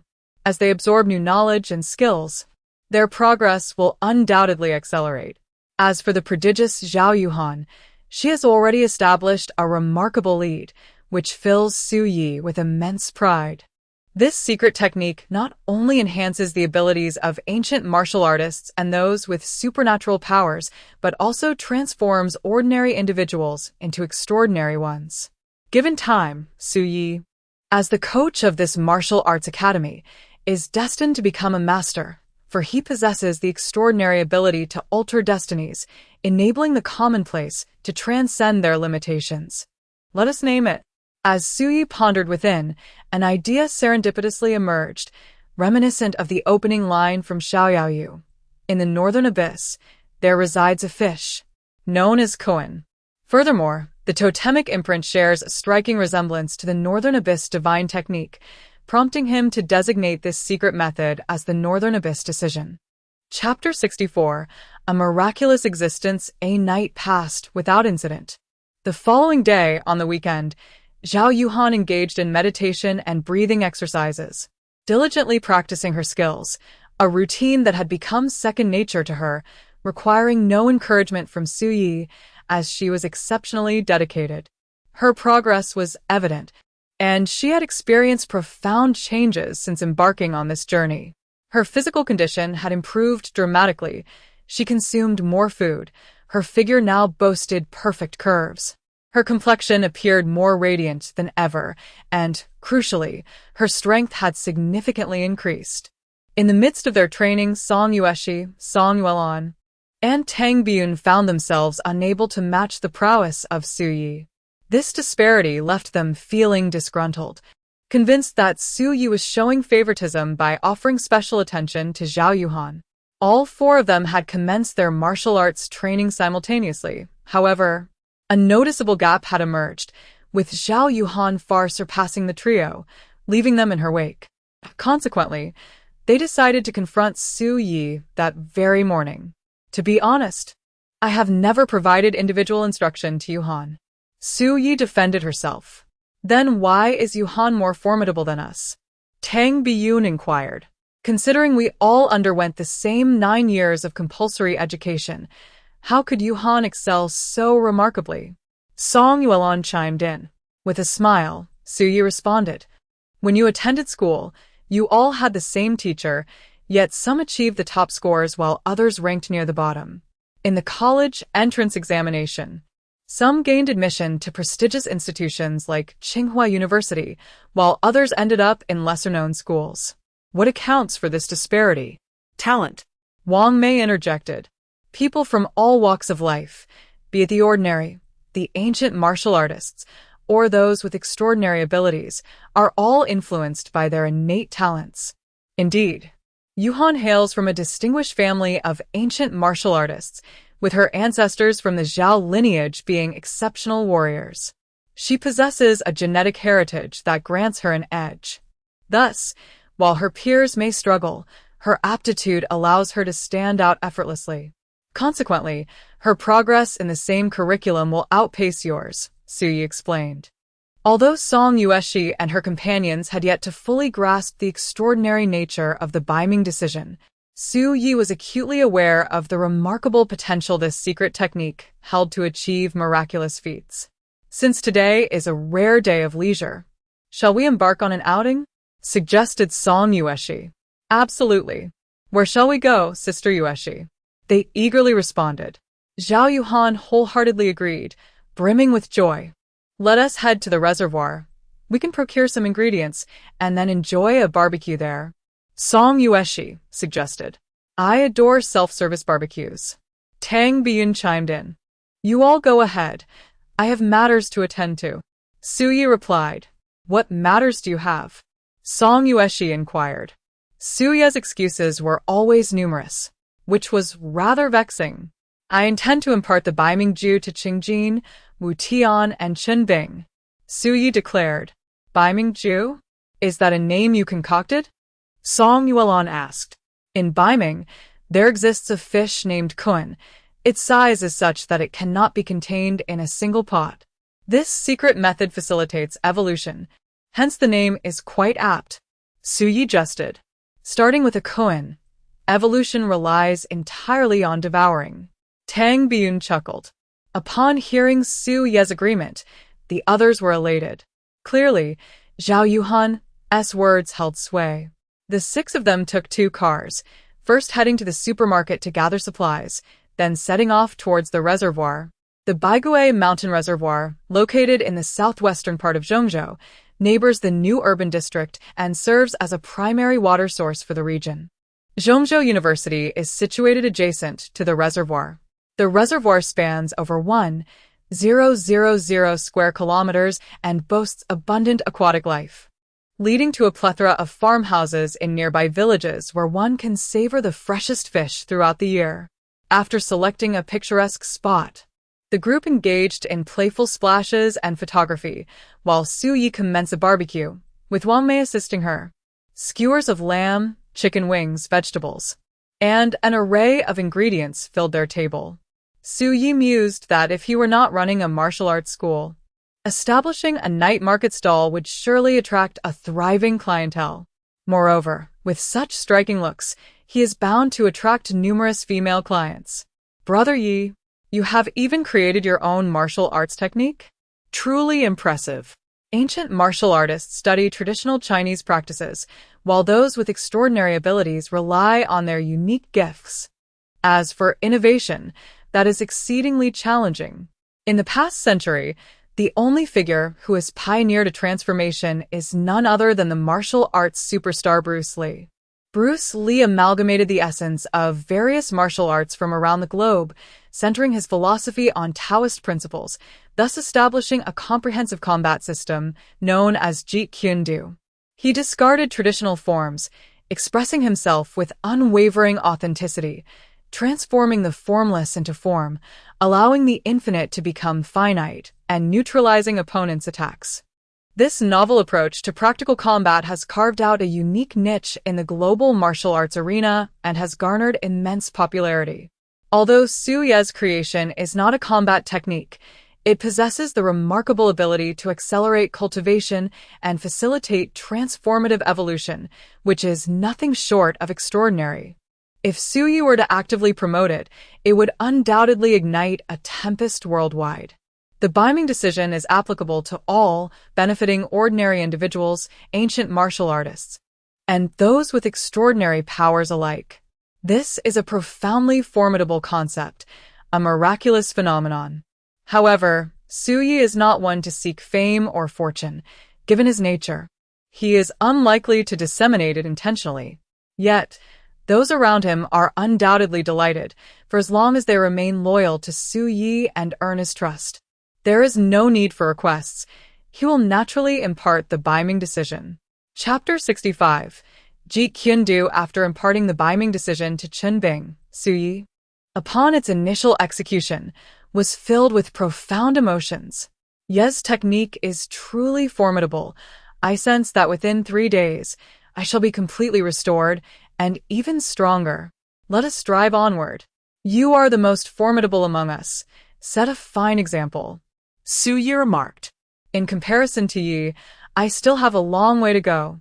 Qinbing replied with a smile. She is an exceedingly confident individual, previously unyielding to anyone, yet Su Yi has rendered her entirely docile. There is no room for defiance. You may consider me your hypothetical rival. I hope that you will surpass me in the future, Su Yi said with a smile. Although I recognize that this may be unlikely, I shall nonetheless endeavor to do so. Qinbing responded, feeling encouraged. Indeed, you should practice at home. I shall seek out Wu Tian and Qingjin, Su Yi declared. Yi, it is time to dine. Would you accompany me for a meal before we depart? Qinbing said with a tender gaze. Do not tempt me. I am immune to women. Su Yi advised. If I were to tempt you, it would be a different matter altogether. Chunbing laughed. Then do not place pressure upon me. You must understand that I am not pursuing romance at this moment. Some matters do not necessitate emotional entanglement. After being alone for so long, has Yi truly not felt a sense of emptiness? Chunbing inquired. Su Yi assessed Chunbing's impressive figure and replied, You are indeed exceptional, but I am currently in a period of abstinence. When the need arises, I shall naturally seek you out. A youth without romance is a youth wasted. Su Yi was not always so aloof. It was merely the death of Zhao Yuqing that transformed him. Once he emerges from this psychological shadow, he will certainly seek love once more. I shall await your esteemed presence at any time, Chunbing stated. Such a woman would hardly overthink matters. Even if there were no outcome with Su Yi, she would still be willing to share a bed with him. Although Cheng Jin had served in the military, his skills were rather mediocre. Wu Tian, having deeply absorbed the true teachings of Su Yi, was more than capable of mentoring Cheng Jin. Despite Su Yi not having disclosed his true identity to Cheng Jin, he had already gleaned the truth through Wang Liang. The Su Yi of today was no longer the old comrade he once knew. This lad had awakened his extraordinary abilities, leaping to new heights. We've been waiting for you for ages, complained Song Yueshi. Su Yi chuckled before replying, The lessons have concluded. From this moment on, you shall embark on self-study. Self-study? Why? Song Yuelon exclaimed in astonishment. Weren't the teachings going well? Eko tang bi-un. I have imparted the 8 trigrams palm and the 18 falling techniques to all of you. I have exhausted my repertoire. There is nothing more to teach. Moreover, you have all grasped the skills and no longer require my guidance. Su Yi stated, who says, we no longer need it. I feel I haven't fully mastered it yet. Tang Biyun protested. Indeed, I share the same sentiment. Song Yuelon added. Following Su Yi was not solely for the purpose of learning martial arts but also to foster relationships and deepen their bonds. If it were to end like this, it would become rather dull. This would be unreasonable. You are all ready to venture forth. Continuing to teach would serve no purpose. Furthermore, I am preparing to study Jeet Kune Do, which will demand both time and effort. Su Yi declared. Bruce Lee's Jeet Kune Do? Song Yueshi responded with astonishment. That sounds impressive. Brother Yi, how will you learn it? Zhao Yuhan inquired.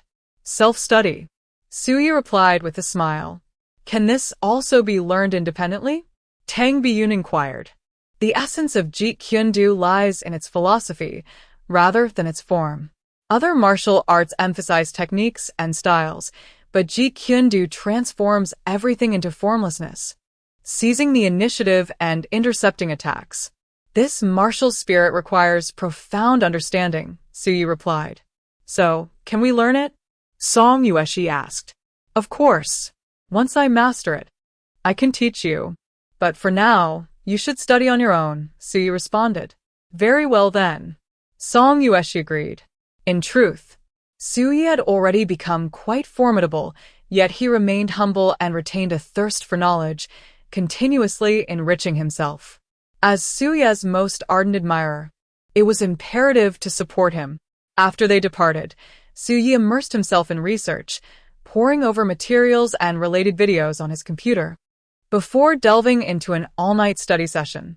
Over the next week, Su Yi rarely ventured outside, choosing to stay at home to contemplate and conduct his studies. After several days, he felt he had nearly grasped the philosophy of Jeet Kune Do. After all, he was renowned for his speed, never indulging in flashy moves during combat, but rather focusing on decisive strikes. With a solid foundation in combat, his offensive and defensive skills were exceptional. Given his speed and reflexes, he could intercept opponents before they launched their attacks, thus achieving the upper hand. It would be beneficial to find someone to spar with, as there remains a significant gap between theory and practical application. But whom could he find? Chunbing and Wang Liang, along with their companions, were all superhumans, lacking in combat skills.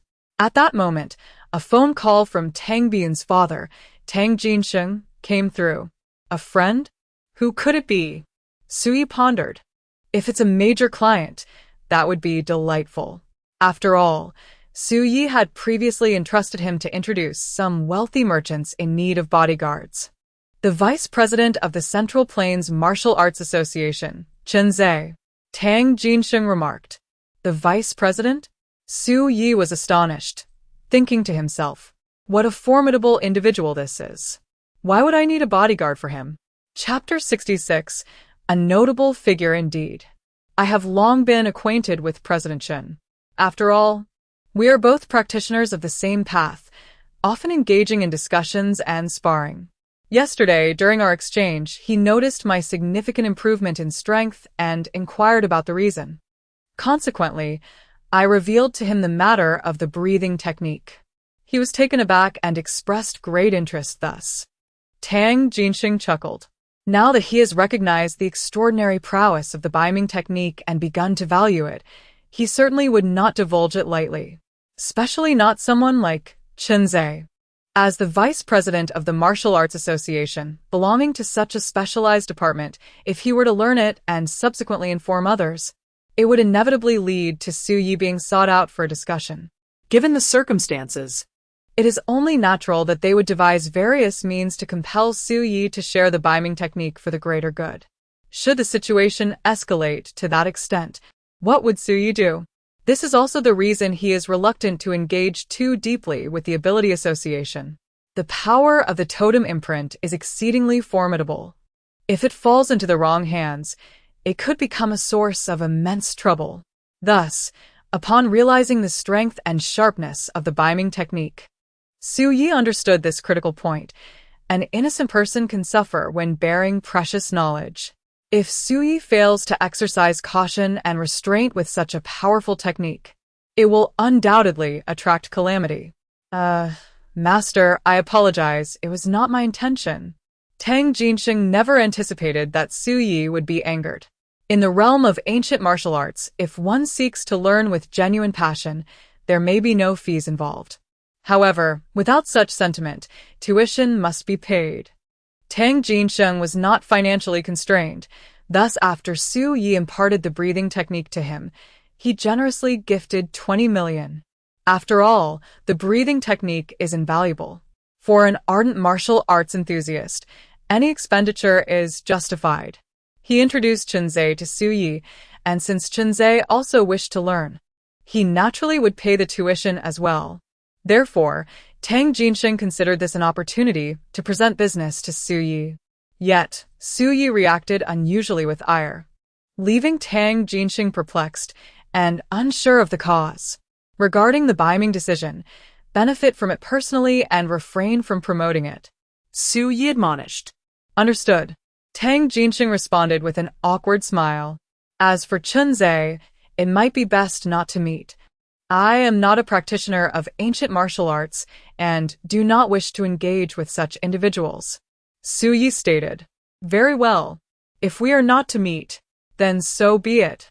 Tang Jinsheng replied. In truth, he felt quite troubled, for he did not know how to explain to Chen Zhe. Individuals like Chen Zhe possess significant pride. As the vice president, he sought to be acquainted with Su Yi, yet Su Yi's rejection was a slight to his stature.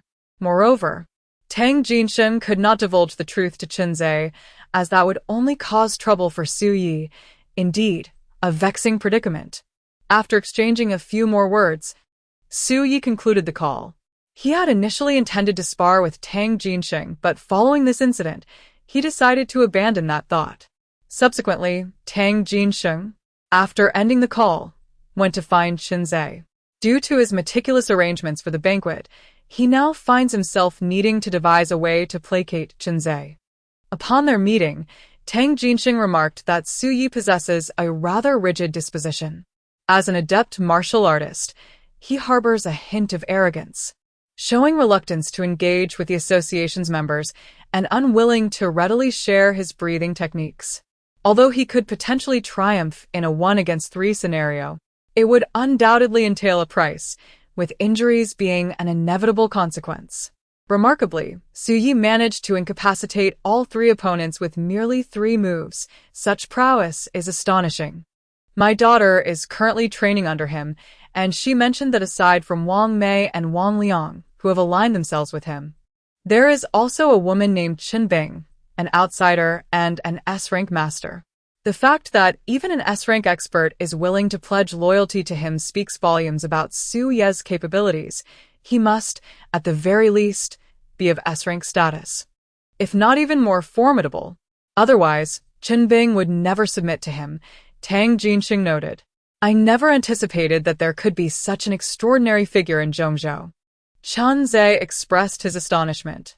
Xu Ye's refusal to meet left him quite displeased, and he perceived it as a lack of recognition. He had originally intended to leverage his position as branch president to exert some pressure on Xu Yi, but now that seemed utterly futile.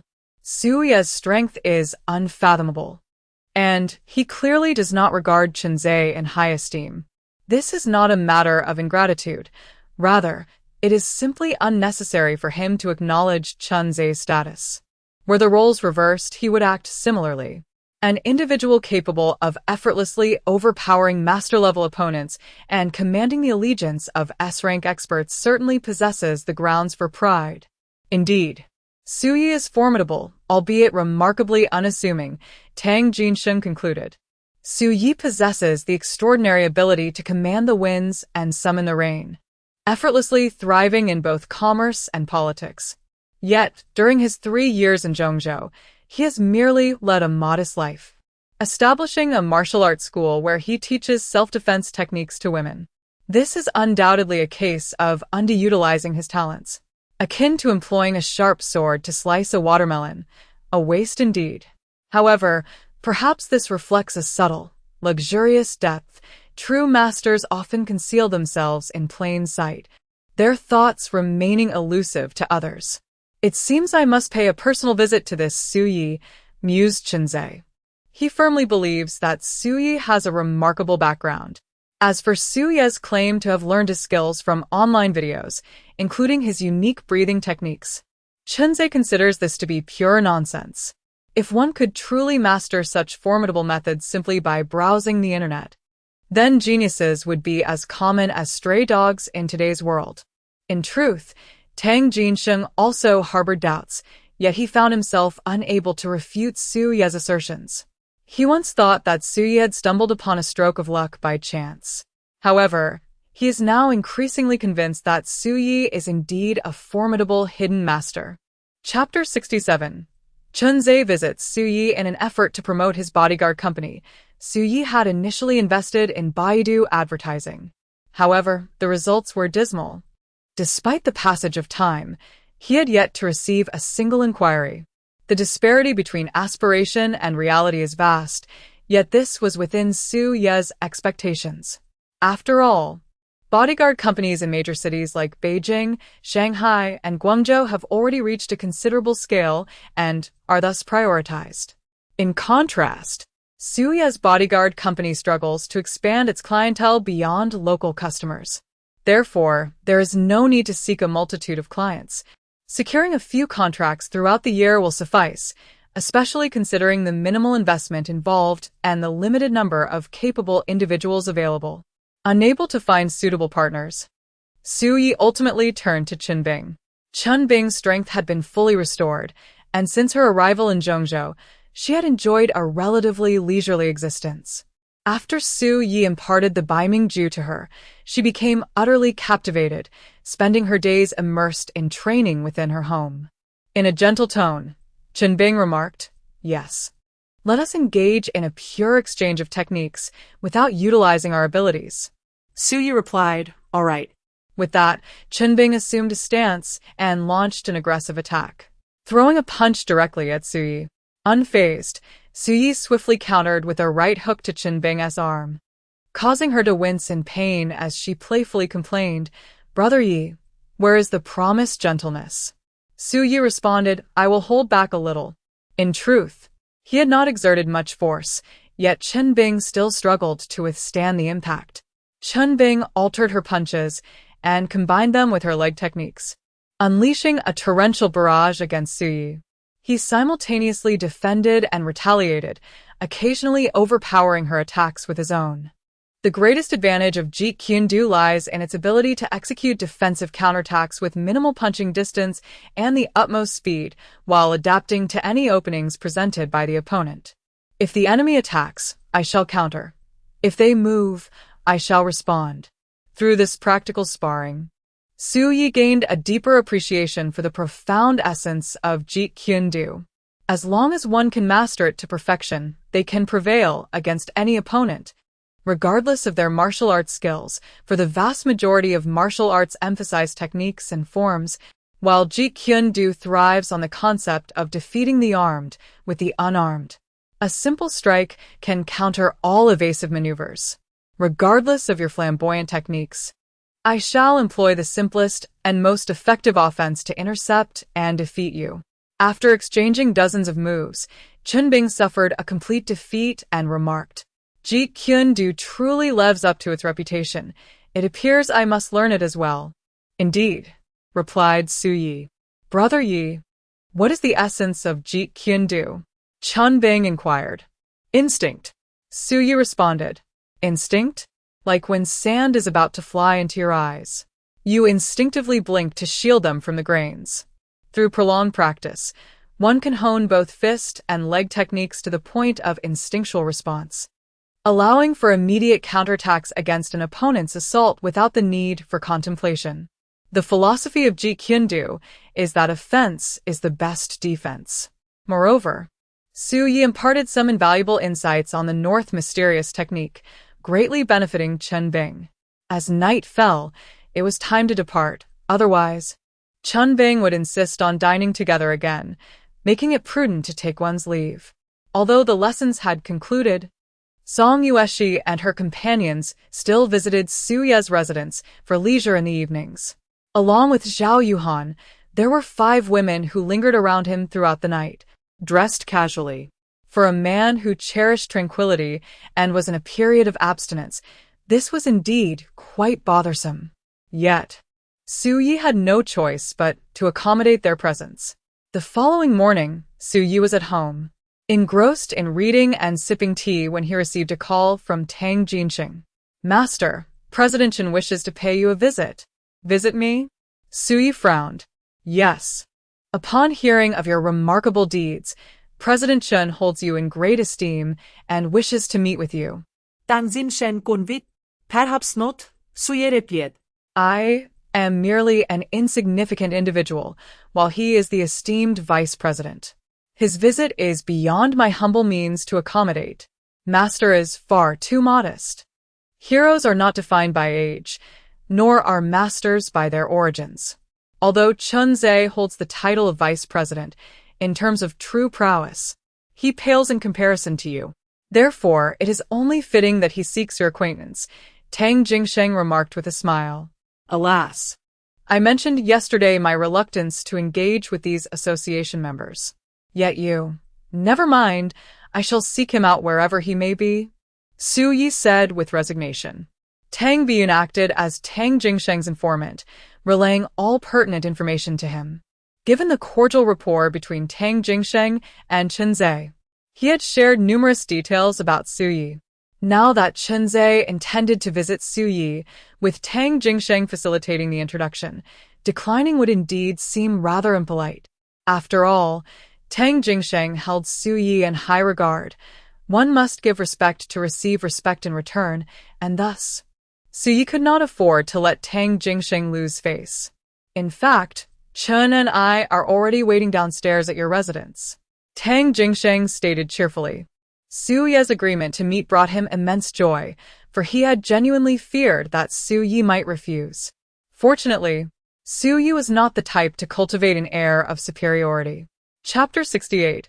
I do not accept disciples, Boss Su. I have heard remarkable stories about you from old Tang, which have left me profoundly astonished. I never imagined that such a hidden master of martial arts resided in Zhongzhou. However, to be precise, Boss Su should be classified more as a practitioner of Tao, wouldn't you agree? Chun Zhe remarked, with an air of significance. Su Yi smiled gently and remarked, "Whether one is an ancient martial artist or a cultivator, I believe it is of little significance. Having once served as a Special Forces soldier, he possesses a dossier, and as the vice president, Chenze could easily conduct an investigation." Initially, Su Yi could have concealed his identity quite well, but the notion of creating the Biming decision certainly raises suspicion. However, this was an unavoidable circumstance. For prior to imparting the teachings to Tang Jinsheng, Su Yi had not fully grasped the significance of the Biming decision. Nevertheless, as the saying goes, a person of integrity need not fear shadows. Chenze explained that the Ancient Martial Arts Association exists in the form of a club, developing members in various regions and vigorously promoting martial arts culture. In qualifying regions, martial arts schools such as the Tagu are established. Additionally, the Ancient Martial Arts Association operates for profit, cultivating various martial arts talents for society, particularly in competitive sports. Beyond this prominent organization, numerous privately established clubs across the country also thrive by developing memberships, amassing significant wealth each year. I appreciate Chairman Chen's goodwill, but I have no such intentions, Su Yi stated. This was entirely within Chenze's expectations. Given Su Yi's modest demeanor, it would indeed be challenging to win him over. After all, if Su Yi desired rapid advancement, he could have remained in the military, where his abilities would have surely secured him promotions and wealth. Why, then, would he choose to live in seclusion in Zhongzhou? In fact, Su Yi could take on disciples, becoming a revered master with countless students. What joy would that not bring?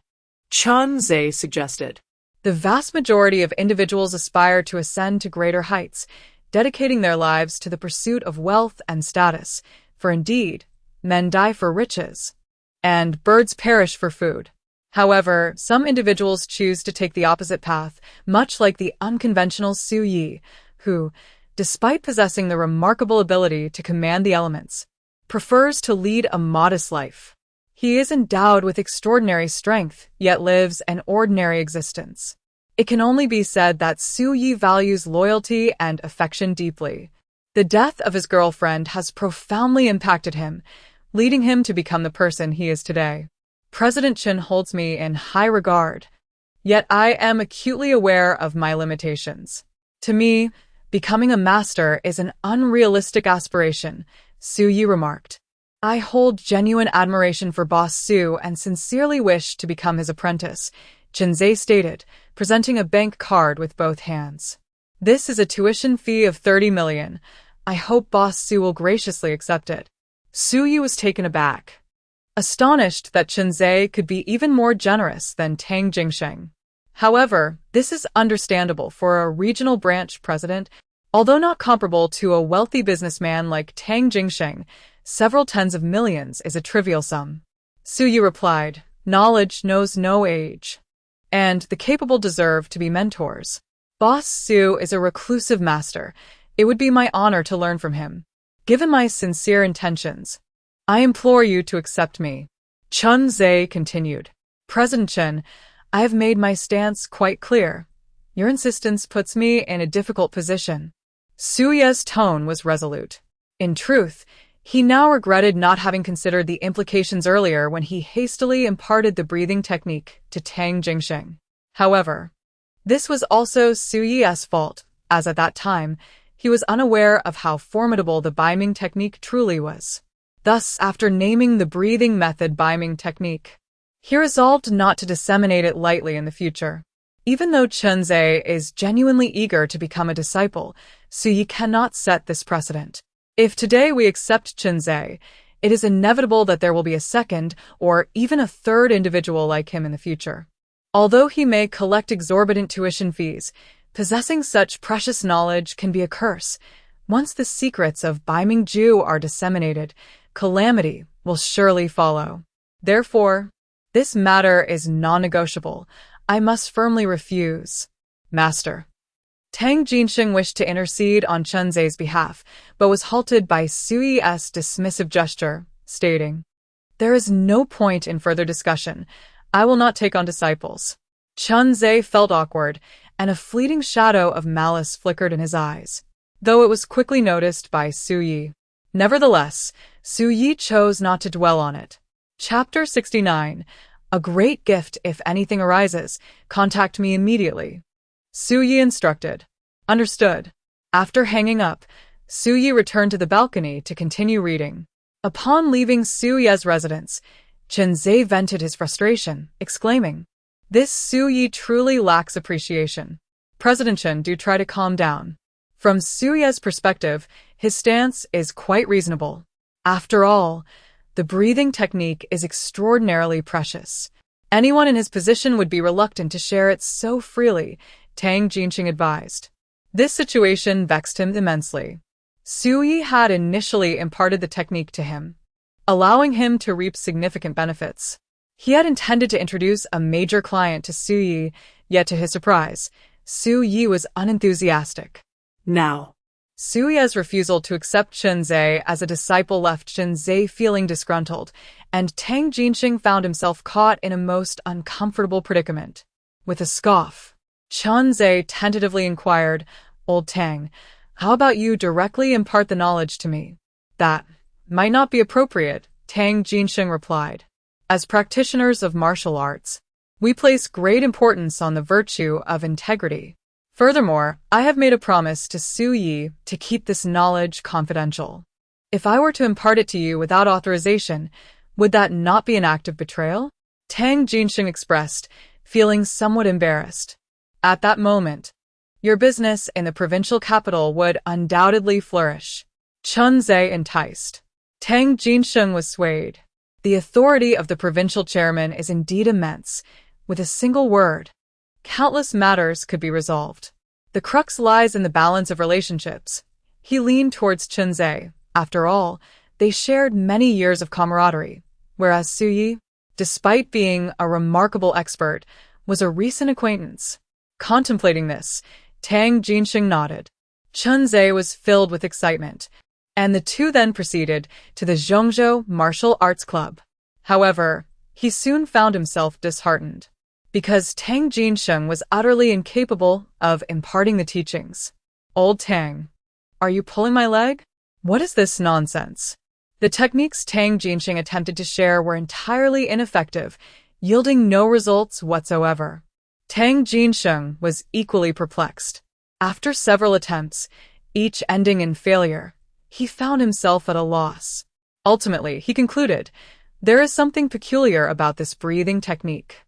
Every time I try to teach it to you, my mind becomes muddled. Are you doing this on purpose? Even if you do not wish to share it with me, you need not resort to such absurd excuses." Chun-Ze expressed his dissatisfaction. "To deceive you would be foolish, since I have made my decision. Why would I need to deceive you?" Tang Jinxing stated with righteous indignation. How could this be? Chun-Ze was equally bewildered. Alas, our understanding of this breathing technique is quite limited. Perhaps it can only be imparted personally. Tang Jinxing speculated. Damn. If that is the case, what is the point of learning it? It would all be for naught. After Tang Jinxing departed, Chun-Ze sat alone in the office, lost in thought while smoking. He then dialed a number. "Master, how have you been lately? You are familiar with the breathing technique, right?" "At home." Su-Yi had been engrossed in his studies for quite some time. After having lunch, he made his way to the martial arts school. The renovations at the school were nearing completion, allowing for the recruitment of new students. Su-Yi instructed Su Inghong to contact each of the previous students who had requested refunds, offering them discounted tuition if they wished to continue their training. As the school's unfortunate incident had caused delays for both parties, Su-Yi incurred financial losses, while the students wasted their time. "Brother Yi, I heard from Wu Tian that you taught him a breathing technique called Baimingju, and everyone, including Qing Jin, received a share. It seems I have been callously overlooked, which is truly disheartening." Su Inghong lamented. "I apologize. I have been preoccupied with studying Jeet Kune Do these past few days, and we haven't had the chance to meet. However, this does not imply that I have neglected you. All right, I shall teach you now." Su replied. Now that's more like it. 수진공주꺼. The two made their way to the car, where Su Yi imparted the Baimingju to Su Inghong. After their initial practice, Su Inghong exclaimed with delight, "It truly is remarkable. In just this short while, I feel invigorated. If I practice for half an hour before training each day, it will yield extraordinary results." Su Yi affirmed, "Yes, I understand. I appreciate your assistance with the recruitment efforts," he said. "It's all part of my job." Su Inghong smiled in response. "Work diligently.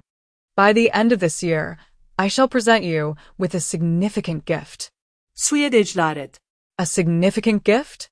What kind of gift? Will you ask me to be your girlfriend? Su Inghong inquired. In her eyes, nothing could be a greater gift than Su Yi agreeing to be her boyfriend.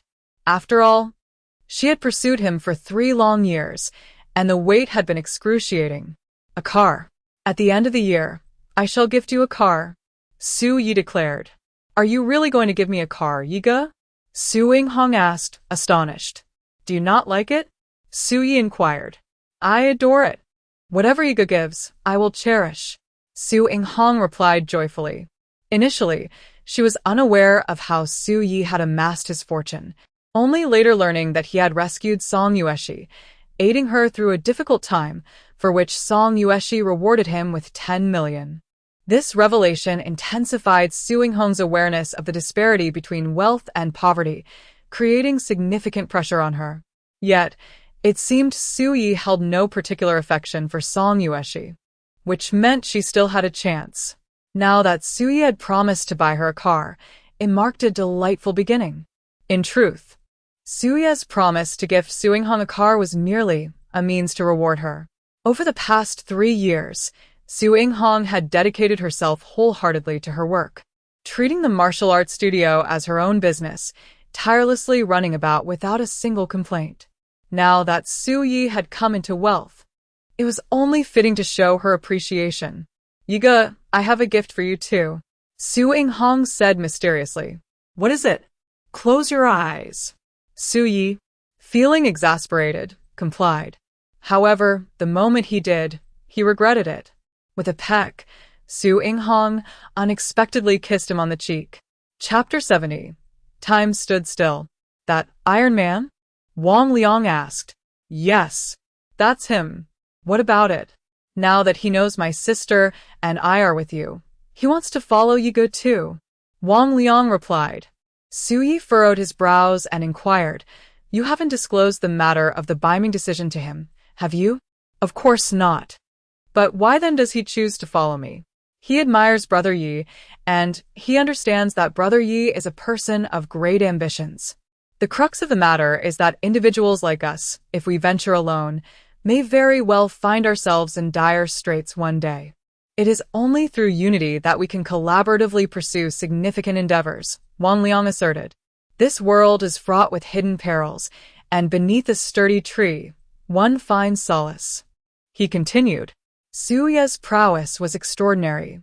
When facing adversaries, his attacks were incomprehensible in their ferocity, remarkably formidable. Although Su Yi bore no grand aspirations, he was grounded, magnanimous, and possessed a profound sense of loyalty. Accompanying such a formidable figure, one need not ponder the potential for indulgence, should danger arise. He would undoubtedly come to one's aid without hesitation.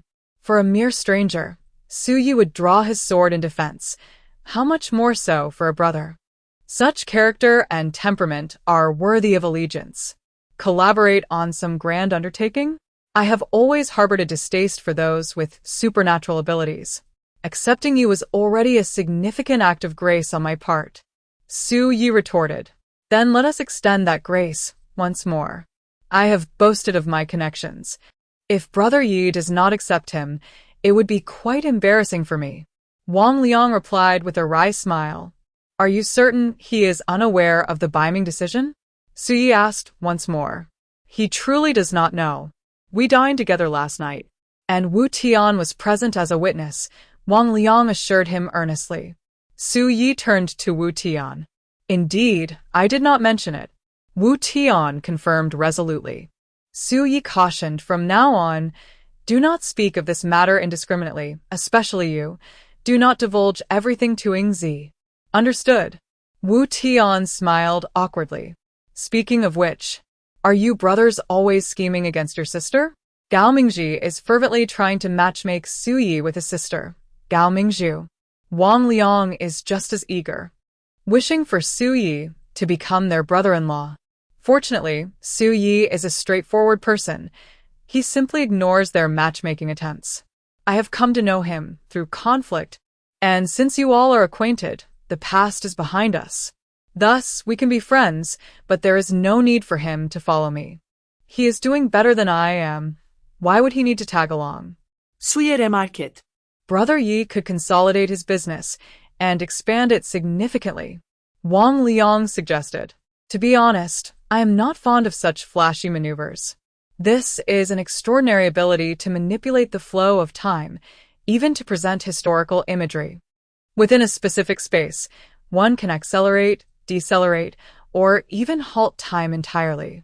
At that moment, Su Yi felt the effects, immobilized, while all within 100 meters fell into utter silence.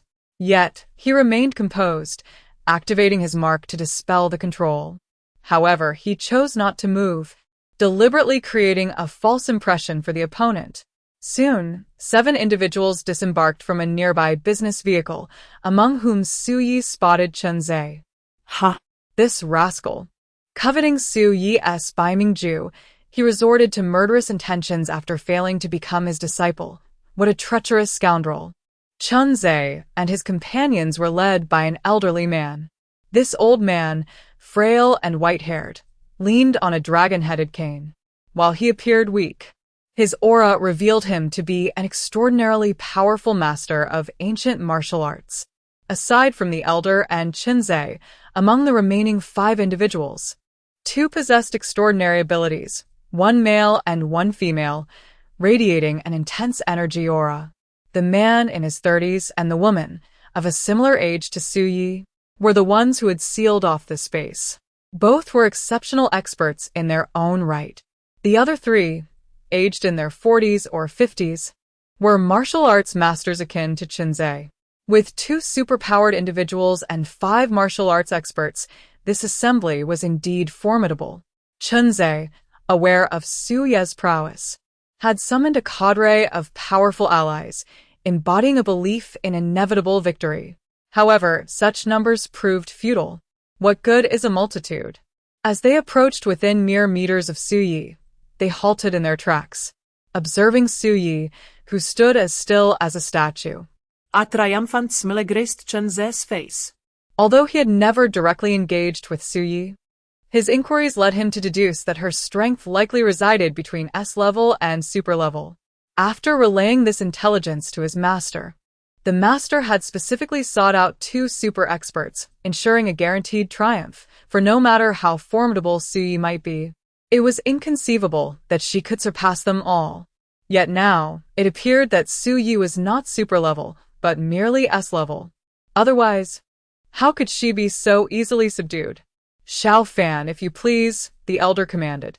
The individual named Xiao Fan nodded and proceeded to utilize his abilities, attempting to exert control over Su Ye's mind. He was a powerful telepath, and the elder had summoned him with the intent to dominate Su Yi, compelling her to impart the Bai Mingju to him. For the breathing technique could only be passed down directly, and this was the sole method available. However, it wasn't too long before Xiao Fan was utterly astonished. He realized that Su Yi possessed an exceptionally formidable mental strength, rendering any attempt at invasion utterly futile. This was a perilous signal, for Su Yi was not under control. Everyone, be cautious. Xiao Fan hurriedly exclaimed. What's wrong? Chen Zhe questioned, perplexed. Su Yi is merely a target. What is there to be wary of? Just as Xiao Fan was poised to reveal the truth to everyone, Su Yi burst forth with a chilling laugh. The crowd was taken aback, instantly shifting into a combat-ready stance. Damn it! This fellow is truly a master of pretense. Initially believing he was under control, who could have anticipated that he was merely acting? Yet, This very laughter unveiled his true prowess. For if he were of S rank, then with Yang Ying's strength, she could have controlled him without a hitch. He wouldn't be able to laugh at all. But Su Yi laughed, indicating that he was at least a super expert, if not even more formidable. Facing the 7 formidable opponents, Su Yi remained unflappable, retrieving a cigarette from his pocket and lighting it up. This audacious act left the opposing camp in bewilderment. What the hell? Did you think we came here for a chat? We assembled with great fanfare to kill and plunder. In the face of such a powerful lineup, shouldn't you be trembling in fear? Yet here you are, in the face of imminent danger, choosing to light a cigarette? This is an outright mockery, treating us as if we are insignificant. Those present tonight were all experts, seasoned in encounters with arrogance, yet none had ever witnessed such brazen audacity. Thus, they were all incensed. If your resolve were a touch stronger, and you were to plead with me a couple more times, perhaps I might consider imparting the breathing technique to you. However, unable to secure an apprenticeship, you resort to murder and plunder. This is tantamount to courting death. Su Yi said to Chunzhe. Chunzhe scoffed. Where do you find the audacity to speak so arrogantly? If you know what's good for you, impart the breathing technique to us obediently, lest you suffer bodily harm. You have truly wasted these decades. Su Yi sighed. A sense of foreboding surged within the elder. For Su Ye's calmness was eerily unsettling. This was their advantage, to swarm and attack collectively, and see how he would cope. Charge, the elder commanded. Instantly, 4 ancient martial arts masters led by Chunzhe surged forward, while Xiaofan and Yang Ying also began to unleash their prowess. As long as they could inflict some impact on Su Yi, it would be considered a significant achievement. Upon witnessing this, Su Yi sprang into action. All were seasoned fighters with decades of experience. None were novices. Su Yi, having come from an unconventional background, had not mastered any formal techniques. Yet, his strengths lay not in intricate moves, but in absolute power and speed. However, to hone his skills, Su Yi chose not to evade. With his speed, Chunzhe and his companions would scarcely be able to touch him. He countered their strikes with precision, blocking and retaliating. Chunzhe and his companions moved swiftly, employing a plethora of flamboyant techniques, creating a stunning visual display. Su Yi's attacks were swift, precise, and fierce, showcasing the essence of Jeet Kune Do with extraordinary reflexes. Taking the initiative in the shortest possible time, the more he fought, the more tenacious he became, while Chunzhe and his team grew increasingly alarmed with each engagement. The situation was utterly dire. They were simply outmatched. Su Yi's attacks, though unadorned, struck with piercing precision, each blow landing with ferocity that left them grimacing in agony, teetering on the brink of collapse. Alarmingly, despite their utmost exertion, it appeared that Su Yi had barely broken a sweat. It soon dawned on them that Su Yi did not regard them as formidable adversaries. Rather, he was merely honing his skills against them, a king toying with mere bronze. Xiaofan and Yang Ying were equally unnerved. Despite their best efforts, they could not inflict any significant impact on Su Yi, nor could they ascertain his true level of prowess. The elder, leaning heavily on his dragon-headed cane, wore an increasingly grim expression. For he too recognized that Su Yi was using Chunzhe and his companions as a means to refine his Jeet Kune Do. Having traversed a lifetime filled with encounters with countless prodigious young talents, he had never before witnessed someone so fiercely formidable at the tender age of 20. Truly, heroes emerge from youth. Should Su Yi be allowed to develop unchecked, the future held unfathomable terrors. The effectiveness of their trial was far from satisfactory. Perhaps they were simply too inexperienced. Nevertheless, this also attested to the exceptional nature of Jeet Kune Do, which harmonized splendidly with Su Yi's extraordinary strength and speed. To any practitioner of ancient martial arts, regardless of their techniques or styles, he was akin to a masterful warrior brandishing a massive sword before the likes of Guangong. Recognizing the futility of prolonging the trial, Xu Yu resolved to bring matters to a swift conclusion. In an instant, he unleashed a surge of power, accelerating to an astonishing speed, and with one devastating punch, sent Qinzhe hurtling through the air. Such astonishing explosive power left Qinzhe no time to evade. His chest absorbed a tremendous blow, causing him to spit blood. He was propelled backward like an arrow released from a bow, crashing violently into a car, which crumpled and deformed under the impact. Qinzhe collapsed onto the ground, gasping and spewing blood, utterly devoid of combat capability. The others, witnessing this, were filled with dread. One punch and he was knocked out? What on earth? Without a moment's hesitation, Xu Yi teleported, delivering 3 consecutive punches that sent the remaining 3 flying. With the battle concluded, Xu Yi stood with his hands clasped behind his back, his face devoid of any expression. The arena fell into an eerie silence, so quiet that a pin dropping could be heard. The hearts of Qinzhe and his companions were engulfed in tumultuous waves. Were they here to kill and plunder? No. This was a scenario leading to their demise. Chapter 72. 7-section Green Dragon. Qinzhe and his companions were gravely injured, their chests shattered, blood gushing, and breathing labored. Were they ordinary individuals, they would have succumbed in mere moments. However, as powerful ancient martial artists, they managed to endure, not meeting their end just yet. Of course, this was also due to Xu Yi's restraint in not delivering a lethal blow. Though these individuals were despicable and indeed deserving of punishment, Xu Yi had no desire to take lives. For such base and shameless people, while he would refrain from killing them, they must still pay a price. It is your turn.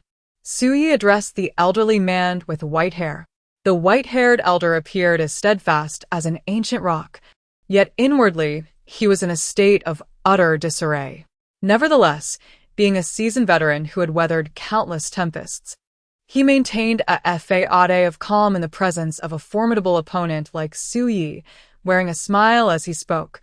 I must admit, you are the strongest young person I have ever encountered.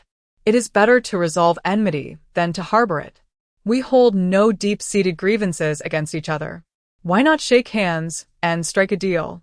Initially, his plan had been to eliminate Xu Yi after obtaining the binding decision, for a dead man can keep secrets. However, the situation had taken an unexpected turn. Xu Yi's prowess was unfathomable, and even he could not guarantee victory. As a cunning old fox, he never engaged in ventures without certainty, for a misstep could lead to irreparable consequences. Thus, he was compelled to reconsider his approach. If he could acquire the binding decision through peaceful means, would that not be splendid? You are unworthy, Xu Yi retorted coldly. A glint of malice flashed in the elder's eyes, yet he continued to smile, saying, Perhaps you should reconsider. I assure you, I will offer a most satisfactory price. Do not dawdle. Strike quickly. I wish to retire early tonight. In an instant he closed the distance between them. The white-haired elder wielded his dragon-headed cane like a sword, thrusting it directly towards Xu Yi's chest. It was merely a wooden stick. Xu Yi stood his ground, refusing to evade, and swung his fist in response. With his strength, he could easily shatter steel. Why would he fear a wooden cane? Yet, in the next moment, he found himself utterly bewildered. With a resounding crack, the collision between the fist and the cane sent a jolt of pain through Xu Yi, leaving him astonished. The tremendous recoil forced him to stagger backward. Once he regained his footing, he gazed incredulously at the elderly man before him, his white hair a stark contrast to the strength he displayed. What in the world? Is this made of wood? How can it be so unyielding? Upon closer inspection, he realized it was not wood at all, but rather some form of metal, though he could not discern its exact nature. The key point was that this old man was quite formidable as well. Xu Yi had been pushed back 2 steps, while the white-haired elder had retreated 4. Despite the fact that the elder's strength was inferior to his own, it was still impressive. If it had been Qinzhe and the others, their right hands would undoubtedly have fractured, and they might have coughed up blood from the backlash. However, the elderly man merely struggled to catch his breath, showing no signs of injury. Quite remarkable. Su Yi chuckled to himself. The likes of Qinzhe and his companions were utterly inept, lacking any capable fighters. Yet the elder proved to be a worthy opponent, making the encounter all the more intriguing. The white-haired elder snorted disdainfully. "You are not as formidable as you think." Su Yi scoffed in response and instantly transformed into a streak of light, charging forward. The elder, fully aware of Su Ye's prowess, dared not underestimate him. With a thunderous shout, he braced himself to confront the challenge head-on. In the realm of ancient martial arts, such individuals were revered, wielding immense power and earning the admiration of countless followers. However, as a venerable master, his covetous desire for Su Ye's breathing technique, coupled with intentions of murder and plunder, rendered him despicable. The white-haired elder was among the elite, executing strikes that were both vicious and cunning, interspersed with numerous feints designed to mislead Su Yi, creating an impression of vulnerability that could easily result in miscalculation. Fortunately, Su Yi's quick reflexes and resilience enabled him to withstand the blows. Even if he could not fully block or intercept, he was not left severely compromised. Moreover, engaging in a duel with such a formidable adversary serves to refine one's own skills. During the confrontation, Su Yi acquired invaluable knowledge, which only intensified his fighting spirit. However, the elderly man with white hair was distinctly different. He had no intention of sparring with Su Yi, but rather sought to swiftly defeat him. Even if Su Yi had commenced his martial training from the womb, he had merely over 2 decades of experience. In contrast, Qinlin, nearing 70, had devoted more than 60 years to the martial arts. In terms of both experience and skill, he was vastly superior to Su Yi. Yet, the reality was undeniable. Su Yi was exceptionally fierce and had gained the upper hand. This compelled them to concede that Su Yi was indeed formidable. When compared to him, the so-called geniuses appeared utterly inept. Qinzhe felt a twinge of regret. He had believed that summoning his master, Qinlin, would guarantee success and enable him to obtain the Baiming-Ju breathing technique. However, the situation now seemed precarious, and it remained uncertain whether they would emerge unscathed. Greed often leads to devastating consequences, a truth that was becoming painfully evident. Regret was futile now, and he could only place his hopes in Qinlin, praying that he could overcome Su Yi, for otherwise, their fate would be sealed. Chapter 73. The gaze of death. Qinlin had exerted all his strength, yet he remained utterly overpowered by Su Yi's raw prowess. It was indeed a humiliating experience. Little did he know that Su Yi had not even unleashed his full potential. He was merely using this encounter to hone his skills in Jeet Kune Do. Were he to fully tap into his capabilities, he could have drained Qinlin's energy and concluded the battle in the blink of an eye. Nevertheless, having encountered such a potent master of ancient martial arts, it would be a tremendous loss not to engage in practice with him. Furthermore, when it comes to posturing, one can become increasingly adept. Now that the sparring has reached its conclusion, it is time to end it. Although Qinlin possessed the strength to contend with him, he ultimately proved to be no match. Thus, Su Yi remarked, "You are far too weak." Suddenly, Su Yi unleashed his full power, delivering a devastating punch. Observing this, Qinlin reacted swiftly, hastily raising his dragon-headed cane to block the blow. With a thunderous crash, an unimaginable force collided with the cane, overwhelming Qinlin and sending him flying. He somersaulted in midair before landing, staggering backwards several paces before finally regaining his footing. At that moment, his face contorted in pain, blood trickling from the corner of his mouth. As for his right hand, which clutched the dragon-headed cane, the flesh around the knuckles was shattered, and his entire arm trembled uncontrollably. Witnessing the scene, Chunze and the others were filled with dread. What had begun as mere play had revealed Su Ye's true prowess. A single punch had caused Chenlin to spit blood, truly formidable. Begone. Do not dare to provoke me again. Otherwise, I shall not hesitate to strike you down. Regardless of who you are, Su Yi proclaimed coldly. Upon hearing these words, Chunze and the others felt an immense relief. As the weight that had hung over them finally lifted, they had anticipated Su Ye's wrath would be merciless, yet he had displayed such unexpected mercy.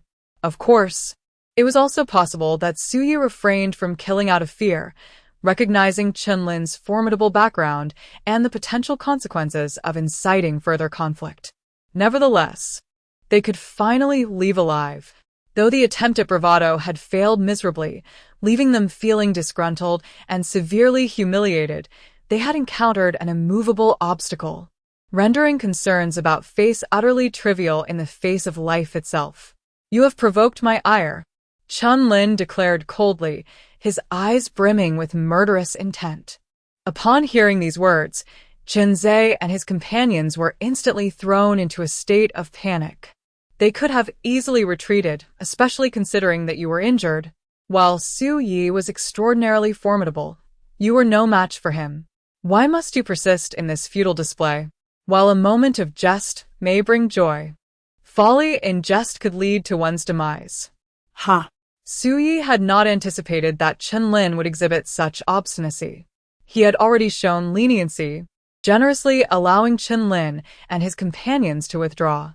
Yet, Chenlin was evidently unwilling to concede, seemingly determined to engage Su Yi in a fierce battle to the bitter end. Su Yi, reluctant to shed blood, found himself being provoked by this obstinate old man. Since you seek your own destruction, so be it, Su Yi declared. You wish to kill me, yet I have graciously offered you a chance to escape. Now that you refuse to depart and insist on my demise, why should I continue to show mercy? Chenlin sneered, his cane trembling in his grasp, propelling him forward like a cannonball. Su Yi scoffed dismissively, meeting him head-on with a punch. To confront Su Yi directly was akin to an ant shaking a tree or a moth striking a stone. This time, Su Yi showed no mercy, unleashing his full strength. With his left hand, he deflected the dragon-headed cane and exchanged a blow with Chenlin. The impact resonated with a thunderous bang. Chenlin's left hand was shattered, and his arm sustained a fracture. The outcome of this confrontation was utterly predictable. Defeat was inevitable for him. However, at that moment, the dragon's head of the cane released a puff of black powder with a hissing sound.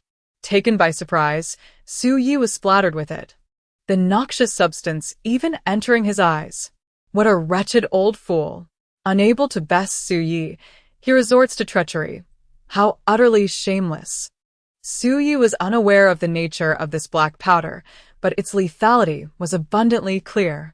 His eyes, cheeks, neck, and arms, wherever tainted by the black powder, were rotting and emitting smoke, causing unbearable pain, especially in his eyes, which had gone blind. Su Yi let out a wretched scream, overwhelmed by the agony, and his composure shattered. In that moment, Chenlin seized the opportunity to strike, wielding the dragon-headed cane like a club, mercilessly raining blows upon Su Yi's head. Thud, thud, thud. At a rate of 10 strikes per second, Su Yi, now blinded, could see nothing and was utterly defenseless. In the blink of an eye, he was left bloodied and battered, his mind in a daze. Furthermore, his body was a gruesome sight, flesh torn and mangled. Xiao Fan Ying, Chenlin called out. The two, understanding his intent, immediately activated their powers to subdue Su Yi. Previously, Su Yi had been too formidable, unscathed, and impossible to control. However, now he was wounded and significantly weakened. This was an unparalleled opportunity, a rare chance. Much like capturing a creature in an online game, the likelihood of success was minimal when the creature was at its peak, but once it was severely weakened, the task became considerably easier. Yang Ying created a temporal field, attempting to seize control of Su Ye's body, while Xiao Fan infiltrated with mental force, striving to dominate Su Ye's mind. If successful, Su Yi would be at their mercy, akin to a pig on a chopping block, ready for slaughter. After enduring a prolonged period of frustration, they could finally launch their counterattack. At this juncture, Chun Zhe and the other 3 ancient martial arts masters were particularly exhilarated. Initially believing defeat was inevitable, they were astonished to discover Chen Lin possessed such cunning. Though somewhat despicable, it was a matter of strategy. Victory or defeat, it was all fair in war. A reversal in dire circumstances was truly exhilarating. However, after Xiao Fan and Yang Ying's attempts, they found themselves once again in a state of bewilderment. Su Ye's body resembled the vast ocean. Their energy collided with him, only to be swallowed by the depths. Utterly futile. At this moment, observing Su Yi, his decaying skin and bloodied visage were astonishingly mending at an alarming rate. Incredible. Regeneration? Witnessing this scene, Chen Lin and his companions were left utterly dumbfounded. Su Ye's power was already terrifying, and now, with the ability to regenerate, it rendered him invulnerable and impeccable. In the blink of an eye, Su Yi returned to his former self. Even his blinded eyes reopened. Yet within their gaze burned a fierce flame. Chen Lin felt a chill run down his spine, for it was the gaze of death itself. Chun Zhe and the others also felt a shiver creep up their spines, their emotions akin to a tumultuous roller coaster, pride, fear, excitement, despair, ascending from the abyss to the clouds, only to plummet back down to utter ruin. Truly, this was beyond comprehension. Chapter 74. Rooting out the evil die. Su Yi uttered coldly, teleporting directly before Chen Lin, activating his seal and unleashing his ultimate technique. He had participated in countless battles, facing death repeatedly and vanquishing innumerable foes. Now he sought seclusion, wishing to embrace the tranquility of an ordinary life. However, this old wretch was insufferable. Su Yi had already extended chances, yet the path to salvation was ignored, and he insisted on forcing Su Yi into a corner. Such actions were unforgivable. Chen Lin, gripped by terror, turned to flee, but it was too late. Su Ye's fist smashed into Chen Lin's shoulder, shattering the bone and eliciting a pained cry. Yet this time he did not get sent flying. To his astonishment, it seemed as though his very being was ensnared by Su Yi, while simultaneously his immense power was draining away at an alarming rate. In that fleeting moment, he felt as if he had aged a decade, his limbs growing weak and his body languid. Though he had previously endured his injuries, bolstered by his profound strength, the sudden loss of power was akin to salt being poured into his wounds, causing excruciating pain that threatened to claim his life at any moment. Su Ye's abilities were unprecedented and terrifying beyond measure. Su. Boss Su, this was orchestrated by Chen Lin. It has nothing to do with us. Please spare us. Chun Zhe, paralyzed by fear, collapsed to his knees, desperately pleading for mercy. Although Chen Lin had been his mentor and had shown him immense kindness, the fact that Chen Lin had already fallen to Su Ye's wrath rendered their bond inconsequential in this life-or-death scenario. Yang Ying and the others contemplated begging for clemency as well, fully aware that Su Yi had unleashed his fury and that Chen Lin was beyond saving. However, witnessing Chun Zhe grovel like a subordinate was a source of discomfort for them, as skilled individuals often harbored extreme pride, and kneeling to plead for mercy was a profound humiliation. The crux of the matter was that Su Yi was already enraged. Even if they begged for forgiveness, it was uncertain whether he would grant them reprieve. Su Yi, gazing at Chun Zhe, inquired, shifting blame? Was this not your design? And no, it wasn't me, truly. Chun Zhe vehemently denied. Die, Su Yi replied coldly. Having crossed the threshold of violence, whether it was 1 life or 7, it mattered not. Such matters required complete eradication. Chunze sought to acquire Su Ye's Baimingju, offering a staggering tuition fee of 30 million to become his disciple. However, upon being rebuffed by Su Yi, he harbored malicious intentions. Unable to overpower Su Yi, he informed Xinlin, who was further incited and subsequently assembled a group to commit murder and pillage. Though he was reluctant to take lives, Chunlin's vile nature compelled him to do so. People are often driven to extremes when faced with imminent danger. Mercy becomes a form of cruelty towards oneself. I flourish amidst the slaughter, akin to a blossom in the dawn. Upon witnessing the unfolding chaos, Sun Ying and her companions wasted no time and fled in different directions, each adeptly evading capture, demonstrating an unspoken understanding, every person for themselves in dire straits. How laughable!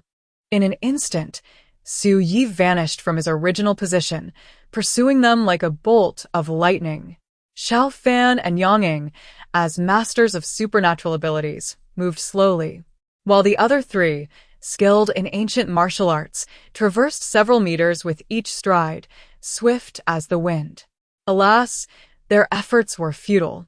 Even if they covered 100 meters in a single step, Su Yi would effortlessly catch up to them.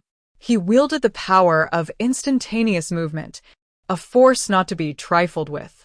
The air was filled with anguished cries as the lives of the three ancient martial arts experts were ruthlessly claimed by Su Yi, their amassed powers absorbed by him. In the blink of an eye, after dispatching the three, Su Yi closed in on Xiao Fan, swiftly positioning himself in front of him to block his escape. Xiao Fan gasped in shock, his legs buckling as he knelt on the ground. As an S-rank expert and a figure of renown, he was revered by many. Yet, before Su Yi, he was nothing more than a helpless novice, devoid of any capacity for resistance. Spare me, dear brother. This is all Chunze's ill-conceived notion, and I was compelled to follow him. I bear no enmity towards you. Please let me go. I swear to the heavens, if you spare me, I will erase my memories of tonight, and no one will ever know. Xiao Fan pleaded. You are truly pitiable, Su Yi remarked. Indeed, I am quite wretched, brother. Xiao Fan responded, momentarily believing that Su Yi might be inclined to release him. A glimmer of hope ignited within him, stirring his heart with excitement. Yet, in the next instant, despair engulfed him entirely, for Su Ye's hand descended upon his head, mercilessly siphoning his energy. The force of that blow claimed his life, rendering him unable to perceive the gravity of his fate. At that moment, Yang Ying had barely dashed a few dozen meters away. Su Ye's swiftness was so extraordinary that it left her feeling trapped, as if the heavens offered no escape and the earth provided no refuge. Even with wings, she found herself cornered. When Su Yi appeared before her like a specter, she trembled in fear. A beauty like her, radiant and formidable, had once been destined for a promising future, yet tonight, she faced imminent ruin. She felt a profound sense of injustice, but there was nothing she could do. If blame were to be assigned, it would fall upon her own greed. Though the greatest fault lay with Qinlin, the fool who led them astray. Their grand expedition to hunt had resulted in utter annihilation under his misguided leadership. Their pretensions had backfired spectacularly, leading to a most unjust demise. Yet, in the face of life and death, hope flickered in everyone's heart. Confronted by the formidable Su Yi, she felt an overwhelming sense of helplessness. Though she would not resist, she could still plead for mercy. Brother, could you spare me? I am willing to do anything for you. In such moments, it is common for most women to plead for mercy, for men are generally known for their lecherous tendencies. Yang Ying held a considerable confidence in her beauty. If Su Yi harbored any desires for her, perhaps she could evade this calamity. Then perish for me. Su Yi coldly retorted. He was indeed capable of cherishing delicate beauty, but only when the individual in question warranted such regard. How could one exhibit compassion towards a woman intent on one's demise? It is a well-known adage that the most treacherous hearts often belong to women. When these alluring women turn vicious, they can be far more formidable than men. Internationally, female spies and agents are often depicted as femme fatale, leading many politicians and tycoons to their downfall. Sui had encountered numerous such individuals in the past, and given the sensitivity of the matter at hand, he deemed it imperative to eradicate the threat entirely. Chapter 75. The Walking Human Kun. Yang Ying was struck down by Sui's palm, her immense energy absorbed entirely by him. With her demise, the temporal domain began to crumble. Sui glanced at the time, astonished. Despite the prolonged struggle, merely half a minute had elapsed, an utterly unfathomable phenomenon. Nevertheless, the battle had concluded, and it was now time to address the aftermath. Observing the 7 corpses surrounding him, Sui furrowed his brow. While he was adept at taking lives, disposing of the bodies posed a significant challenge. This was an urban area, not a desolate wilderness. Managing these corpses would indeed prove difficult. Time was of the essence. Should any residents witness the scene, complications would ensue. First, he would load them into a vehicle, transport them to the outskirts, summon Wang Liang, and incinerate them completely. Resolving to act decisively, Su Yi prepared to set his plan into motion. At that moment, the totemic mark upon his chest began to glow, resonating with the 7 corpses before him. Subsequently, the corpses commenced a rapid decomposition, transforming into ethereal energy molecules, which were then devoured and assimilated by the totemic mark. Remarkably, even the blood upon the ground vanished without a trace. To Su Ye's astonishment, after the mark absorbed these corpses, his own body experienced further enhancement. Even more astonishingly, the energy contained within these fleshly remains was far purer than that derived from his own abilities or powers. To illustrate, the energy he absorbed from the former granted him a mere 100 experience points, whereas the fleshly remains bestowed a remarkable 500 experience points. The energy molecules were akin to simple fare, while the fleshly remains were a sumptuous feast. Su Yi was utterly astounded. He had not anticipated such an extraordinary capability from the totemic mark. Previously, he was accustomed to absorbing others' energy and the spiritual essence of the world, but it now appeared that the totemic mark could absorb virtually anything, be it energy molecules or powers, and even living beings. This was a profoundly terrifying notion. If even humans could be consumed and absorbed, how formidable would he become? In the future, who would dare to offend him? He could simply devour them, erasing all evidence, leaving not even a trace behind. Any investigation would lead to naught. To confirm this, Sui turned his gaze toward the business vehicle that Chen Lin and the others had arrived in. The totemic mark, an integral part of his being, resonated with him as if they were of one mind, and then it glowed once more. Instantly, the business vehicle began to disintegrate, melting away like snow under the sun, disappearing completely in the blink of an eye. To his astonishment, Su Yi had managed to absorb strands of energy. Though minuscule, even an ant's leg constitutes flesh. This revelation filled Su Yi with immense excitement. It was truly remarkable. He then directed his gaze towards a ginkgo tree, which had also been decomposed, yielding energy even surpassing that of a commercial vehicle.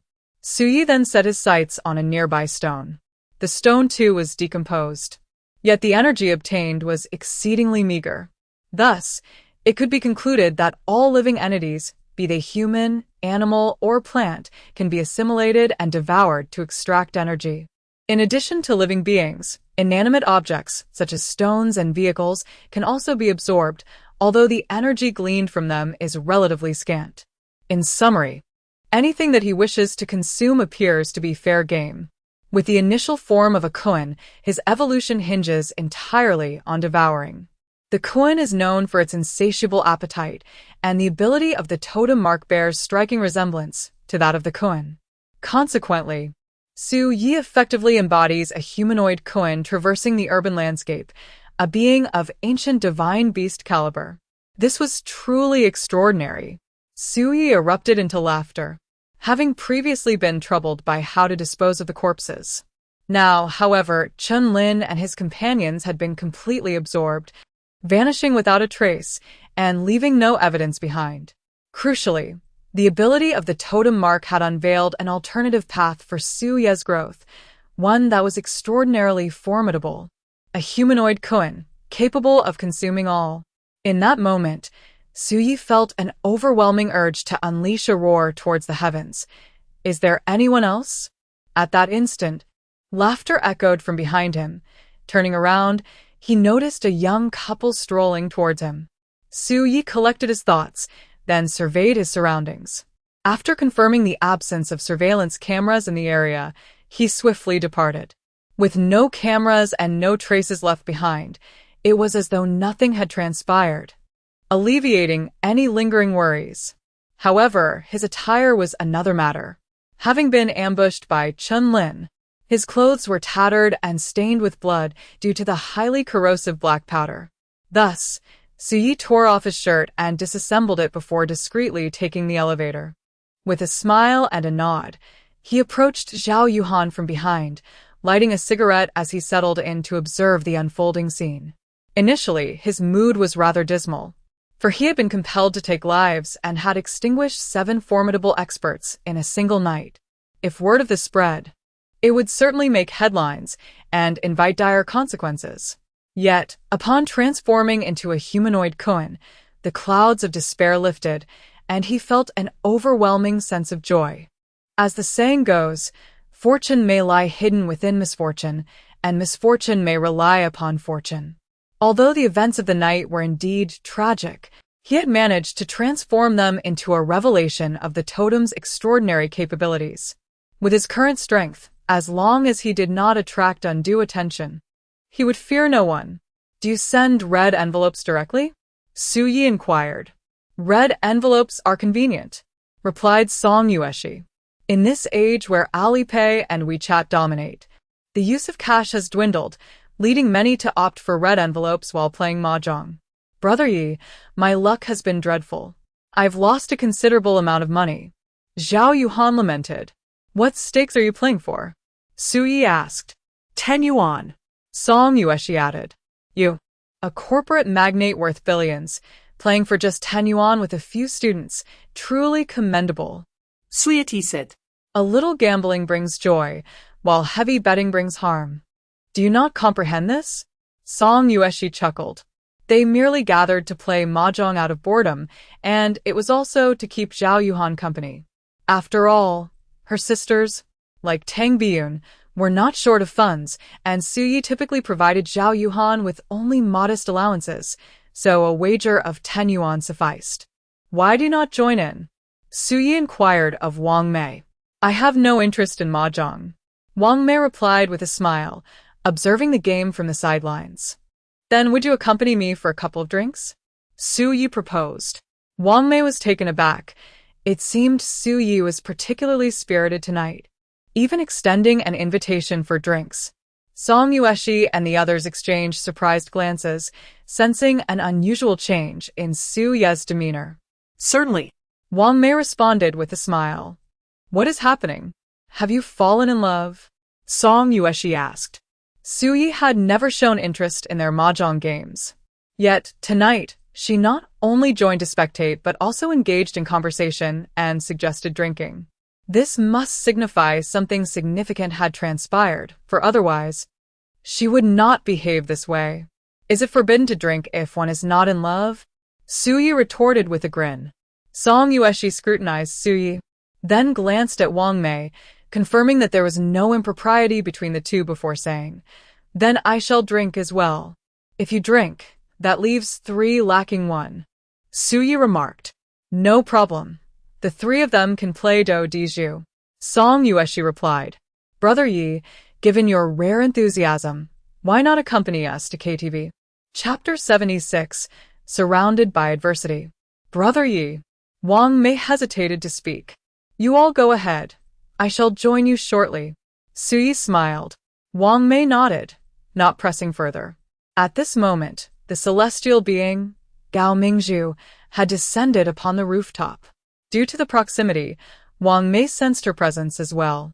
However, the recent battle had occurred at a considerable distance, rendering Wang Mei incapable of sensing it with her current strength. Nevertheless, this was advantageous, sparing Su Yi the need for extensive explanations. "What do you intend to do?" inquired Song Yueshi. "I have a stomachache, and I wish to take a shower and change my clothes. Therefore, you may go ahead. I shall join you shortly," replied Su Yi. "Such a hassle," Song Yueshi remarked, somewhat exasperated. "There is no rush. We shall wait for you," said Tang Biyun. For a man, a brief interlude of 20 minutes should suffice for a trip to the restroom and a shower. At that moment, Gao Mingzhu had already placed a call. Su Yi exchanged a knowing glance with Wang Mei, who understood his intent. Utilizing her powers, she subtly altered the thoughts of Song Yueshi and the others before asking, "Yi Go, is she here for you?" "Gao Mingzhu likely has matters to discuss with me.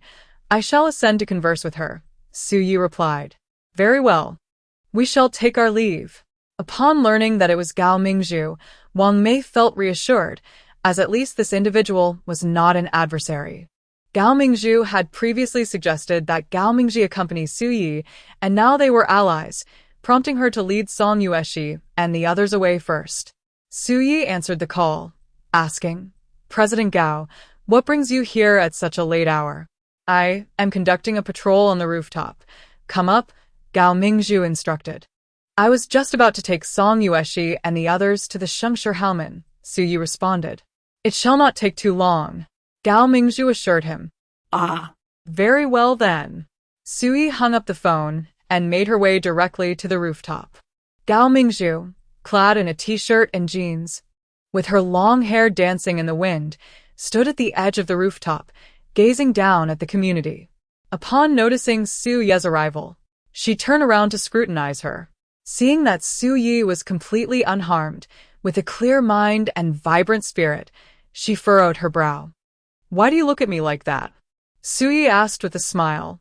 "There was a sudden and intense surge of energy here a moment ago, but it dissipated just as quickly, so I came over," Gao Mingzhu explained.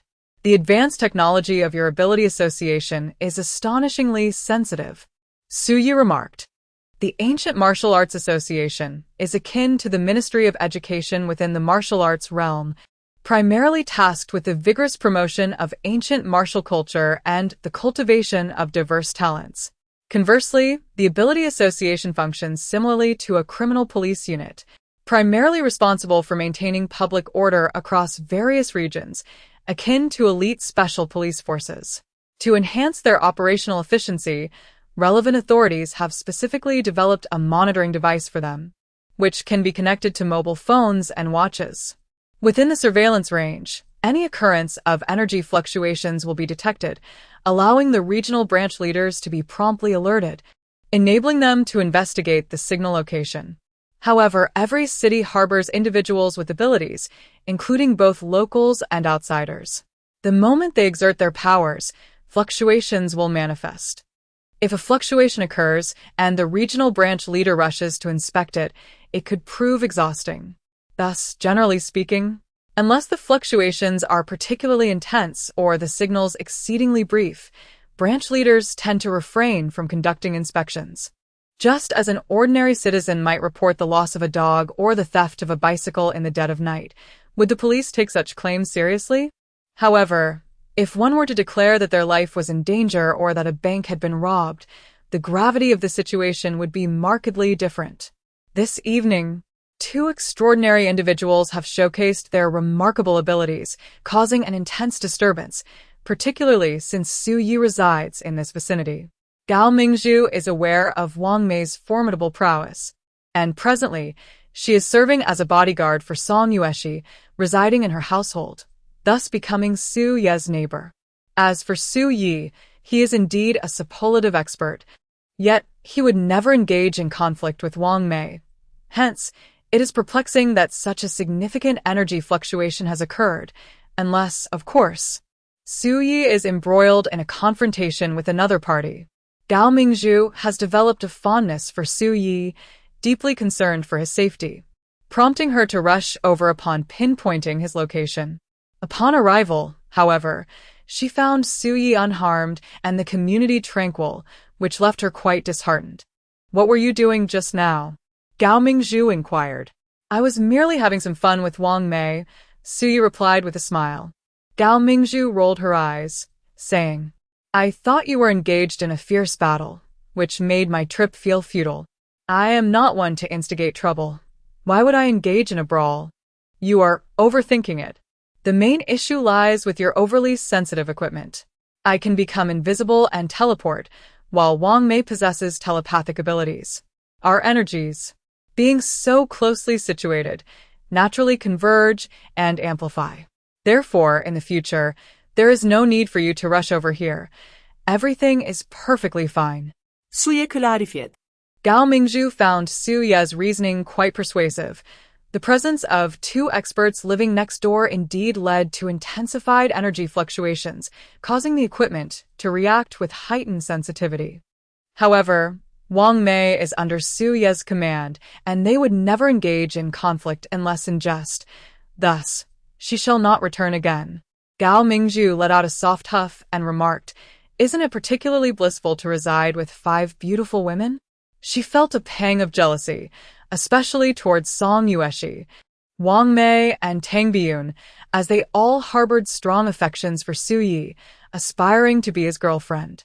Although she could not yet claim to hold feelings for Su Yi, an uncomfortable sensation stirred within her. "One mustn't speak carelessly. I live with Yuhan. But she is my sister. The 4 of them, including Song Yueshi, are merely neighbors next door," Su Yi clarified. "Yet I see little distinction," Gao Mingzhu countered. "Think as you wish," Su Yi replied, weary of further explanation, for the more he elaborated, the more entangled the situation became. After all, he had no desire to be neighbors with these 4 women. Initially, it was only Song Yueshi, which provided some tranquility. However, ever since he rescued the kidnapped Song Yulan, peace had eluded him. Song Yulan idolized and appreciated Su Yi, and alongside her sister and Zhao Yuhan, they formed a group to learn martial arts from him. Upon learning this, Tang Bian wished to join in the excitement and promptly moved in. As for Wang Mei, that was merely a matter of professional necessity. Nevertheless, it was now an uncontrollable situation. Thus, Su Yi could only hope that no more individuals would arrive in the future. Otherwise, he would seriously contemplate relocating. For being perpetually surrounded by a predominance of femininity could induce significant discomfort, particularly amidst internal and external turmoil. With Zhao Yuhan, who harbored ulterior motives, living in the house, and the 4 alluring neighbors each with their own schemes, along with the persistent meddling of Su Yinghong and Qin Bing, not to mention the ever-changing roster of female students, the atmosphere was far from serene. Surrounded by foes and besieged from all sides, the situation truly feels dire. Yet, Su Yi remains steadfast, regardless of the enemy's overwhelming numbers. He is determined to fight valiantly in the realm of the single-hearted. If one wishes to win his affection, they shall find no passage. At this moment, standing at the edge of the rooftop, Gao Mingzhu observed Song Yueshi and her companions driving away and remarked, "I shall take my leave, so as not to impede your revelry." With that, she unfurled her wings and leaped into the night sky. As she vanished into the shadows, Su Yi smiled and departed as well. Chapter 77. Entrepreneurial setback indeed. Upon Gao Mingzhu's unexpected arrival, Su Yi discerned her true intentions. Fortunately, he managed the situation with remarkable finesse, leaving no trace of error. As for Chun Zhe and his companions, they have completely evaporated from existence. Their demise bears no connection to Su Yi.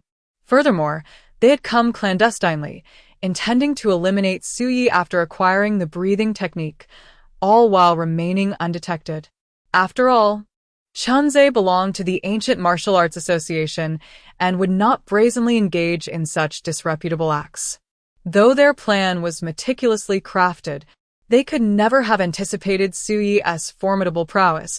nor that he would execute his actions with even greater precision. They arrived in grand fashion, yet departed without leaving a single remnant behind. This cannot be attributed to Su-yi. Rather, it is their own folly that has led to this outcome. Su-yi pursued Song Yueshi and her companions closely, and they arrived, one after the other, at the illustrious Xingshi Haomen KTV. Gao Mingji has become increasingly dedicated, spending nearly every night at the KTV, and trusting its management to him has proven to be a wise decision.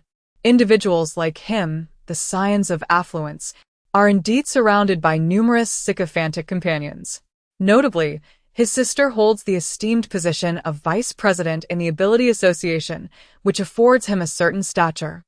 Those who curry favor with Gao Mingzhu invariably extend their courtesies to Gao Mingji. Consequently, since Gao Mingji assumed his role here, business has flourished remarkably. The offspring of officials and the wealthy spend money with reckless abandon, casually racking up expenditures in the tens of thousands within a single evening, mere trifles. With wealth flowing in while one remains comfortably at home, this situation brings immense satisfaction to Su-yi. However, there is little to boast about. Compared to the substantial profits of the industry magnates, Su-yi's earnings are but modest gains. Nevertheless, he is a man who understands the virtue of contentment, and he finds himself quite pleased with his current income.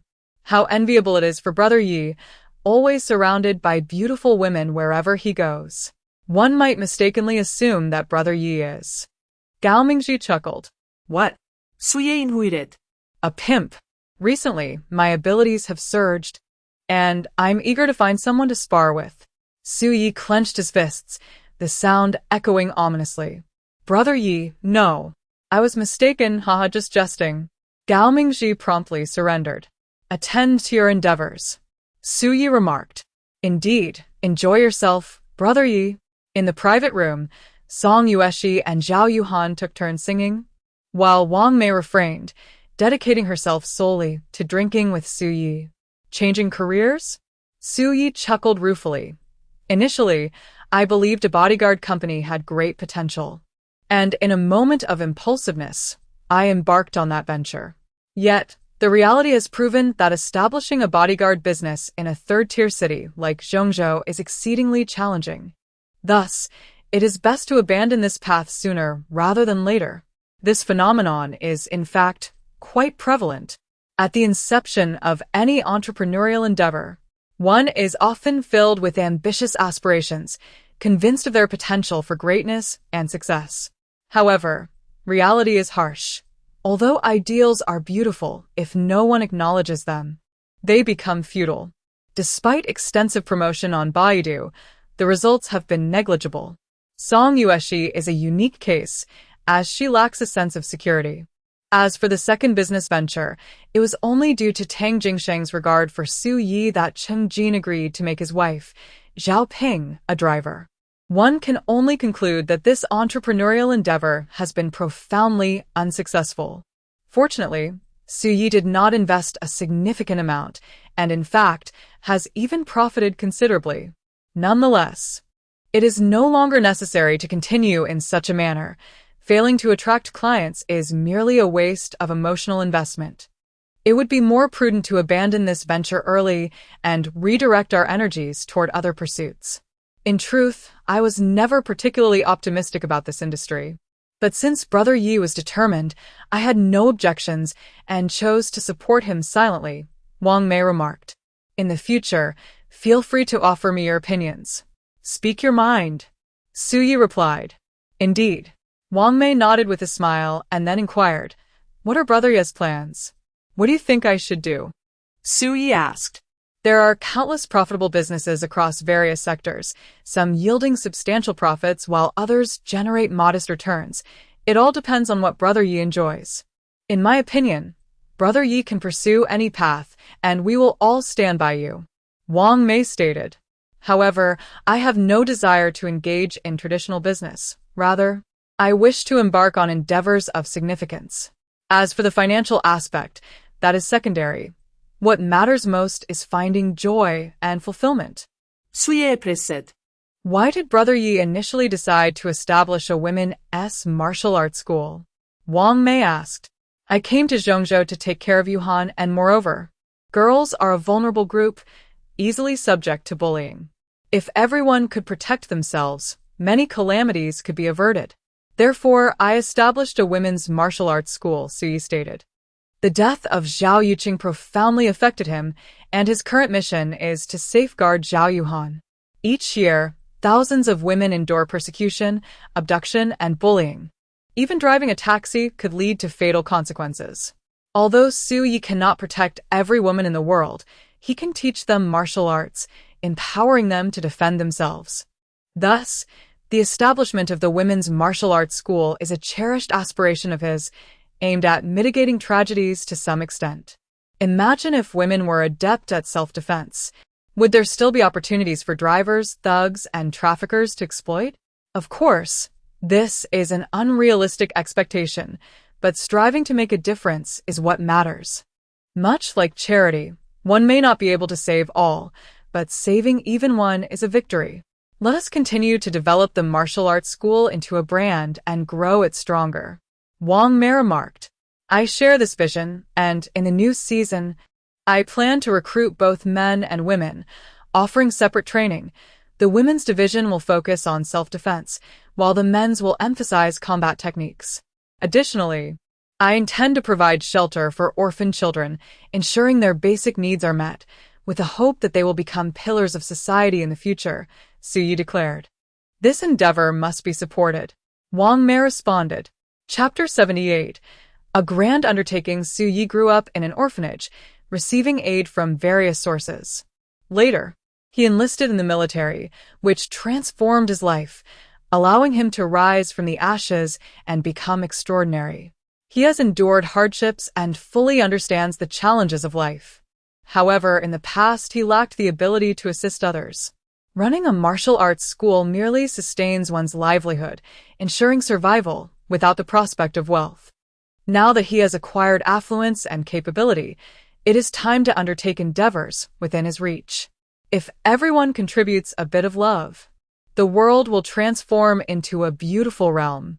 His own experiences have instilled in him a profound willingness to assist others and a magnanimous capacity to forgive, as exemplified by his unreserved acceptance of individuals like Wang Mei, Chen Bing, and Gao Mingji, who among mortals is without fault. He was not always virtuous. It was through enduring trials and tribulations that he gradually evolved. Having received opportunities from others, he is inclined to extend the same to them. Regarding the recruitment of male students, previously he lacked the energy and manpower primarily due to financial constraints. However, now he is surrounded by talented individuals who can realize their potential. After learning martial arts, male practitioners can not only enhance their physical fitness but also gain advantages in the job market, such as securing positions as security personnel or drivers, where they would be favored candidates. As for the martial arts school, the priority is to establish the flagship academy in Zhongzhou and subsequently expand by opening branches in other regions. If he can establish dozens of branches nationwide, the annual revenue would be astonishing, simultaneously cultivating a plethora of skilled professionals for society. Truly a win-win situation. Su Yi smiled as he spoke. The incident involving the extermination of Chen Zhe and his 7 associates was exceedingly reprehensible and grave, warranting absolute secrecy. This secret shall be eternally buried along with their disappearance. To err on the side of caution, I shall safeguard the matter discreetly, for I have little else to occupy my time, Chen Bing remarked. With nothing to occupy his time, he practiced at home, focusing on enhancing his prowess, as Su Yi instructed. Understood. After concluding the call, Su Yi seated himself in a meditative posture and commenced the operation of the Baiming technique. This night, having vanquished 7 formidable masters, Su Yi acquired an astonishing amount of energy, resulting in a significant enhancement of his strength and an elevation of his various attributes. This marked the first occasion since his rebirth that he had amassed such a wealth of energy. Now, as he practiced the Baiming technique, The speed at which he absorbed the spiritual essence of heaven and earth noticeably accelerated. The stronger he became, the greater his benefits. After merely half an hour, he concluded his session. He rarely engaged in all-night cultivation anymore. After all, the path to becoming stronger had become exceedingly simple for him, requiring little strenuous effort. Despite the blood-soaked night that compelled him to unleash his killing intent, his heart remained largely unperturbed. Thus, he lay down to sleep after finishing his practice. The following morning, Su Yi sought out Wu Tian and Wang Liang to inform them of his decision to abandon the bodyguard company. Wu Tian expressed a hint of regret, but Wang Liang was notably supportive. To be honest, for individuals like us, being bodyguards is rather beneath our capabilities. Not doing it is preferable, Wang Liang remarked. Previously, he had worked under Yu Guangchuan and was a notable figure in Yi City. Now, having allied with Su Yi, he found it rather unremarkable that Su Yi had started a bodyguard company. Thus, Su Yi's decision to relinquish it was precisely to his satisfaction. If we were to recruit male students, it seems the training hall might be a bit cramped, Wu Tian noted. Males in the morning, females in the afternoon, and rotate in the evening, Su Yi replied. If that's the case, then it should pose no issue. Wu Tian responded. Brother Yi, can't you venture into other businesses? Wang Liang said with a wry smile. In his view, with Su Yi's remarkable capabilities, any business he embarked upon would surely prosper. From real estate to financial trade, and from hospitality to entertainment, the opportunities for substantial profit were abundant. Su Yi replied, Well, as long as you are happy. Wang Liang felt a sense of helplessness. Su Yi then called Su Yinghong and learned she was at the martial arts school, prompting the three of them to drive over. Are you recruiting both genders? Su Yinghong was particularly astonished upon hearing Su Yi's plans, for it indicated a radical transformation of the martial arts school. Originally a women's martial arts academy, it stood out in Zhongzhou and was cherished by many women. You are aiming for a significant undertaking, Su Yinghong exclaimed. Su Yi was determined to expand and strengthen the Oriental Martial Arts Academy, and she felt compelled to support him. I am no longer short on funds, and I have talented individuals around me.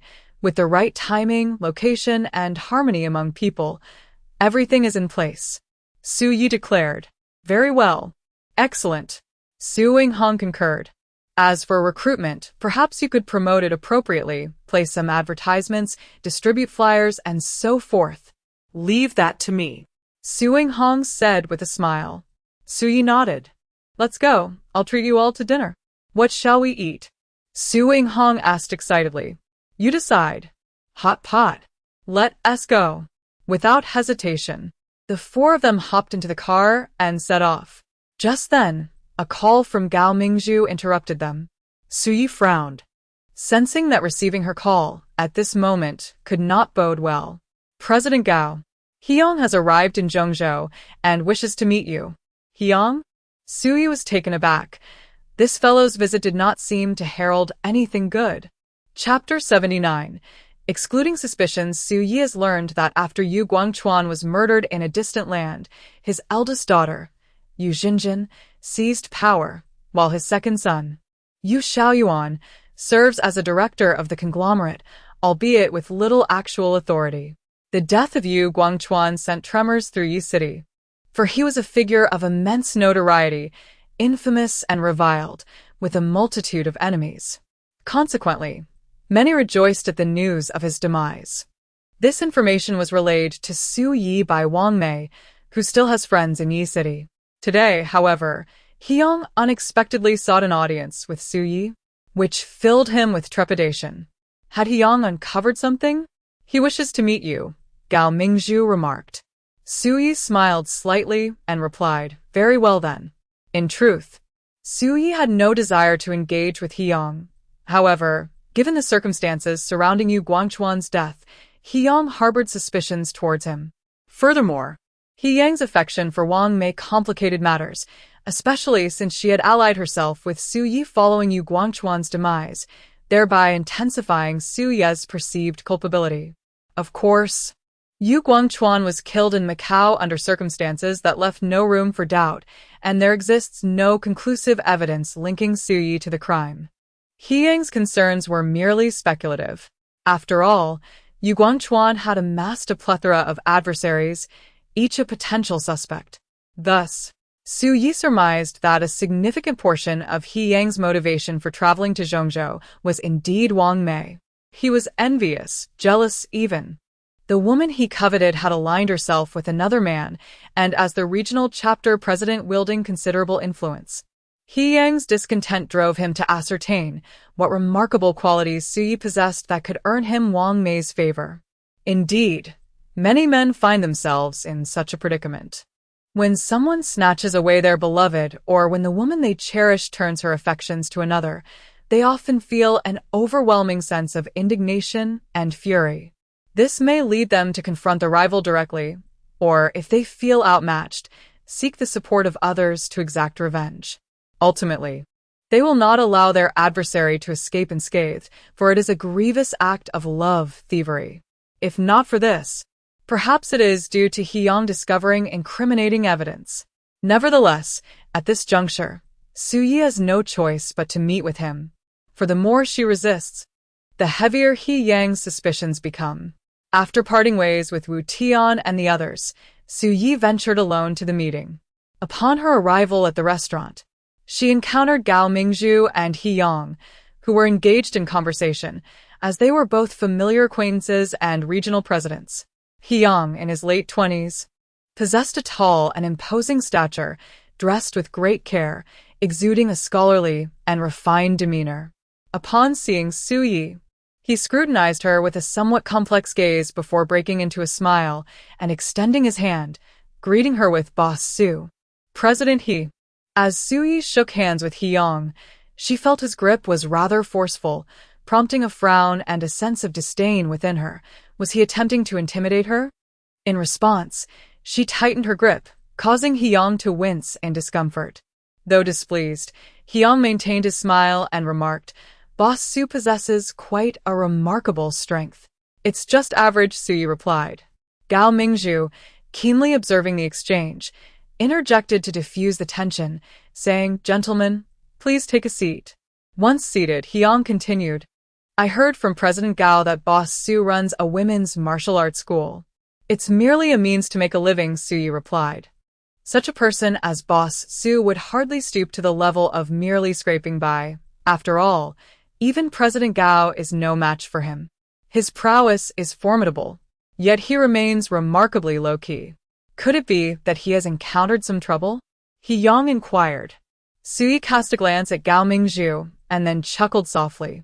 "One with a clear conscience need not fear shadows. I am a retired soldier with a record to verify. Feel free to investigate." He Yang smiled, offering Su Yi a cigarette, and remarked, "I was merely jesting. Do not take it to heart, Boss Su." He had already conducted a thorough background check and found Su Yi to be entirely unblemished, which left him somewhat vexed. Had Su Yi possessed a criminal record, he could have wielded his authority to bring him down. Regrettably, aside from his military accolades, Su Yi had no blemishes on his record. As for the relationship between Su Yi and Yu Guangchuan, he had also scrutinized it closely. It was Su Yi, the neighbor, who had thwarted Wang Liang's assassination attempt on Song Yueshi, subsequently injuring Wang Liang severely. Following that, when Song Yuelan was kidnapped, Su Yi was the one who resolved the crisis. He then boldly ventured to Yi City to warn Yu Guangchuan, demonstrating that neither Wang Mei nor Yu Guangchuan could contend with him. Furthermore, he had indirectly extorted 20 million in compensation for emotional distress, which quelled the matter thereafter. However, the fact that Su Yi, in an act of valor, had slain Yu Guangchuan does raise some eyebrows. As for Wang Mei and Wang Liang aligning themselves with Su Yi, it is due to his inscrutable strength. He had incapacitated Wang Liang to the extent that he lost his abilities. Wang Mei sought Su Yi's assistance, and in turn, Su Yi helped Wang Liang recover. From the perspective of seeking refuge beneath a grand tree, their allegiance to Su Yi is entirely justifiable. After all, A good bird chooses the right tree to roost, and a wise minister selects the worthy sovereign to serve. In the realm of extraordinary individuals, this phenomenon is commonplace. Those who are formidable naturally gravitate towards the powerful. Su Ye's prowess far surpasses that of Yu Guangchuan, and Wang Mei's defection alongside Wang Liang is, in truth, quite understandable. He-Yong has also begun to investigate Chen Bing. After all, it seems illogical for a top-tier S-class expert like Chen Bing to suddenly align with Su Yi. They have both undergone the same 9 years of compulsory education. Why is it that you excel so magnificently? The crux of the matter lies in the fact that the women I admire have all developed feelings for you. It is one thing for Wang Mei to be infatuated, but even Gao Mingzhu is attempting to draw closer to you. This is utterly infuriating. The thought of my beloved being passionately pursued by that scoundrel Su Yi fills He-Yong with anguish. Tragically, he lacks the means to bring Su Yi to justice. This is the most exasperating predicament. Yet he will not easily let Su Yi off the hook. While he may not be able to confront him head-on, he can certainly engage in subterfuge. In any case, if he dares to pursue the women I cherish, he must pay the price. This meal is devoid of flavor. Had it not been for the consideration of Gao Mingzhu's feelings, he would have left immediately. However, since he is present, he might as well make the best of it. He-Yong harbors resentment towards Su Yi, who, in turn, does not regard him with any seriousness. As long as He-Yong refrains from instigating trouble, they can coexist peacefully. Should he insist on hostility, Su Yi will undoubtedly make him regret it. Chapter 80. The most notorious scion of Zhongzhou at the entrance of the restaurant. After bidding farewell to He-Yong, Gao Mingzhu remarked, "He is simply envious of you. Do not take it to heart." Su Yi chuckled lightly. "He is merely a branch president. Why would I bother with him?" Gao Mingzhu was taken aback and replied, "Are you implying that I am also without merit? You are yourself, and he is he." 수의 remarket. Gao Mingzhu reluctantly accepted this response and then inquired, "What have you been busy with lately?" "Idling about. Not engaged in anything." Su Yi replied, "The martial arts school is about to reopen, isn't it?" Su Yi chuckled. "You are quite attentive. Who could resist your prowess? I must regard you as a primary focus. I am a model citizen, never causing trouble. Please do not direct your attention towards me, for it would be a waste of time." Su Yi stated, "I hope that is the case." Gao Mingzhu responded, "If there is nothing else, let us part ways here." Su Yi suggested, "Aren't you rather free? Why not find a place to enjoy some afternoon tea?" Gao Mingzhu proposed, "Indeed, I have ample free time, but you are perpetually busy, so I shall refrain from disturbing your work." Su Yi politely declined. Gao Mingzhu felt helpless. She was not the type to take initiative easily, finding it difficult to approach. However, she had already been quite proactive with Su Yi, yet he was the kind of man who was oblivious to subtlety, making it exceedingly difficult to foster a closer relationship with him. Such is life. The ones we do not fancy linger around us, while those we yearn for seem utterly indifferent. After parting with Gao Mingzhu, Su Yi sought out Wu Tian and the others, for he had not eaten sufficiently. The trio was enjoying hot pot at Heideleo, and upon his arrival, Su Yi indulged a bit more. With the afternoon free, the four of them set out shopping for clothes. Su Yi was one who valued quality, never hesitating to spend on food and attire. Today, Su Yinghong was also present, and in a gesture of appreciation, Su Yi treated her, which brought her immense joy. "But who exactly is he?" Su Yi inquired. "Brother Yi, do you know Qin Dong?" "No," came the reply. "Qin Dong is the wealthiest man in Zhongzhou, an S-class power wielder, while Qin Feng is the most notorious scion of Zhongzhou, also a formidable expert. This father-son duo is quite impressive. No one dares to provoke them. Moreover, this fellow doesn't he take my sister seriously. He disregards everyone." Gao Mingzhu remarked, "I am heading over now." 수의 대지라렛. Though he had been in Zhongzhou for 3 years, he had never paid attention to the wealthy merchants and politicians. Hence he knew no one. That said, this father-son pair, one an S-class and the other an expert, was indeed quite remarkable, especially considering their wealth and influence. As for Gao Mingji, who lived in the shadow of his sister, he appeared quite insignificant in the presence of someone like Qin Feng. Upon arriving at the KTV, Gao Mingji informed him of the details. Qin Feng, accompanied by a group of dubious friends and several women, was indulging in excess within a private room. When a server brought in drinks, a few words were exchanged. After all, entertainment venues are strictly monitored, prohibiting vice and illicit substances.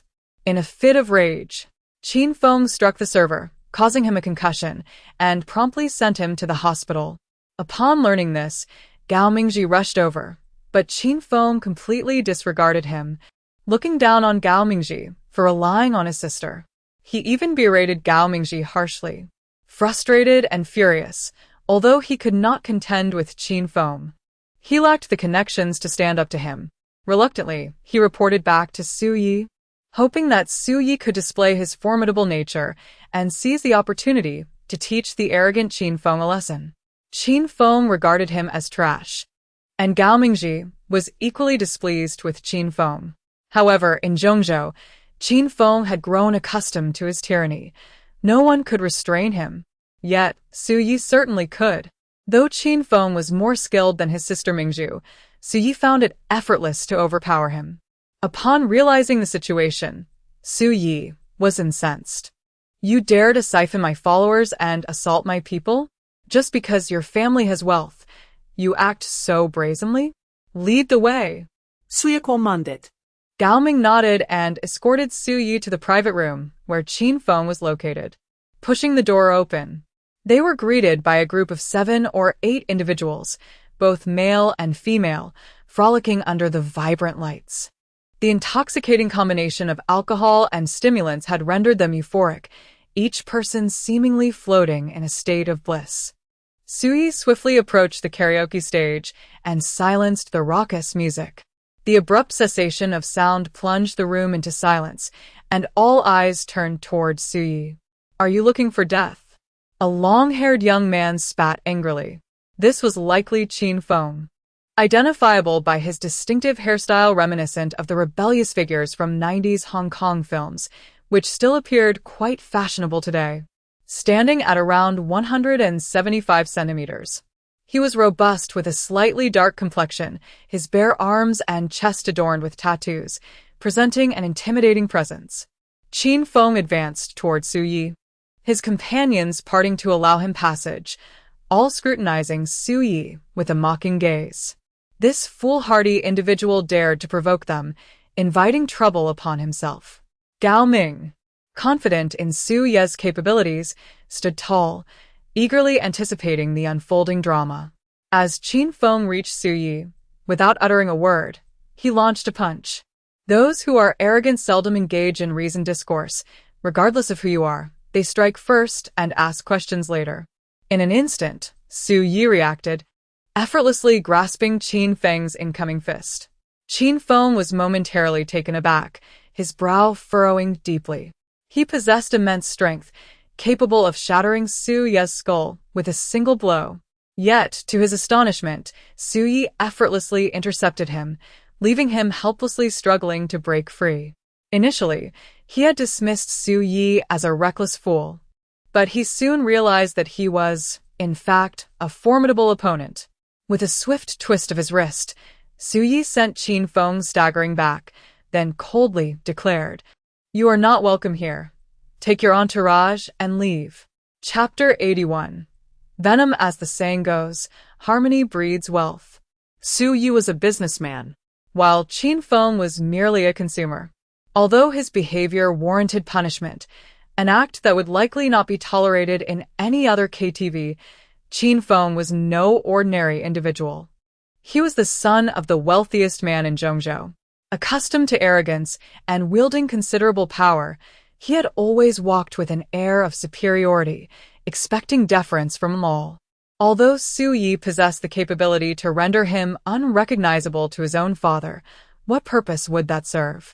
Moreover, engaging in a brawl would tarnish the KTV's reputation, so it was prudent simply to expel him. However, Qin Feng did not share this perspective. He had always dominated Zhongzhou, where everyone bowed and scraped before him. He could not tolerate being so easily repelled by Su Yi, nor could he accept the audacity of being told to leave. You seek your own demise. Qin Feng scoffed, stepping forward with determination.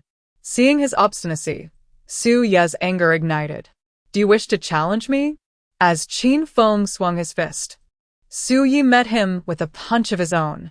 The impact resonated with a thunderous boom, accompanied by the sickening sound of bones fracturing. In a clash of might, Qin Feng was no match for Su Yi, who sent him hurtling backward to crash against the wall.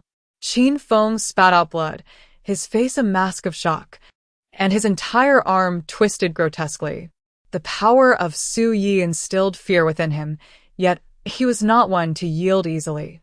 Wiping the blood from the corner of his mouth, Qin Feng fixed a fierce gaze upon Su Yi, revealing a sinister smile. Suddenly, the disfigured right arm emitted a series of cracking sounds, and, astonishingly, it restored to its original state. Su Yi frowned. This fellow possessed a healing ability. Although it paled in comparison to Su Ye's prowess and fell short of Qin Bing's, it was still formidable. However, as the ultimate nemesis of superhumans, Su Yi could effortlessly dominate him even with his eyes closed. Once Qin Feng's fractured arm had healed, he charged forward once more, his stubbornness compelling him to confront Su Yi head-on. Su Yi looked on with disdain. Since he refused to concede, he would be compelled to submit. As Qin Feng swung his fist again, Su Yi chose to meet him with unyielding force. Yet this time, Qin Feng did not get knocked back. Upon impact, Qin Feng's fist, along with his entire arm, instantly transformed into a viscous black liquid, reminiscent of ink. This liquid was exceedingly thick and highly toxic. Upon contact with Su Ye's skin, it began to corrode rapidly. The liquid spread along his arm, intent on engulfing his entire being. Venom. It was unexpected that Qin Feng would resort to such methods. The venom possessed immense strength, astonishing speed, and extraordinary endurance, capable of transforming the body into a liquid state. In this form, it could contort and reshape at will, granting it formidable defensive capabilities, enabling the principle of yielding to overcome rigidity to be realized to the fullest extent. Furthermore, Venom possesses the remarkable ability to alter his appearance and physique at will, akin to a shapeshifter, modifying his vocal cords and fingerprints.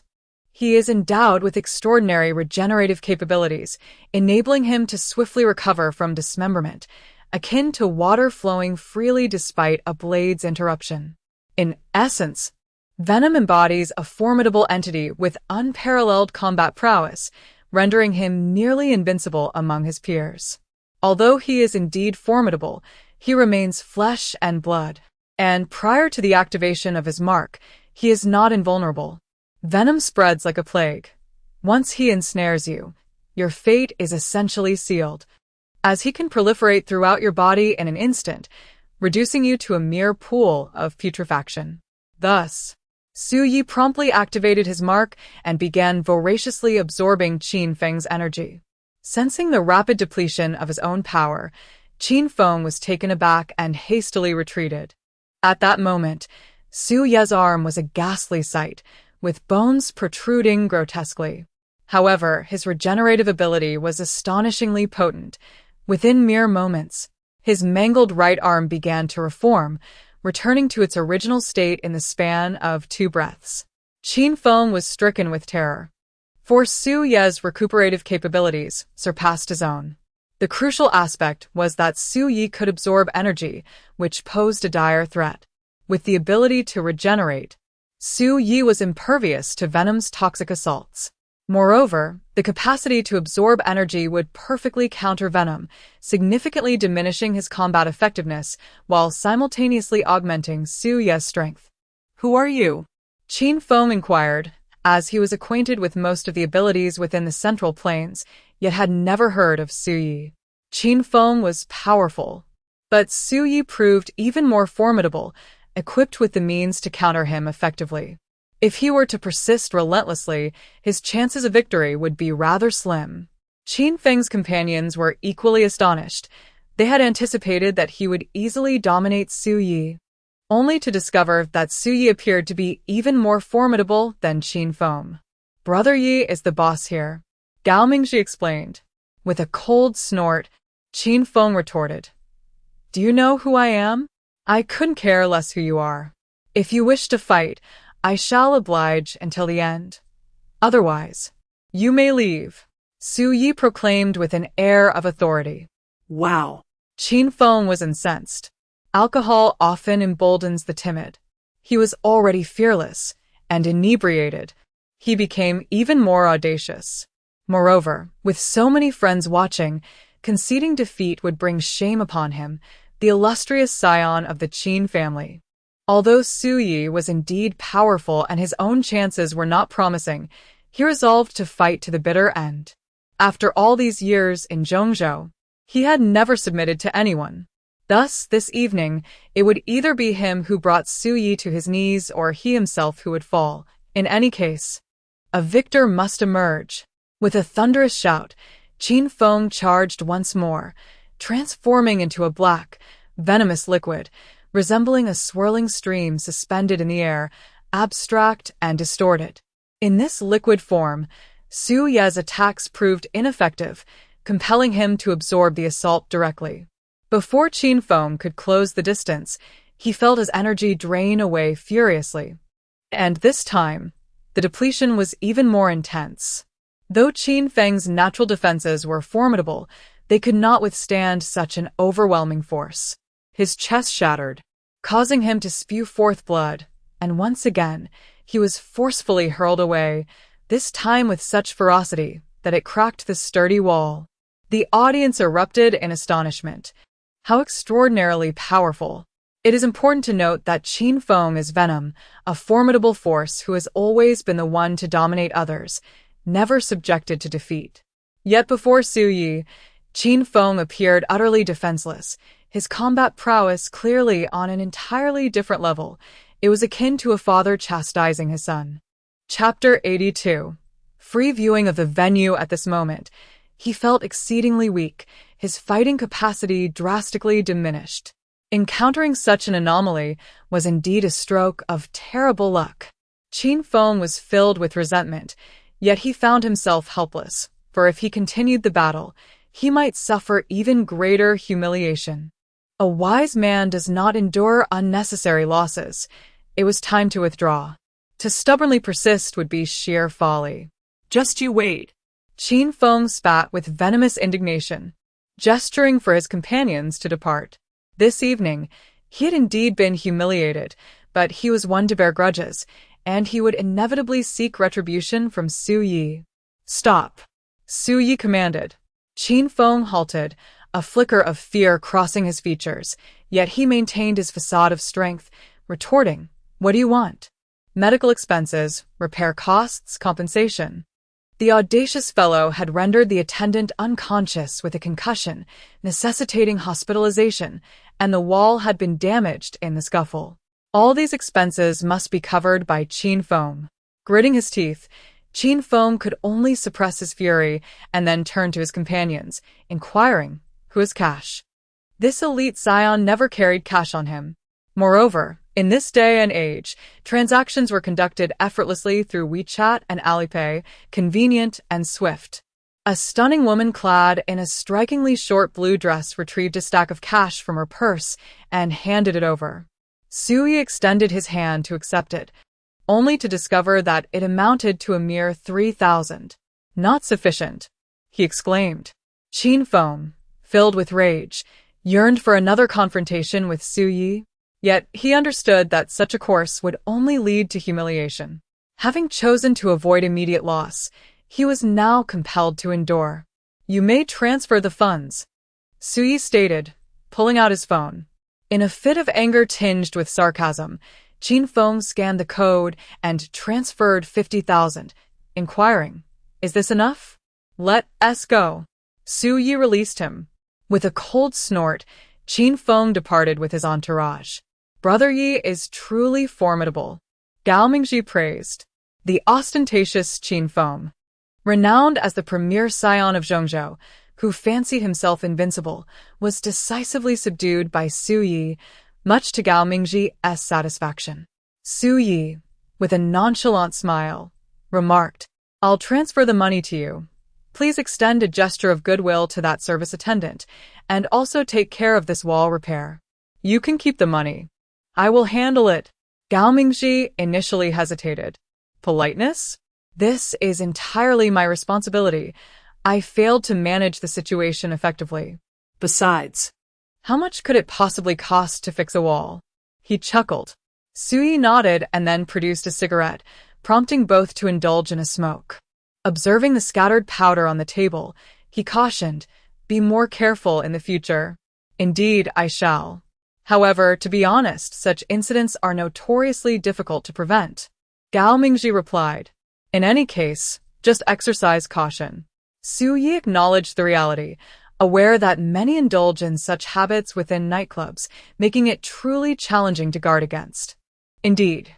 Gao Mingji nodded and then inquired, "Brother Yi, why did you not incapacitate that scoundrel Qin Feng just now? Although he is arrogant and particularly deserving of a reprimand, I bear him no deep-seated grudge. To ruin him over such trivial matters would merely amount to bullying with power." Su Yi replied, "In the past, he would have acted without hesitation. Fortunately, no grave mistake was made this time, allowing him to escape a dire fate. My regard for Xiao Yuhan is akin to my very existence. Had he wronged her, I would have ensured his utter annihilation, leaving not a trace behind." "Let us tidy this place up," Su Yi said. "Understood." Just then, the door swung open, revealing Gao Mingju. Gao Mingji recounted the sequence of events and the details of the fierce confrontation, extolling Sui's remarkable prowess and charisma. Upon hearing this, Gao Mingju furrowed her brow and remarked, "Qin Feng is a tyrant. Having been defeated by you, he will undoubtedly seek revenge. I would prefer not to engage him. Yet his obstinacy compels him to seek conflict, and I cannot deter him." Gao Mingju continued, "Did you not come here flying? Suye queried. You are an angel, soaring through the skies, enjoying unbridled freedom. Yet why take a mere ride? Indeed, but could you not have given me a lift?" Gao Mingju retorted, "Of course, I can. Right, Brother Yi? Now do hurry along." Gao Mingji chuckled as he urged Su Yi to depart, secretly thinking, "Sister, I can only assist you this far." Chapter 83. "Release me first," Gao Mingju said. "Qin Feng is akin to a rabid dog. Simply disregard him, and all will be well." However, Su Yi clashed with Qin Feng, publicly humiliating him, transforming a trivial matter into a significant issue. Su Yi chuckled softly and remarked, "Compared to the past, my temper has improved remarkably. I seldom instigate trouble. Yet, that does not imply others are free to provoke me. This evening, I have no desire for a physical confrontation. But that young man seems to believe he is invincible, so I cannot be blamed for the situation. Besides, the fact that I have not incapacitated him is already a display of mercy." Gao Mingju sighed helplessly. The question of right or wrong had become inconsequential. What truly mattered was that Qin Feng would undoubtedly seek revenge, for he, like his father, was not one to suffer in silence. Nevertheless, Su Yi was no pushover. His strength was overwhelming. Not only was Qin Feng no match for him, but even his father, Qin Dong, would fall short of Su Ye's prowess. Hence, she worried that this matter would escalate further. "Would you consider joining the association? If you are inclined, I could report to the higher-ups. And you could take on the role of branch president while I serve as your subordinate," Gao Mingju proposed. If Su Yi were to join the Ability Association, it would act as his shield. No matter how powerful the Qin family might be, they would hesitate to confront the association. Furthermore, Gao Mingju would have the opportunity to work closely with Su Yi. Over time, feelings could blossom, and perhaps he would come to cherish her. After all, throughout history, beautiful women have always favored heroes. Gao Mingzhu, a formidable and enchanting adept, had discerning tastes. Her prolonged singlehood was not due to a lack of emotion but rather the absence of a suitable partner. Such a woman would not settle for an unsatisfactory match, as that would be a disservice to herself and allow men to take advantage. It was only with the emergence of Su Yi that she felt, perhaps, spring had finally arrived. Su Yi, mature and composed, exuded an air of tolerance and responsibility, embodying a profound sense of justice. His understated luxury and formidable strength were commendable, but what truly captivated her was his strikingly handsome demeanor. Particularly notable was his earnest approach to matters of the heart. Even after 3 years since his ex-girlfriend's passing, he remained wistfully attached to her memory. Such character traits are irresistible to any woman. It is precisely due to Su Yi's excellence that countless women found themselves enamored with him, including Gao Mingzhu. However, she was not the type to pursue actively. She would never overtly confess her feelings or make advances. Instead, she chose to express herself more subtly, believing that Su Yi should inherently grasp her sentiments. To be frank, she had already shown considerable warmth towards him, especially since she maintained an icy demeanor in the presence of other men, completely disinterested. Su Yi remarked that had he been driven by ambition, he could have soared to great heights within the military. Why then would he seek solace in Zhongzhou? Although he understood Gao Mingzhu's good intentions, he refused to use the ability association as a shield out of fear of complications. Yet, Gao Mingzhu did not enter. She gazed at the receding silhouette of the vehicle, sighed, and then retreated to a shadowy corner, transforming her wings and soaring into the sky. Qin Feng, arrogant and imperious, regarded others with disdain, yet Su Yi perceived such arrogance as nothing more than rubbish. He could not be bothered to engage with him. But retribution from Qin Feng was inevitable. Moreover, Gao Mingzhu did not believe that Qin Feng would heed her counsel, thus she resolved to confront Qin Feng's father, Qin Dong. When Su Yi returned home, it was already quite late. Song Yueshi and the others had not played mahjong. Zhao Yuhan was practicing alone in the living room. They had all mastered the techniques of the 18 Falls and Bagua Palm. Realizing the remarkable prowess of the Biming decision, they now trained diligently, undeterred by wind or rain.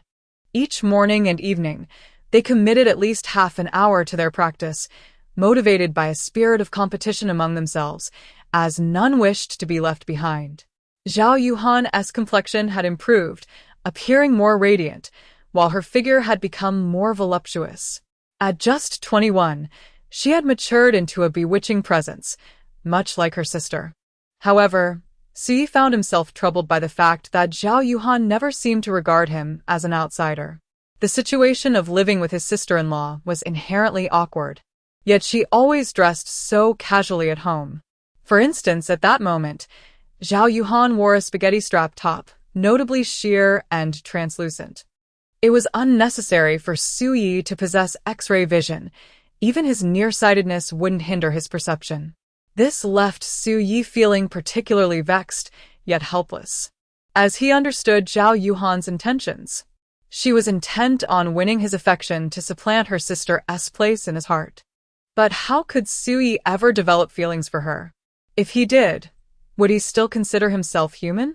Thus, he could only feign ignorance. "Brother Yi, do you know what day after tomorrow is?" Zhao Yuhan inquired. "How could I possibly forget your birthday?" Su Yi replied. Zhao Yuhan chuckled playfully, then affectionately wrapped her arms around Su Yi's neck, inquiring, "What gift do you plan to give me this year?" "Let me go first." Su Yi felt particularly uncomfortable, as her closeness made it difficult for him to breathe, especially with her ample bosom pressed against him. "No way." Zhao Yuhan pouted, insisting on maintaining her embrace. This caused Su Yi considerable vexation, for he often found himself enduring such discomfort. The more he resisted, the closer she clung to him. He had no temper when it came to her. If it were any other woman, he would never allow such behavior. With a resigned sigh, Su Yi declared, "I plan to gift you a car." "Really?" Zhao Yuhan exclaimed with excitement. Have I ever deceived you? Su Yi retorted. What kind of car will you give me? Zhao Yuhan asked, her curiosity piqued. Choose one for yourself. You could also seek suggestions from Song Yuelan and Tang Byun, as they are both experienced drivers. Let me know once you've made a decision. However, don't choose recklessly. Although I have money now, I can't afford everything. And you shouldn't compare yourself to Song Yuelan and the others. Their families are affluent, while ours is not. Suya adviset. All right. I understand. Moi.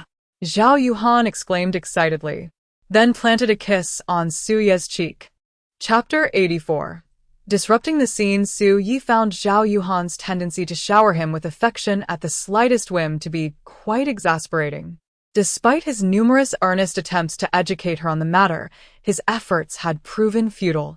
Instead of becoming more reserved, she had only intensified her antics. The more Su Yi attempted to keep her at bay, the more Zhao Yuhan pressed forward, inching closer. Once he had uttered particularly harsh words, urging her to maintain her distance. Yet, Zhao Yuhan possessed an undeniable weapon, her tears. With her weeping and wailing, she managed to subdue Su Yi completely. Thus, he found himself resigned to his fate, hoping that Zhao Yuhan would soon graduate, step into the professional world, find a partner, and eventually marry and bear children. At that point, Su Ye's mission would be accomplished, granting him the liberation he so yearned for. However, until that day arrived, he would endure considerable torment. It's already quite late. You should hurry off to sleep, Su Yi advised. Brother Yi, have you noticed any changes in me? Zhao Yuhan inquired, her eyes blinking innocently. As Su Yi glanced down, he first beheld Zhao Yuhan's delicate features, followed by the alluring curves that stirred his thoughts, which left him feeling quite vexed. For he understood her implications. With a composed demeanor, he replied, You have become more beautiful, your skin fairer, and your figure more voluptuous. This is the benefit of your training. Thus, you must persist. In truth, whether one practiced martial arts or dance, their physique often flourished, as prolonged exercise could enhance a woman's beauty, particularly her flexibility. Have you not noticed that my bust has also grown? Zhao Yuhan probed. With a wry smile, Su Yi responded, I am not blind. It is quite evident. Zhao Yuhan chuckled and continued, I used to be a C cup, and after training, I've astonishingly transformed into a D cup. It's simply unbelievable. Had I known the results would be this remarkable, I should have started learning martial arts from you much earlier. It is never too late, especially since you are still growing. Su Yi remarked. Yu Lan and Bai Yun have also grown, all thanks to you, Yiga. Zhao Yuhan said with a smile. Su Yi found the topic rather awkward and replied, It's time for bed. Girls should prioritize early nights and early mornings to maintain good skin. This reasoning resonated well with Zhao Yuhan. Otherwise, she would have dragged Su Yi into another half-hour of conversation. After sending Zhao Yuhan off to sleep, Su Yi proceeded to take a shower. Once he finished, his phone rang. It was Gao Mingji. What is going on now? Yiga, that scoundrel Qin Feng has brought a group to wreak havoc, smashing and fighting. I tried my best to stop them, but it was futile, and I even got hurt. Gao Mingji exclaimed. Damn it. Su Yi was furious. Where is he? That sneaky bastard smashed things, and then ran off. I'm heading over now. After hanging up, Su Yi quickly dressed and left. He anticipated that Qin Feng would retaliate, and Gao Mingzhu had warned him about it. However, Su Yi was undeterred, confident in his strength. No matter what kind of experts Qin Feng summoned or how many he brought, Su Yi felt he could easily overpower them. Yet, it was despicable that Qin Feng resorted to such underhanded tactics, destroying property. Su Yi despised this the most. Previously, when Gao Mingji burned and vandalized the martial arts school, Su Yi was infuriated and incapacitated him. If it weren't for the consideration of his sister being the district chair, Su Yi would have dealt a fatal blow. The martial arts school was not large, so the losses were minimal. However, the KTV was an entirely different matter. Su Yi had initially invested several million to acquire the establishment, and with Qin Feng's reckless destruction, the losses were monumental. The daily revenue of the KTV surpassed that of the martial arts school in a year. The most critical aspect was the tarnished reputation. With the venue vandalized and customers frightened, future business prospects would be severely compromised. Enraged, Su Yi felt a murderous intent rising within him. Vowing not to let this scoundrel Qin Feng escape unscathed, he sped to the KTV, only to find that due to the destruction, customers had fled. Leaving the hall in disarray, with staff members like Gao Mingji amidst the chaos, Su Yi observed that many male attendants were bloodied and bruised, though the female attendants had escaped unscathed. The bar area and the lounge sofas and tables lay in ruins, and the elevator doors were warped. Peering through the devastation, he noted that dozens of private rooms on the second and third floors had suffered extensive damage, amounting to losses in the hundreds of thousands. Brother Yi, What should we do? Gao Mingji inquired, his face swollen and blood trickling from the corner of his mouth, yet he had not sustained severe injuries. After all, he was no match for Qin Feng. Had he persisted, the consequences would have been dire. Su Yi smirked slightly and replied, "Let South close the place for now. Take the injured brothers to the hospital for treatment and distribute 5,000 to each.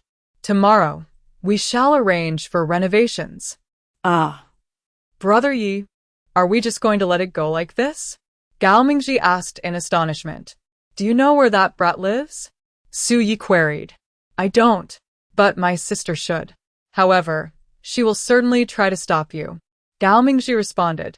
Just ensure you carry out my instructions. Su Yi said, patting him on the shoulder. Understood. Rest assured. Gao Mingji affirmed. Su Yi did not linger for long. After exiting the KTV, he promptly called Gao Mingzhu.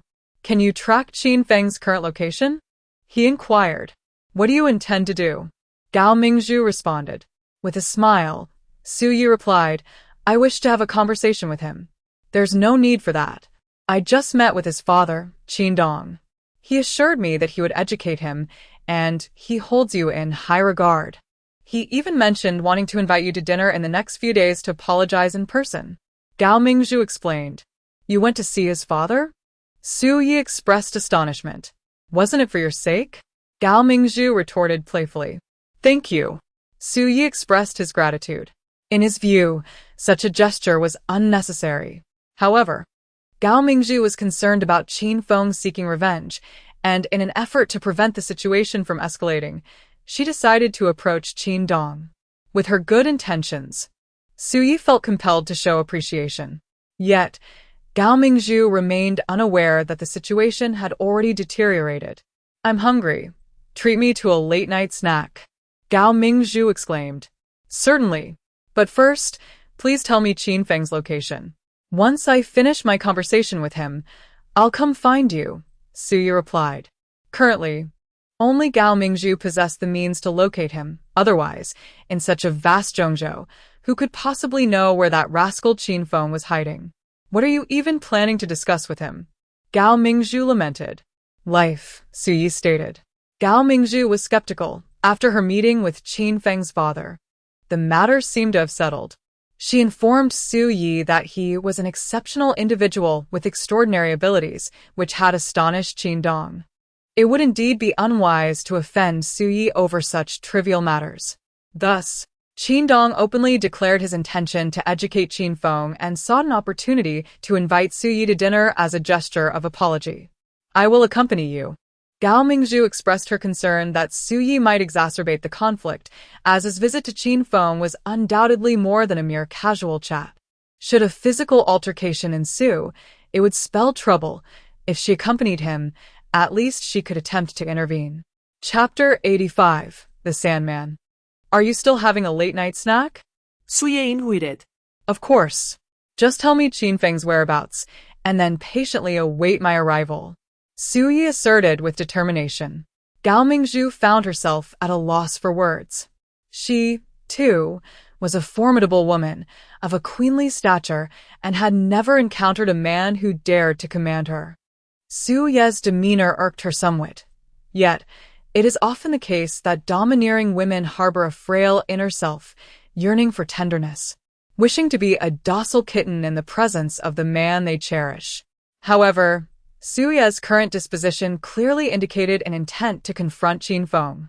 Perhaps events had transpired that provoked Su Ye's ire, though he concealed it well. Reluctantly, Gao Mingzhu divulged Qin Feng's location to Su Yi, immediately dialing Gao Mingzhi afterward. Gao Mingzhi recounted the truth. Qin Feng had unleashed a ruckus at the Shengshi Haomen KTV. Gao Mingzhu was taken aback and furious, rebuking. Why was I not informed of this sooner? You have no authority over this matter. What use is it to tell you? Gao Mingzhi retorted. Frustrated, Gao Mingzhu thought to herself that he was indeed a troublesome burden. She abruptly hung up the phone and immediately made her way to the location of Qin Feng, simultaneously dialing Qin Dong. Mr. Qin, your son Qin Feng has vandalized Su Ye's KTV. Qin Dong, who had been fast asleep, bolted upright upon hearing this. At the Golden Years KTV, it is said that after Qin Feng led a group to wreak havoc at the Shengshi Haomen, he swaggered in here with his entourage. Upon arriving, Su Yi surveyed the scene and swiftly located the private room where Qin Feng was.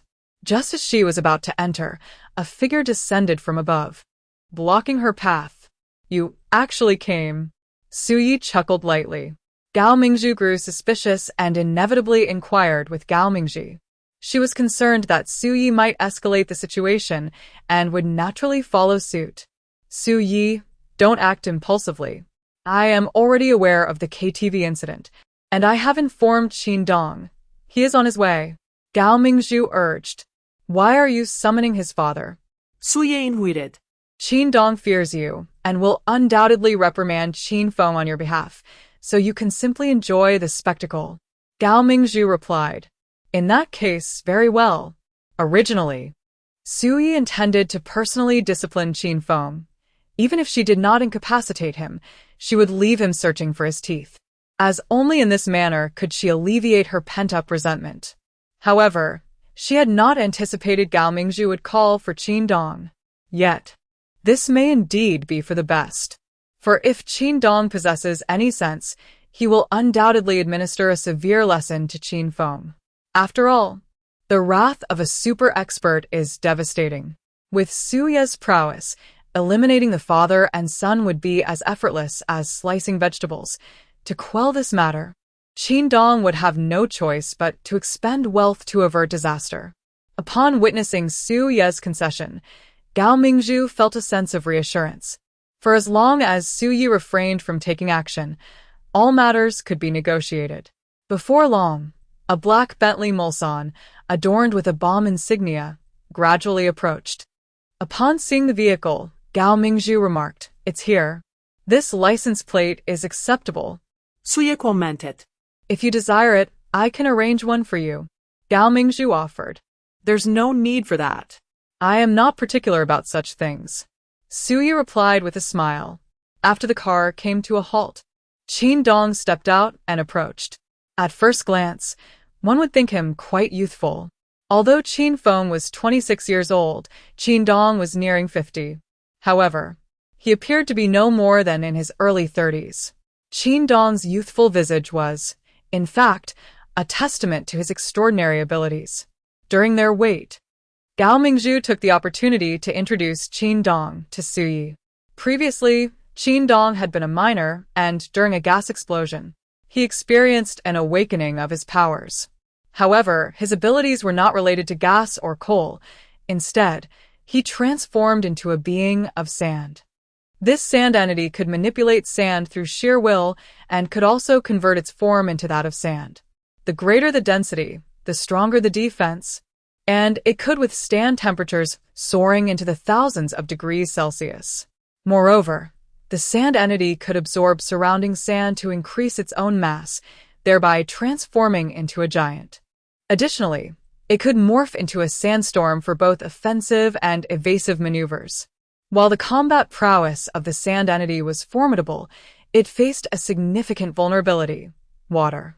This was a notable weakness among all extraordinary beings, as each type possessed its own flaws. Much like the principles of yin and yang and the five elements, everything in existence is interdependent and interrelated, with no entity being invulnerable. In the beginning, Qin Dong, like the vast majority of those endowed with extraordinary abilities, experienced a profound transformation in his life's trajectory upon acquiring his formidable powers. He swiftly ascended from an ordinary miner to a prosperous entrepreneur, expanding his business exponentially and accumulating substantial wealth. Today, he stands as the wealthiest individual in Zhongzhou, possessing a vast fortune. As the saying goes, like father, like son. Following an unexpected awakening of his own abilities, Qin Dong's son, Qin Feng, also emerged with extraordinary powers. However, Qin Feng, embodying the essence of venom, possesses capabilities and potential that surpass those of Qin Dong. Currently, while Qin Dong is classified as S-level, Qin Feng is at, should he attain S-level, his strength would undoubtedly overshadow that of his father. Yet, whether Qin Feng can surpass the S-level remains contingent upon his own fate. Nevertheless, even should he exceed this threshold, in the presence of Su Yi, he would still be regarded as insignificant. Qin Dong, with his close-cropped hair and square face, stands at a modest height, dressed in a casual manner. As he approaches with a gentle smile, he surveys Su Yi from head to toe. Upon reaching him, Qin Dong extends his hand and states, "Boss Su, what a pleasure it is to meet you. Mr. Qin, I have long admired your reputation." Su Yi responds courteously. In truth, he only learned of Qin Dong's prominence that very evening. Prior to this, he had been entirely oblivious to the identity of Zhongzhou's wealthiest individual. After all, he had no inclination to curry favor with anyone, and as an ordinary citizen, he rarely engaged with such affluent figures. My unfilial son, lacking discernment, has been quite disrespectful.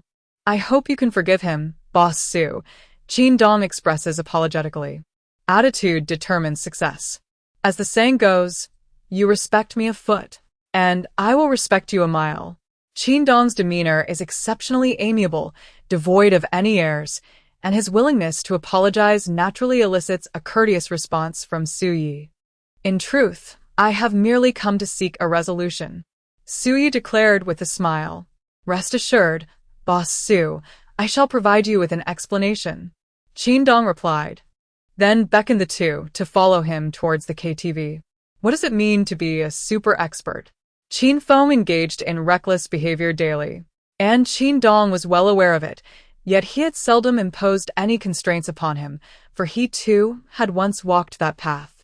Moreover, in Zhongzhou, Qin Feng wielded tremendous power, and as a formidable expert himself, who could possibly challenge him? It was already fortunate that Su Yi had not resorted to more extreme measures against you, yet you still dared to overstep your bounds? Qin Dong was filled with fury. For Qin Feng's audacious actions were nothing short of a death wish. Thus, he felt immense gratitude towards Gao Mingzhu, had she not alerted him in time. By the moment Su Yi stormed in, Qin Feng would not only have faced dire consequences, but would have been severely punished. Therefore, to quell Su Yi's wrath and to offer him a satisfactory explanation, he resolved that when he confronted Qin Feng later, as his father, he would not show any leniency. Chapter 86. A father's discipline for his son. Inside a lavish room, Qin Feng was surrounded by two alluring young women. With a cigarette in his left hand and a drink in his right, merrily clinking glasses with his rowdy companions. Suddenly, with a resounding crash, the door was kicked open. Upon raising his gaze, Qin Feng was utterly taken aback. He saw Su Yi, Gao Mingzhu, and, more astonishingly, his own father. Father! In an instant, a whirlwind of thoughts flooded Qin Feng's mind, causing him to panic immensely. Come here this instant. Qin Dong's fierce demeanor seemed to exude even more anger than Su Yi's. Su Yi crossed her arms and leaned against the wall. preparing to witness the unfolding drama between father and son. Qin Feng's complexion was exceedingly grim, and he felt an acute sense of embarrassment. It was utterly humiliating. He had not anticipated his father's arrival. However, it was evident that Su Yi did not recognize his father, thus it must be Qin Dong. Regardless, he harbored a deep disdain for this loathsome pair. With a venomous glare directed at Su Yi and Gao Mingzhu, he commanded those present in the private room, "Leave at once." Upon sensing the gravity of the situation, they promptly rose to vacate the premises. Once they had departed, Qin Dong bellowed once more, "Come here." Qin Feng felt an overwhelming sense of frustration. Despite being a prominent young master in Zhongzhou, he was merely a son in his father's presence. His father's word was law, and he had no choice but to approach with a dejected demeanor. As he stepped forward, Qin Dong wasted no time and delivered a resounding slap to his face. The crack echoed sharply in the air, causing Qin Feng to stagger, blood trickling from the corner of his mouth. He was taken aback, as he never expected his father to strike him with such ferocity. The pain was palpable, and surprisingly, it was somewhat gratifying. Unable to suppress her amusement, Su Yi allowed a faint smile to grace her lips.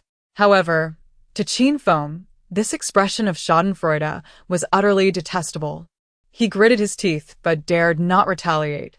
Yet, the ordeal was far from over. Before Qin Feng could muster a retort, Qin Dong delivered another slap. The sound was equally crisp and resonant. "Dad, you..." Qin Feng seethed with indignation, nearly confronting his father. He thought to himself, one slap might be tolerable, but must this torment continue indefinitely? For the past 2 years, I have indulged you, and yet you have become utterly unrestrained, have you not? Hurry and apologize to Boss Su. Qin Dong admonished sternly. Qin Feng snorted coldly, glaring at Su Yi with derision, saying, "Why don't you call my father over? Who do you think you are? How outrageous. You still dare to be defiant." Qin Dong was seething with rage and swung his hand to strike again. However, this time, Qin Feng reacted swiftly, seizing Qin Dong's arm. This only fueled Qin Dong's anger further. A father may strike his son, and the son can evade, yet to feign resistance is utterly intolerable. Qin Dong believed this unfilial son was exceedingly foolish.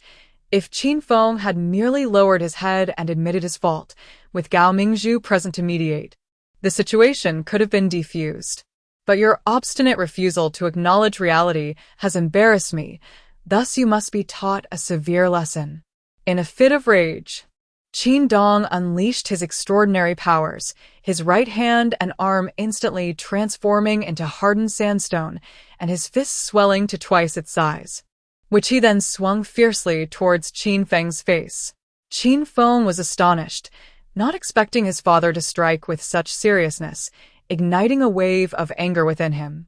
Yet, he could not afford to be struck by his father, so he could only adopt a defensive stance. Qin Dong showed no mercy, his blows fierce. For no one knows a son better than his father. As a being of venom, Qin Feng possessed remarkable healing abilities. Even if injured, he could recover in an instant. Moreover, he was fully aware that his display of strength was meant to impress Su Yi. Qin Feng felt a shiver run down his spine. Previously, he had engaged in a fierce battle with Su Yi, resulting in a significant depletion of his power due to energy absorption. In the face of the formidable S-class father, resistance proved futile. He dared not retaliate, resorting instead to mere blocks and defenses, ultimately leading to a swift defeat. "So you've gained some skills? Dare to challenge me? I won't let you off easily." Qin Dong seethed, preparing to advance once more. "President Qin," Su Yi exclaimed, rushing forward to restrain him. "Don't stop me. I intend to teach this scoundrel a lesson." Qin Dong, a master of theatrics, adopted a pose of righteous indignation. "That's enough. Cease your attacks," Su Yi implored. Following this cue, Qin Dong relented, adding, "If it weren't for President Su's plea, you would have faced dire consequences today." Qin Feng shot a glare at Su Yi but refrained from further comment. What are you waiting for? Apologize. Qin Dong urged. President Su, I am sorry. I was in the wrong. Under the pressure from Qin Dong, Qin Feng reluctantly offered his apology, though his demeanor was far from sincere, a smirk lingering at the corner of his mouth. I understand your resentment, but if you have grievances, direct them at me. What does vandalizing the store signify? Su Yi remarked. Qin Feng scoffed but refrained from retorting. Calm down, President Su. This is entirely my fault for failing to educate him properly. You are magnanimous. Do not stoop to his level. Rest assured, I will compensate for the damage to your establishment doubly. Qin Dong assured. Such matters are trivial. The real concern lies in his defiance. What if he returns to wreak havoc upon my shop again? Su Yi expressed. That is impossible. It will never happen. So you need not worry. Qin Dong replied with a smile. Qin Feng remained unyielding, for those skilled in their craft often possess an extreme arrogance, particularly individuals of his privileged background. Although he acknowledged that Su Ye's strength surpassed his own due to the suppression of levels, he remained unwilling to concede. He believed that Su Ye's prowess was solely reliant on energy absorption and his elevated rank. He was absolutely confident that if they were of equal standing and engaged in a fair contest, provided Su Yi did not resort to any despicable means of energy absorption, he would undoubtedly triumph over Su Yi. Many share this sentiment. When others possess a formidable advantage, they often express their discontent, insisting that their opponent refrain from utilizing it. However, such a mindset is fundamentally flawed and an act of self-deception. Today, his father had arrived, compelling him to relent, yet he could hardly swallow this bitter pill. What are you still standing there for? Leave at once. Qin Dong admonished, concerned that Qin Feng might provoke Su Yi further, which would render his efforts futile. Qin Feng, without a moment's hesitation, shot a glare at Su Yi before making his exit. Qin Dong, with a conciliatory smile, addressed Su Yi. Shall we sit down and discuss the matter of compensation? Very well, Su Yi replied with a smile. Although Qin Dong had shown Su Yi considerable respect and had nearly appeased him, the issue of compensation remained imperative. The damage inflicted upon the Shining Era was substantial, amounting to over $1 million, with the establishment forced to close for renovations that would take at least a month or two. During this period, every moment lost translated into financial loss. Furthermore, the incident had severely tarnished the reputation of the Shining Era. With a poor reputation, business would invariably suffer, resulting in significant losses. Conversely, Su Yi was not a wealthy individual, while Qin Dong, the wealthiest man in Zhongzhou, was affluent and influential. Hence, there was no need for Su Yi to extend any courtesy towards him. Chapter 87. Worth billions. Upon entering the lavish room, the two tables were adorned with exquisite cigarettes, fine wines, and a plethora of delectable dishes. Once seated, Qin Dong proactively offered a cigarette to Su Yi, lighting it for him like a devoted subordinate. Should any outsider witness the scene, they would undoubtedly be taken aback. The illustrious tycoon of Zhongzhou, a figure of immense stature, is typically courted and flattered by leaders. Yet, here he was, exhibiting profound reverence towards the young Su Yi. However, this is the realm of extraordinary abilities. In truth, Qin Dong found no sense of superiority before Su Yi. Despite being the wealthiest individual in Zhongzhou, with a fortune exceeding 100 billion, he recognized that in this extraordinary world, power reigns supreme. When it comes to wealth, Qin Dong could easily eclipse Su Yi by 100-fold, and in terms of status and reputation, Su Yi was significantly outmatched. Yet, in the arena of strength, Su Yi could effortlessly overpower him. Though Su Yi harbored no deep-seated vendetta against Qin Dong and had no intention of engaging in a lethal rivalry, the presence of a formidable master inherently posed a latent threat.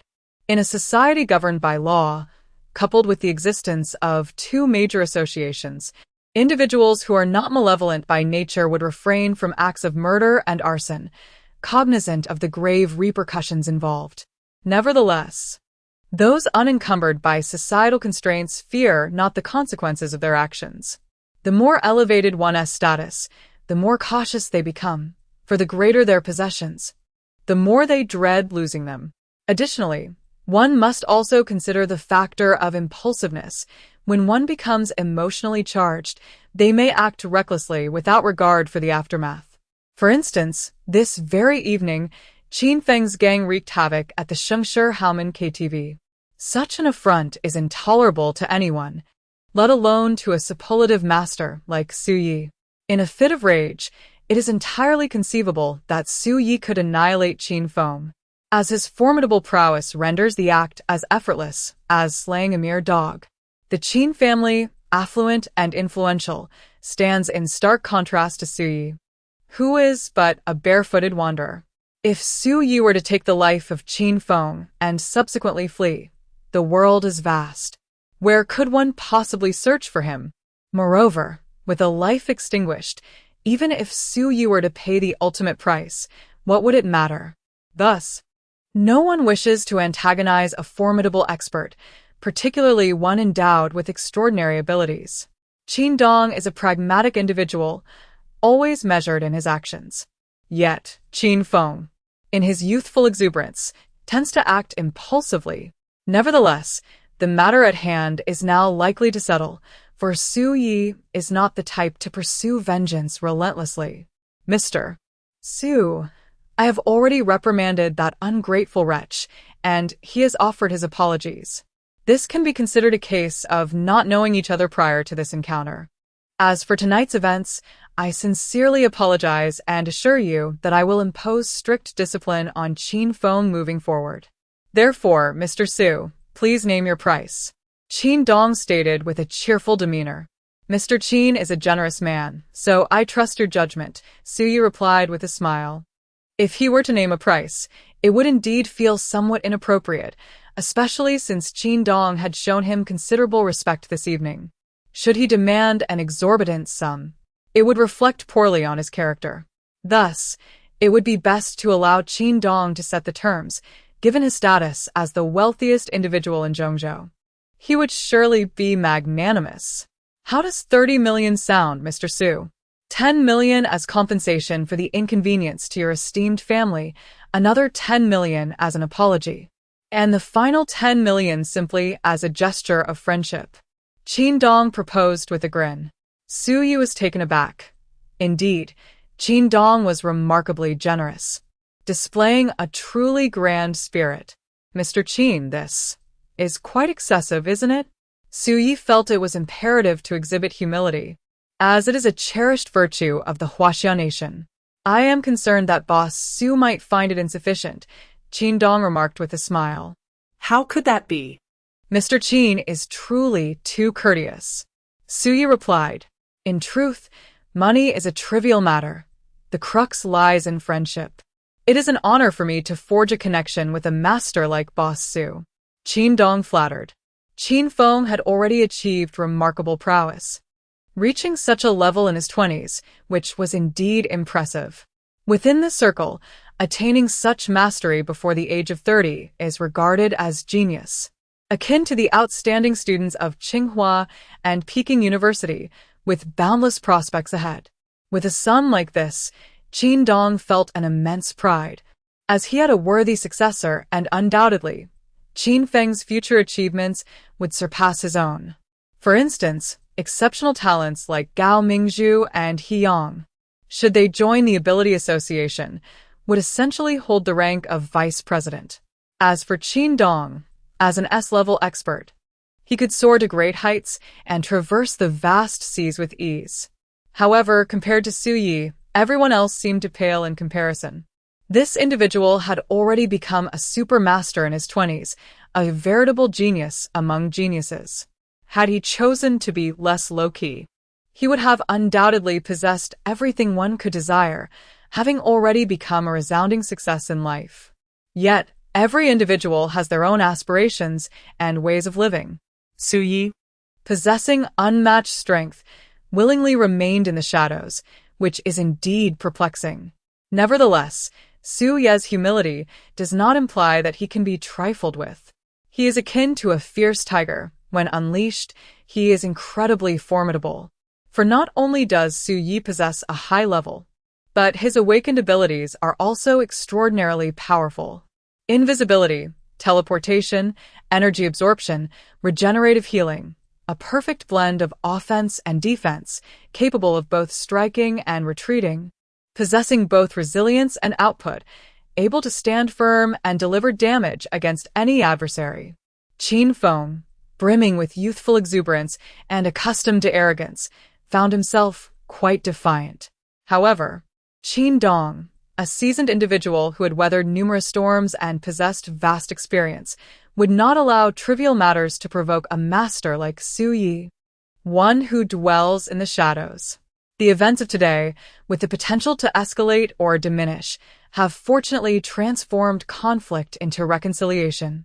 In Qin Dong's perspective, this represents an opportunity, and he intends to seize it, seeking to curry favor with Su Yi. Should he succeed in cultivating Su Yi as an ally, it would be akin to gaining wings. For a prospect of such immense potential, he would not hesitate to invest not merely 30 million, but even 300 million, or even 3 billion. The capabilities of the totemic imprint are extraordinarily formidable, allowing for effortless over-level counterattacks.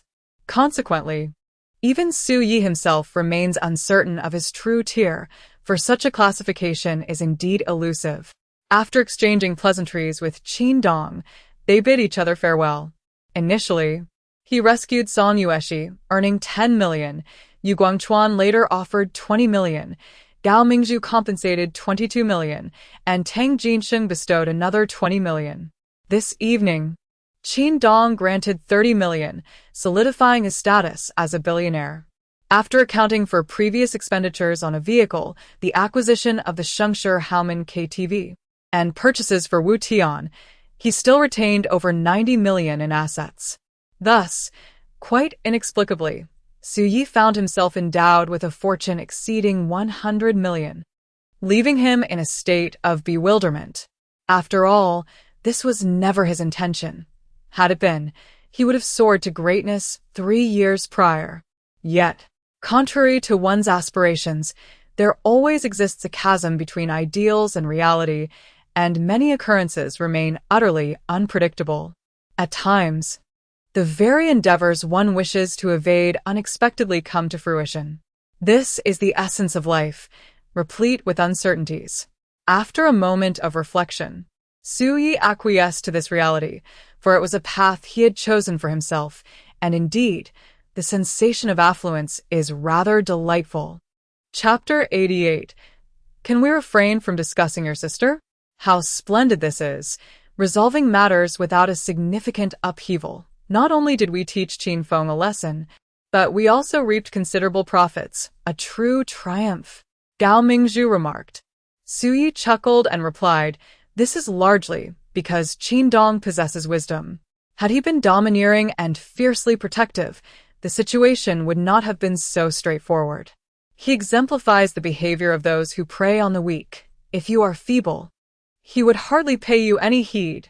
Such is human nature," Su Yi stated. "What would you like me to treat you to?"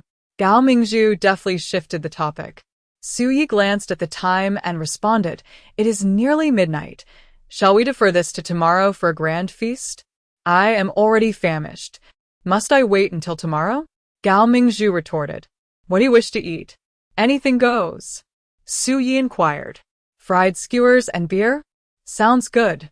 Gao Mingzhu was not particularly discerning, nor was she the type to be pretentious. As for dining, she was selective. Many sought to treat her to meals, yet she seldom accepted. However, for Su Yi, no extravagant delicacies were required. Simple beer and fried skewers sufficed to satisfy her. "Mr. Su, I shall personally come to escort you at noon," the charming secretary, Li Shasha, announced with a smile. Li Shasha, in her mid-20s, possessed both an exquisite figure and a beautiful visage, her fair complexion complemented by cascading chestnut curls. Adorned with a pair of elegant spectacles, she emanated an air of sophistication. Her voice sweet and melodious. In this era, it has become customary for affluent executives to employ youthful and attractive female secretaries, a standard feature that incites envy among many. It is often said that when there are tasks at hand, the secretary is indispensable, while in their absence, they remain a mere accessory. A notion that evokes the admiration of countless admirers. However, Suyi felt no envy whatsoever, for in his eyes, beauty was but a fleeting illusion. No need. I can drive myself, Suyi politely declined. Allow me to pick you up. This is a special instruction from President Jin. Li Shasha insisted. Very well. I shall see you at noon then. Such women were undeniably perceptive and capable. Qin Dong, the wealthiest man in Zhongzhou, was a figure of considerable renown, frequently engaging in social gatherings with prominent individuals both locally and elsewhere. In Zhongzhou, many sought to curry favor with him, yet he seldom acknowledged the local leaders. The few who warranted his hospitality were exceedingly rare. Although Li Shasha was unaware of Su Ye's true identity, it was evident from Qin Dong's invitation to dine and his demeanor towards Su Yi that this handsome gentleman, of similar age to herself, was far from ordinary. After all, why else would Qin Dong bestow a staggering sum of 30 million?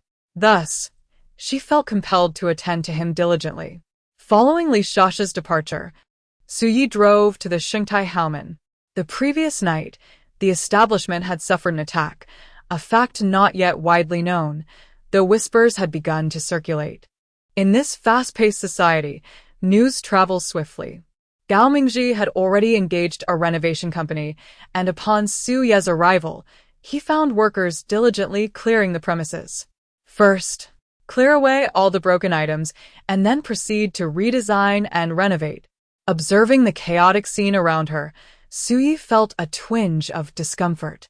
Yet, when she recalled the 30 million within that card, a sense of clarity washed over her. After all, the gains outweighed the losses. Brother Yi, I heard from my sister that last night Qin Dong intervened and gave Qin Feng a severe beating and even compensated you with 30 million? Gao Mingji inquired. Since you already know, what is there to ask? Suyi replied. I thought you would have beaten him to a pulp, but this outcome is quite unexpected. Gao Mingji chuckled. Suyi offered him a cigarette and lit one for herself as well, then remarked, if your sister hadn't called Qin Dong over, he would indeed have been left in a dire state. However, this is fine. Qin Dong taught him a lesson on my behalf, delivering a spectacular visual performance while also allowing me to profit handsomely. It truly feels exhilarating. I can only imagine how infuriated Qin Feng must be, having been reprimanded by his own father without a shred of defiance. Gao Mingji relished the misfortune. Qin Feng, who usually strutted around in Zhongzhou, has truly shot himself in the foot this time, much to the delight of many. Su Yi smiled and continued, this renovation needs to be even more grand and sophisticated. Keep a close watch here. If anything arises, just give me a call. This afternoon, I will transfer some funds to you. And do not hesitate to ask for more should you require it. Understood. Rest assured, Brother Yi. Gao Mingji assured, then inquired with a grin. By the way, how is it going between you and my sister? Su Yi frowned, her expression turning serious. Who told you we were dating? That isn't the case, is it? I observe that my sister is genuinely invested in this matter, and it appears she has truly been moved. I am eagerly anticipating the moment I can call you brother-in-law. Gao Mingji chuckled. His sister has always held a particular admiration for Su Yi, harboring a fondness for him. After all, Su Yi is exceptionally remarkable, handsome, immensely capable, of impeccable character, devoid of vices, magnanimous, humble, and imbued with a strong sense of justice. He is indeed the epitome of a noble gentleman, capable of captivating any young woman. When Gao Mingzhu learned that Su Ye's aloof demeanor stemmed from the loss of his beloved former girlfriend, her admiration deepened even further. In this era, one cannot overlook the gold-digging women who, regardless of age, are drawn to men of wealth, motivated solely by material gain. However, pragmatic women seek partners not based on financial standing or physical appearance, but rather on integrity and honesty. Thus, a man like Su Yi, who remains steadfast and sincere, becomes the object of their affection, as every woman yearns for a partner who is devoted solely to her. Moreover, even those frivolous young women who squander their youth and engage in shallow pursuits aspire to marry a man of integrity after having had their fill of indulgence. This clearly illustrates the appeal of honest men. What are you talking about?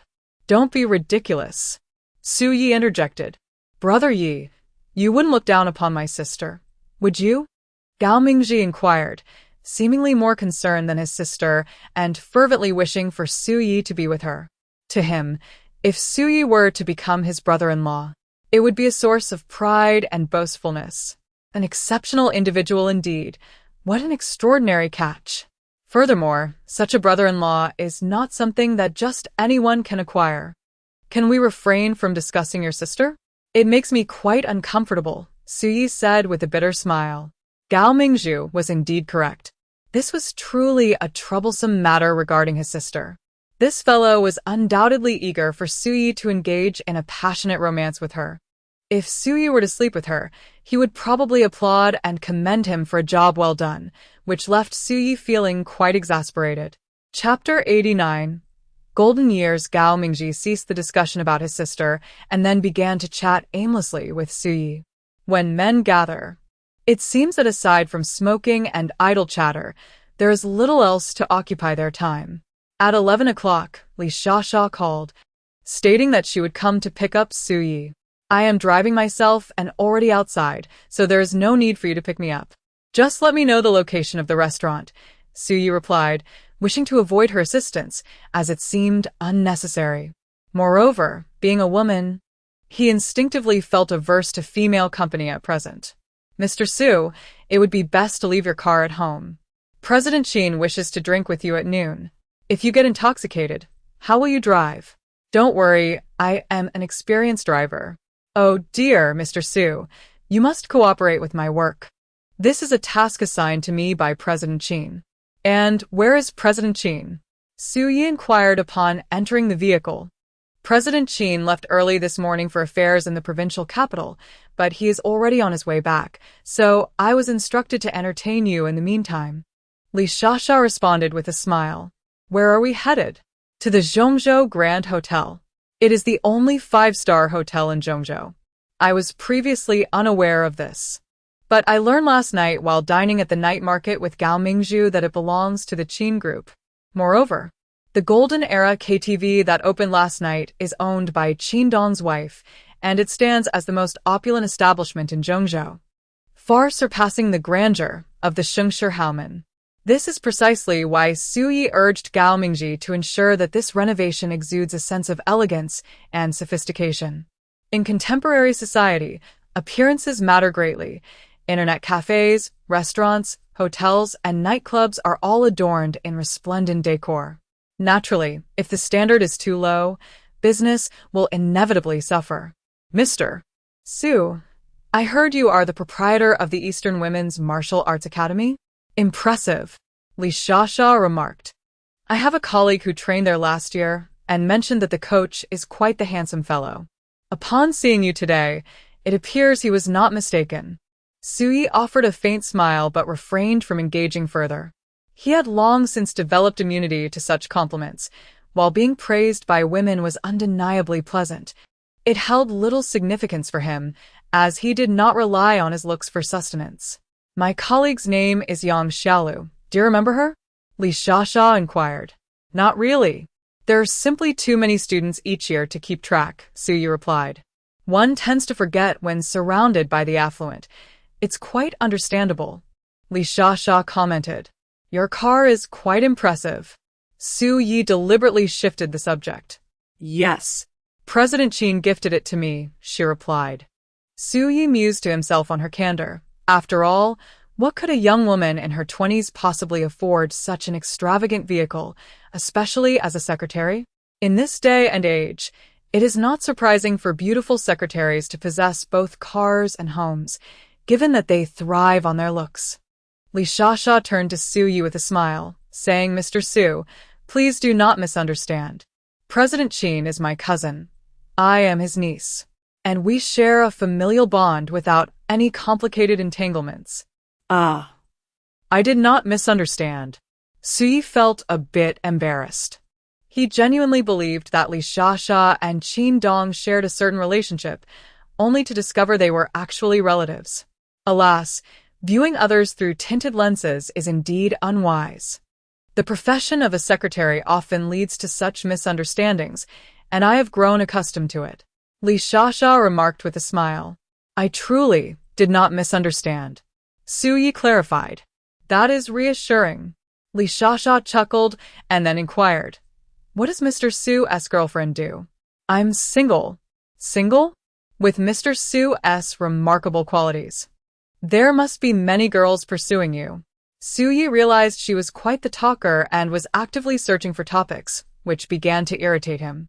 Yet in the car, remaining silent would feel exceedingly awkward, so he endured and engaged in conversation with her. And you? Su Yi asked.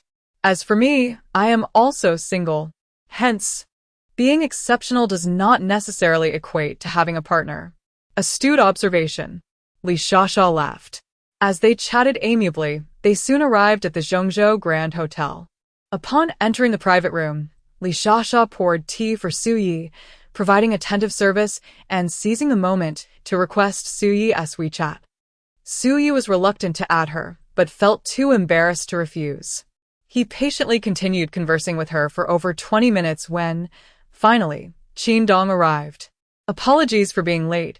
I truly regret keeping you waiting, Mr. Su. Qin Dong said apologetically as he shook hands with Su Yi. I just arrived not long ago. Su Yi smiled in response.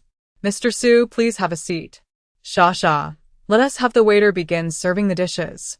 Today, it was just the three of them, with no outsiders, and over 20 exquisite dishes adorned the table. Su Yi and Qin Dong indulged in food and drink, with Li Shasha dutifully serving tea and pouring wine throughout the meal.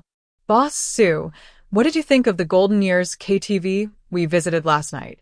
Qin Dong inquired. Among the KTVs in Zhongzhou, Golden Years is undoubtedly the finest, Su Yi replied, somewhat puzzled by his meaning. Actually, it is owned by my wife, but her energy is limited. Now that you are in the nightlife business, why not take it over? Qin Dong suggested. Su Yi was taken aback, thinking to himself, is this what you call honoring me? Why do masters never find themselves impoverished? Because, much like high-ranking officials, others will go to great lengths to curry favor and present gifts. I cannot possibly take on such a large establishment, Su Yi chuckled. In truth, he was not particularly fond of the nightlife business. Intoxicated patrons were often unruly, leading to fights and property damage, which was quite bothersome. Furthermore, Su Yi had no desire to accept Qin Dong's overtures of goodwill. One should not bite the hand that feeds. Maintaining a cordial friendship with someone like him sufficed, without the need for excessive closeness. Moreover, Su Yi was not a person driven solely by profit.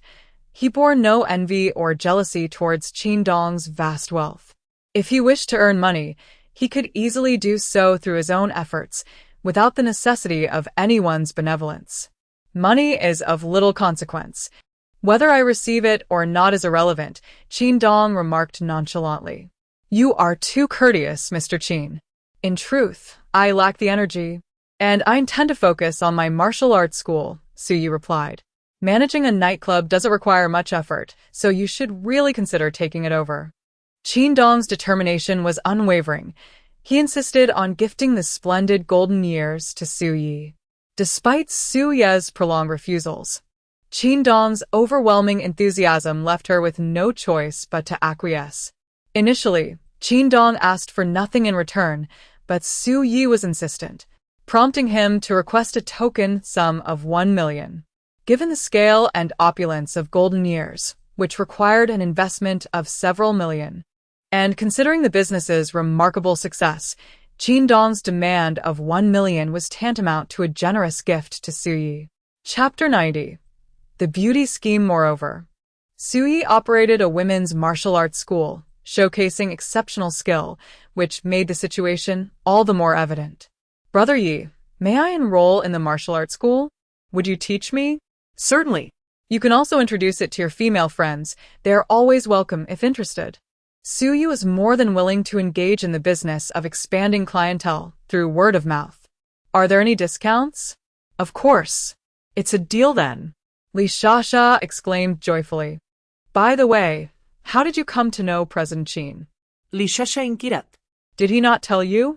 Generally, subordinates do not pry into matters their superiors choose not to share. Su Yi replied with a smile before asking, what do you think of Qin Feng? Ah. He is merely a spoiled rich second generation, arrogant and insufferable. I find him utterly detestable. Li Shasha assessed.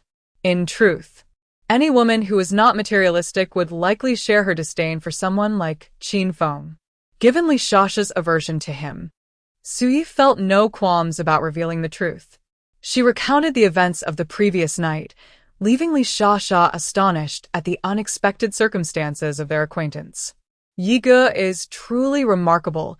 He has managed to defeat Qin Feng and even commands such respect from President Qin. It must be that Yi Ge's prowess surpasses that of President Qin, Li Shasha remarked. Just average, Su Yi replied. Handsome and powerful, Yi Ge is indeed exceptional, Li Shasha praised. In a good mood, she engaged him in extensive conversation, which only heightened her admiration for Su Yi. President Qin, this. Li Shasha appeared somewhat bewildered, unsure of Qin Dong's intentions. Are you such a clever girl, yet unable to discern my meaning? Su Yi is an extraordinary talent, far surpassing me in capability. If you could win his favor. Qin Dong smiled, leaving his statement unfinished, believing Li Shasha would comprehend. President Qin, do you want me to employ the wiles of a beauty? Li Shasha exclaimed in disbelief. Qin Dong's intentions to curry favor with Su Yi were glaringly apparent. First gifting 30 million, then the golden years KTV, and now even suggesting her as a gift to Su Yi. His motives to cultivate Su Yi's allegiance were clear. This is a common tactic in both politics and business. After all, men are typically drawn to two things, wealth and beauty. Qin Dong's dual approach, treating Su Yi with utmost reverence, left Li Shasha thoroughly impressed, as he had never shown such regard for anyone before. Su Yi has boundless potential and is quite a catch. I am creating an opportunity for you, so you must perform well, Qin Dong declared. President Qin, this. Li Shasha appeared somewhat embarrassed, yet deep down, she was receptive to the idea. Due to Su Yi's remarkable qualities, she has garnered a particular fondness from her, even eliciting a sense of infatuation at first sight. However, it is evident to her that Su Yi seems indifferent, engaging in conversation with her in a rather dismissive manner. Nevertheless, she is still a student, and managing a vehicle at this age is already quite impressive. As for the future, whatever she desires, Su Yi will surely fulfill it. Yet, during their journey, Gao Mingzhu called. Su Yi, where are you? Out and about. Is there something you need? Chunze has gone missing. Missing? Su Yi feigned surprise. Yes, he has been missing for 2 days. Why are you telling me this? Su Yi inquired. The provincial headquarters has sent someone to investigate. The last place Chunze was seen was your neighborhood, Gao Mingzhi explained. In my neighborhood? Su Yi responded with displeasure. Are you implying that his disappearance is related to me? Don't misunderstand. I am not accusing you, merely stating the facts, Gao Mingzhu clarified. Why would it be in my neighborhood? Su Yi pressed. Street surveillance captured a vehicle, Gao Mingzhu replied. Perhaps he has friends living there as well. But how could a healthy individual suddenly vanish? Especially one skilled in ancient martial arts. Su Yi exclaimed. The focus is not on him, but rather on Chen Lin.